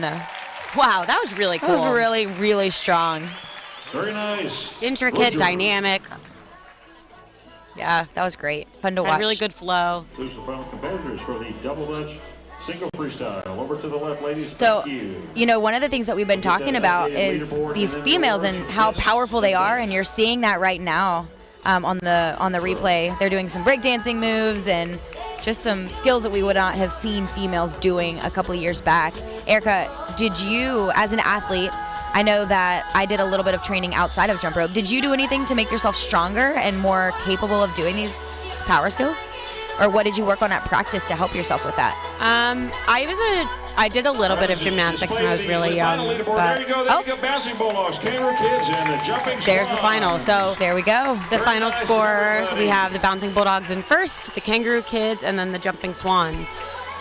That was a great routine by the Bulldogs. I just wanted to mention, I know that these jumpers are jumpers that I happen to know personally, and they have an older teammate who passed away a few years ago, Kenzie Rustin, who was very, very much had a hand in these girls growing up, and I know that absolutely she would be really proud to see the kind of routines they put on the floor today. Yeah, and you know, you got to think that's probably going through these girls' heads as well as they're jumping. There's no way that it isn't. She was such a strong presence on the team and a big presence in their lives. I just happen to know, and really a good reminder to love and thank the people around you, especially in a sport like jump rope where we work so hard together and mentor each other. Oh yeah, absolutely, no doubt. You said it.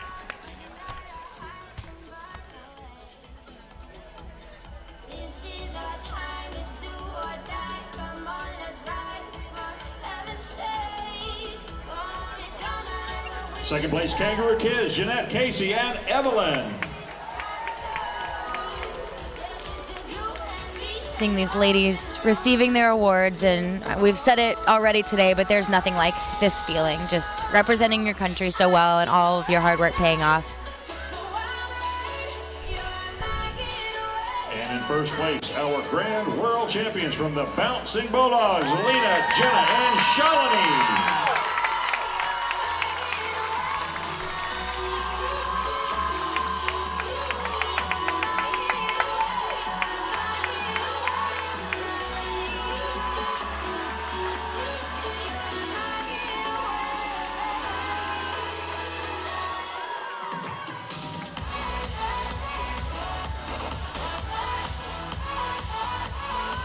All right, so these girls will make their way up to the podium, and just one more congratulations to all three of these really strong female teams.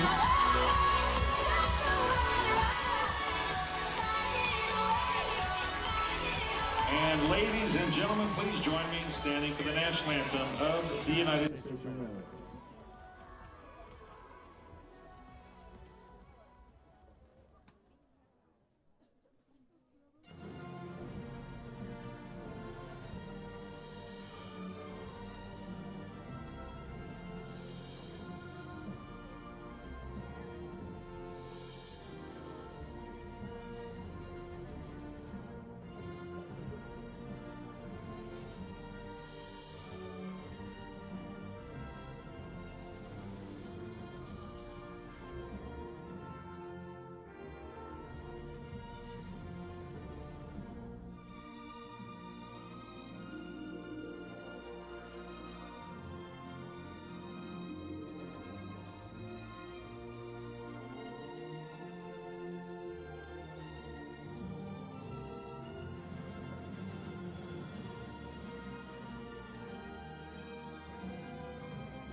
Great job, ladies. Up next will be the double Dutch single freestyle male category. Up first from Hong Kong, Luckian, Wei, and Weishun. Fantastic. Congratulations to all of those amazing competitors, and we are getting started really quickly now with the male division. So now we see 3 males on the floor about ready to compete, and before we head into that, we are going to hear from our winners from the Bouncing Bulldogs.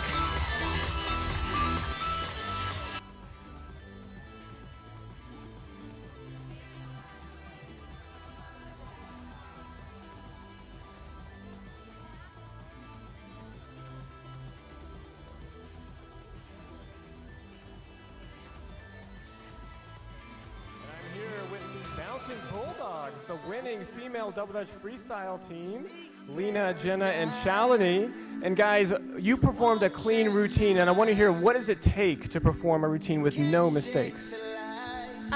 Basically, we just practice a lot, and our whole goal is to make sure we put things in a routine that we can hit every time. And so no matter what routine you're performing, there's always a chance that you have mistakes or bobbles throughout it. And so for each of you, what were you most nervous about in the routine that you just performed? I was most nervous about the front flip and pop-ups. I was probably most nervous about doing crab while Jenna was laying down. I was most nervous about doing the 6 and pop-ups. And despite those nerves, you guys pulled it off without any mistakes, and you're rewarded for it with the Grand World Championship. Congratulations, and we'll look for you later in the competition. Awesome hearing from those girls. And you know, Erica, you heard that each of them, they were nervous about different parts. And so I'm sure the other 2 group members kind of supported them in those parts that they knew they were nervous about. Absolutely, and that's part of this is there's some parts for the routine that are easy for one person, but that same part is really difficult for the other person depending on what your role is. Yeah, one poor girl said she had to do crabs while the other person was laying down. Poor girl. This is Hong Kong team. Nice, really strong beginning. And that was 6 times under they just did. Yeah. Made it look a lot easier than that. Yeah, these guys have their ropes held really tight, and it makes it look very beautiful. It can be a little bit more risky, but holding them this tight makes them look really nice and pretty arcs.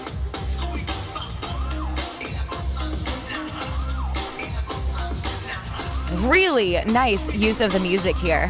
It's rare to see someone hitting the beat this well in double dutch. I know. As a jumper, I always had such a hard time finding good music, and I'm really impressed with people's choices this year. Absolutely. And that's one of my favorite entries, just that leapfrog into front flip.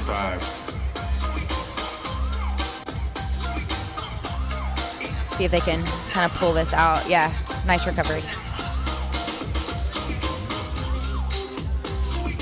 Just a reminder, there's 2 different types of misses. So you can have a major miss or a minor miss, and major misses last over 2 seconds and result in a 0.2 deduction, whereas a minor miss is less than 2 seconds, resulting in a 1/10 of a point deduction. Nice ending. Great routine. Yes.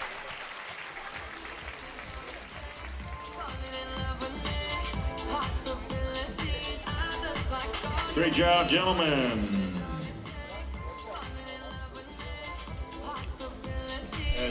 Yeah, we see that 6 under in the instant replay. That was cool.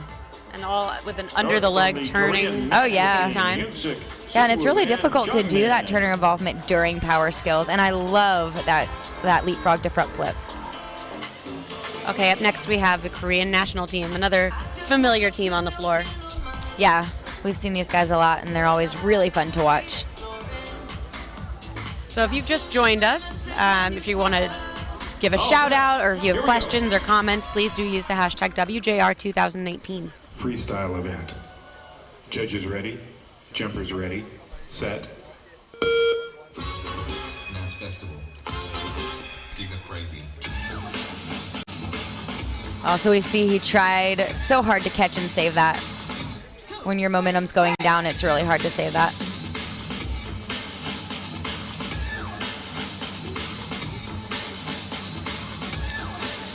So this has been a little bit messy at the beginning, but we know that these guys are capable and they can really pull it together, which we kind of see that right now. I'm really hoping that they can maintain this performance to the end because we really want to see what they can do.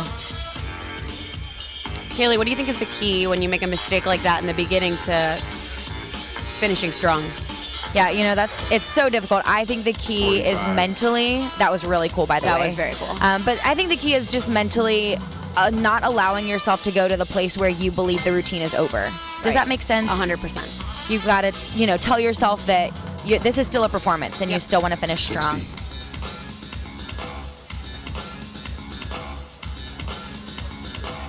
Nice.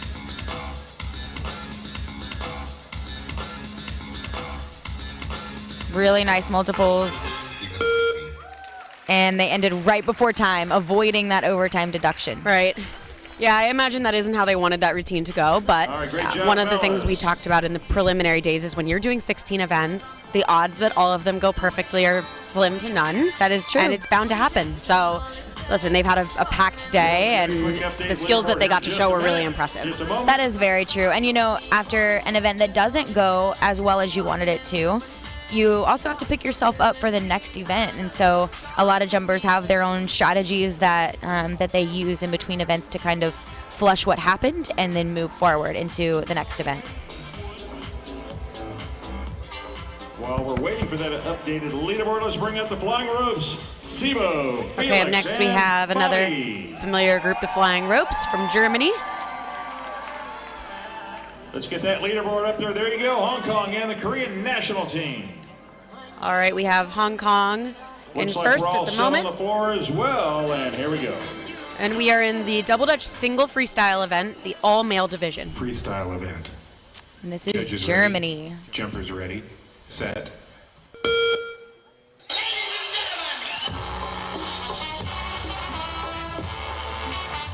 Ugh, that right in the beginning mistake.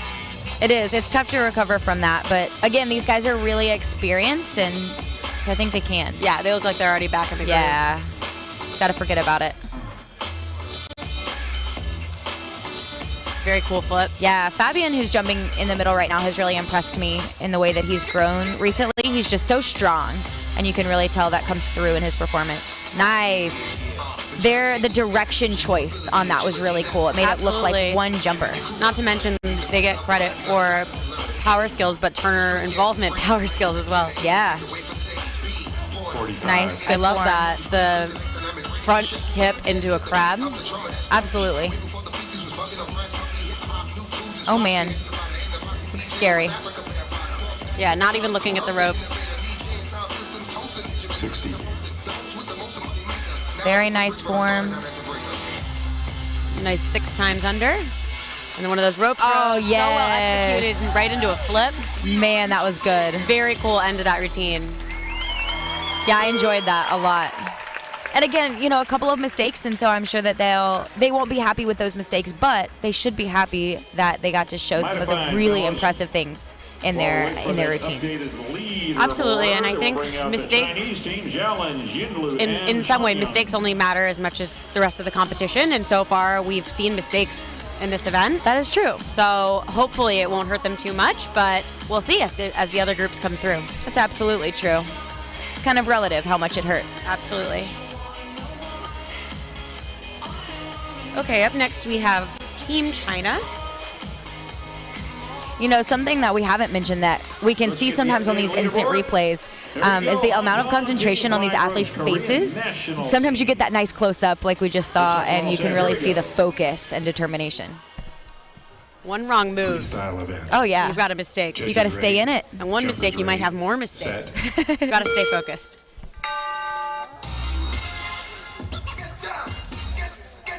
Some cool Turner involvement with some power.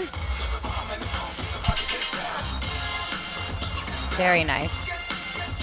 So again, we're just seeing Team China across the board here. Speed, freestyle, double Dutch, single rope.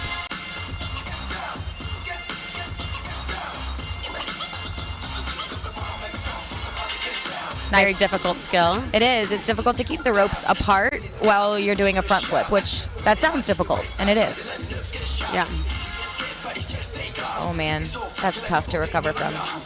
Yeah, dropped handle and double Dutches can be really, really frustrating.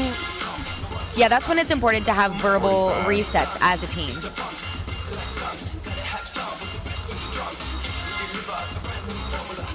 Yeah, a couple of these misses have just been lack of rope control. Ropes, if you haven't turned double Dutch before, ropes tend to actually have a mind of their own. A little and bit. It takes a lot of experience in certain types of ropes to be able to control them, to have them do what you need them to do and not hit each other. So just basic turning is definitely more difficult than, obviously these jumpers, of course, are making it look. Oh, absolutely.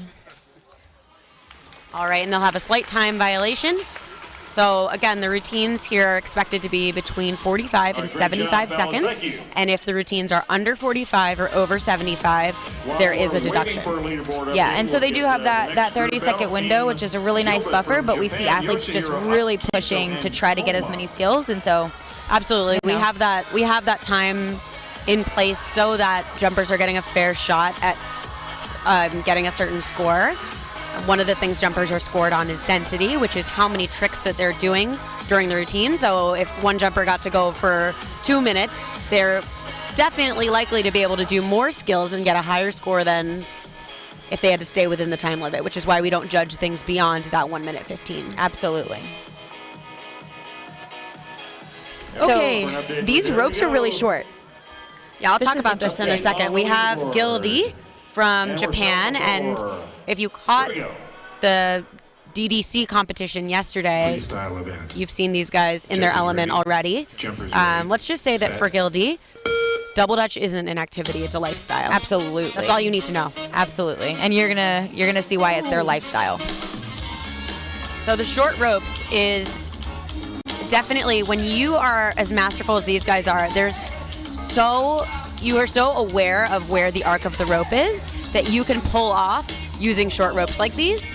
And it can really feel, we've talked about ropes feeling like an extension of your arm, but the longer the ropes, the harder they are to control. And so with these short ropes, they're really going to be able to control these and do whatever they want with them. That said, you have to be a really good turner to be able to pull that off. Oh yeah, absolutely. They've had a couple of mistakes already. Yeah, and they do recover fast, but these mistakes are still going to count as major misses because the jumper has had to exit the ropes fully, and it's usually taking longer than 2 seconds. Wow, some very creative. The Japanese are known for having, outside of the ordinary power skills, that seem to kind of defy gravity a little bit. 60. Oh man, the side flip out of nothing.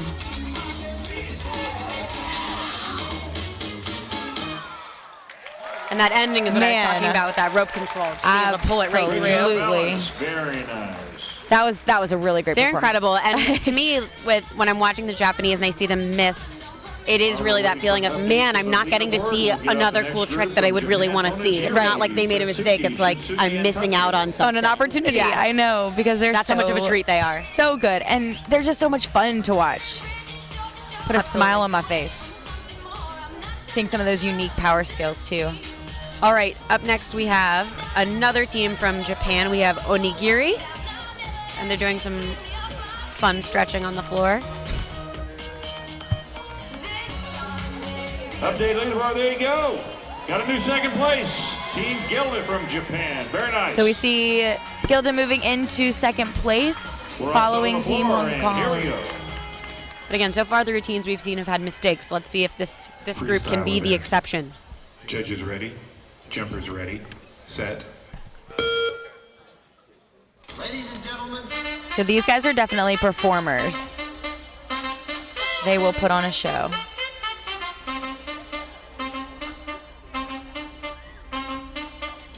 Oh, okay. Nice.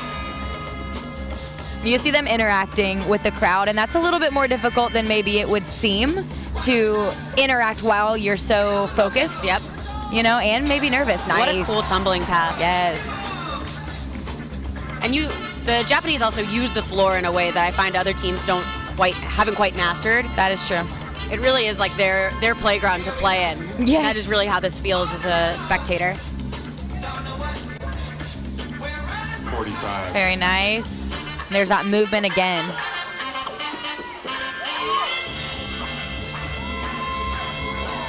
Oh my. Just hopping on his hands all day long while the turners are playing. It's not a big deal. It's really not, and we're gonna go to our elbows now too. Can we do a human check? Like, are you a human? Are you a human? Wow. Oh, Those that was elbow to arm awesome. to elbow to arm. I can't even imagine how to Very even practice that. entertaining, Gentlemen. And you see some of this crowd interaction too in the instant replay. Look at this. That was the last And group for the yeah, we're just going. freestyle male category. It is no big deal. We're setting up for the awards now. Amazing. Absolutely incredible. And he's pumping his legs. Award Oh, so fun. jurors Wherever you went. So we'll see where these guys end up on the leaderboard. Update leaderboard, there you go. There we go. First place, Onigiri, Japan.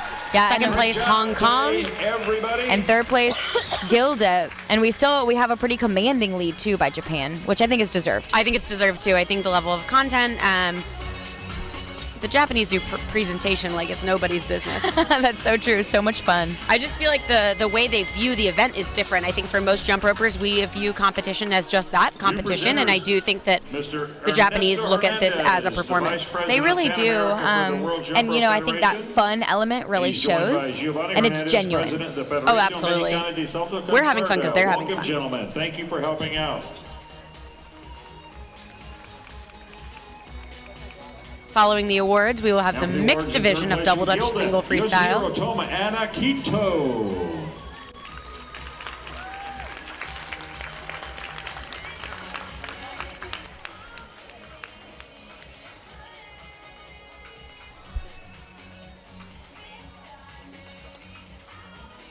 Third place. Yep. Keep going. Yes. Correct.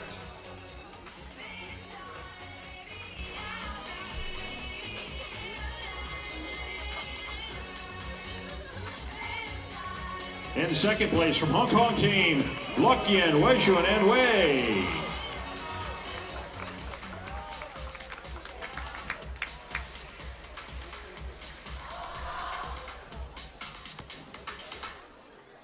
And our grand champions in first place from Onigiri, Japan, Tetsuki Tatsuya and Shinsuke.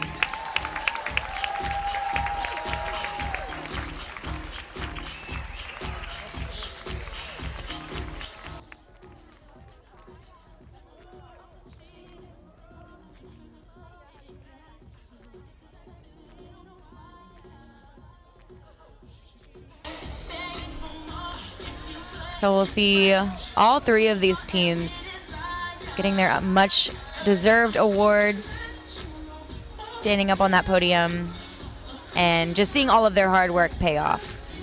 Really great job. Congratulations to all three of these incredible Ladies and teams. gentlemen, please join me.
Great job, everybody.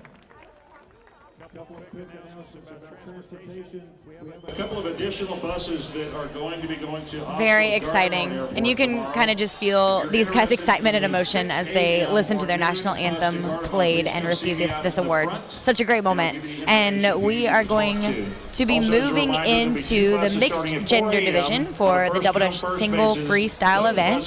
This is our last division for this event, and then we will move into Double Dutch pairs freestyle. Make sure that you get on the right bus, or you could be way far away from where you're intending to go. If you missed the morning, we had a world record day. I don't know if I've ever sat through a competition where so many records were broken in one day. In the speed events, and not just the records, but the entire competition has just stepped up a level. And it was really exciting to watch, exciting to be in the arena. And the freestyles have been incredibly impressive, kind of varied from event to event on which things have been the biggest highlight. But all in all, the jumpers have really been pushing the sport today. Oh, absolutely. It's really been an amazing thing to watch. And right now on the floor we have the Comet Skippers, and they will kick off our mixed gender division.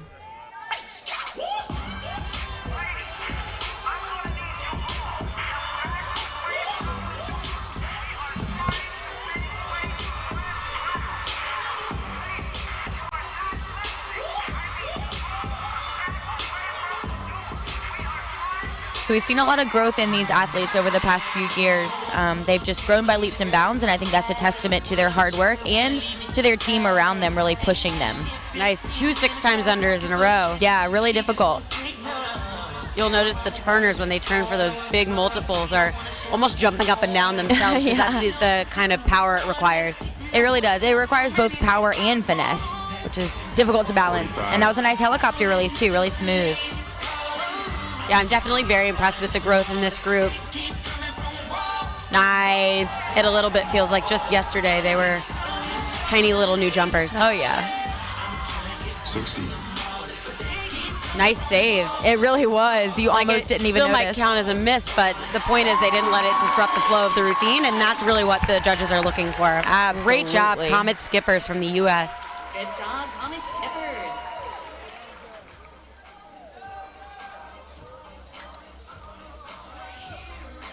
Nice. And so you're seeing that little personality here. And I they'll love that definitely little pose. they'll be rewarded for that, the combination of the personality and the difficult tricks. Absolutely. All right, up next we have from the Indy Air Bears, who we've seen a few times this competition from the U.S., and I love watching this group jump. I'm really excited for their routine. I do too. And they're kind of known for double dutch. They work really hard at double dutch as a whole. Yeah, we So can it'll expect be- to see them through the next few events. Yep.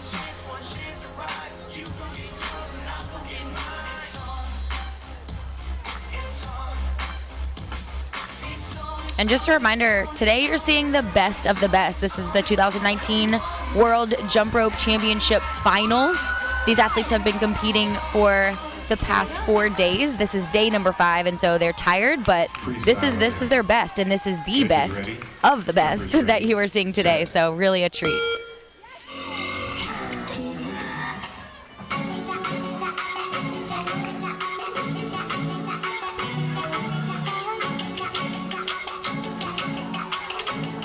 Nice. Really strong power moves there. And still with that rope manipulation and a wheel switch. Some of the best switches are the ones you didn't even notice happened. Like that one-handed handstand and a wheel where she passed off the rope. Absolutely. Kind of nonchalant, but really cool. Yeah.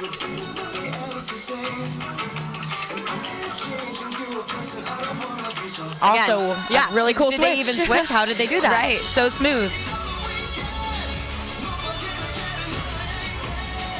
I also like that they're going from traditional double dutch, back into wheel and then back into traditional double dutch so seamlessly. Absolutely, and the turning on that wheel was super cool. Wheel, generally jumpers try to stay away from tough, low power and wheel because it's hard to turn for, but those ladies were just on the ground, turning around. Like champs. Moving those ropes, controlling those ropes. That was a really great routine. It really, really Congratulations, was. Indy Air Bears. Strong team.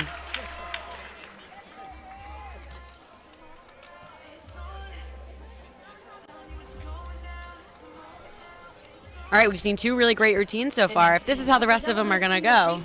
Yeah, this is great. It is going to be great, and it's going to be super close, too. So up next, we're going to see another team from the Comet Skippers, and these are 3 really strong jumpers. They tend to push themselves, push the envelope just a little bit, and so some of their skills are a little bit more risky. Yeah, and this is a more senior group. Yeah, absolutely. Of Comet Skippers. Absolutely, they've been around the sport for a little bit longer, so I think they're ready to push, and hopefully they're ready to push and hit it. That's what we want to see.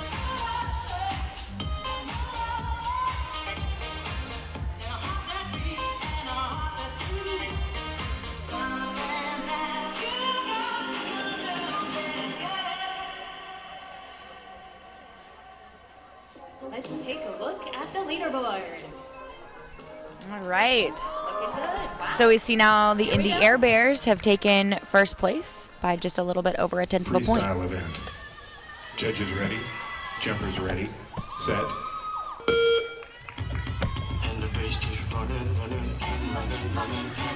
I said yesterday, the forward roll is one of my favorite entrances. Nice. Good, and you see all of this just happening so smoothly. There's really no setup for these skills, which makes them that Ooh, much close. more That was impressive. close. You saw anytime the ropes touched, their ropes just touched. There's the risk of a miss, but they pulled that out. Yeah. Wow. Oh, yes. Oh, man.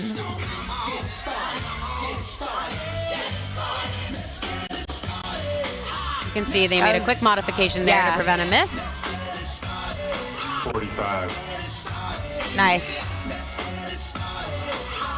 Pretty ropes there. I liked that one.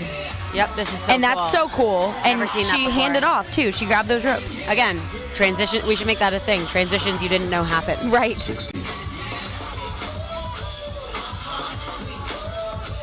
Oh, I love that. The back handspring So on his cool. forearm. Super cool.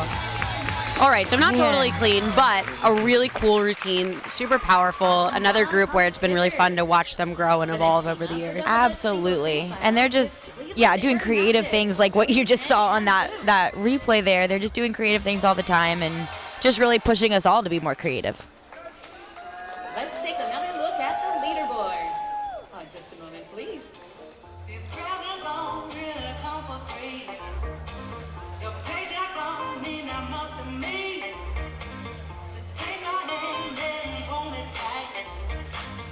Another thing that we've seen throughout this competition is the different styles in the different countries pushing each other. And so you've seen throughout the years the different country styles kind of blend with each other and then take on a new flavor as the new countries adopt Absolutely. that style. In Australia, in this team right here, Freestyle who we've event. seen and we all know, at the first year of World Jump Rope, their style looked super different. It was very traditionally more European. There were a lot of jumps and breaks between things, but the skills were very hard, and it was a lot more standard, and their creative capacity has just blown up in the last 8 years that they've been here. Absolutely. Yeah, and you're seeing that here. And their double dutch has traditionally been one of the best in the world.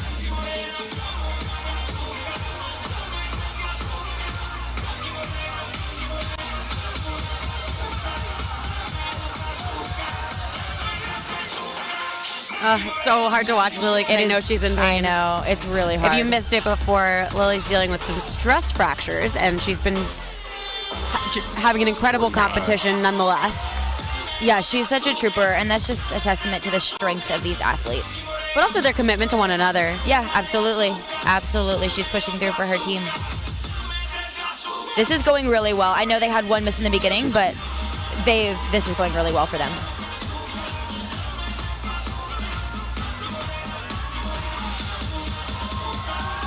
Nice. I'm sure she's glad that big giant jump is done. I can only imagine that hurt. Nice throw.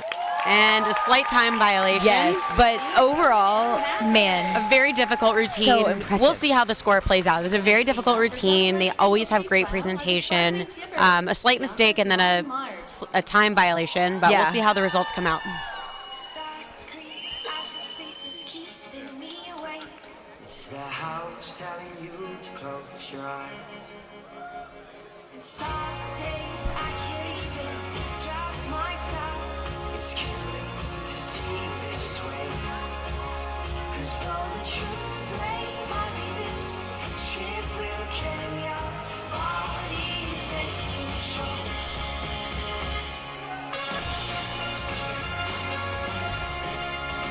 Up next, we have the Sparkling Skippers.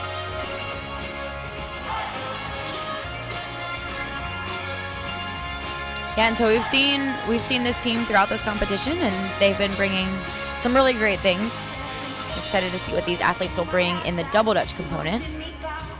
Yeah, Kaylee was saying something before about the country diversity in this competition, and I just wanted to know that again is not always the case. Yeah. I've been through many competitions where it felt very dominated by one country, which obviously, like whatever jumper wins, I have a tremendous amount of respect for. However, as a spectator, it is much more fun and interesting to see different styles and different kinds of jumpers bring the heat and win, and that's been a great part of this. Is there haven't really, with the exception of maybe speed in China, been a ton of givens. Everything's been up in the air and unsure, and everybody's been on a similar level, and that definitely makes for a much more interesting competition. Yeah, there's a lot of strong contenders in each of these events, and again, just that different style. It's really cool to see jumpers borrowing styles from other countries. That's what we do best in jump rope. We share and borrow. That's true. Freestyle event. Judges ready, jumpers ready, set.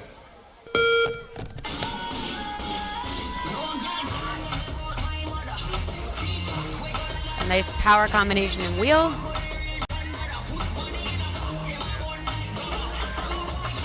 Very bouncy, very energetic. Yeah, even the turners are bouncing, which definitely creates an energetic effect. Yeah, it does. Yeah, and as a jumper, like, you want to make your judges excited. So the more excited you are and the more excited you look, then the happier the judges are. Yeah, and my advice for jumpers is just be excited. It's really contagious. You don't have to pretend. So true. You are excited. So true. Everyone You are. else will Just be believe too. it. Yep. Nice. Good timing there. And good hitting of the music. Yeah, the bounciness works well with the music as well. A little mistake, but he'll get right back in.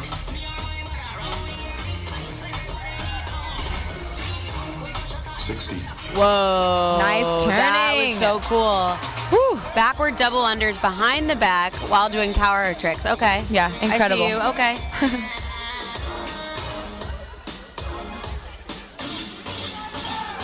Cool ending too. Nice. Wow. Oh, I'm like so amazed by that backward turning sequence. That was so Oh, cool. yeah. It was incredible. And let's see, are those long handled? It's a good question. You know, they don't look long handled. Maybe slightly? I'm just blown away. I'm trying to imagine how my arms could possibly move like that. Could possibly in a reach that in a far? coordinated way, and I know. I'm not imagining it happening. Yeah, my shoulders don't like it at all. My shoulders aren't flexible. All right, so the current standings, is that the updated? That looks like the updated. Okay, yep. so the current standings, Indy Air Bears. In first, we have the younger Comet Skipper team with Adam, Lindsay, and Brandon in second, and the older Comet Skipper team with Ridge, Olivia, and Dane in third. Let's take a look at the leaderboard. Sparkling Skippers is up for 5. Here we go. All right, up next we have the Korean national Freestyle team. event. Judges ready, jumpers ready, set.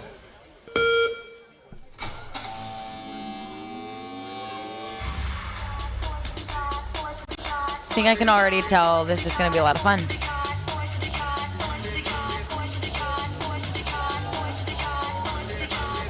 Ooh, those hand hops on the beat. Oh, yeah. This is a really fast pace for power. Whoa. That was fun. So fun. Oh, my goodness. Oh, a little click there. They'll get right back in.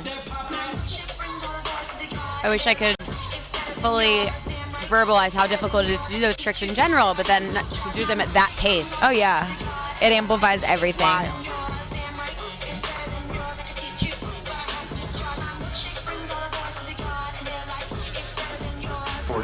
And you saw him waiting until they got the ropes on the beat, and so it's very intentional that they're hitting this beat. And, you know, one of the risks of moving this quickly is mistakes and dropped handles, and 60. unfortunately they've had a few of those, but yeah, that's the risk you take, you know? They're also getting credit for doing these tricks at the pace they're doing them, and those presentation points for how good this looks. Yeah, absolutely. Ooh. Yeah, and so they won't be super excited about that performance, but they should know that the audience is really impressed by the skills that they did.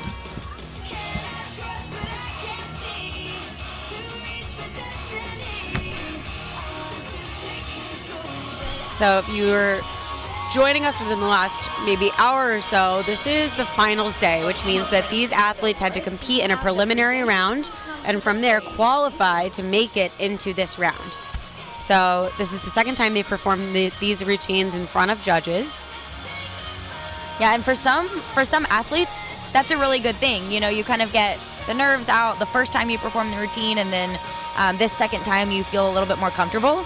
However, for other athletes, today has a lot more of the spotlight feel, and so it can make those nerves even more amplified. And it looks like Indy Air Bears are holding on to their lead here. They had a great routine. They really did have a good routine. They were very impressive. And so now we'll move into the awards. In second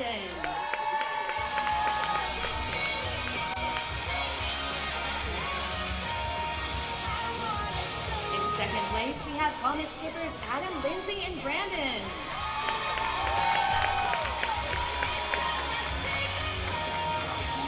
And the champions are Indy Air Bears, Grace, Eric, and Elise. Congratulations.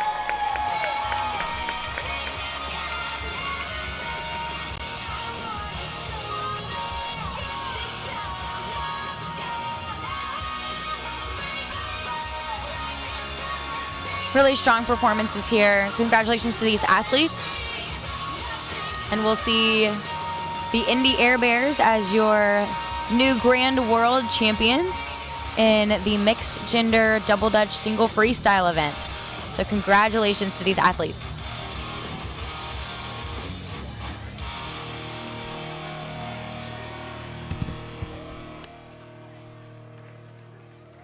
Please rise for the national anthem of the United States of America.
Set.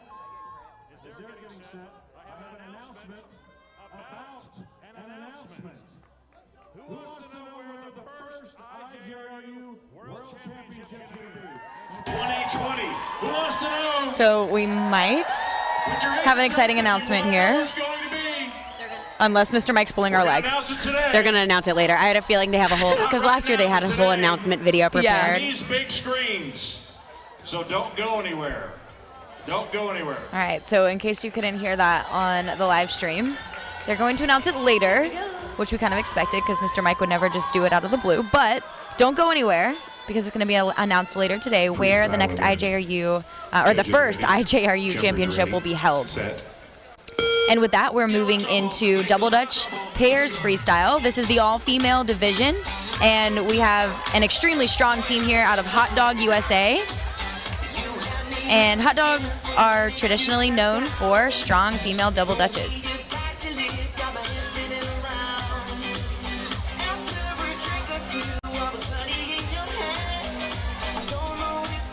Off to a tough start.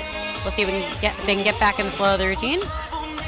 Yeah, and so one of the things that's really tough about this event, the ropes are longer. And so the longer ropes are a little bit harder to control, as we've talked about. And so if you don't have a good command over those ropes, then sometimes it can be really tough to pull out of misses. 45. Especially in those multiples that they just completed, jumpers have to be really close together or else they'll get outside of the bridge of the ropes. Ooh, I love this. This is fun. Yeah, this is a really fun switch. 60. So they didn't get the ropes quite started in time to make that happen. Very creative idea, though. Nice, and you see some pretty strong power here as well. And so they'll have a little bit of a time violation as well, which, again, that's typical when we have a number of mistakes. It just kind of pushes it over time. Absolutely. In jump rope, I think we said this earlier, but every time you add a jumper, you increase the likelihood of a mistake. So we do tend to see a lot of mistakes in this event. That said, the Bouncing Bulldogs just came on, and they do tend to be fairly clean. And we've seen 2 clean double Dutches from the Bulldogs so far today, so maybe we'll see a clean double Dutch pairs. Yeah, set the precedent. You know, I think a lot of times we forget that in jump rope, mistakes are a lot more obvious than they are in some other sports. So for example, you know, if a dancer makes a slight form mistake. The audience might not know, but in jump rope, it's very clear when the ropes are stopped and tangled.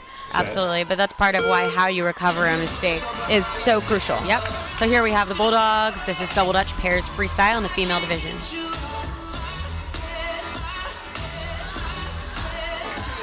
Very nice. That was a difficult skill to do.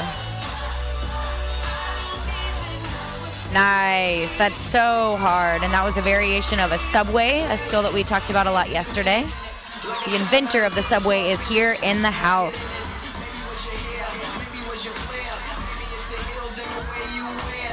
Or one of the inventors, I should say.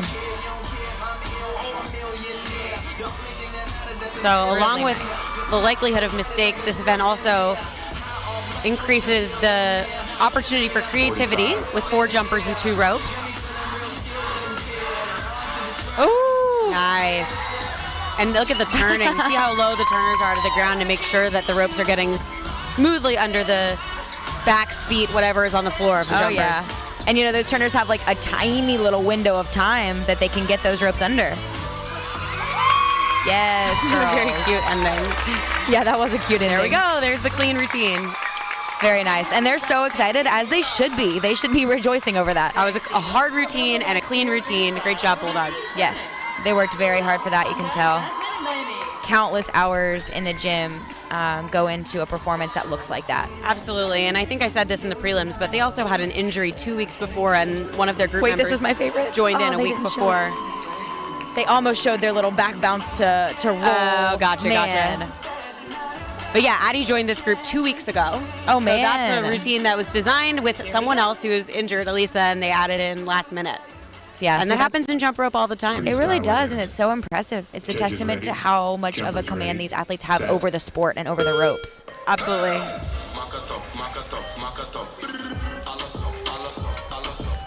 All right, here we have Team Termix. Let's see it.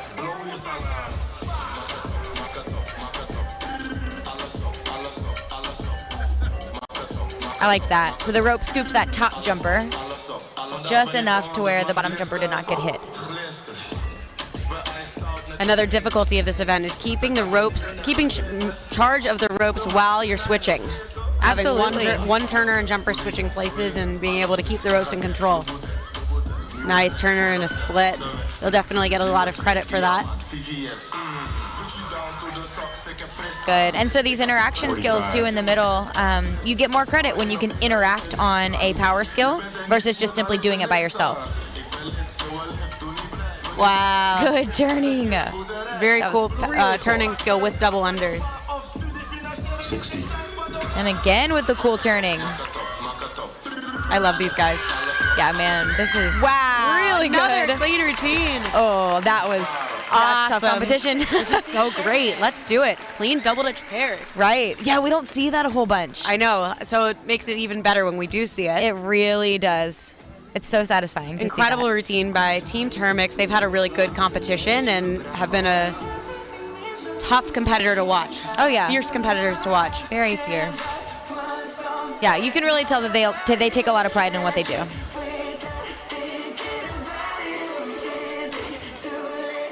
Let's take a look at the leaderboard. All right, and the Bulldogs still have the lead, but Team Termix has come into second place. And we, up next, will have the Jumping Swans from Germany. Liz, Maureen, and Cindy.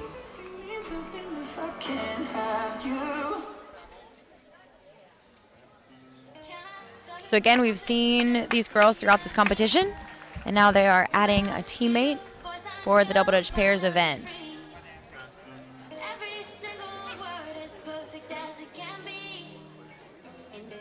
Yeah, and Leave, who's one of the jumpers in this group, we've seen her in the single freestyle event. We've seen her throughout this competition. She actually did a year abroad and jumped with the Bulldogs last year. That is true. So she did some training in the U.S. and then also back in Germany. Absolutely, and she has a very strong team. Nice. So this is really difficult. They're in the wheel. Nice. And the jumpers were side by side, so those ropes have to be perfect. That's really tough turning, especially while you're crossing. Absolutely. And really good choreography, too. Yeah, the flow. Again, this feels like an experience. It does.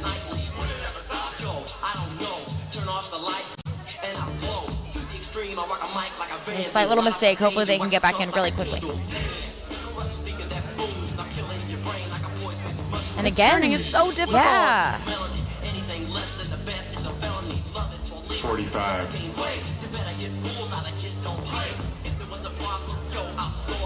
Really intricate. Oh, man. turning.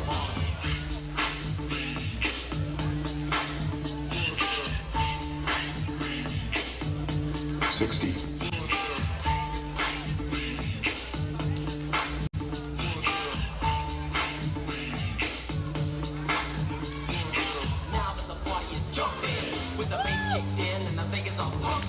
Nice.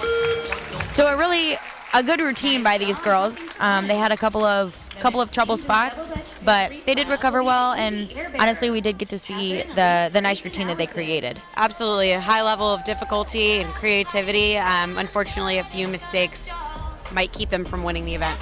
Yeah, I think so too. But still a really, really well-designed routine. And then up next, we have the Indy Air Bears, who are back, and again, a traditionally very strong team in Double Dutch.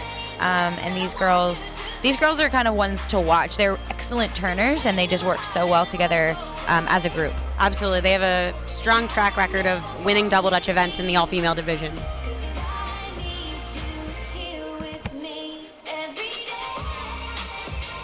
Here we go. Freestyle event. Judges ready, jumpers ready, set.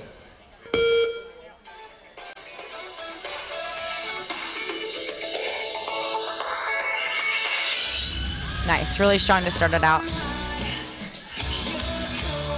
Yes. So that skill that you just saw was known as a Ferris wheel, the back bend, and they did it in a subway. Oh, these power skills, yes. It's incredible.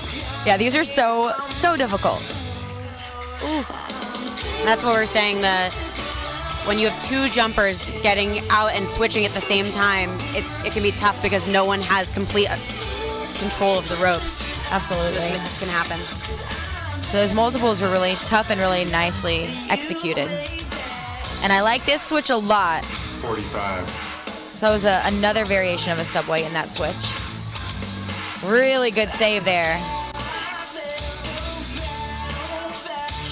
And you see them waiting there to get their ropes untangled. That's a sign of experience. Absolutely.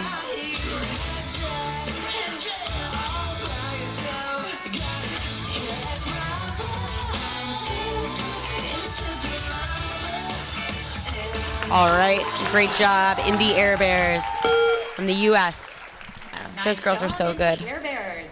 The next team doing double dutch pair freestyle will be the Bouncing Bulldogs. Up next, we have another Bouncing Bulldogs group from the U.S.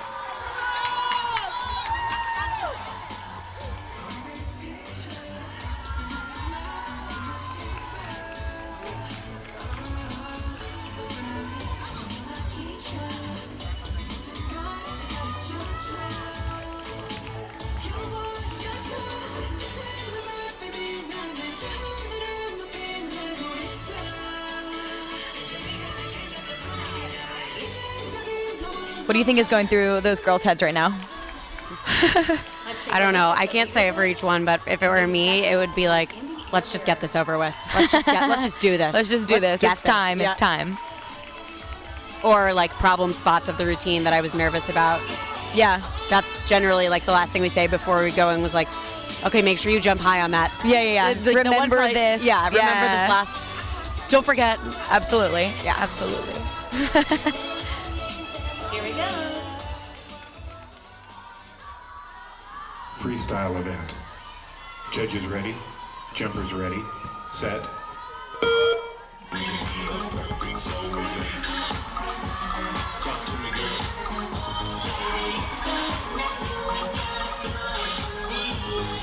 Really great. So those girls waited on each other. One wasn't quite ready, and the other one knew it and waited. Yeah, that's partnership. It really is. That was great. And it saved a huge miss too. Ooh, nice. So that, save. yeah, it was a really good save. Their timing was slightly off. Nice. Yes, ladies, way to be very strong. That's what we call scrappy. Nice TS and a wheel. Very Yeah, not difficult with easy. these big ropes. 45. Really nice switch there. Anytime you can add in power or gymnastics into a switch, it just bumps up that difficulty, combining elements. And the pace change from the really fast ropes of the multiples to the really slow ropes of a power sequence like that takes some serious turning. It really does. And another clean routine. Yeah, that was fantastic. Crystal clean, loved it.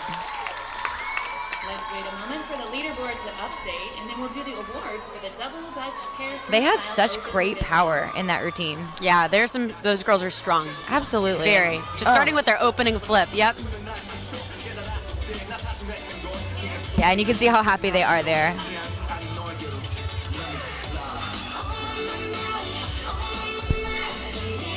And when you have incredible power skills, you don't get to do them without incredible turners. And in this event in particular, we've seen some really great turners. I'm telling you, I think there's a direct correlation between clean routines and powerful turners. Oh yeah, absolutely. And you know, not only powerful turners, but turners that are perceptive enough to make adjustments, you know, and to pull when it's necessary and find that little window of time when everything's off the ground and you can get that rope cleanly under. So you've got to anticipate that. Absolutely. Good turning is an art. All right. So we see the Bouncing Bulldogs in first and second, and then Indy Air Bears in third. So that shows you again how important clean routines are. Power of clean routines. Yeah, the power of clean routines. And you know, these routines are also extremely difficult. They're not Absolutely. just I don't want to overshadow the difficulty level of some of these power skills that these jumpers were doing. Second place goes to the Bouncing Bulldogs, Lena, Jenna, Charlie, and Addison.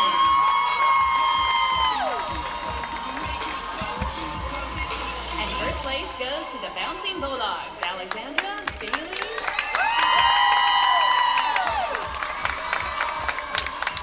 Very well deserved for all three of these teams. Really, really strong and good representation of our sport and good representation of their teams as well.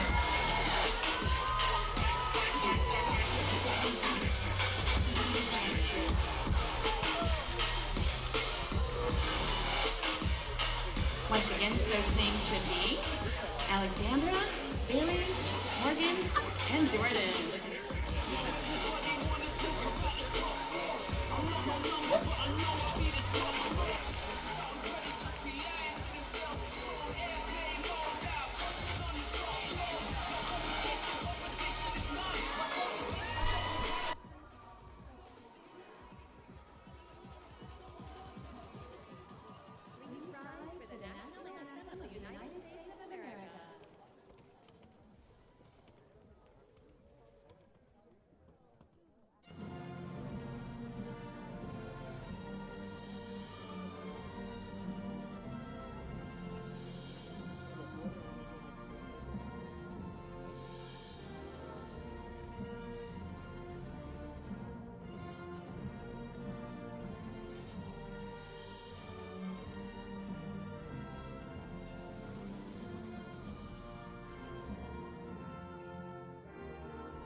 All right, so that was the awards for the female Double Dutch Pairs Freestyle event.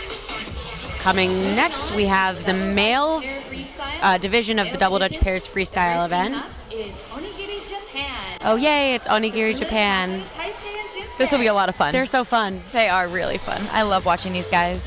And if you are just now tuning in, we're at the 2019 World Jump Rope Championships. This is our final day, and it's also our Grand World Championships. And so these athletes have had to compete to make it to today. And so you're seeing the best of the best. Freestyle event. Judges ready, jumpers ready, set.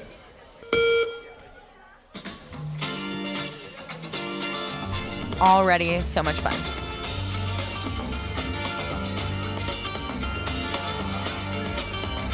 And again, with those short ropes, the kind of turning you have to be able to do to make sure you don't make mistakes.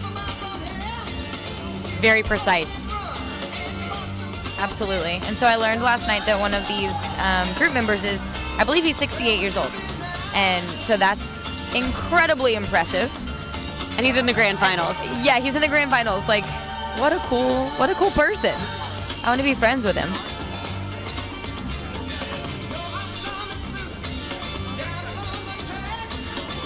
Those famous hand hops. And as we talked about before with the 4-person freestyle event, the trick itself is risky. Now you have 2 people doing the same trick with longer ropes. It's twice the risk.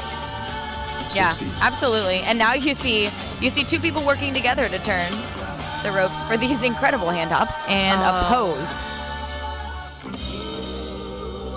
Yes. And they win best ending for the entire competition. Nice job. So much fun. Great job, Nigiri. The next team up for Double Dutch Fair Freestyle is from China. Xiaolin, Zhongyang, Jiannu, and Up next, Jianbang. we have Team China.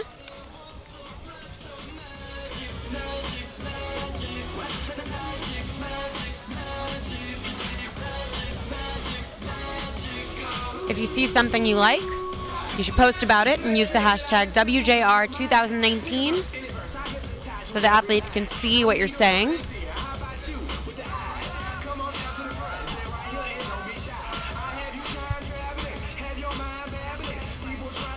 Here we go.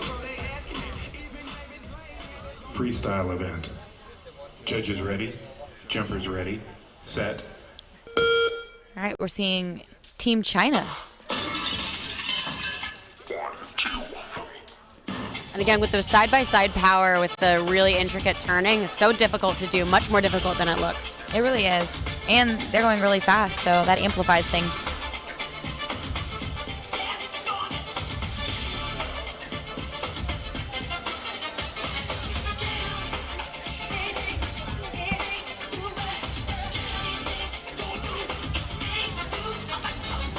Nice. So they got off a little bit in terms of what they were doing on the inside, but that did not cause a miss that they were off. So that's just kind of a testament to them knowing the rhythm and continuing to jump on the beat, even if the skills were a little bit off. Absolutely, and that's where the presentation judging comes in. If they'll get maybe presentation points off for not jumping together, however, it won't be counted by the head judge in the miss count. Absolutely. 60.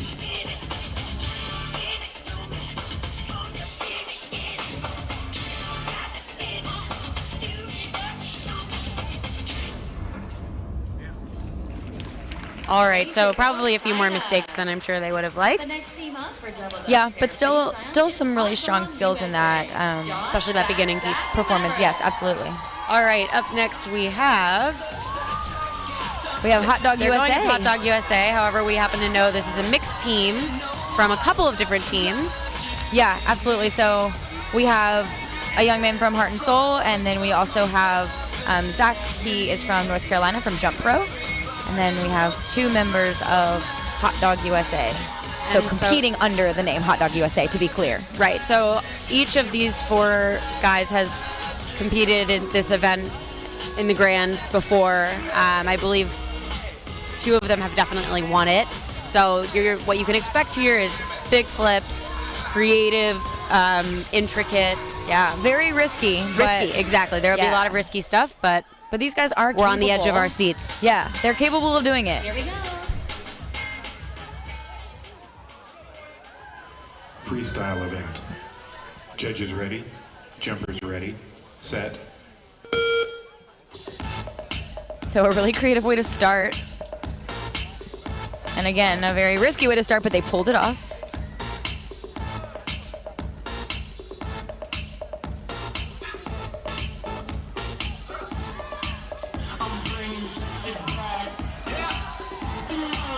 Really nice power sequence there. And they'll have to collect themselves mentally here.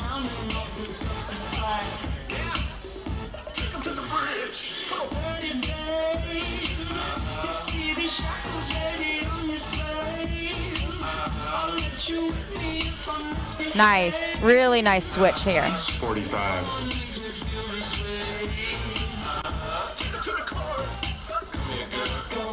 Very Ooh, cool. man. There you go. Oh, yeah. That's what we were looking for. Oh, and will they? Yep. Nice. Good save. Nice. That was seamless. Ooh, that timing. Very cool. Yeah, it was a cool routine for sure. Absolutely. So they won't get the presentation points for things, those parts in the routine where it looked like they were about to miss and the ropes were hitting, but their content will be through the roof.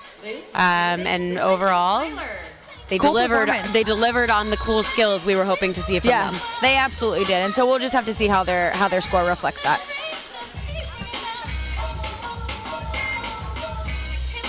Up next, we have Jumpin' All-Stars from the U.S.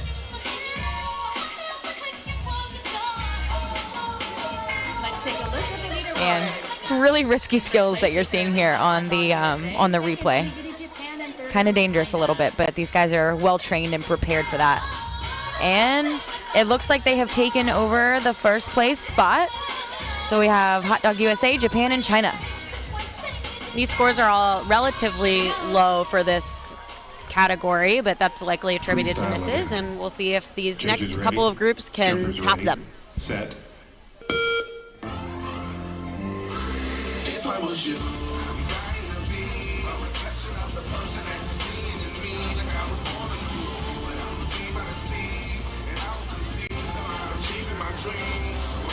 Nice.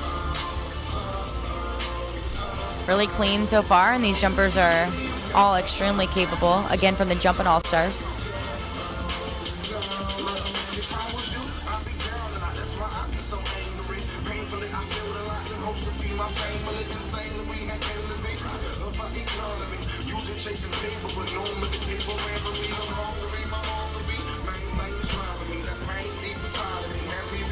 Good, and we saw him waiting there for the right opportunity.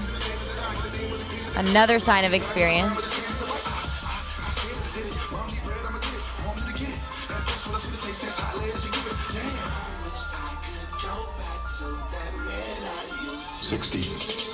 Nice, good visual Cool there. skill. Ooh. That's very reminiscent of Stuart Isaacs. Shout It out is. Stuart. That backhand spring to frog twist. Absolutely.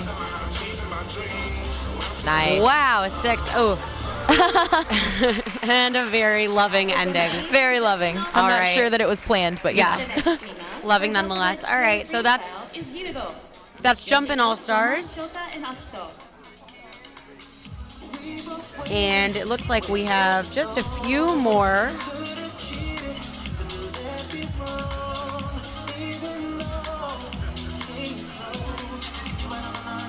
So we have 2 more in this category, and then we will move to the mixed division, where we will have both male and female athletes competing together. Take a look at the leaderboard. Presently in first place is the Jumpin' All-Star.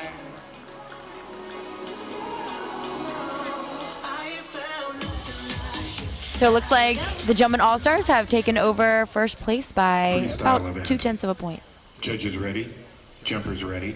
Set. Up next, we have Gildy, Japan.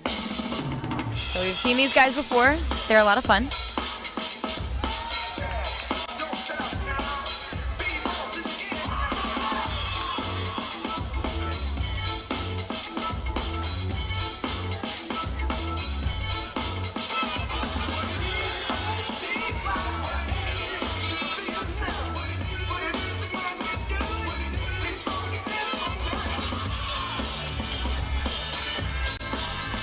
I always like that flip.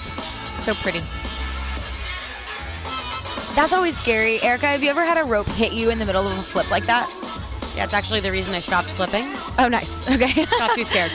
I had it happen and I fell down in competition. I did not stop flipping, but I thought about it. Definitely thought about it.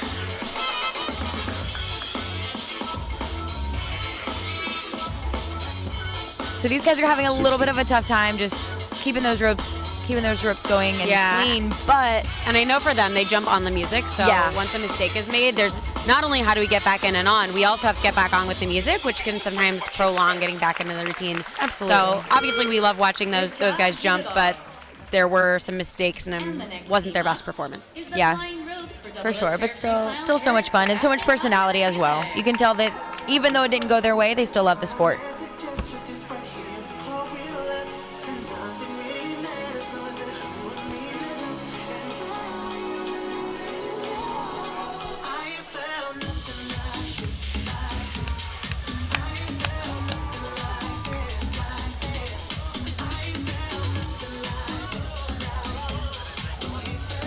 So up next we have the flying ropes from Germany. And again, we've seen these guys before and they've delivered some really strong performances. Very skilled and technically sound jumpers. And so I'm excited to see what they'll bring in this event. Judges ready, jumpers ready, set.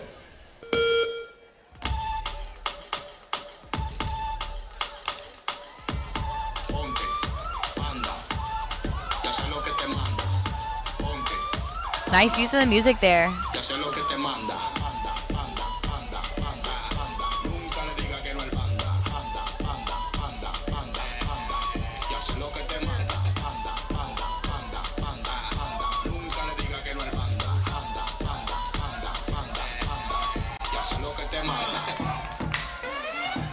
Very nice. Ooh.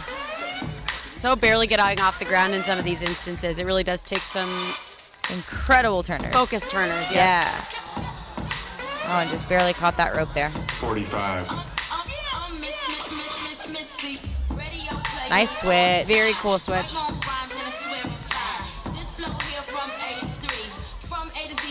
Love that. The feet off the back into a flip. That's always a fun one too. I used to be in love with this guy named Sam, but to me, oh my God, she was one in a million. Nice. That looks great. It does. Those are two really pretty jumpers. One rope. Yep. Yeah. Nice. All right, so a very difficult routine, a beautiful routine. Definitely a few mistakes. We'll have to see how the judges scored it. Yeah, absolutely. All right, and that is the end of this competition in terms of the Double Dutch Pairs Freestyle, all male. Yeah, so next we'll have that mixed gender division.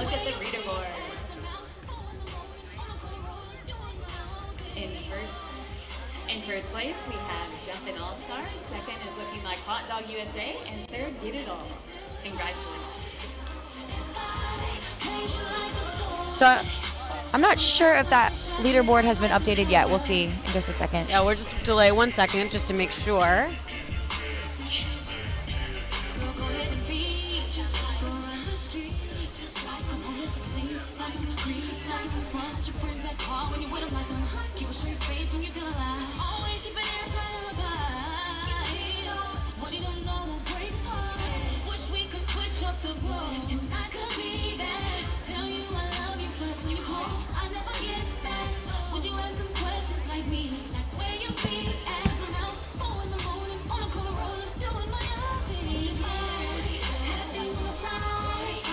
So we're just waiting to confirm the final results for this event before we move on to the mixed division of Double Dutch Pairs Freestyle.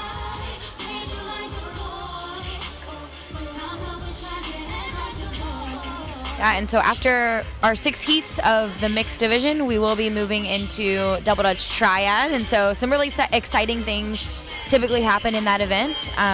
Because you have 3 jumpers in the ropes, really the creativity is endless. So be sure to stick around for that. And then after that, we have our DDC competition.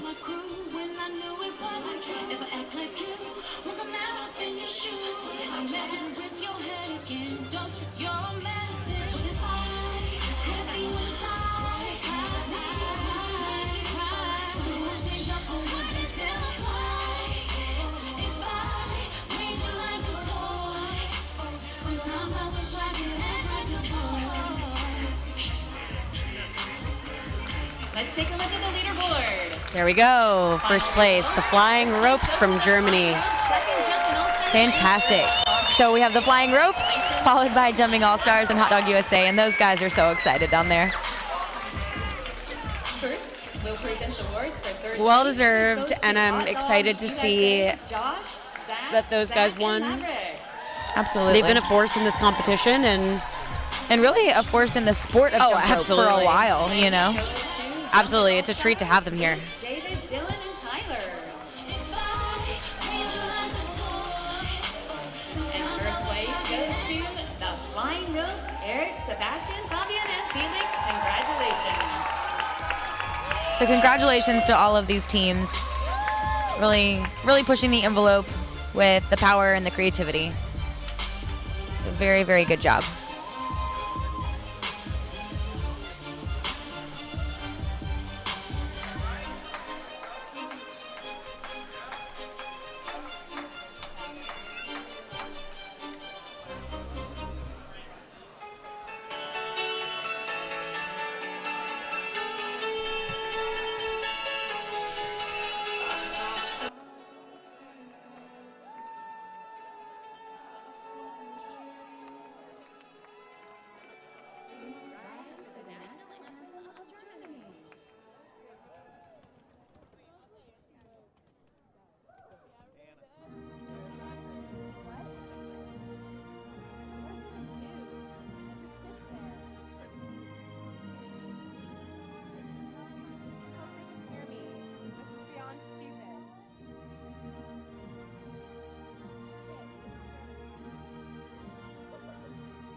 Nice job, and congratulations to the Flying Ropes. Very well deserved, and they are your new Grand World Champions in the Double Dutch Pairs Freestyle All-Male Division.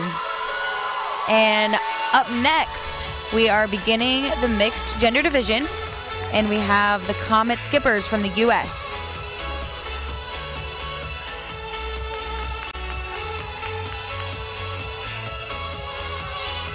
Here we go. Freestyle event. Judges ready. We're starting upside down. Jumpers ready. It's exciting. Set.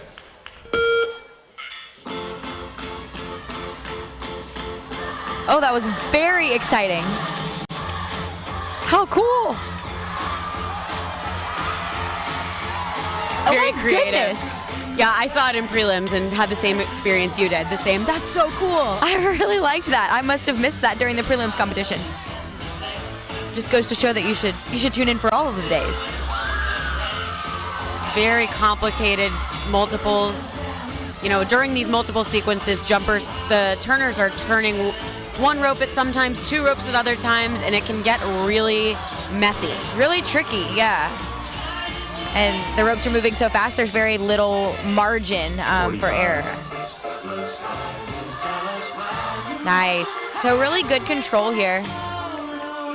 Nice save. All right, notice the turner's arms are crossed, and they're crossing and uncrossing, all while doing some pretty tricky power skills. Absolutely. This has been really good so far, and their coach is on the sidelines about to die. He's so excited, and they are too, as they should be. Great routine. Way to go, Comet. Amazing Comet Skippers. Intricate, interesting, difficult.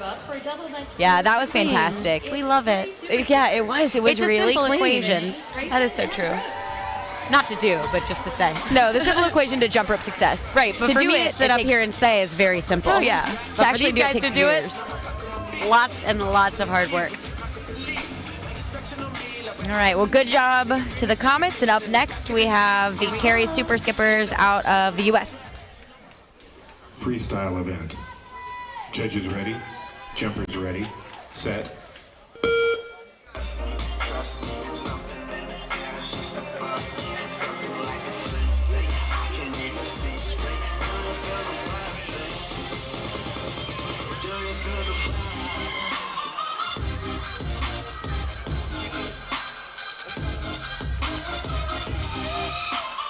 Good job getting right back into that.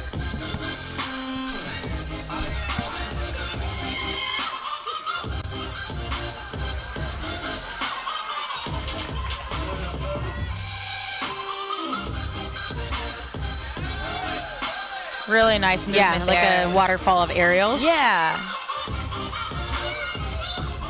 And a waterfall of front flips.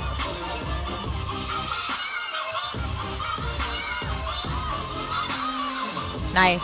So that trick is called gears when they spun around like that in a push-up position. 60. Really nice multiples. Super tight and precise, and that's what it takes to do multiples in double Dutch pairs. It's very difficult. A great routine. Yeah. Very super skippers. Yeah, that was really good. The next team up for double Dutch pair freestyle is China. Kun, Jifang, Wenlong, and Ling. All right, coming up next, we have Team China. If you've just tuned in, you are watching the World Jump Rope Championships. Better yet, you are watching the Grand World Finals. The jumpers who are competing today competed in a preliminary round during the last 4 days and had high enough scores to be chosen to come compete here today. And they have not disappointed. Absolutely not. And it's an honor to compete today. This is kind of the culmination. This is the event that all of the jumpers really work for year round. And all of the younger jumpers in the stands look up to, aspire to. Absolutely. I remember being one of those younger jumpers and just thinking one day I'll get to compete on the Freestyle stage. event. And it's a cool feeling when you do. Judges ready, jumpers ready, set.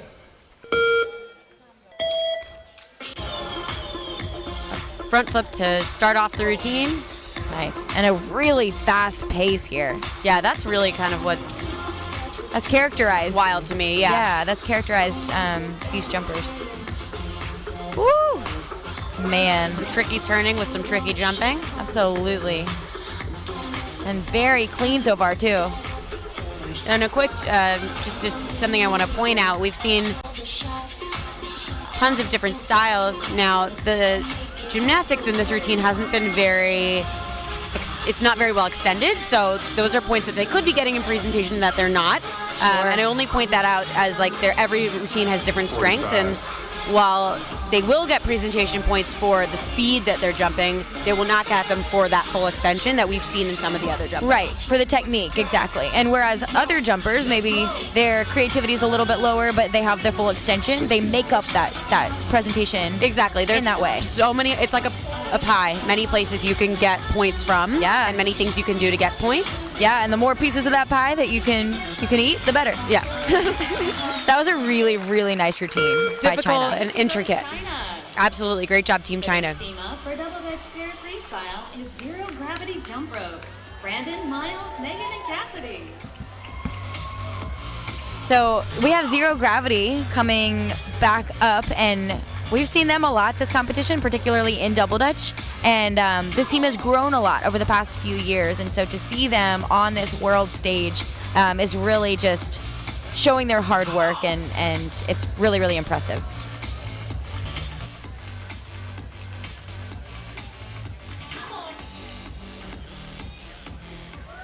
Here we go. Freestyle event. Judges ready, jumpers ready, set.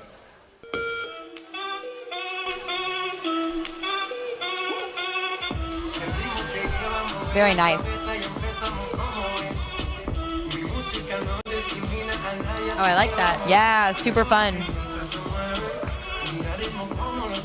Adds kind of a different level.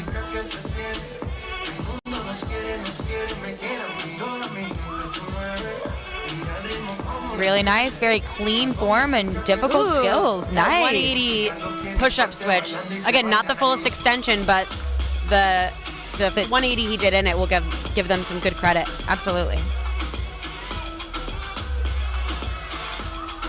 Good, so they are maximizing really every 45. second of this. They're just filling this routine with difficult skills.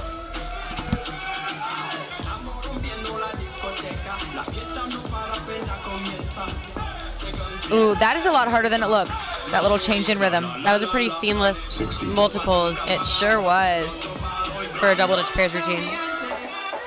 This looks like a routine that they just know they can hit every time. Like they have practiced this so much. It's obvious. Absolutely. That was Oh, yay. Good so for them. good. That's wonderful. Oh, and they are so proud of that performance. They should be. The routine was difficult. It was clean. Oh, yeah. It was creative. They should absolutely be proud. Absolutely, and we're going to see some of their instant replay too. We're just going to see they did have beautiful extension in those backhand And those backhand springs, absolutely.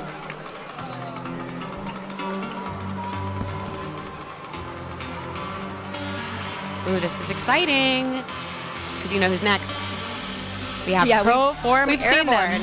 Absolutely. These have been kind of in many ways, the team of the competition. Let's look at the leaderboard. Round 1. First place currently is Zero Gravity Jump Rope. Oh, wow. So it looks like Zero Gravity has taken over the leading spot, and they have a pretty commanding lead. Good for them. Yeah, about a half a point. Freestyle. So if you've missed the rest of the day and you've never seen Pro Form Airborne, buckle your seatbelt. Very true. And yeah, as a competitor, I always kind of think about like, if I were competing this event, who would I be really watching? And it would be these guys. Every event to me. That's true. All right, some big flips. Ooh, that was a good save. That was a good save. I think as a jump rope race, you see some things and you're like, oh, that could have been so much worse. Oh, yeah. And you're so glad it isn't. Nice. That was 6 times under with 2 jumpers in the ropes. Yeah, infinitely harder with those 2 jumpers. And by the way, they're just adding little random double unders in the middle of these flips, which is very difficult to do. Just for fun. Little mistake there? Actually not. Nice. 45. Really strong power moves. And they'll move into a new sequence here after the switch. Nice. And so this is really showing that male-female dynamic too. Just the interactions that they're able to do. So cool. The coolest combo ever. Oh, I love it. Yes, yes, yes. Flip after flip after flip after flip. Wow. Woo! Ooh, that was good. So great. One or two small misses, but tiny. The creativity, I think that's really what gets me so much about these guys is the way they aren't limited by the traditional things they think they should do in double Dutch pairs. Yeah, absolutely. Like this. This whole sequence. Oh man, I know. So I just feel like incredible. They use the combination of their own personal flipping abilities with each other. Yeah, and Yeah. how to use each other as different jumping off points. It's incredible. Almost literally, like little launch pads. Okay, cool. It's our other friends. Yeah, from we've seen these Australia. guys just a little bit. And I think this may be Lily's last event of the day, which I'm sure she's not sad, honestly, about that. If you missed it earlier, Lily, who's in this Cleveland Magic group, is dealing with some stress fractures, and she's been a real champ, Freestyle. literally a champion, but Judges also ready? just pushing through. Yeah, injuries just for her personally a teammates. champion. Cleveland Magic, double Dutch pairs freestyle, mixed division.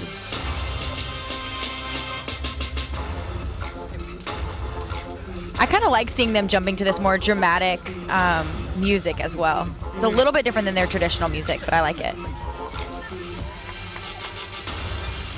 And they're hitting these beats pretty nicely as So well. you'll notice the combinations aren't quite as intricate as we saw with Pro Form Airborne, but the form is beautiful and the skills are difficult. They and just aren't they can quite as hit intricate. it. Yeah. Yeah, every single time. And you know, I was talking to them. Nice, that was a really good save. One of those moments. Oh my goodness. There we go. 45.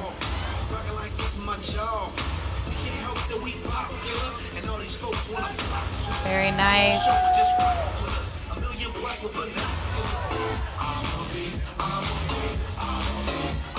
60. Really nice. Oh, and a great save. Oh, man.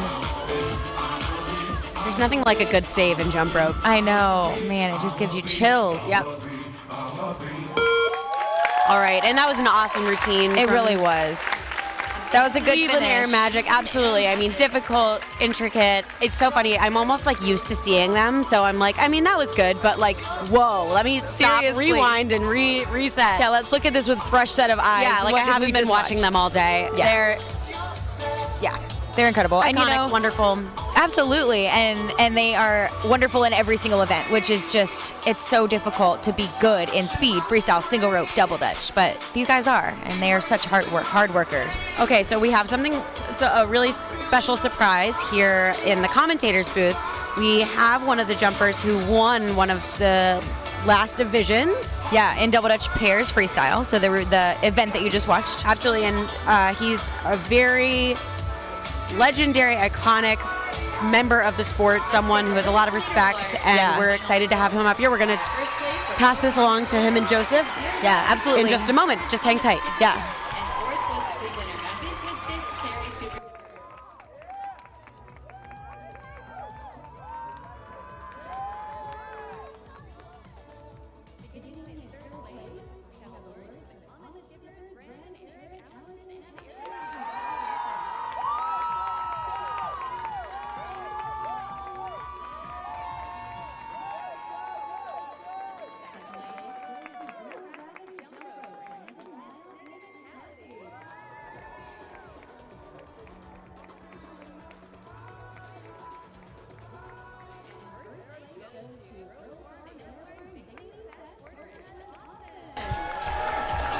All right, this is Joe Edney, and I'm back in the commentator booth now with Sebastian Dieg. And of course, Sebastian, one of the most decorated competitors out of Germany. And Sibo, as he is affectionately known, has been around the sport for a long time. So we're going to talk to him a little bit about his experience. But first, we waited to grab him until he finished all of his events for the day. And so, Sibo, the first thing I want to ask you is, how does it feel to be done with a grueling competition? First of all, thanks for having me on the live stream. It feels great. It was a very long and intensive week, like almost 4 days of competition and today grands. It was a huge honor to jump in front of the audience, especially with the lights and the special setup and everything. But yeah, I'm obviously super happy to be done now, and yeah, it was great. Thanks. We're going to continue the interview after this quick national anthem.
Okay, and as the floor gets reset for the double dutch triad freestyle, we're back with Sibo. And Sibo has been around the sport for a long time, and so one of the first questions I've got for you is, how has competition changed over the years? Well, it has changed a lot over the last 20 to 25 years, I would say. It became way more technical, lots of dancing, b-boy moves, lots of acrobatics. So the athletes have to perform in a very variety way. It's multiples, crosses, and overall it just became way more technical. And yeah. And so, Sibo, when you think about all the various events, we've seen 16 different events over the course of this competition. Which would you say is your favorite? Out of those 16 events, I would probably say double Dutch pairs and double Dutch singles. The single rope events are fun as well, but it's just more fun to jump with the team together. Double Dutch triad. And so when you are jumping with a team, obviously there's a lot of creativity involved in that. And so how do you come up with new and innovative tricks when you're jumping with multiple athletes on the floor at the same time? So usually we start with finding a good music that has a lot of accents, and then we just try new stuff, think about new stuff, also get influenced obviously by Instagram and videos you pick up somewhere online, and then you try to give those tricks your own style. Absolutely, and we've heard a number of the athletes we've interviewed talk about using videos and social media to kind of pick up new ideas from other disciplines and sports. And just a quick word on the floor now is Jump Company USA, the first all-female team in the Double Dutch Triad Freestyle. And so, Sibo, because you've been around for a while, you've had to obviously learn how to deal with the nerves of competition and the nerves of performance. What do you do before you walk onto the floor to keep yourself calm? So usually we walk through our events in the back in the warm-up gym. We repeat some risky stuff to make sure that they work, and usually we don't really talk a lot to each other. So that's basically what we do back in the warm-up gym. And Sibo, you've been around the sport for a long time. What keeps you coming back? Why are you still here competing after so many years? Yeah. I would say it's the community, because it's. I mean, obviously the fun is the sport is a lot of fun, and it keeps you in shape and stuff like that, and you want to mess with other competitors. But at the end of the day, it's also like socializing with other jumpers from all around the world, and you meet good old friends, make new friends. So it's also a lot about the jumpers and the community. I can't agree more. And while you and I are in the same age category, I'm sitting here commentating while you're down there breaking a sweat. So you have all of my respect. But I have a favor to ask you now. On the floor now, the flying ropes from Germany. And I'd like to ask if you wouldn't mind commentating this routine as you see it happen. I can give it a try. So just tell us about the skills you're seeing from your home country of Germany. All right. Judges ready. Jumpers ready. Set. All right, some creative beginning here. So they decided to jump on some reggaeton music. Starting with some frog combinations. Some basic subway. Oh no, a little miss there. All right, some switching. Setting up the next combination. Some more frogs and these ladies are doing a nice job integrating power, and that's a rope release in a double Dutch triad, way more difficult with long ropes. Definitely. You also have to take care that you don't hit the judges panel or something, especially with those long ropes. And 5 jumpers are way harder to synchronize and organize on the floor once you miss. 60. Sibo, how do they have to communicate after a miss? Well, usually one jumper has to be more or less the boss on the floor. He has to make sure that everybody else is knowing what's going on. 75. And so how did you decide who was going to be the boss on the floor, Sibo? Well, probably out of experience and age, I would say. Good job. Well done. How are they feeling right now, Sibo? I think they might be a little bit upset because of those. I didn't count them, but I think maybe 3 misses. I saw it better in the gym, and they have some creative stuff, but yeah, unfortunately, maybe they've been too nervous or already tired legs or something like that. But yeah, overall, I think they did well. They did okay.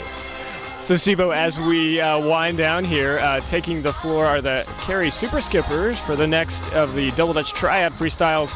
Before we let you go, one more question. Sibo, tell us the story of one of the most memorable mistakes or misses that you've encountered in your illustrious jump rope career. I think one of my biggest mistakes / accidents was once during a show. I was supposed to do a round of back tuck, but because of show light and I was just not able to make sure I rotate enough. So suddenly I was landing on my stomach. But that was more or less at the beginning of the show, so I still had to perform 5 more minutes and entertain the crowd. Luckily I didn't hurt myself or something, but that was a very not nice moment, let's put it that way. And one of the themes we've been reinforcing throughout the 5-day tournament is the fact that even the very best in the sport, such as yourself, find ways to persevere and overcome challenges in order to bring success, both in performance and in competition. So, Sebastian, you've been a great example of that, not only today, but also throughout the years you've been involved in the sport, and we hope to see you again in the future. Thank you for taking some time with us. Thank you very much, Joe, and good luck to all the athletes today. Thanks. All right, we're going back to the floor here with the Carey Super Skippers and the Double Dutch Triad. This is the 2019 World Jump Rope Championship.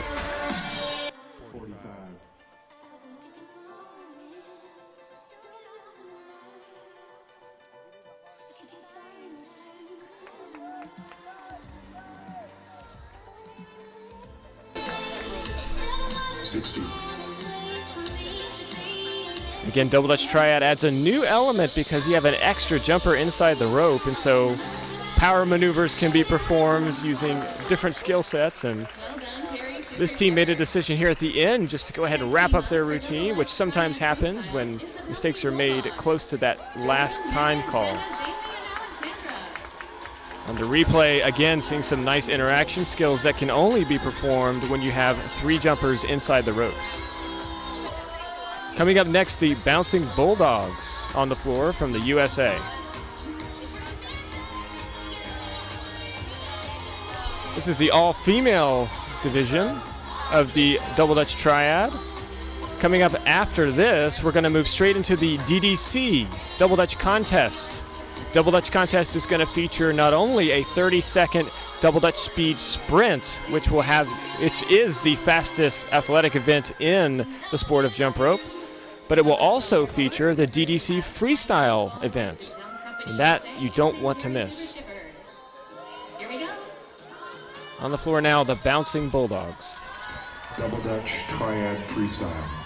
Judges ready, jumpers ready, set.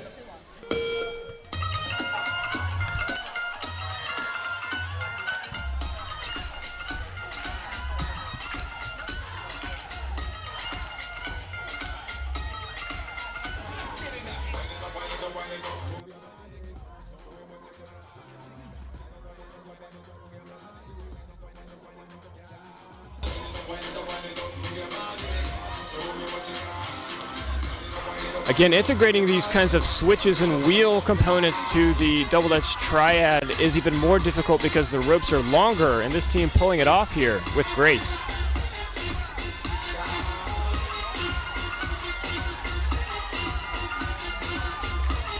Yeah, with the long ropes, it really does become difficult to control them. It's just an extra thing you have to pay extra attention to in this event.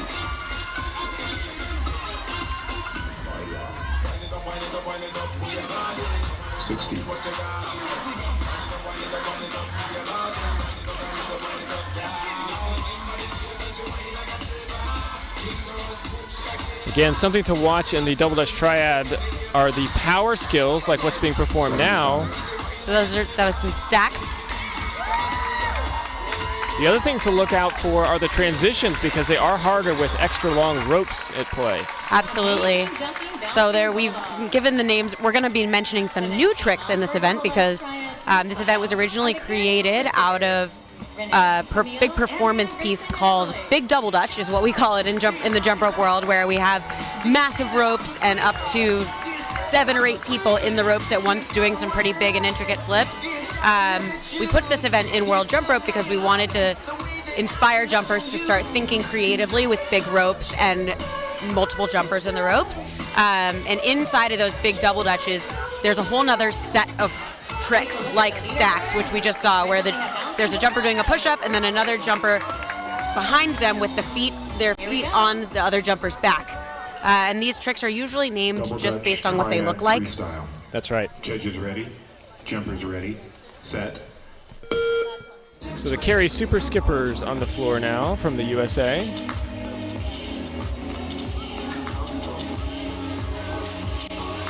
Again, the pace of turning is almost always slower because those ropes are bigger, and this is such a difficult skill to perform. And just watch these turners during these multiples. They're using their entire bodies to get the ropes to turn the way they need them to.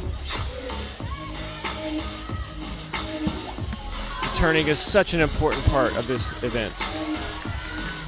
Every jumper has to be in sync, and especially when your hands and your feet, so you have 4 points of contact on the floor, and you've got to sync up all of those and get 2 turners to get the rope rhythm time to go under. It can prove to be very challenging. Absolutely. One of the biggest challenges as a turner with ropes this big is keeping the ropes wide enough that they don't hit each other. So it's really important that when the turner is turning in that egg beater fashion, they don't cross their arms at all, or else the ropes will absolutely hit. This is a great wheel. Again, wheel very hard to perform with such long ropes, and this team showing some experience as they pull through a few potential mistakes there to keep it clean. Absolutely. 75. You can see she got just outside of the arc of the rope a little. Triad does go for 90 seconds, so the athletes have a little bit longer to perform these routines. Good job, Carry Super Skippers. All right, that was a great routine. Up for Double Dutch Triad freestyle. I'm very impressed with the way they were able to move those ropes. And to push through some of those mistakes, they had opportunity for some misses that didn't occur because they knew to just keep jumping and keep turning, which can sometimes be hard. Athletes get thrown off when they feel the rope strike their body or get sort of disrupted in its arc, and that team showed us some skill with keeping the ropes moving. Absolutely. Sometimes it really is about feeling a miss coming on and just pulling the rope through anyways and hoping you can push through it. All right, this is probably my favorite triad group. This is the Indy Air Bears. Are now in second. They're super powerful. Do some really cool assisted skills in this routine. Judges ready, jumpers ready, set. And coming up, an assisted flip here. It's incredibly difficult to do with one person, nonetheless, 2 people. And that's called a toe pitch for obvious reasons. That's a stack, and here's a double destroyer. And they turn through it. Yes. Well done, ladies. And now a subway with a partial lemons going over it. We're naming some of these tricks to help give some insight into what we're seeing. These The crazy world of jump rope trick names. That's right. Here's some multiples. Oh, good. Again, one of the hardest parts, deceivingly so, but nonetheless. And a subway in a wheel. That is a unique skill here. Very nice. We haven't seen that today. Setting up another assisted flip. The way they've transitioned into all of these flips is also impressive. In this event, it's pretty normal to just do a trick, stop, keep going. That was nice. We call that a grand central or a partial grand central because it's like a subway but with an extra layer. And there's a double subway, a wide one. Wow. Watch the turners moving. Turner's doing a great job. Indy Air Bears killing it. Nice job. This has become their signature routine. It's really powerful. See the toe pitch again here. So that's one athlete trying to flip the other 2 and then joining them in the ropes in sequence. And then a stack. Feet up on the shoulders. Requires a lot of strength there. And the turning just excellent in that routine. Very impressive. Again, often a forgotten part about these routines. You see them recover from the miss there. And those little things where they're about to miss and they don't, the only place those could possibly be credited are in the presentation. That's right. If that would have, hit the jumper's feet and they would have had to get out, that would have been something the head judge would count as a miss. But because they saved it, they saved it.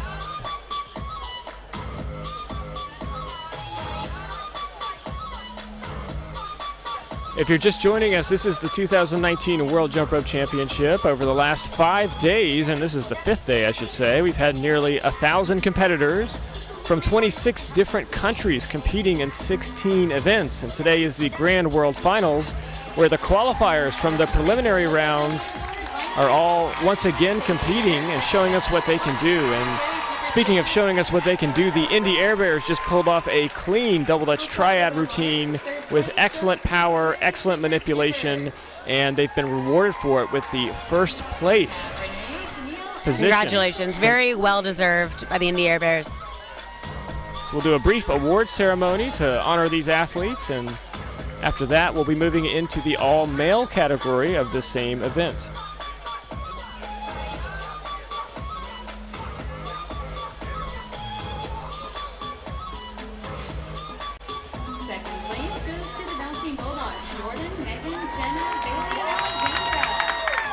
Erica mentioned this already, but this event traditionally was performed in performances and shows before it became a competition event. It's similar to wheel in that way. Wheel was another discipline that was often only done in performances and shows. Both of these events, these longer rope skills as well as the wheel skills, showed up in the team show competition that occurred a couple of nights ago. Here today we're competing these events individually, and it's exciting to see the way the sport is embracing different forms of jump rope, and we're going to see more of that this afternoon with the DDC freestyle competition. If you're new to the sport of jump rope, I'm just going to kind of explain in a little greater depth what Joe is talking about. So some of the events we saw today, like single rope freestyle, double Dutch single freestyle, double Dutch pairs, are events that have been competed for over 40 years now, since the beginning of the sport's competitive history. And some of these events are brand new, and this is one of those events that the jumpers have done a lot of great things with.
All right, next up we have the Double Dutch Triad event, and this is the male division.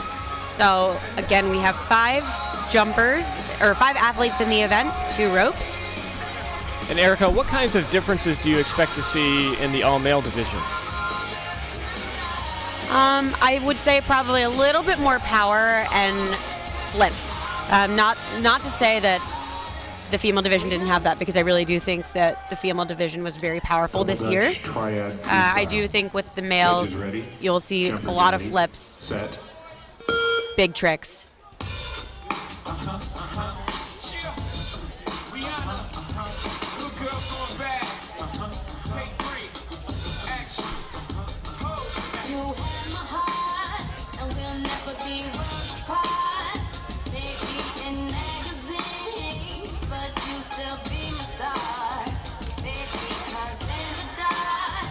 Nicely done.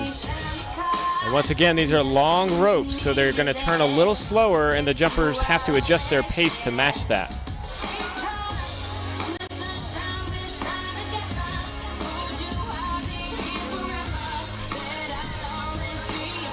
They're working through a few mistakes here, and this event, perhaps more than any other because it involves 5 different competitors on the floor at the same time, mistakes will add up quickly because it's hard to keep a routine from having them. So clean routines will definitely be rewarded in the scores.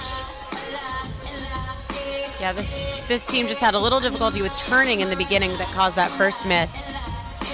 And they did some impressive quadruple unders in triad events, very impressive.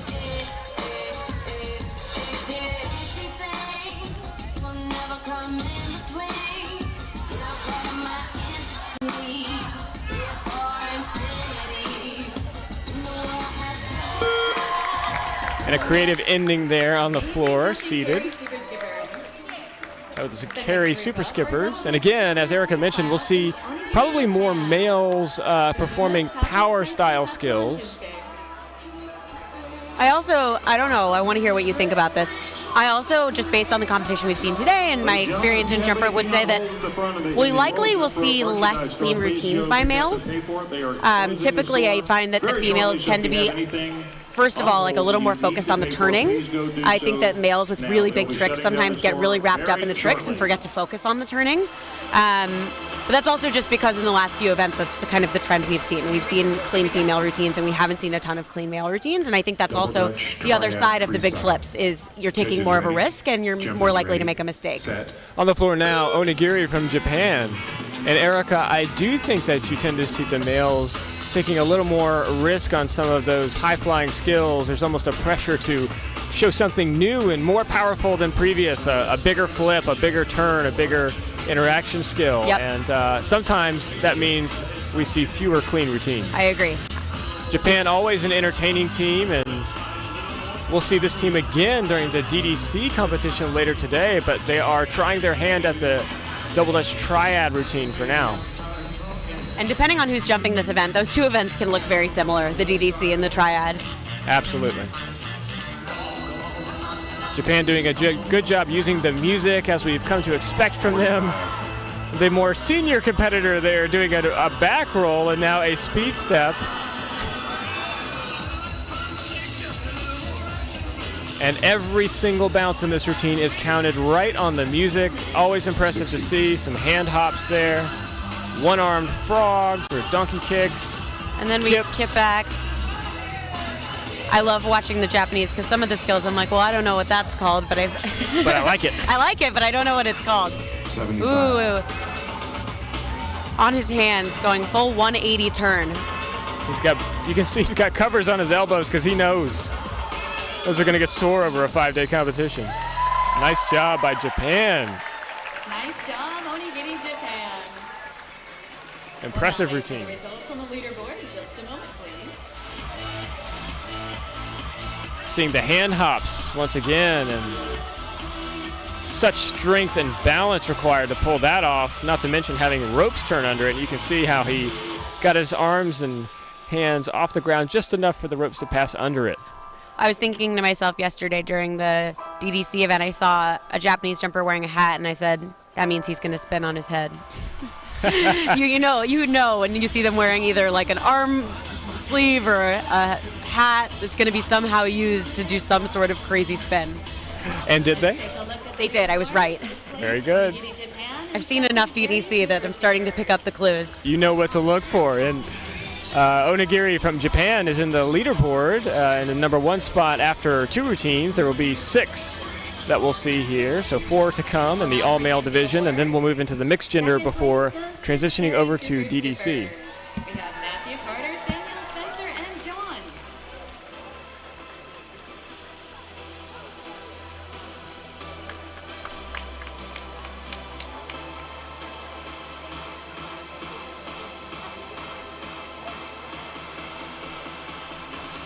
And first place goes to Onigiri Japan.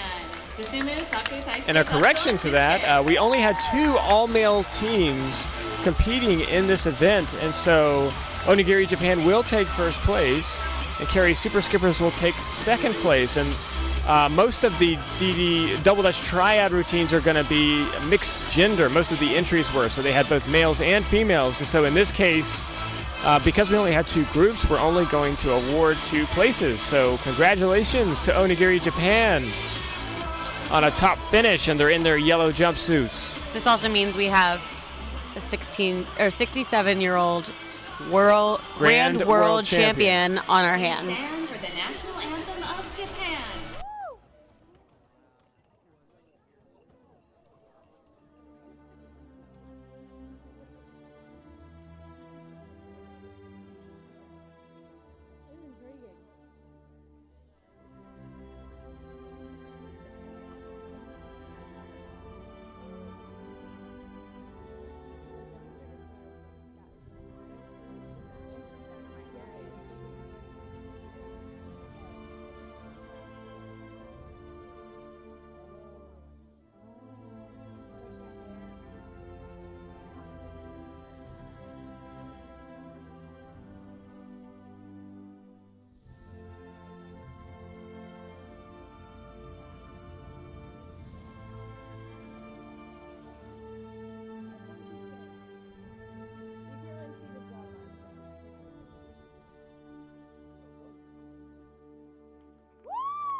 Okay, so we're moving on to the final division before we get to the Double Dutch competition, which if you've never seen a Double Dutch competition, please make sure that you are available to watch once we start that, because it is a real treat. We are going to start the mixed division with zero gravity jump rope.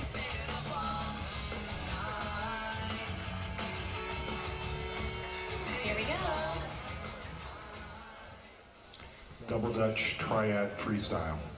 Judges ready, jumpers ready, set. Our very creative use of the ropes here. We have the ropes divided in half, and they're making 2 little double Dutch ropes. Yeah, really, actually difficult to control that.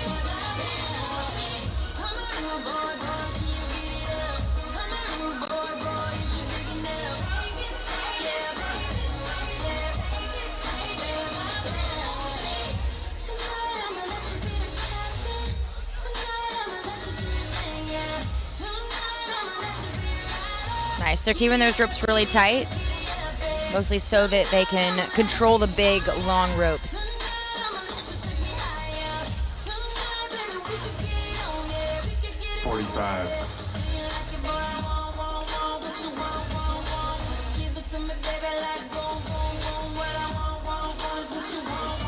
Nice, really well done.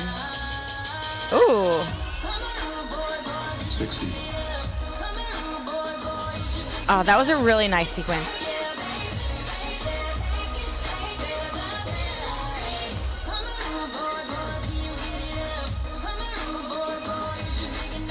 So for some additional context for situations like these where there's one jumper in the rope, the skills the jumper's doing don't count as full skills. They just count as a transition. So they're getting credit for the full transition as opposed to the actual skill that's going on in the ropes, because not all the jumpers are doing it. Right, that is true. But these guys are doing a really nice job too of involving all of their teammates, either in turning or something else. So well, absolutely, and the way they did it made it for a high advanced transition. Yeah, absolutely. So I'm just speaking in terms of the way it's scored. Yeah, they don't get scored for the skill, but what they get scored for is a really good transition, which in this event is very difficult to do. Absolutely. I like all these different colored shirts that we're seeing from these next competitors. This is Flight Crew Jump Rope from the U.S.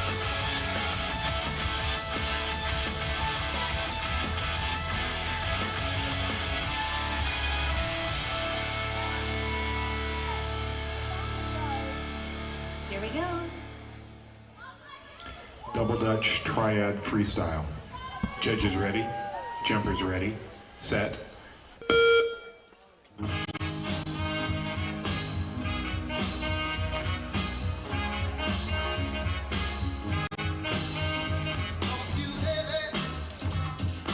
There's that waterfall frog. Oh, and that was a really cool concept for a switch. Lots of really intricate handoffs there. And they just lost control of that one rope.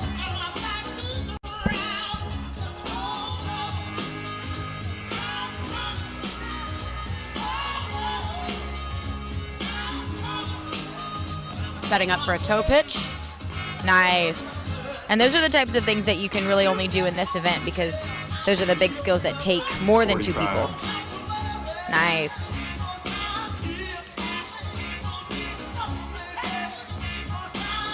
So you see that their ropes are barely big enough to fit all 3 of them in when they're doing these intricate skills. I was going to say, they're using particularly short ropes for this event. Yeah. And I wanted to ask you, what do you think is the advantage of using shorter ropes? You know, sometimes it's a little bit easier to control them. It's hard to control ropes if they're really, really long, but you also see that you have to be mindful. This is fun. Mindful of the arc of the rope, as we've talked about before, because the jumpers have to fit inside. Oh. Very creative. Yeah, this is a creative bunch. Yeah, they really are. So a few mistakes, but overall, they had really cool stuff, and it was a good performance. Triad freestyle, we have the Comet Skippers, Allison, Sarah, Dane, Rich, and Olivia. Nice, so we're seeing that toe pitch there in the instant replay. And that's something that you'll see a lot of times in shows, but until this event was introduced into competition, you wouldn't really see that particular skill in competition. Absolutely, and it's definitely brought many jumpers who might not have otherwise learned these type of skills up to do that, because now there's a competition reason to do that. You know, a lot of teams don't necessarily have big venues or places that they would do big double dutches, and so this is definitely an opportunity for everyone to kind of get in on the big double dutch action. Yeah, for sure. All right, up next we have a familiar Comet Skippers group. Double Dutch Triad Freestyle. Looks like Judges Olivia's ready. posing in the back Judges for ready. their Set. beginning pose, and the boys are photographers.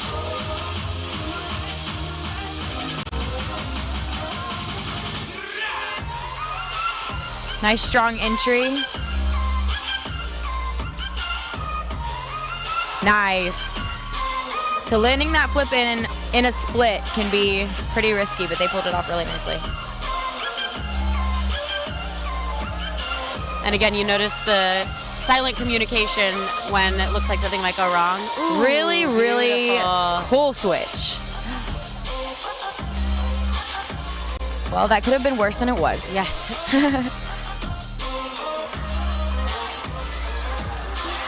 Nice. Great multiple sequence with some power.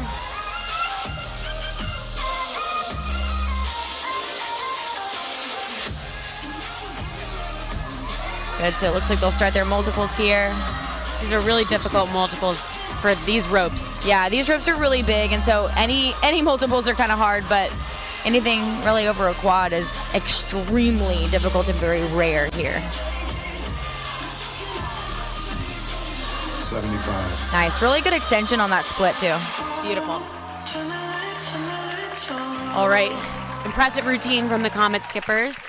Amazing routine, Comet Skippers. Yeah, that was a really good performance. They had a couple of little flubs, but You know, and good again, skills. as we've said before, when you are attempting more really difficult skills, it's the risk you take. Yeah, that's And absolutely true. That's not like universal. Like it's definitely true that when you do riskier skills, you're risking making a mistake. And you know, there are these teams that practice to such a degree that even really risky skills don't look that risky the way they do them. And absolutely, I think it really is dependent on the team and the jumper and the skill and the event. Yeah, well, and risky is relative. You know, like what might be risky for me may not be risky for another jumper Exactly. who's practiced that skill. Great call. Here we go. Speaking of risky, right? I love Double they just Dutch added some Triad detail in Freestyle. that beginning, even Judges before ready. Ready, Set, Go. they're so Numbers creative. ready. Yeah. Pro Form Airborne USA.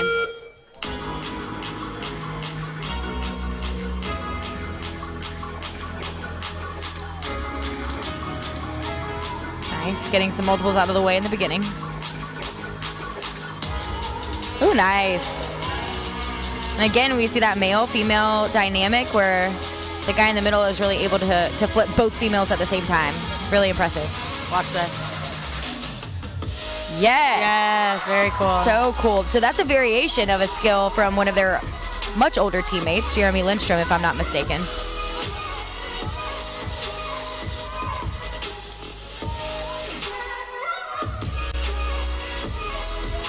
Nice. 45. Nice. I like that one a lot. That was a good switch. Good. That's pretty difficult to do with no setup. Nice. One jump in between these huge skills. The next setup is it. That's all there is. Oh, man. Oh. Also the extension and these back tucks, like obviously these guys are gymnasts, but they're landing so high up. Oh, yeah. And by this point in the routine, we have to, oh, that was a really nice no transition into that flip. But we have to remember that these guys are really tired at this point in the routine. This is a 90-second event. Yeah. And which seems like forever. Landing with no problem.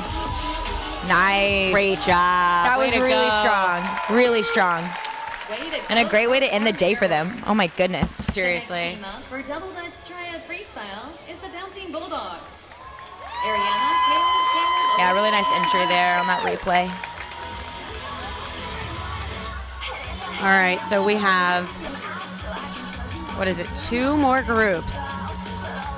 2 more, and then we move on to our DDC. So this is a group from the Bouncing Bulldogs out of the US. And we've seen really strong routines out of them, especially in the double Dutch division. And so I think that we'll see that here as well. Take a look at the leaderboard. Proform is presently in second. So Proform, it looks like, has moved to second place, and Zero Gravity is holding that lead. Triad freestyle. Judges ready. Jumpers ready. Set.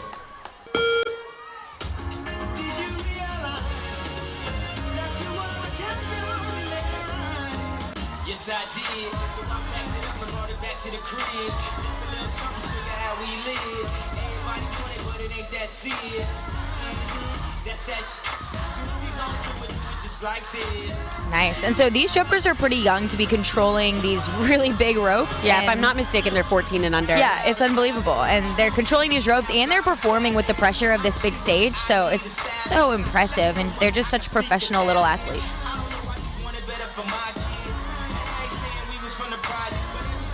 It's like they come on the floor and get down to business. 45. Nice. Multiple combo in the wheel. Yeah, in the middle of a switch. Really nice. A little variation of a waterfall frog here too. 60. So you'll see that they're taking a few extra jumps in between their skills just to make sure that they hit it. Which is okay. That will impact their density score because clearly they're not getting as many skills in. Absolutely. But, you know, I think that's worth the trade-off in this situation because they've been pretty clean. Absolutely. This is, again, as routines are made up, these are the things we weigh. Nice. All right. Good job, Bulldogs. Really, really good. Yep. So strong, yeah. Absolutely. You bring up a great point. So when you're coming up with a jump rope routine, there are so many things that jumpers weigh. And yep. Pros and cons. Pros and cons, risks, not risks, you know, what's worth it, what isn't. And that's part of what makes watching these events really fun is different jumpers are inclined different ways. And each of us has our own, you know, I have my own personal opinion about what I love to see and what I don't. And so do you. And that's part of what makes this different than other sports is it's not so black and white. Absolutely, yeah. There are decisions to be made.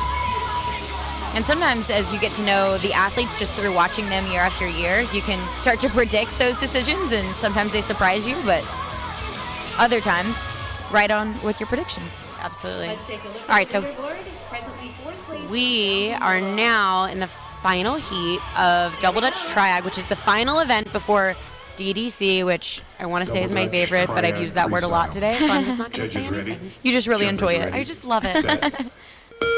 All right, so we have the Indy Air Bears, and again, just such a strong Double Dutch team. Yeah, we saw their teammates win the female division not too long ago. Nice Very stacked nice. subway. Yeah, that's a lot more difficult than it looks. Oh my goodness. Usually when you see that skill, the top push-up person is very tall, and that is not the case here. Some triple unders. Yeah, these are actually really difficult multiples for a triad. Really nice. 45. Good, I like that. Nice, clean, and visual.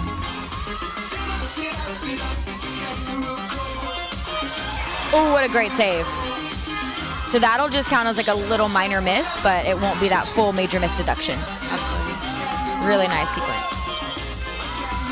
Yes, good timing there. Ooh, these guys. Nice finish. Yeah, they might. Oh, I don't know. They might take this. Awesome. Great job, Indy. Yeah, that was incredible. And you're seeing that little triple-decker subway on your replay, and that is such a difficult skill. Everything has to be perfect. Wow. Yeah, some really, really impressive power. Whatever they're doing in Indiana, it's working. Right? For the big double dutches. Find out their training regimen. All right, we have a quick question from Twitter. As a younger jumper, what athletes did we look up to? Ooh, that's a really good question. I'll take it first, and then I'll let Erica speak to that. So I'll say two different kind of categories. I looked up to older jumpers, but then I also looked up to people that I competed against. And Erica and I have talked about this. And we actually just paused. Yeah, paused. Indy Air Bears just took this one. This is more important. Indy Air Bears just Good took for over. them. They're excited and they should be. Yeah, absolutely. They deserve that. That routine was fantastic. So we have Indy Air Bears and Zero Gravity then in second and Proform in third. So I looked up to my competitors because they pushed me so much. And so Eric and I competed against each other. Also, I competed against our partner Mary and just kind of watched their competitive spirit. Clearly, Tori Boggs has been someone I've competed against and looked up to my entire life as well. So those were kind of competitors, but then also, older jumpers. I remember watching people like Sibo in Germany and seeing his form and just the technique and the creativity that he brought was so inspiring. I would watch his videos for like hours and then try to replicate, and it never really worked, but in trying, I got better. So yeah, watching people like that, and then older ladies that just were so powerful, like Kelsey Moe. So. Yeah, you kind of stole mine, but yeah, no, I totally agree with you. My competitors, 100%. My partner, Mary Hunter Benton, pushed me always. People like you and Tori. Definitely powerful females. So Brianna Smith-Overman from the Bulldogs, Kelsey Moe. All of my Bulldog older kids, including Joseph. It's been really cool for me to get to do this broadcast with him. And now that I'm done jumping, who I really look up to is my younger jumpers, because it's really cool to watch what we and the people before me created take off. And the things that these younger jumpers can do are so far beyond my wildest expectations and wildest dreams, and so they're the ones I look up to now. Yeah, that's a really good point. What a cool change in dynamic. Yeah, absolutely. All right, national anthem.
Congratulations to those athletes.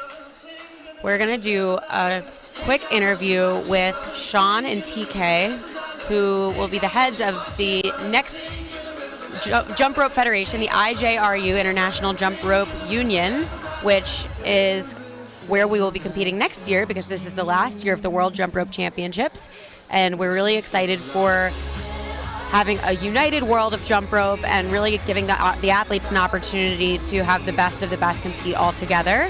And I know that both Sean and TK have put a lot of work, not to mention everyone involved in both World Jump Rope and FISAC put a lot of work into having this happen, and we're really looking forward to hearing what they have to say on the floor with Joe in just a second. So hang tight.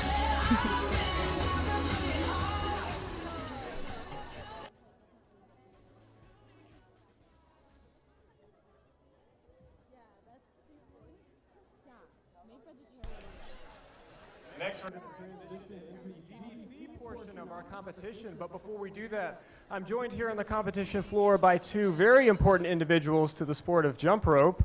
One is the president of World Jump Rope, Mr. Sean Hamilton. Another is the president of the International Rope Skipping Federation, Mr. Takeshi Ogawa, or TK as we'll call him. And these gentlemen are with me today because this is the 9th and final year of the World Jump Rope Championship. Beginning next summer, the International Rope Skipping Federation and the World Jump Rope Federation will merge to form the IJRU, or the International Jump Rope Union. And as athletes, we're thrilled about that merger because of what it means for the sport. But we want to hear it directly from both of these gentlemen. First, Sean and TK, why IJRU and why now? Well, we've been asked this question many times, and the real question is, why not now? If not now, then when? If not us, then who? In history, you seize upon moments to change the world. And this moment opportunity to join together is just that. It's a moment to unify the sport, and it's about the athletes. So in this moment, we took it and said, you know what, let's do something to benefit the athletes and the sport.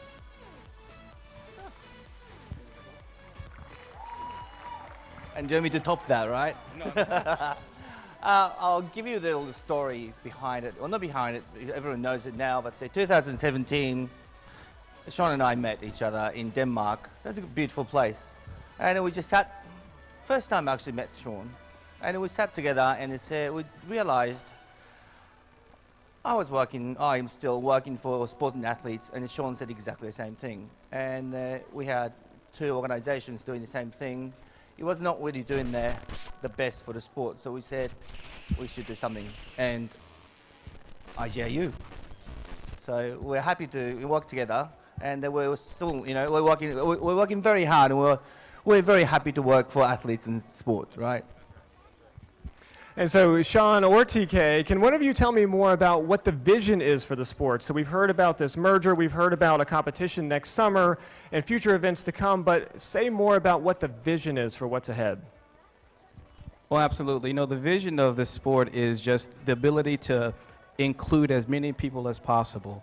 Our sport is such an amazing sport that it's very cost effective. Anybody can do it. But all it takes is its leaders to be diligent and focused on expansion and inclusion. So our vision is simple. Why can't every child have a rope in their hand? That is our vision.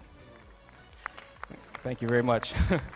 And with that being stated, what also happens too is when we come together, we've already seen some tremendous benefits. That the IJRU has been granted observer status to the Global Association for International Sports Federation, also known as GACE. And it's quite clear that we are on a clear and deliberate path towards the top of the Olympic pyramid. Although the Olympics itself is not the end, but it is a tremendous milestone that elevates our sport to the highest of our global attention.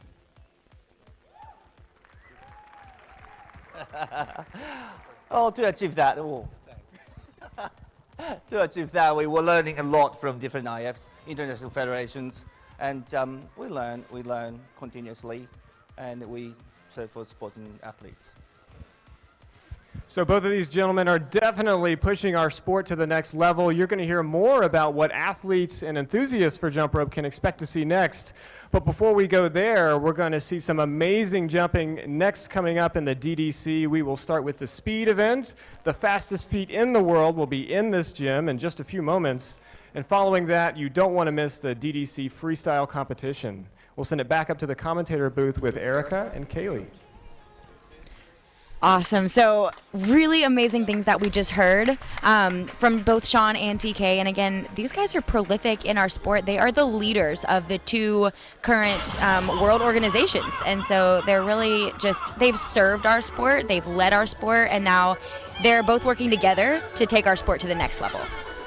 I've had the opportunity to spend a lot of time with both Sean and TK, and when I was a jumper, I always had like an idea about what it took to really like run an organization. It was like, oh, they just like do a lot of stuff and make a lot of, and what I never really understood was just how much time away from family, time away from life, like time, energy, money, everything that these men pour into the sport simply because they see the good it can do. Absolutely. And I think that in jump rope, we've gone through many different spaces. We've had tons of different sources of leadership, and there's a lot of reasons to love jump rope, but I really love these leaders because I think that they have their heart and their heads in the right place, and that's the only reason this merger happened. I don't think it could have happened if it was for any other reason than the right one. And well, and they truly have the athletes and the sport in mind. You know, there's no personal gain in this for Sean, in this sport or in this merger. There's no personal gain for Sean or TK. They were comfortable where they were,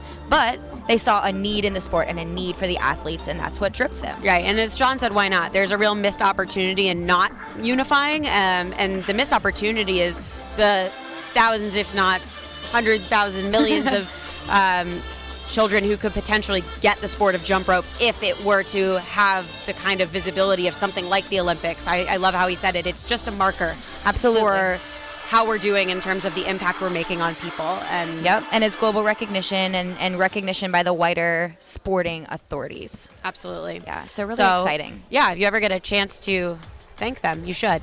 Yes, absolutely. These guys could use some thanking. Exactly. And speaking of thank you, we have over 300 volunteers who, out of a similar love of the sport, love of the community, have donated their time, effort, and attention to make this event happen. Yes. And this is another thing that once I started commentating, I had a whole new respect for. Absolutely. I always, again, just assumed tournaments ran, that judges judged, right? But you never know that, like, these volunteers don't sleep for 5 days. Exactly. You know, and barely eat.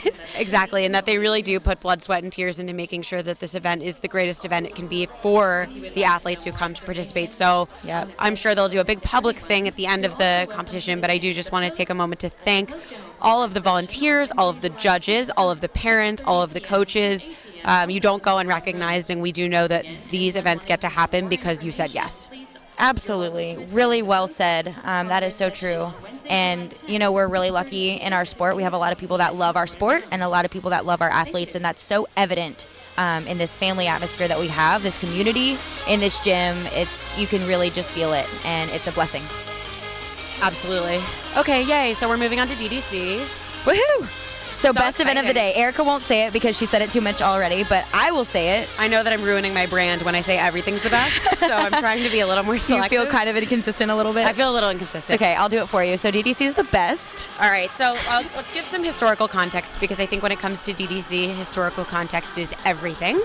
So DDC stands for Double Dutch Contest, and it is a completely separate event from the World Jump Rope Championship in general. Yeah. DDCs happen all over the world, and we happen to have this great partnership with DDC that they do this event at our World Championship every year. DDC comes from the traditional world of Double Dutch, which started with ADDL, the American Double Dutch League, and the American Double Dutch League started in the streets of Harlem, New York, and during a really rough time in Harlem, Double Dutch served as a safe haven for girls and women, and that's really where the sport picked up, and from there it became a competitive sport. A guy named David Walker was a cop in New York, and he decided what these girls are doing is really cool, and we need to make this into a competition. From there, he scaled and developed the league, and then we had giants like Richard Sandali, who caught on and decided to make this into both single rope and double dutch. But going back to double dutch, this competition is really exciting because it was created by the Japanese, but the Japanese style of double dutch comes directly from the streets of Harlem. June, who's responsible for double dutch in Japan, walked around the streets of New York for 3 months with ropes hanging from his backpack, just hoping somebody would notice him and point him in the direction of jump ropers, of double dutchers. He knew he wanted to do double dutch, and he didn't know where to find them, and eventually he did find the jumpers in command in New York, and he became a part of this greater double dutch community, and he brought it back to Japan, and now Japan has become, in so many ways, the center of this event. Absolutely. That was a really great history lesson, Erica. Thank you. You're welcome. Yeah. I love history, and I also find the history of our sport to be so important, and I think understanding that this event did come from the streets of New York will give you context as to what you're looking at. In most DDC competitions, it's not actually judged by jump rope judges. It's judged by entertainment judges. So everything that we've explained through the entire day about the rules, you can kind of take those and throw them in the trash because we no longer need them. Right. So this one is a lot more subjective. And Erica's right. Most of these traditional DDC competitions, you can picture the judges as more of an entertainment eye, and they're really just looking for who puts on the best performance. Seriously, I've competed in DDC competitions where the judges were dancers, just straight up knew nothing about jump rope, and Right. that's part of. And it's part of also would explain how we've seen the Japanese perform. There's really a performance to it versus a competition, if that makes sense. Absolutely. And so a good example of what we mean in terms of just the differences. We've been talking all along with this double dutch competition about, if all of the athletes don't do the skill or all of the athletes aren't really involved, then it doesn't necessarily count. That is not the case in DDC. You can highlight one athlete and maybe the other athletes are just painting a picture around them. Exactly. And yeah, that's perfectly acceptable, and it's cool. Yeah, the way I would like to help you as viewers think of this event is it's a performance routine that has ropes in it. And they may use them and they may not, and it doesn't, it matters, but it definitely matters. Not as much. But it's not about what they're doing in the ropes, it's about how the performance as a whole. And how that makes you feel as an audience too. Absolutely. So what you can look forward to is a lot of dancing, a lot of in and out jumping in the ropes. We'll kind of get into more of the specifics of what you can expect later. But what I do want you to know is that since we've brought this event to World Jump Rope, it's been like 8 years ago, it's been really, really interesting to watch how each country has taken what they see in DDC, which is traditionally, from the streets of Harlem, and made it something that's completely their own, and it's become their own self-expression. You'll actually appreciate this. I wrote a paper in college on how, double dutch through hip hop, but really double dutch is like an opportunity for everyone to express themselves. Oh, that's so cool. So this really is like each team at their core and at their soul, who they are in a routine. Yeah, we get to know each team. And before that even happens, so before all this really exciting freestyle happens, we have an extremely exciting speed event as well. So DDC speed is actually just a 1x30. So it is literally as fast as you can possibly go, 2 turners, 1 jumpers for 30 seconds. They're gonna get in, and we're gonna see these jumpers hit scores that it's mind-blowing. They're gonna hit over 120, 130 right foot jumps in the ropes, and so just double that, and in 30 seconds it's blistering speeds. Yeah, so the whole event is very it's all about moments and big moments, and it's exciting, and there's never a better time to be an audience member in jump rope than in DDC, because you really get to be a part of every bit of the action. Absolutely, yeah. And we got to see all these routines yesterday, and there's some really great stuff coming your way. Absolutely. And this is the second time these guys are performing, and so, sometimes we're going to see even better performances here because they've gotten it out on the floor once, and they've perfected.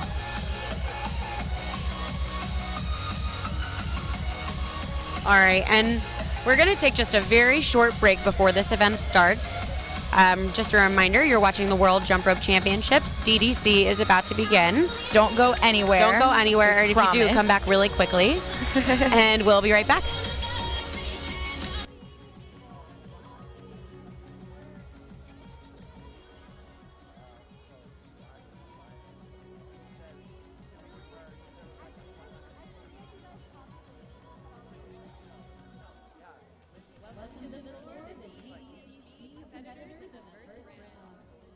Station 2, bouncing the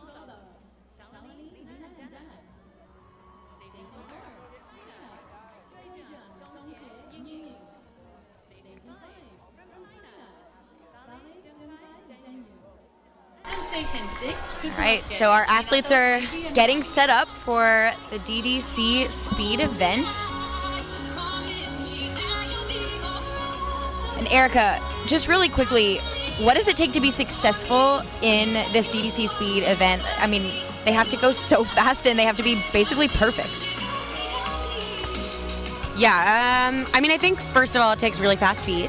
Yes. This is definitely one of those events where a lot of like long-winded training isn't necessarily the way. It really, I would imagine, and I'm not the one who went out and hit 120 whatever yesterday, but I would imagine that it's a lot of just runs of the same 30 seconds over and over and over. Important to note in this event, the jumpers start on the left foot because that is traditional double Dutch rules. So that means jumpers will likely jump in they're starting on the right side onto their left foot so that they can score right away. Yep, absolutely. So we're about to see them begin. Get set. So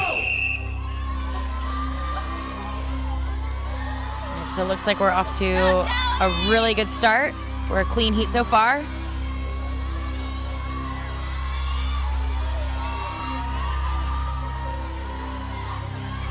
Really good score so far, and you're about to hear a 10-second left mark. There it is, and we've already got scores over 100. 5. Oh my goodness, yeah, Team China in the clear lead. Oh my goodness! 148. Oh my goodness. Okay, so in classic fashion like today has gone, we have a new world record. Of course, yep. Wow. By this point, it shouldn't surprise us. Oh my goodness, that is 296. Right, so the jumper jumped the rope 296 times in 30 seconds. Yeah, like I had to check myself because I almost didn't believe myself. Yeah, how many jumps a second is that? Okay, so that's 9.8 jumps. Oh my goodness. Every second for 30 seconds. And not only did they do it, but like they timed that up with two teammates turning ropes around them. I know. It's unbelievable. Wow. I would just like to remind the audience that the So scores shown on the screen we've seen a world record already, so that's cool. It's a great way to start this event. Yeah, it's not bad. I was going to say before they just, broke the record, this is not an event where typically a jumper with a miss or a team with a miss can survive. 30 seconds is just too short of a time to be able to make up a miss. Absolutely. So you must be somebody clean. Tripping almost in a 40-yard dash. It's really hard to make that up. Absolutely. And if you missed the morning, the Chinese have really dominated and taken everything about speed to the next level here at this competition. They've set world record on world record on world record, and this event has been no different. Absolutely. And, we see that last year we saw that with Korea as well. And I think countries then inspire each other to push the envelope and to challenge each other the next year. All right, we're beginning the second heat of DDC Speed. On your mark. Get set. Go!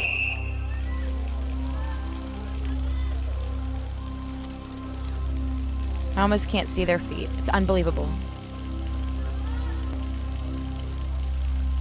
So we've got Team China in the lead.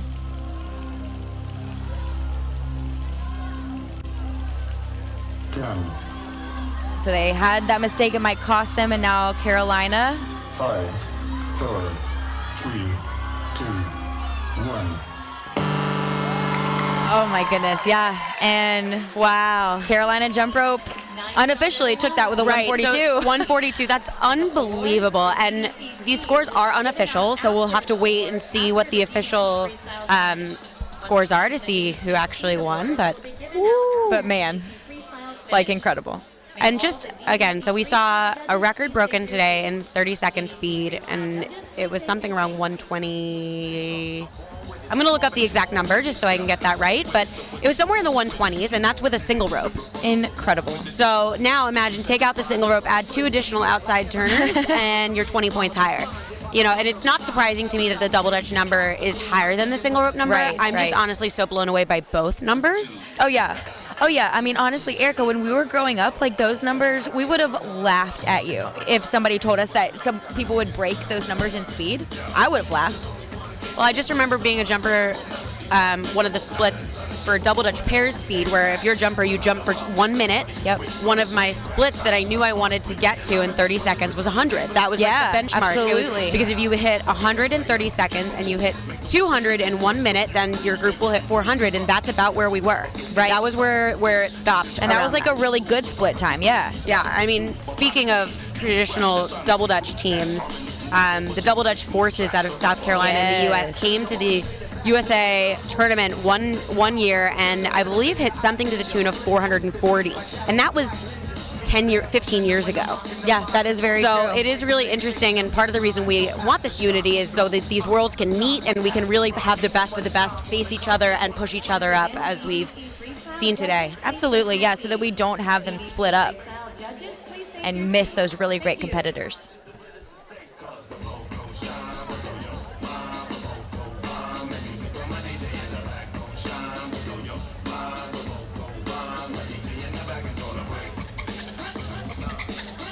So I'm requesting during this DDC freestyle competition, if you see something you like, tweet or post about it. In traditional DDC fashion, if you see something you like, you would cheer. Like if Yeah. you're in here in the So show arena. your support. So we're gonna ask that if you're not in the arena, you do the virtual version of that, which is post something, tell us what you liked. Absolutely. Yeah, and show these athletes some love too. Like they've put a lot of work into this, and I'm sure they would really love to go back on that WJR 2019 hashtag and see parts of their routine.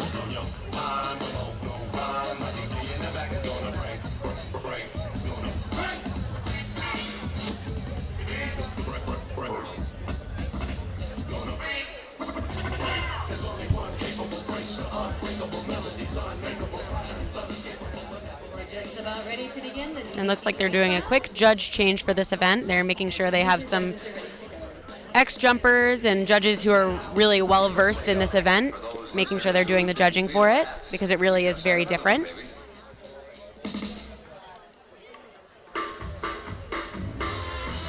Yeah, for this I think you kind of need these judges that can switch mindset from traditional competition rules now into the entertainment piece, and how does this entertain me? How does it make me feel? How well did they do the dancing choreography and integrate it with the jump rope?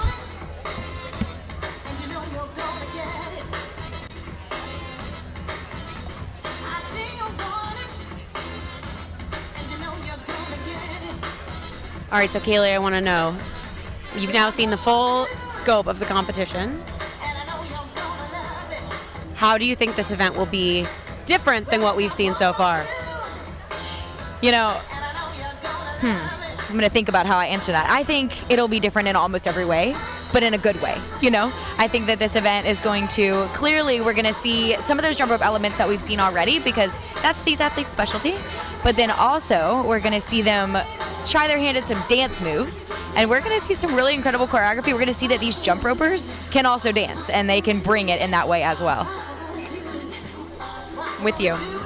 And I will, just for the sake of being honest, I will say that these athletes have not always been able to dance. The That first is a couple really of good years point. of this tournament were a lot different. Well, the Japanese have always been able to dance. The Japanese have always yes. been able to dance. The French have always been able to That dance. is true, let's be clear. But with the rest of just about everybody else, it's been really inspiring to watch these jumpers take on this event totally newly. Like, okay, I'm no longer the expert in this. I don't know anything. Yes. What do I do? Yeah, get out of their comfort zone. Exactly. And it'll show up today in their dance moves, but I think where you'll really see it is in their confidence. The first couple years, jumpers looked a little unsure of themselves and felt like they may look silly, and the jumpers you'll see today don't have that. Absolutely. And Erica, you've competed in this event in New York, and I want to know, when you stepped on that stage, how did it make you feel? Were you intimidated, or were you like, yes, let's go, I've got this? I want to know how you felt.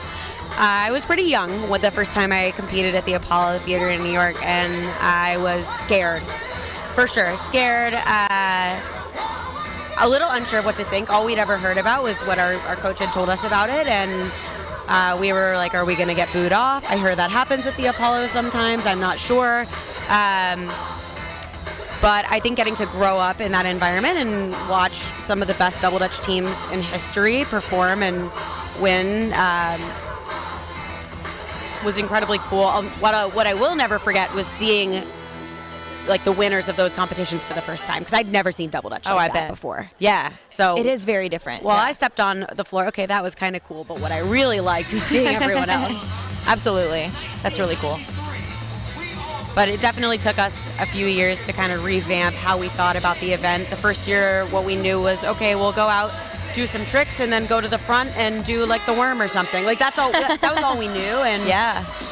over the years, with definitely the help of my older jumpers like Joseph, who's sitting next to me, they really kind of helped move us from just jump rope into DDC. Yeah, absolutely.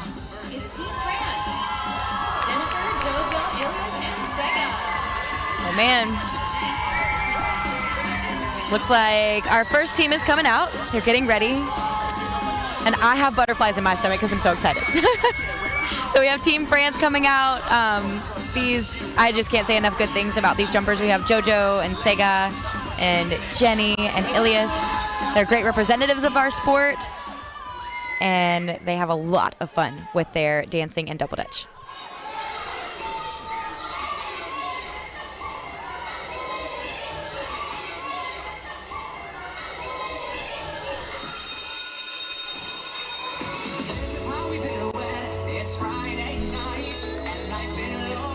My goodness. So silly.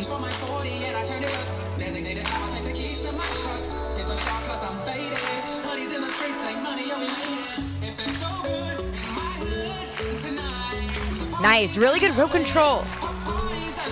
Absolutely. Notice how they're using the ropes in kind of new, different ways than the traditional turning here. Yeah. Okay, y'all. Seriously, though. And we talked about this yesterday, but JoJo is an internationally famous Kizomba dancer. Yeah, like he's no joke. And he's also responsible for teaching most of the jump rope world on a very basic level how to dance. Absolutely. He taught me how to dance, or he tried, you know. Nice. I also really love watching Jenny because she's such a powerhouse female. Absolutely.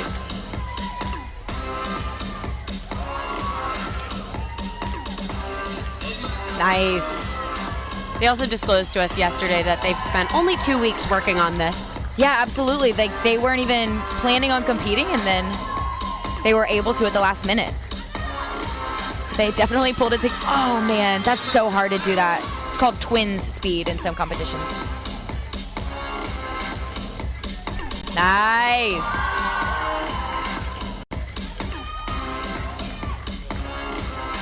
So cool.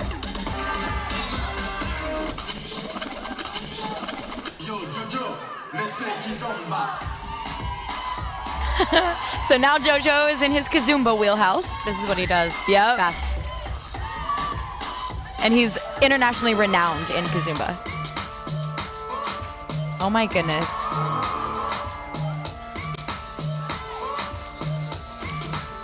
Beautiful. Absolutely. And there's really no better person to catch Jenny like that than JoJo. I think I would trust him with that. And JoJo's kind of known for those footwork moments there. Well, the French are another team that joined the DDC world far before everyone else, so they also have the style that originates from that. Ooh. Oh my goodness. I think it looks like he's okay. Yeah, Thank it looks you like for he's assuring us okay. He's okay. Yeah. Part of gymnastics is learning how to fall. How to fall, exactly. I was going to say, he looked like he turned out of it. Oh, that's something that they're known for as well. All right, love to see them. Great job, Team France. Yeah, always so much fun to watch. Team France. Next up for DDC Freestyle are the Bouncing Bulldogs. Lena, Bailey, Megan, Alexander, Solomon, and Jordan. All right, so next up, we have the Bouncing Bulldogs. And so we've seen, this is going to be fun because we've seen these ladies already. Very professional, very clean, and they've really done well in this double dutch competition. But now we're going to see them in a new light. You see some of them have taken their French braids out, which is a really big deal. And they're kind of letting loose. That's a sign of a good time. Yeah, absolutely, when the French French braids are gone.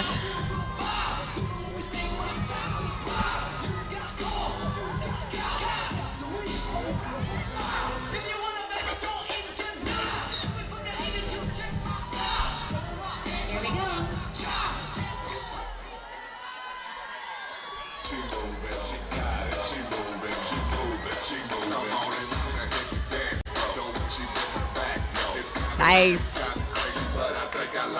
And part of this too is like having that attitude, like get into it, you know? And they're doing that. These ladies are also of a generation that's now grown up in DDC. Yes, and that's a good point. They definitely have a comfort with this. Really good point. Nice. I love that they're integrating the dance choreography then with rope action. That's so fun. They're really good at that. Jordan kind of doing her thing.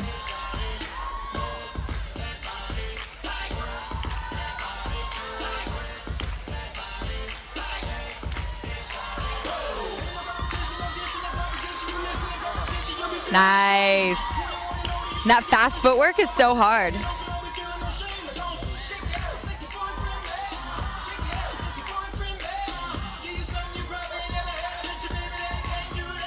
Nice. Seeing that twin speed again. Yes, ma'am. Go, Lena. Go, Lena.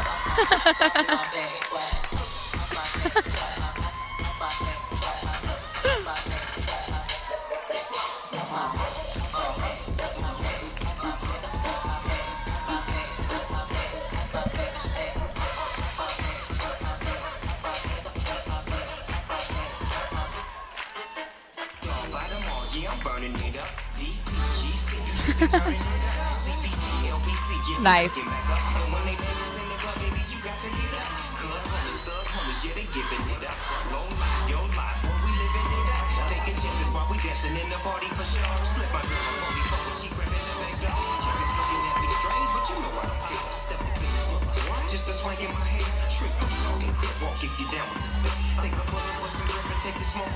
Cool crip walk.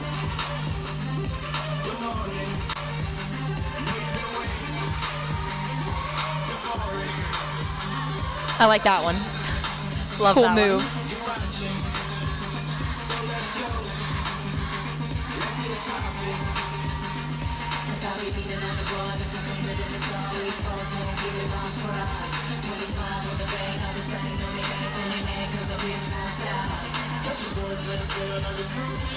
So you're kind of seeing right now, like not all the athletes are involved with the rope, but the other two are dancing and getting the crowd into it, and so that's just as much of a good use of their time.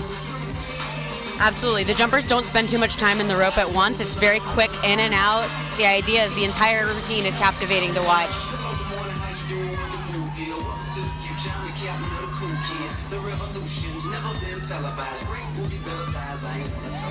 Nice. Nice. Really job, great. Bulldogs.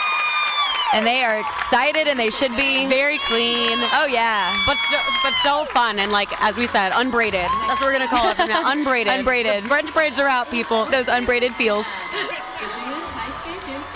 Great job, Bulldogs. This is one of my favorites coming up. How could it not be? I know. Let's take a look at the leaderboard. From the blue coats from last week's place, we currently have first ranked Team France.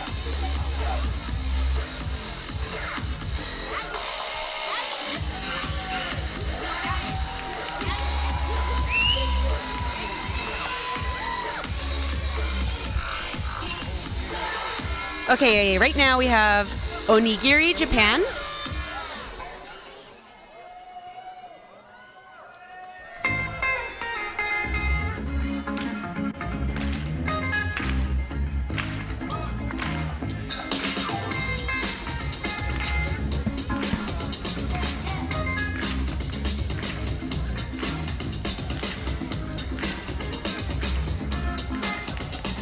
That was so cool.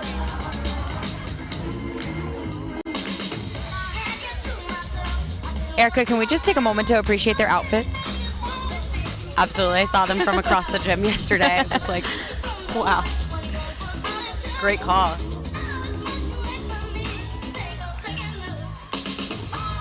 Yes. Yes, yes, yes. Oh, I've been waiting to see this. Oh, so hard and so good. Oh, I just feel like he had the best time. This is too good. I can't. I can't deal with it. I'm not handling this well. Yes. So like we said, this isn't like a regular jump rope routine. Right. We can do whatever we want here.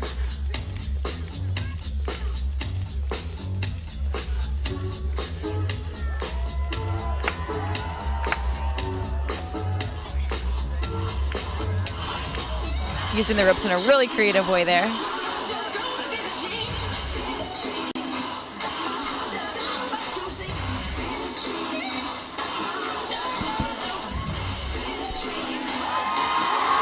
Man.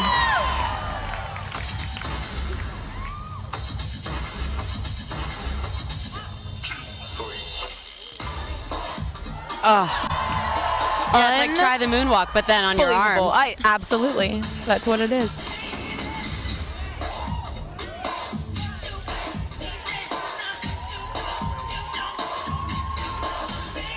Oh my goodness. Oh my goodness.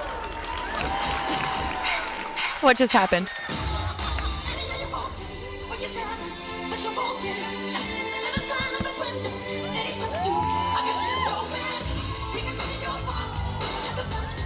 Ah.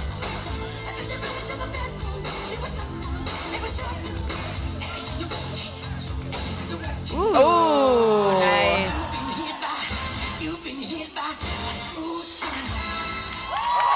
Wow. Yeah, that was incredible. What an amazing performance. Yeah, they're the type, they're true entertainers. I would Absolutely. buy a ticket to go watch them. Exactly, no matter what they were doing. The fact that they're masterful with ropes is a plus. Yes, absolutely. And on that instant replay, we saw those elbow hops. I don't even know what to call them. I think elbow hops is right. Woo! All right, what an exciting DDC already. We've only seen 3 teams. I know, I'm out of breath. I know. Isn't commentating difficult? You have to get so excited about all the routines. I know. Okay, up next we have BNB, another Japanese team that thrilled the audience yesterday.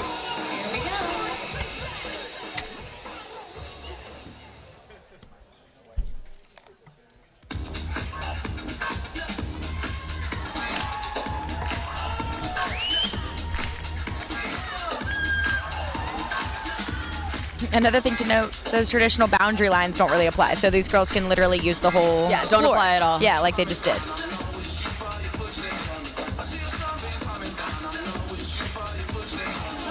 That was really cool. Nice little release there.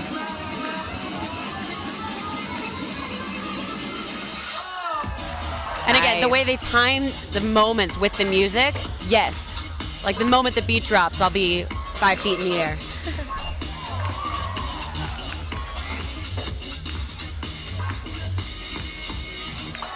Oh man, so cool. Flawless.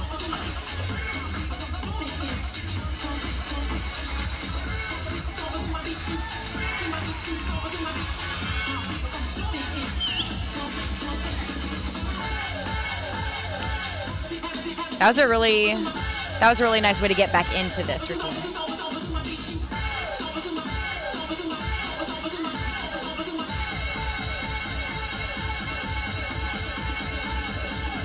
Do you see how close together they are? Yeah, they look like one person. Wow.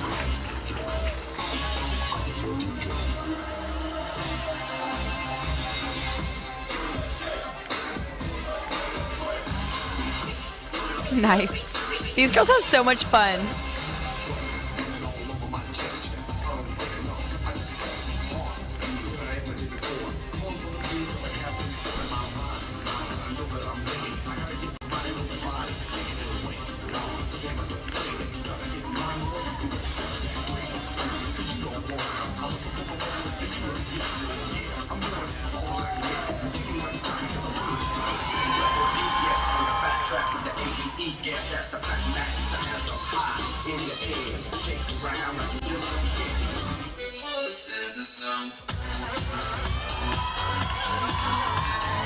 Whoa, that's way harder than it looks. The rope control and timing to be able to pull the ropes Absolutely. at that exact moment in the music. Not to mention whoever wrote this routine, right? Oh, yeah. All the little details.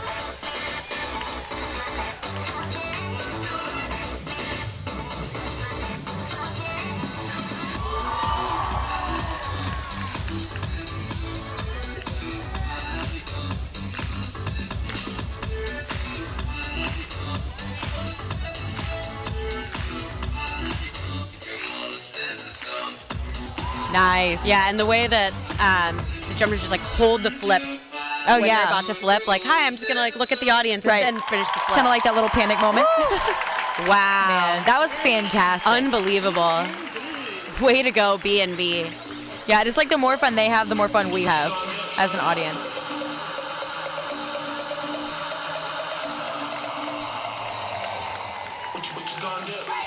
Let's look at the leaderboard. We presently have Onigiri Japan in first. All right, so we have Onigiri Japan in first. We have Bouncing Bulldogs in second, and Team France in third. Yeah, I'm not sure if that was the updated leaderboard because they don't have B&B in there. Yeah, they didn't have that one in there, so we'll wait for that I think they may have updated. forgotten to show it before. So historically, as we've talked a lot about the Japanese in this event is dominated by Japan. There are very few exceptions to times when this event hasn't been won by Japan, especially in the senior division. Absolutely. And that's historically too, not just this competition. Always. And we now have another Japanese team, Kusunosuke. I'm going to get it.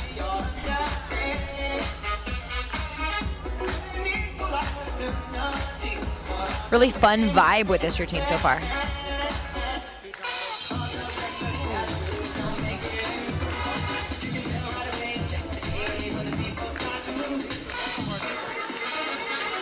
And they give it a pause because they knew they needed to get back on with their music. Right. And that's the tricky thing about the quick pace of these kind of routines is that once something gets off, it can throw everything off. Oh, that was really good choreography. Nice. Oh my goodness, it's like a playground.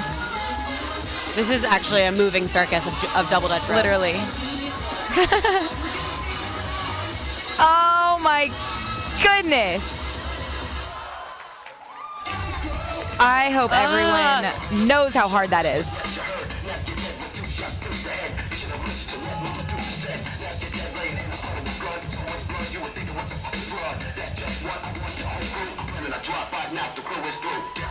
Yes. Ooh.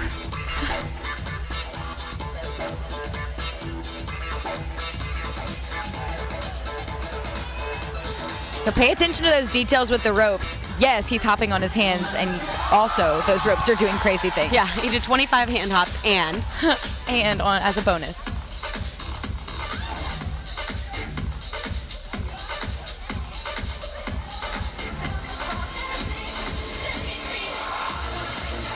Wow.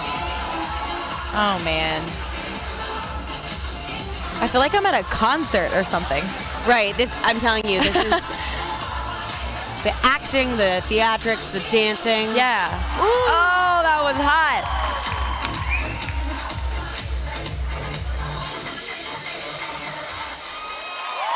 Woo! Oh man. I don't feel like I'm cool enough to be commentating for this. Seriously, put though, that out Erica, there. we should go out. We should go away. One of them come up and do this, please.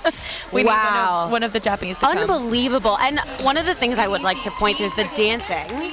Okay, well, first of all, we're looking at the hand hops right now. Yeah, incredible. And then he just, stops and looks at the audience. I mean, the dancing outside of the ropes is one thing, but then it's similar to tumbling where like the mental block of once you get in the ropes, she's in that last sequence, she was dancing as if the ropes were literally not there, and the turners were so good that they just made that happen. Absolutely. And it's hard not to look bouncy. In hip hop, you want to kind of get down, right? You want to have a low center of gravity.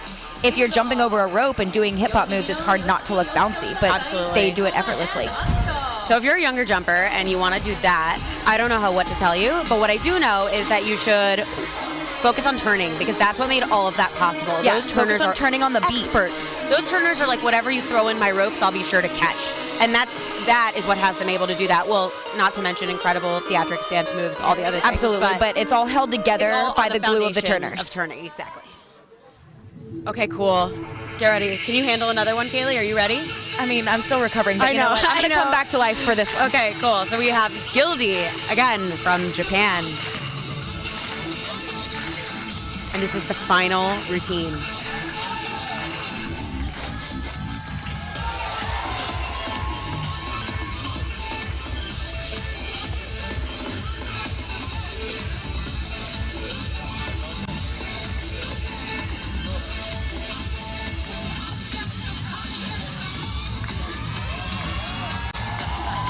Oh, man.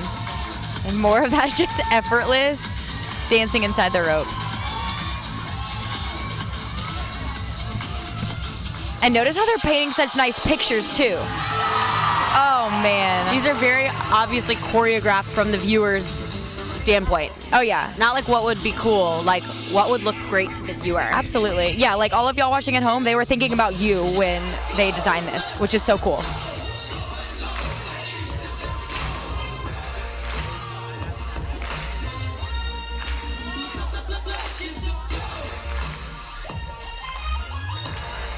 Wow. Yes, I like that a lot. Oh my goodness.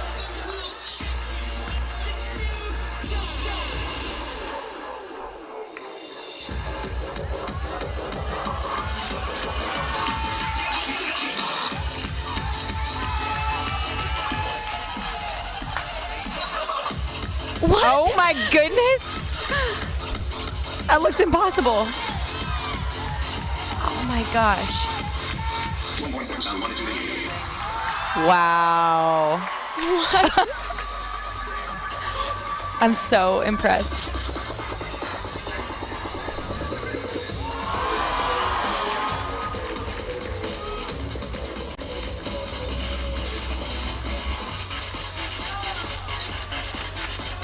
Oh my goodness gracious. Here comes the music.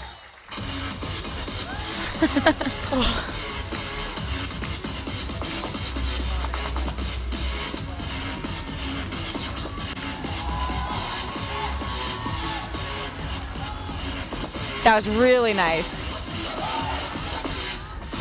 Oh man. Now they're just playing. They're like, let me just show you everything I can do.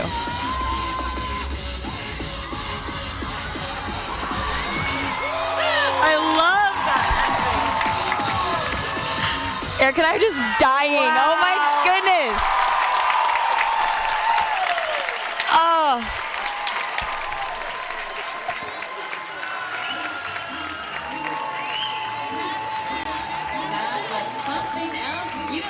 I just feel like anything I have to say won't do that.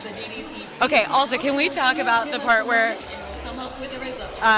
he kicked the rope a bunch of times to try and like make it miss? He was like, I'm gonna make it miss. I'm gonna make it miss. And then jumped in anyways, like, psych, I'm never gonna miss. I know. Oh my goodness.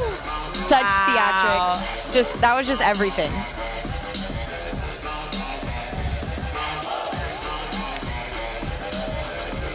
Well, that's DDC.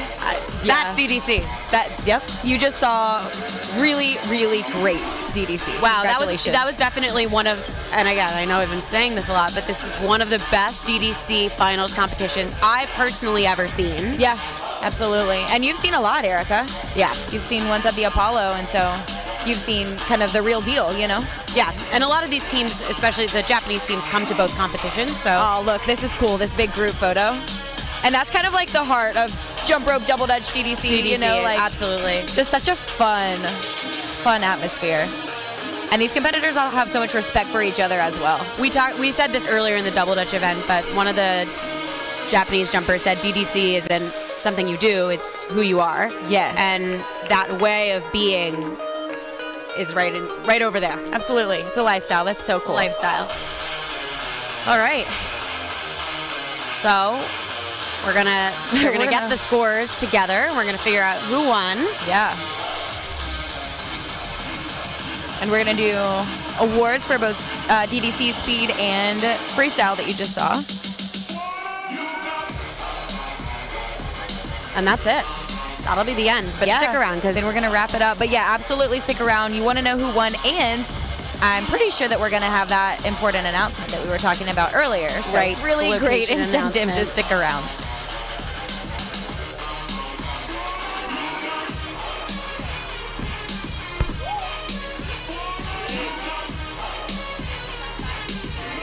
You know, Erica, it's always kind of like bittersweet ending a competition, but I always go home, I know, even as old as I am, I'm 29 and I should be over this, but I'm not. Like, I go home inspired to go jump rope. There's no getting over that. Absolutely not. And Mary.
Okay, so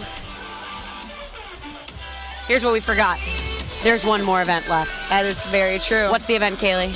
We have triple unders, which is intense in a very different way than That we were. is true. It actually couldn't be more the opposite event, in my opinion.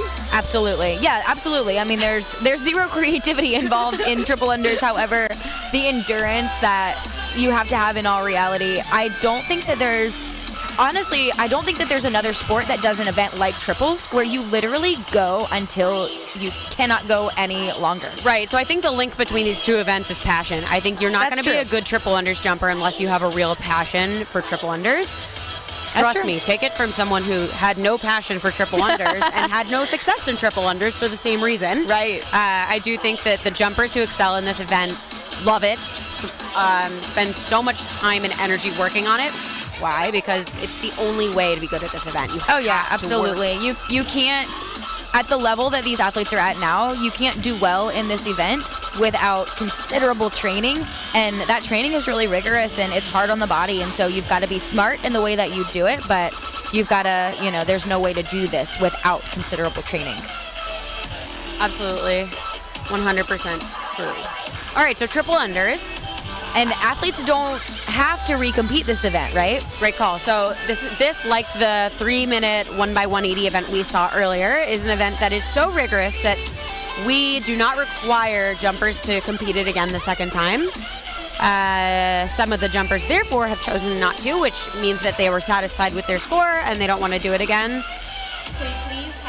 I want to kind of do a little bit on what this event really is. Yeah. I know that we do have a lot of jump rope fans listening, but I want to also make sure that we catch everyone up to speed if you're not a typical jump rope watcher. So triple unders is an event where the jumper jumps up in the air, the rope goes under 3 times before they land, and they do this consecutively until they cannot anymore. Right, and so we're talking about scores like upwards of 400 of these triple unders, and that is, if you've never tried a triple under, even one is difficult, but if One is really difficult. Yeah, one is Let's really start difficult. there. Like a lot of really great athletes can't do one triple under, but if you've tried one, it's difficult, but if you've tried more than one, you just start to feel like your body is going to die after a few hundred, and then these athletes just keep on going. Well, a few hundred if you get there. I would say Yeah, that's true, that's just true. to give you some context into how most of the competition has gone, I would say most jumpers, if we had to pick like an average score,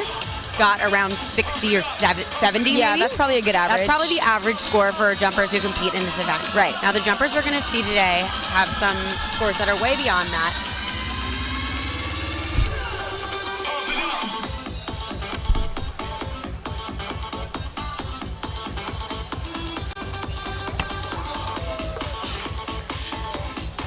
The judges are going to count these triple unders. So the moment they land their first triple under, they will start counting.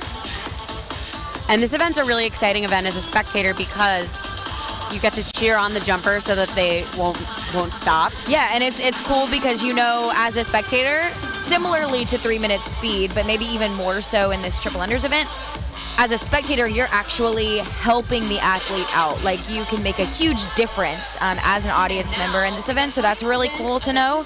And then as a jumper, I also know that when you're doing triple unders and you're out there all by yourself, you can hear yourself breathing, and so it's always really nice to have that ambient noise from the crowd cheering really loud, just so you don't feel self-conscious of your own breathing. Well, it's just another thing to focus your attention on. That's always my thing, is So what do you true. think about during triple unders? So and true. you got to get your attention off the things that hurt. Absolutely. All right. So these athletes have already begun. There is no ready, set, go for this event because it is not timed. In fact, the longer you can go, the better.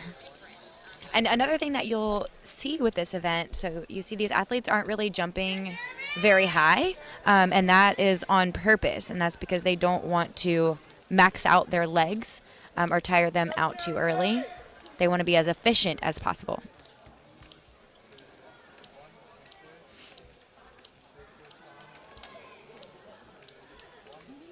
And so at this point, they're in the 50s and 60s here with their triple unders, and at this point they've really got to control their thoughts. They've got to not focus too hard on exactly what they're doing, but maybe just find a focus point somewhere on the wall and just either try to zone out or try to encourage themselves mentally at this point.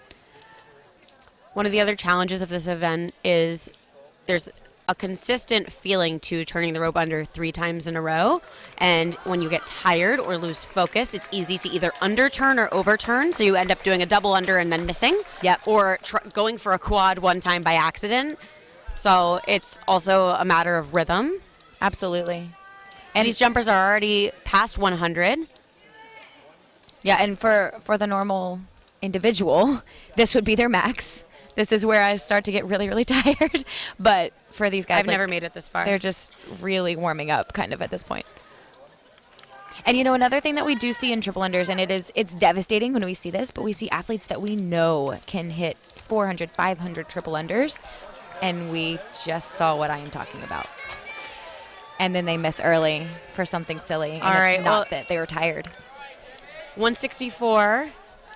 And that's, I don't know if that's, I don't know this athlete well enough to say if this is a good or bad score for her. Yeah, she can do many more than that. Yeah. So, and that's, you know, misses like that happen even when you're not tired.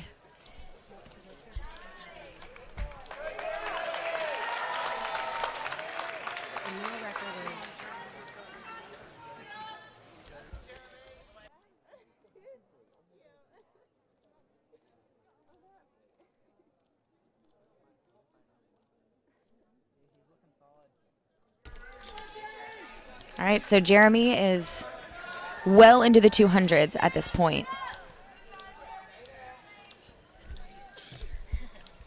And he's probably trying to really focus on keeping his breathing even and steady and trying not to make any unnecessary motions at this point.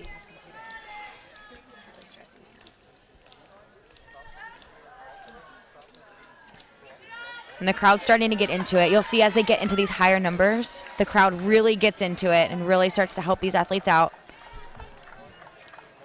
He's looking really strong. Also, though, looking like he's jumping a little lower than what he started.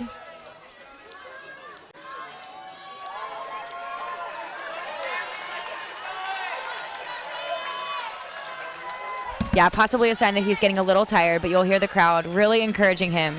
Okay, so he passed what he hit yesterday. Yesterday he hit 314. Nice. Yeah, so this is what he set out to do. He wanted to beat what he did. Nice, let's go. Yes, incredible. Come on, keep it up.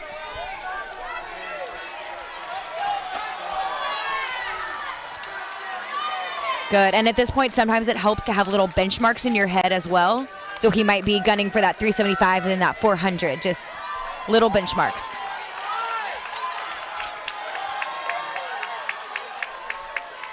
All right, the record in this event is 478.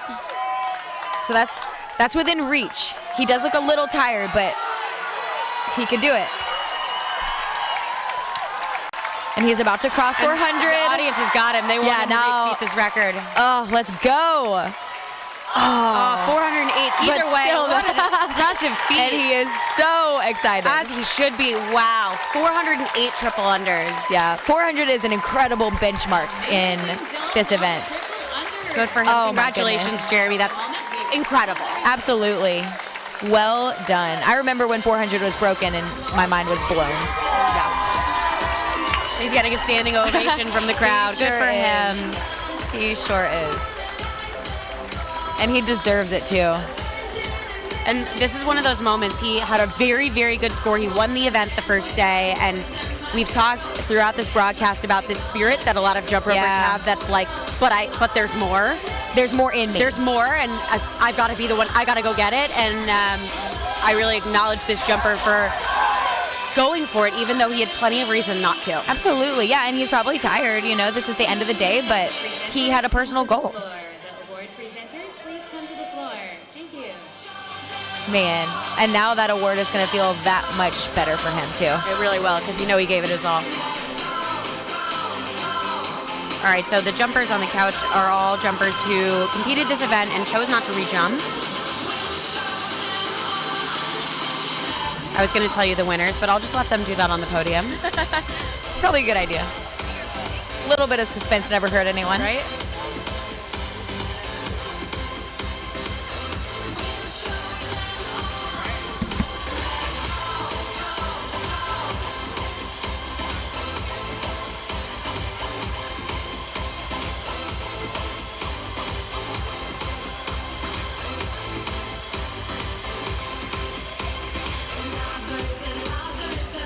So we have a question on Twitter. We'll go ahead and answer. If Jeremy were to have done one quad and continue with triples, is that a miss? Technically, yes, because the event is consecutive triple unders, and while the quad is impressive, and while it's not a miss, but it does like it would stops end the his event. streak. Yeah, Exactly. it stops the event for him. So that's a really good question, though. Is Jisoo.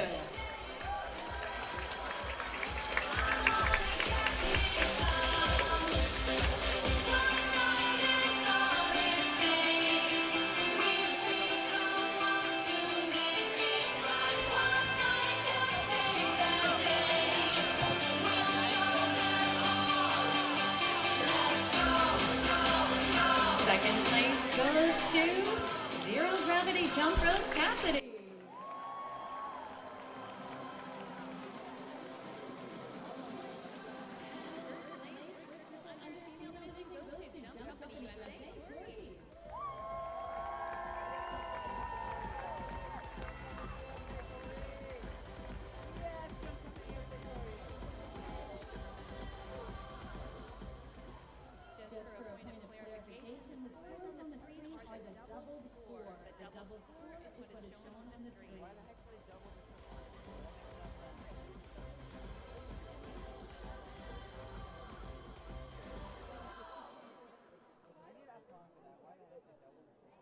Please rise for the national anthem of the United States of America.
So we have an important announcement coming up soon. It's going to be great. And also congratulations to all of those triple unders competitors just now. Really incredible job, and they worked hard for that podium spot. And you could tell just watching how they reacted on the podium. It wasn't one of those things that was given to them. It was truly earned. Absolutely. All right, so we have an exciting announcement. Don't leave. Yeah, you don't want to miss this. Wow. That's it. Did you have a great time? World Jump Rope 2019. Make some noise one more time.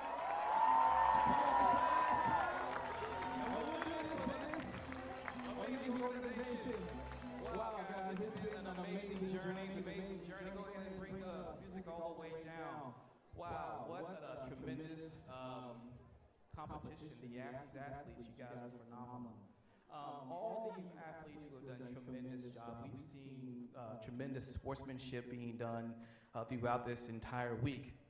However, we would like to take just a quick moment to acknowledge a special someone in the audience, an athlete, who went above and beyond the protocols when it comes to good sportsmanship. If I could have Mr. Luke Boone, would you please make your way down, please? Mr. Luke Boone, is he eating? Here he comes.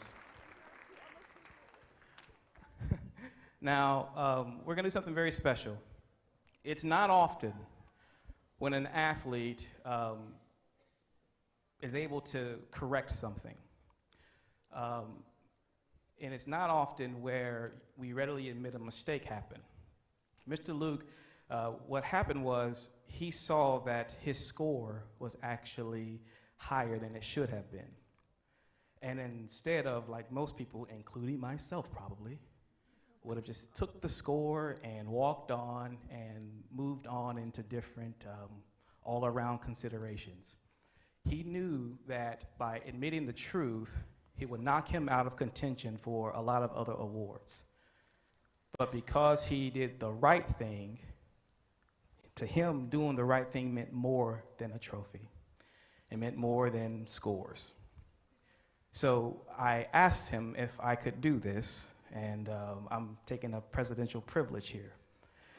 This is the last World Jump Rope event we will ever have. And therefore, because you demonstrated just tremendous sportsmanship that all athletes should mirror, you will be the only athlete to leave and have the last World Jump Rope flag.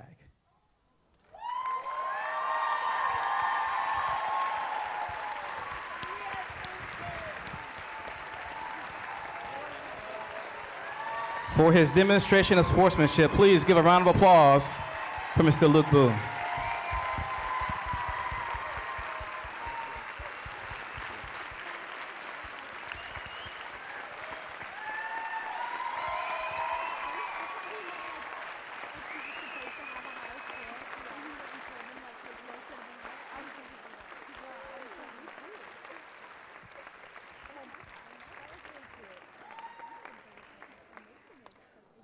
Again, thank you for your sportsmanship. So this is the point in time where we thank a lot of people. There's so many people to thank. However, I know if I try to do it all, there's no way I could do it. But I want to call out our core leaders who've just done such a tremendous job. As I call your name, please come on out and really take the applause that you deserve, because for over 9 years, there's been just some amazing things take place. Of course, we know him as the voice, a driver, and everything else. Our championship organizing committee chair, Mr. Mike Simpson, will you please come on out, sir?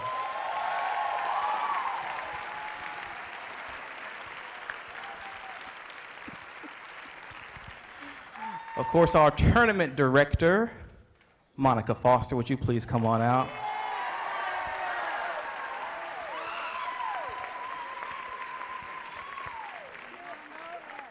And then our technical director, the man behind the computer, Andre Caselga, would you please come on out? Please give them a tremendous warm applause. Their amazing work.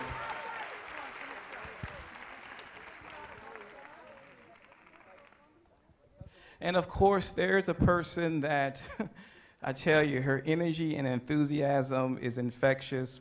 She's always concerned about taking care of the needs of the customer. A lot of things happen that go unnoticed, you never see, but you will certainly notice it if it doesn't happen. So pretty much everything you eat, all the shirts you wear, the badges, she has something to do with, and she's done a tremendous job for us for the past 9 years. Please, Ms. Carmen Simpson, would you please come on up as well? And she's committed to the Viking theme, as we all can see. I'm going to turn it over to each one of our leaders. Each one of our leaders, they're going to bring up,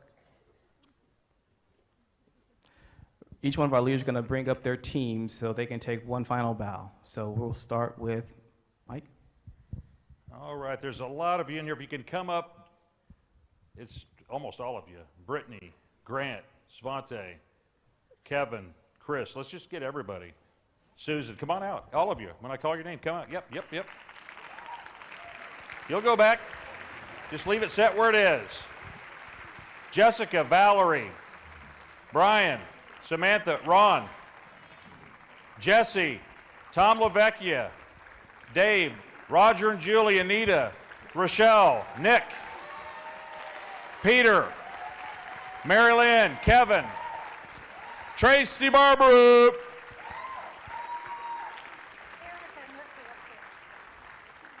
Yeah, Erica Zen, are you up there? Joseph Edney, are you up there?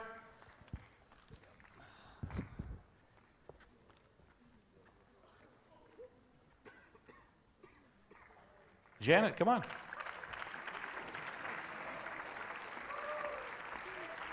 Chris, put it on autopilot, buddy. It's not going anywhere. Son, where's Son? Son, is he in here? If I missed anybody, I apologize. Now, if you look at this big, giant group, there's a couple of very important things, and then I'll let the others talk about their various groups. All of these people, all of them, do this for free. I'm going to say that one more time. All of them do this for free. Almost all of us have other jobs, and we use our off time, our vacation time, and whatnot. We've been planning this event for 2 years.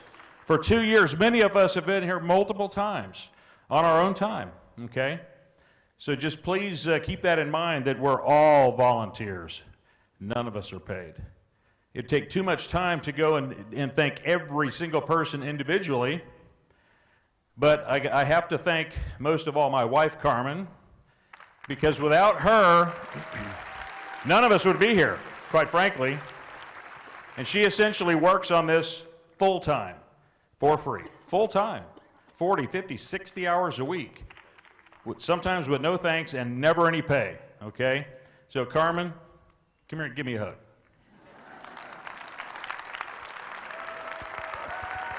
We've been married for 32 years. So I can't thank everybody individually because it's too time-consuming, but I love all of you guys, and we can't do it without you. We can't. And sometimes when we get a little stressed and down with all the problems that happen with running an event, all it takes for me is to see them. And I know it's going to be okay. And it was. Was it a good event? You guys like this facility? I think it was awesome. Thank you guys for coming. There's more later, but I'm going to give it back to Sean. Y'all give it up for Mike. Y'all stay up here. Stay up here. You're not done. You're not done. You're not done. As Mike said, it's just so much to say. Just thank you. Thank you. And we are all grateful for your service. We really appreciate it so very much. Come on, one more round of applause. Oh, my goodness. All these amazing people who make it work. Who make it work.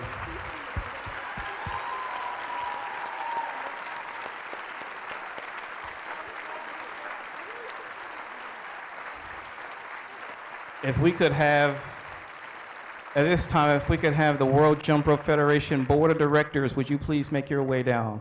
World Jump Rope Federation Board of Directors, would you please make your way down as well? World Jump Rope Board of Directors, please make your way down as well. Mr. Hanno Kramer from Germany, please give him a round of applause. Come on down, Hanno. Kio Mokolobo from South Africa, would you please give her a round of applause? Mr. Ernesto Hernandez, representing our Pan America. Would you please give him a round of applause as well? Mr. Innocent, are you here? We thank you so very much. And of course, we want to always thank those who help us get started from the very beginning. There were some key folks who just got this whole thing started. Some of us are here today, but some of us are not. The Kennedy family, if you are watching, we just want to say thank you for your sacrifice. From Hot Dog USA, without you, it could not have happened.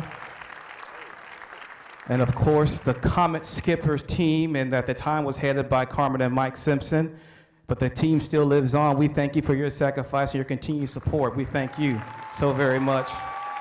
We really do.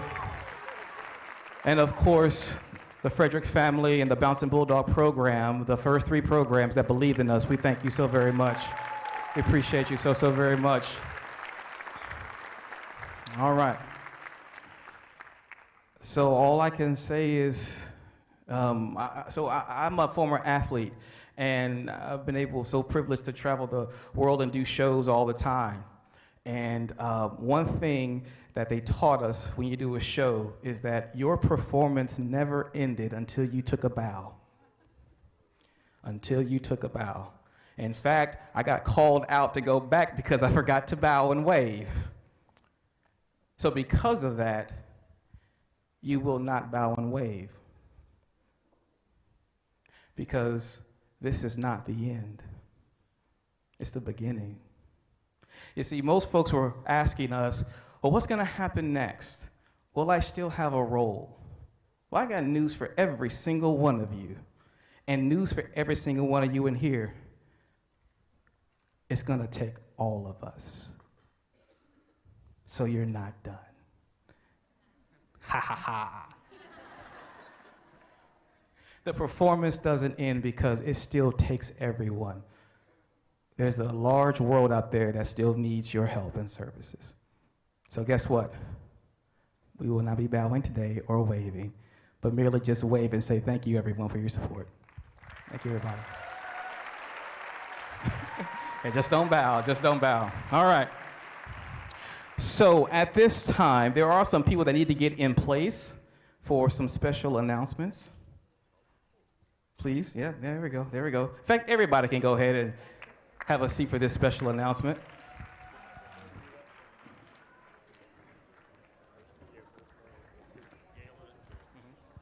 Now, while we have your captivated attention, we're not going to turn you loose because we know once we make a certain announcement, everybody's going to just leave. We do have some instructions for you all regarding transportation and the gala. So at this time, as Carmen, would you please give us instructions around the gala? Yes, I will. I am so excited about our party that we're about to embark on after we experience the wonderful announcement. So the Vikings are no longer coming, they are here. And for those who have not eaten, please do so. You will get your personal skewer to take home. Please put it in your luggage that is checked and not carry on because you'll lose it. But in the interim, after you eat, please head down to the beach where an entire village of Vikings will be awaiting you for enculturation. You will learn how to sing, dance, play games, sew, and even see a locksmith with authentic cultural enrichment and historical Vikings. This is the best party that World Jump Rope has ever produced, and I want each and every one of you to enjoy it, fellowship, and then just create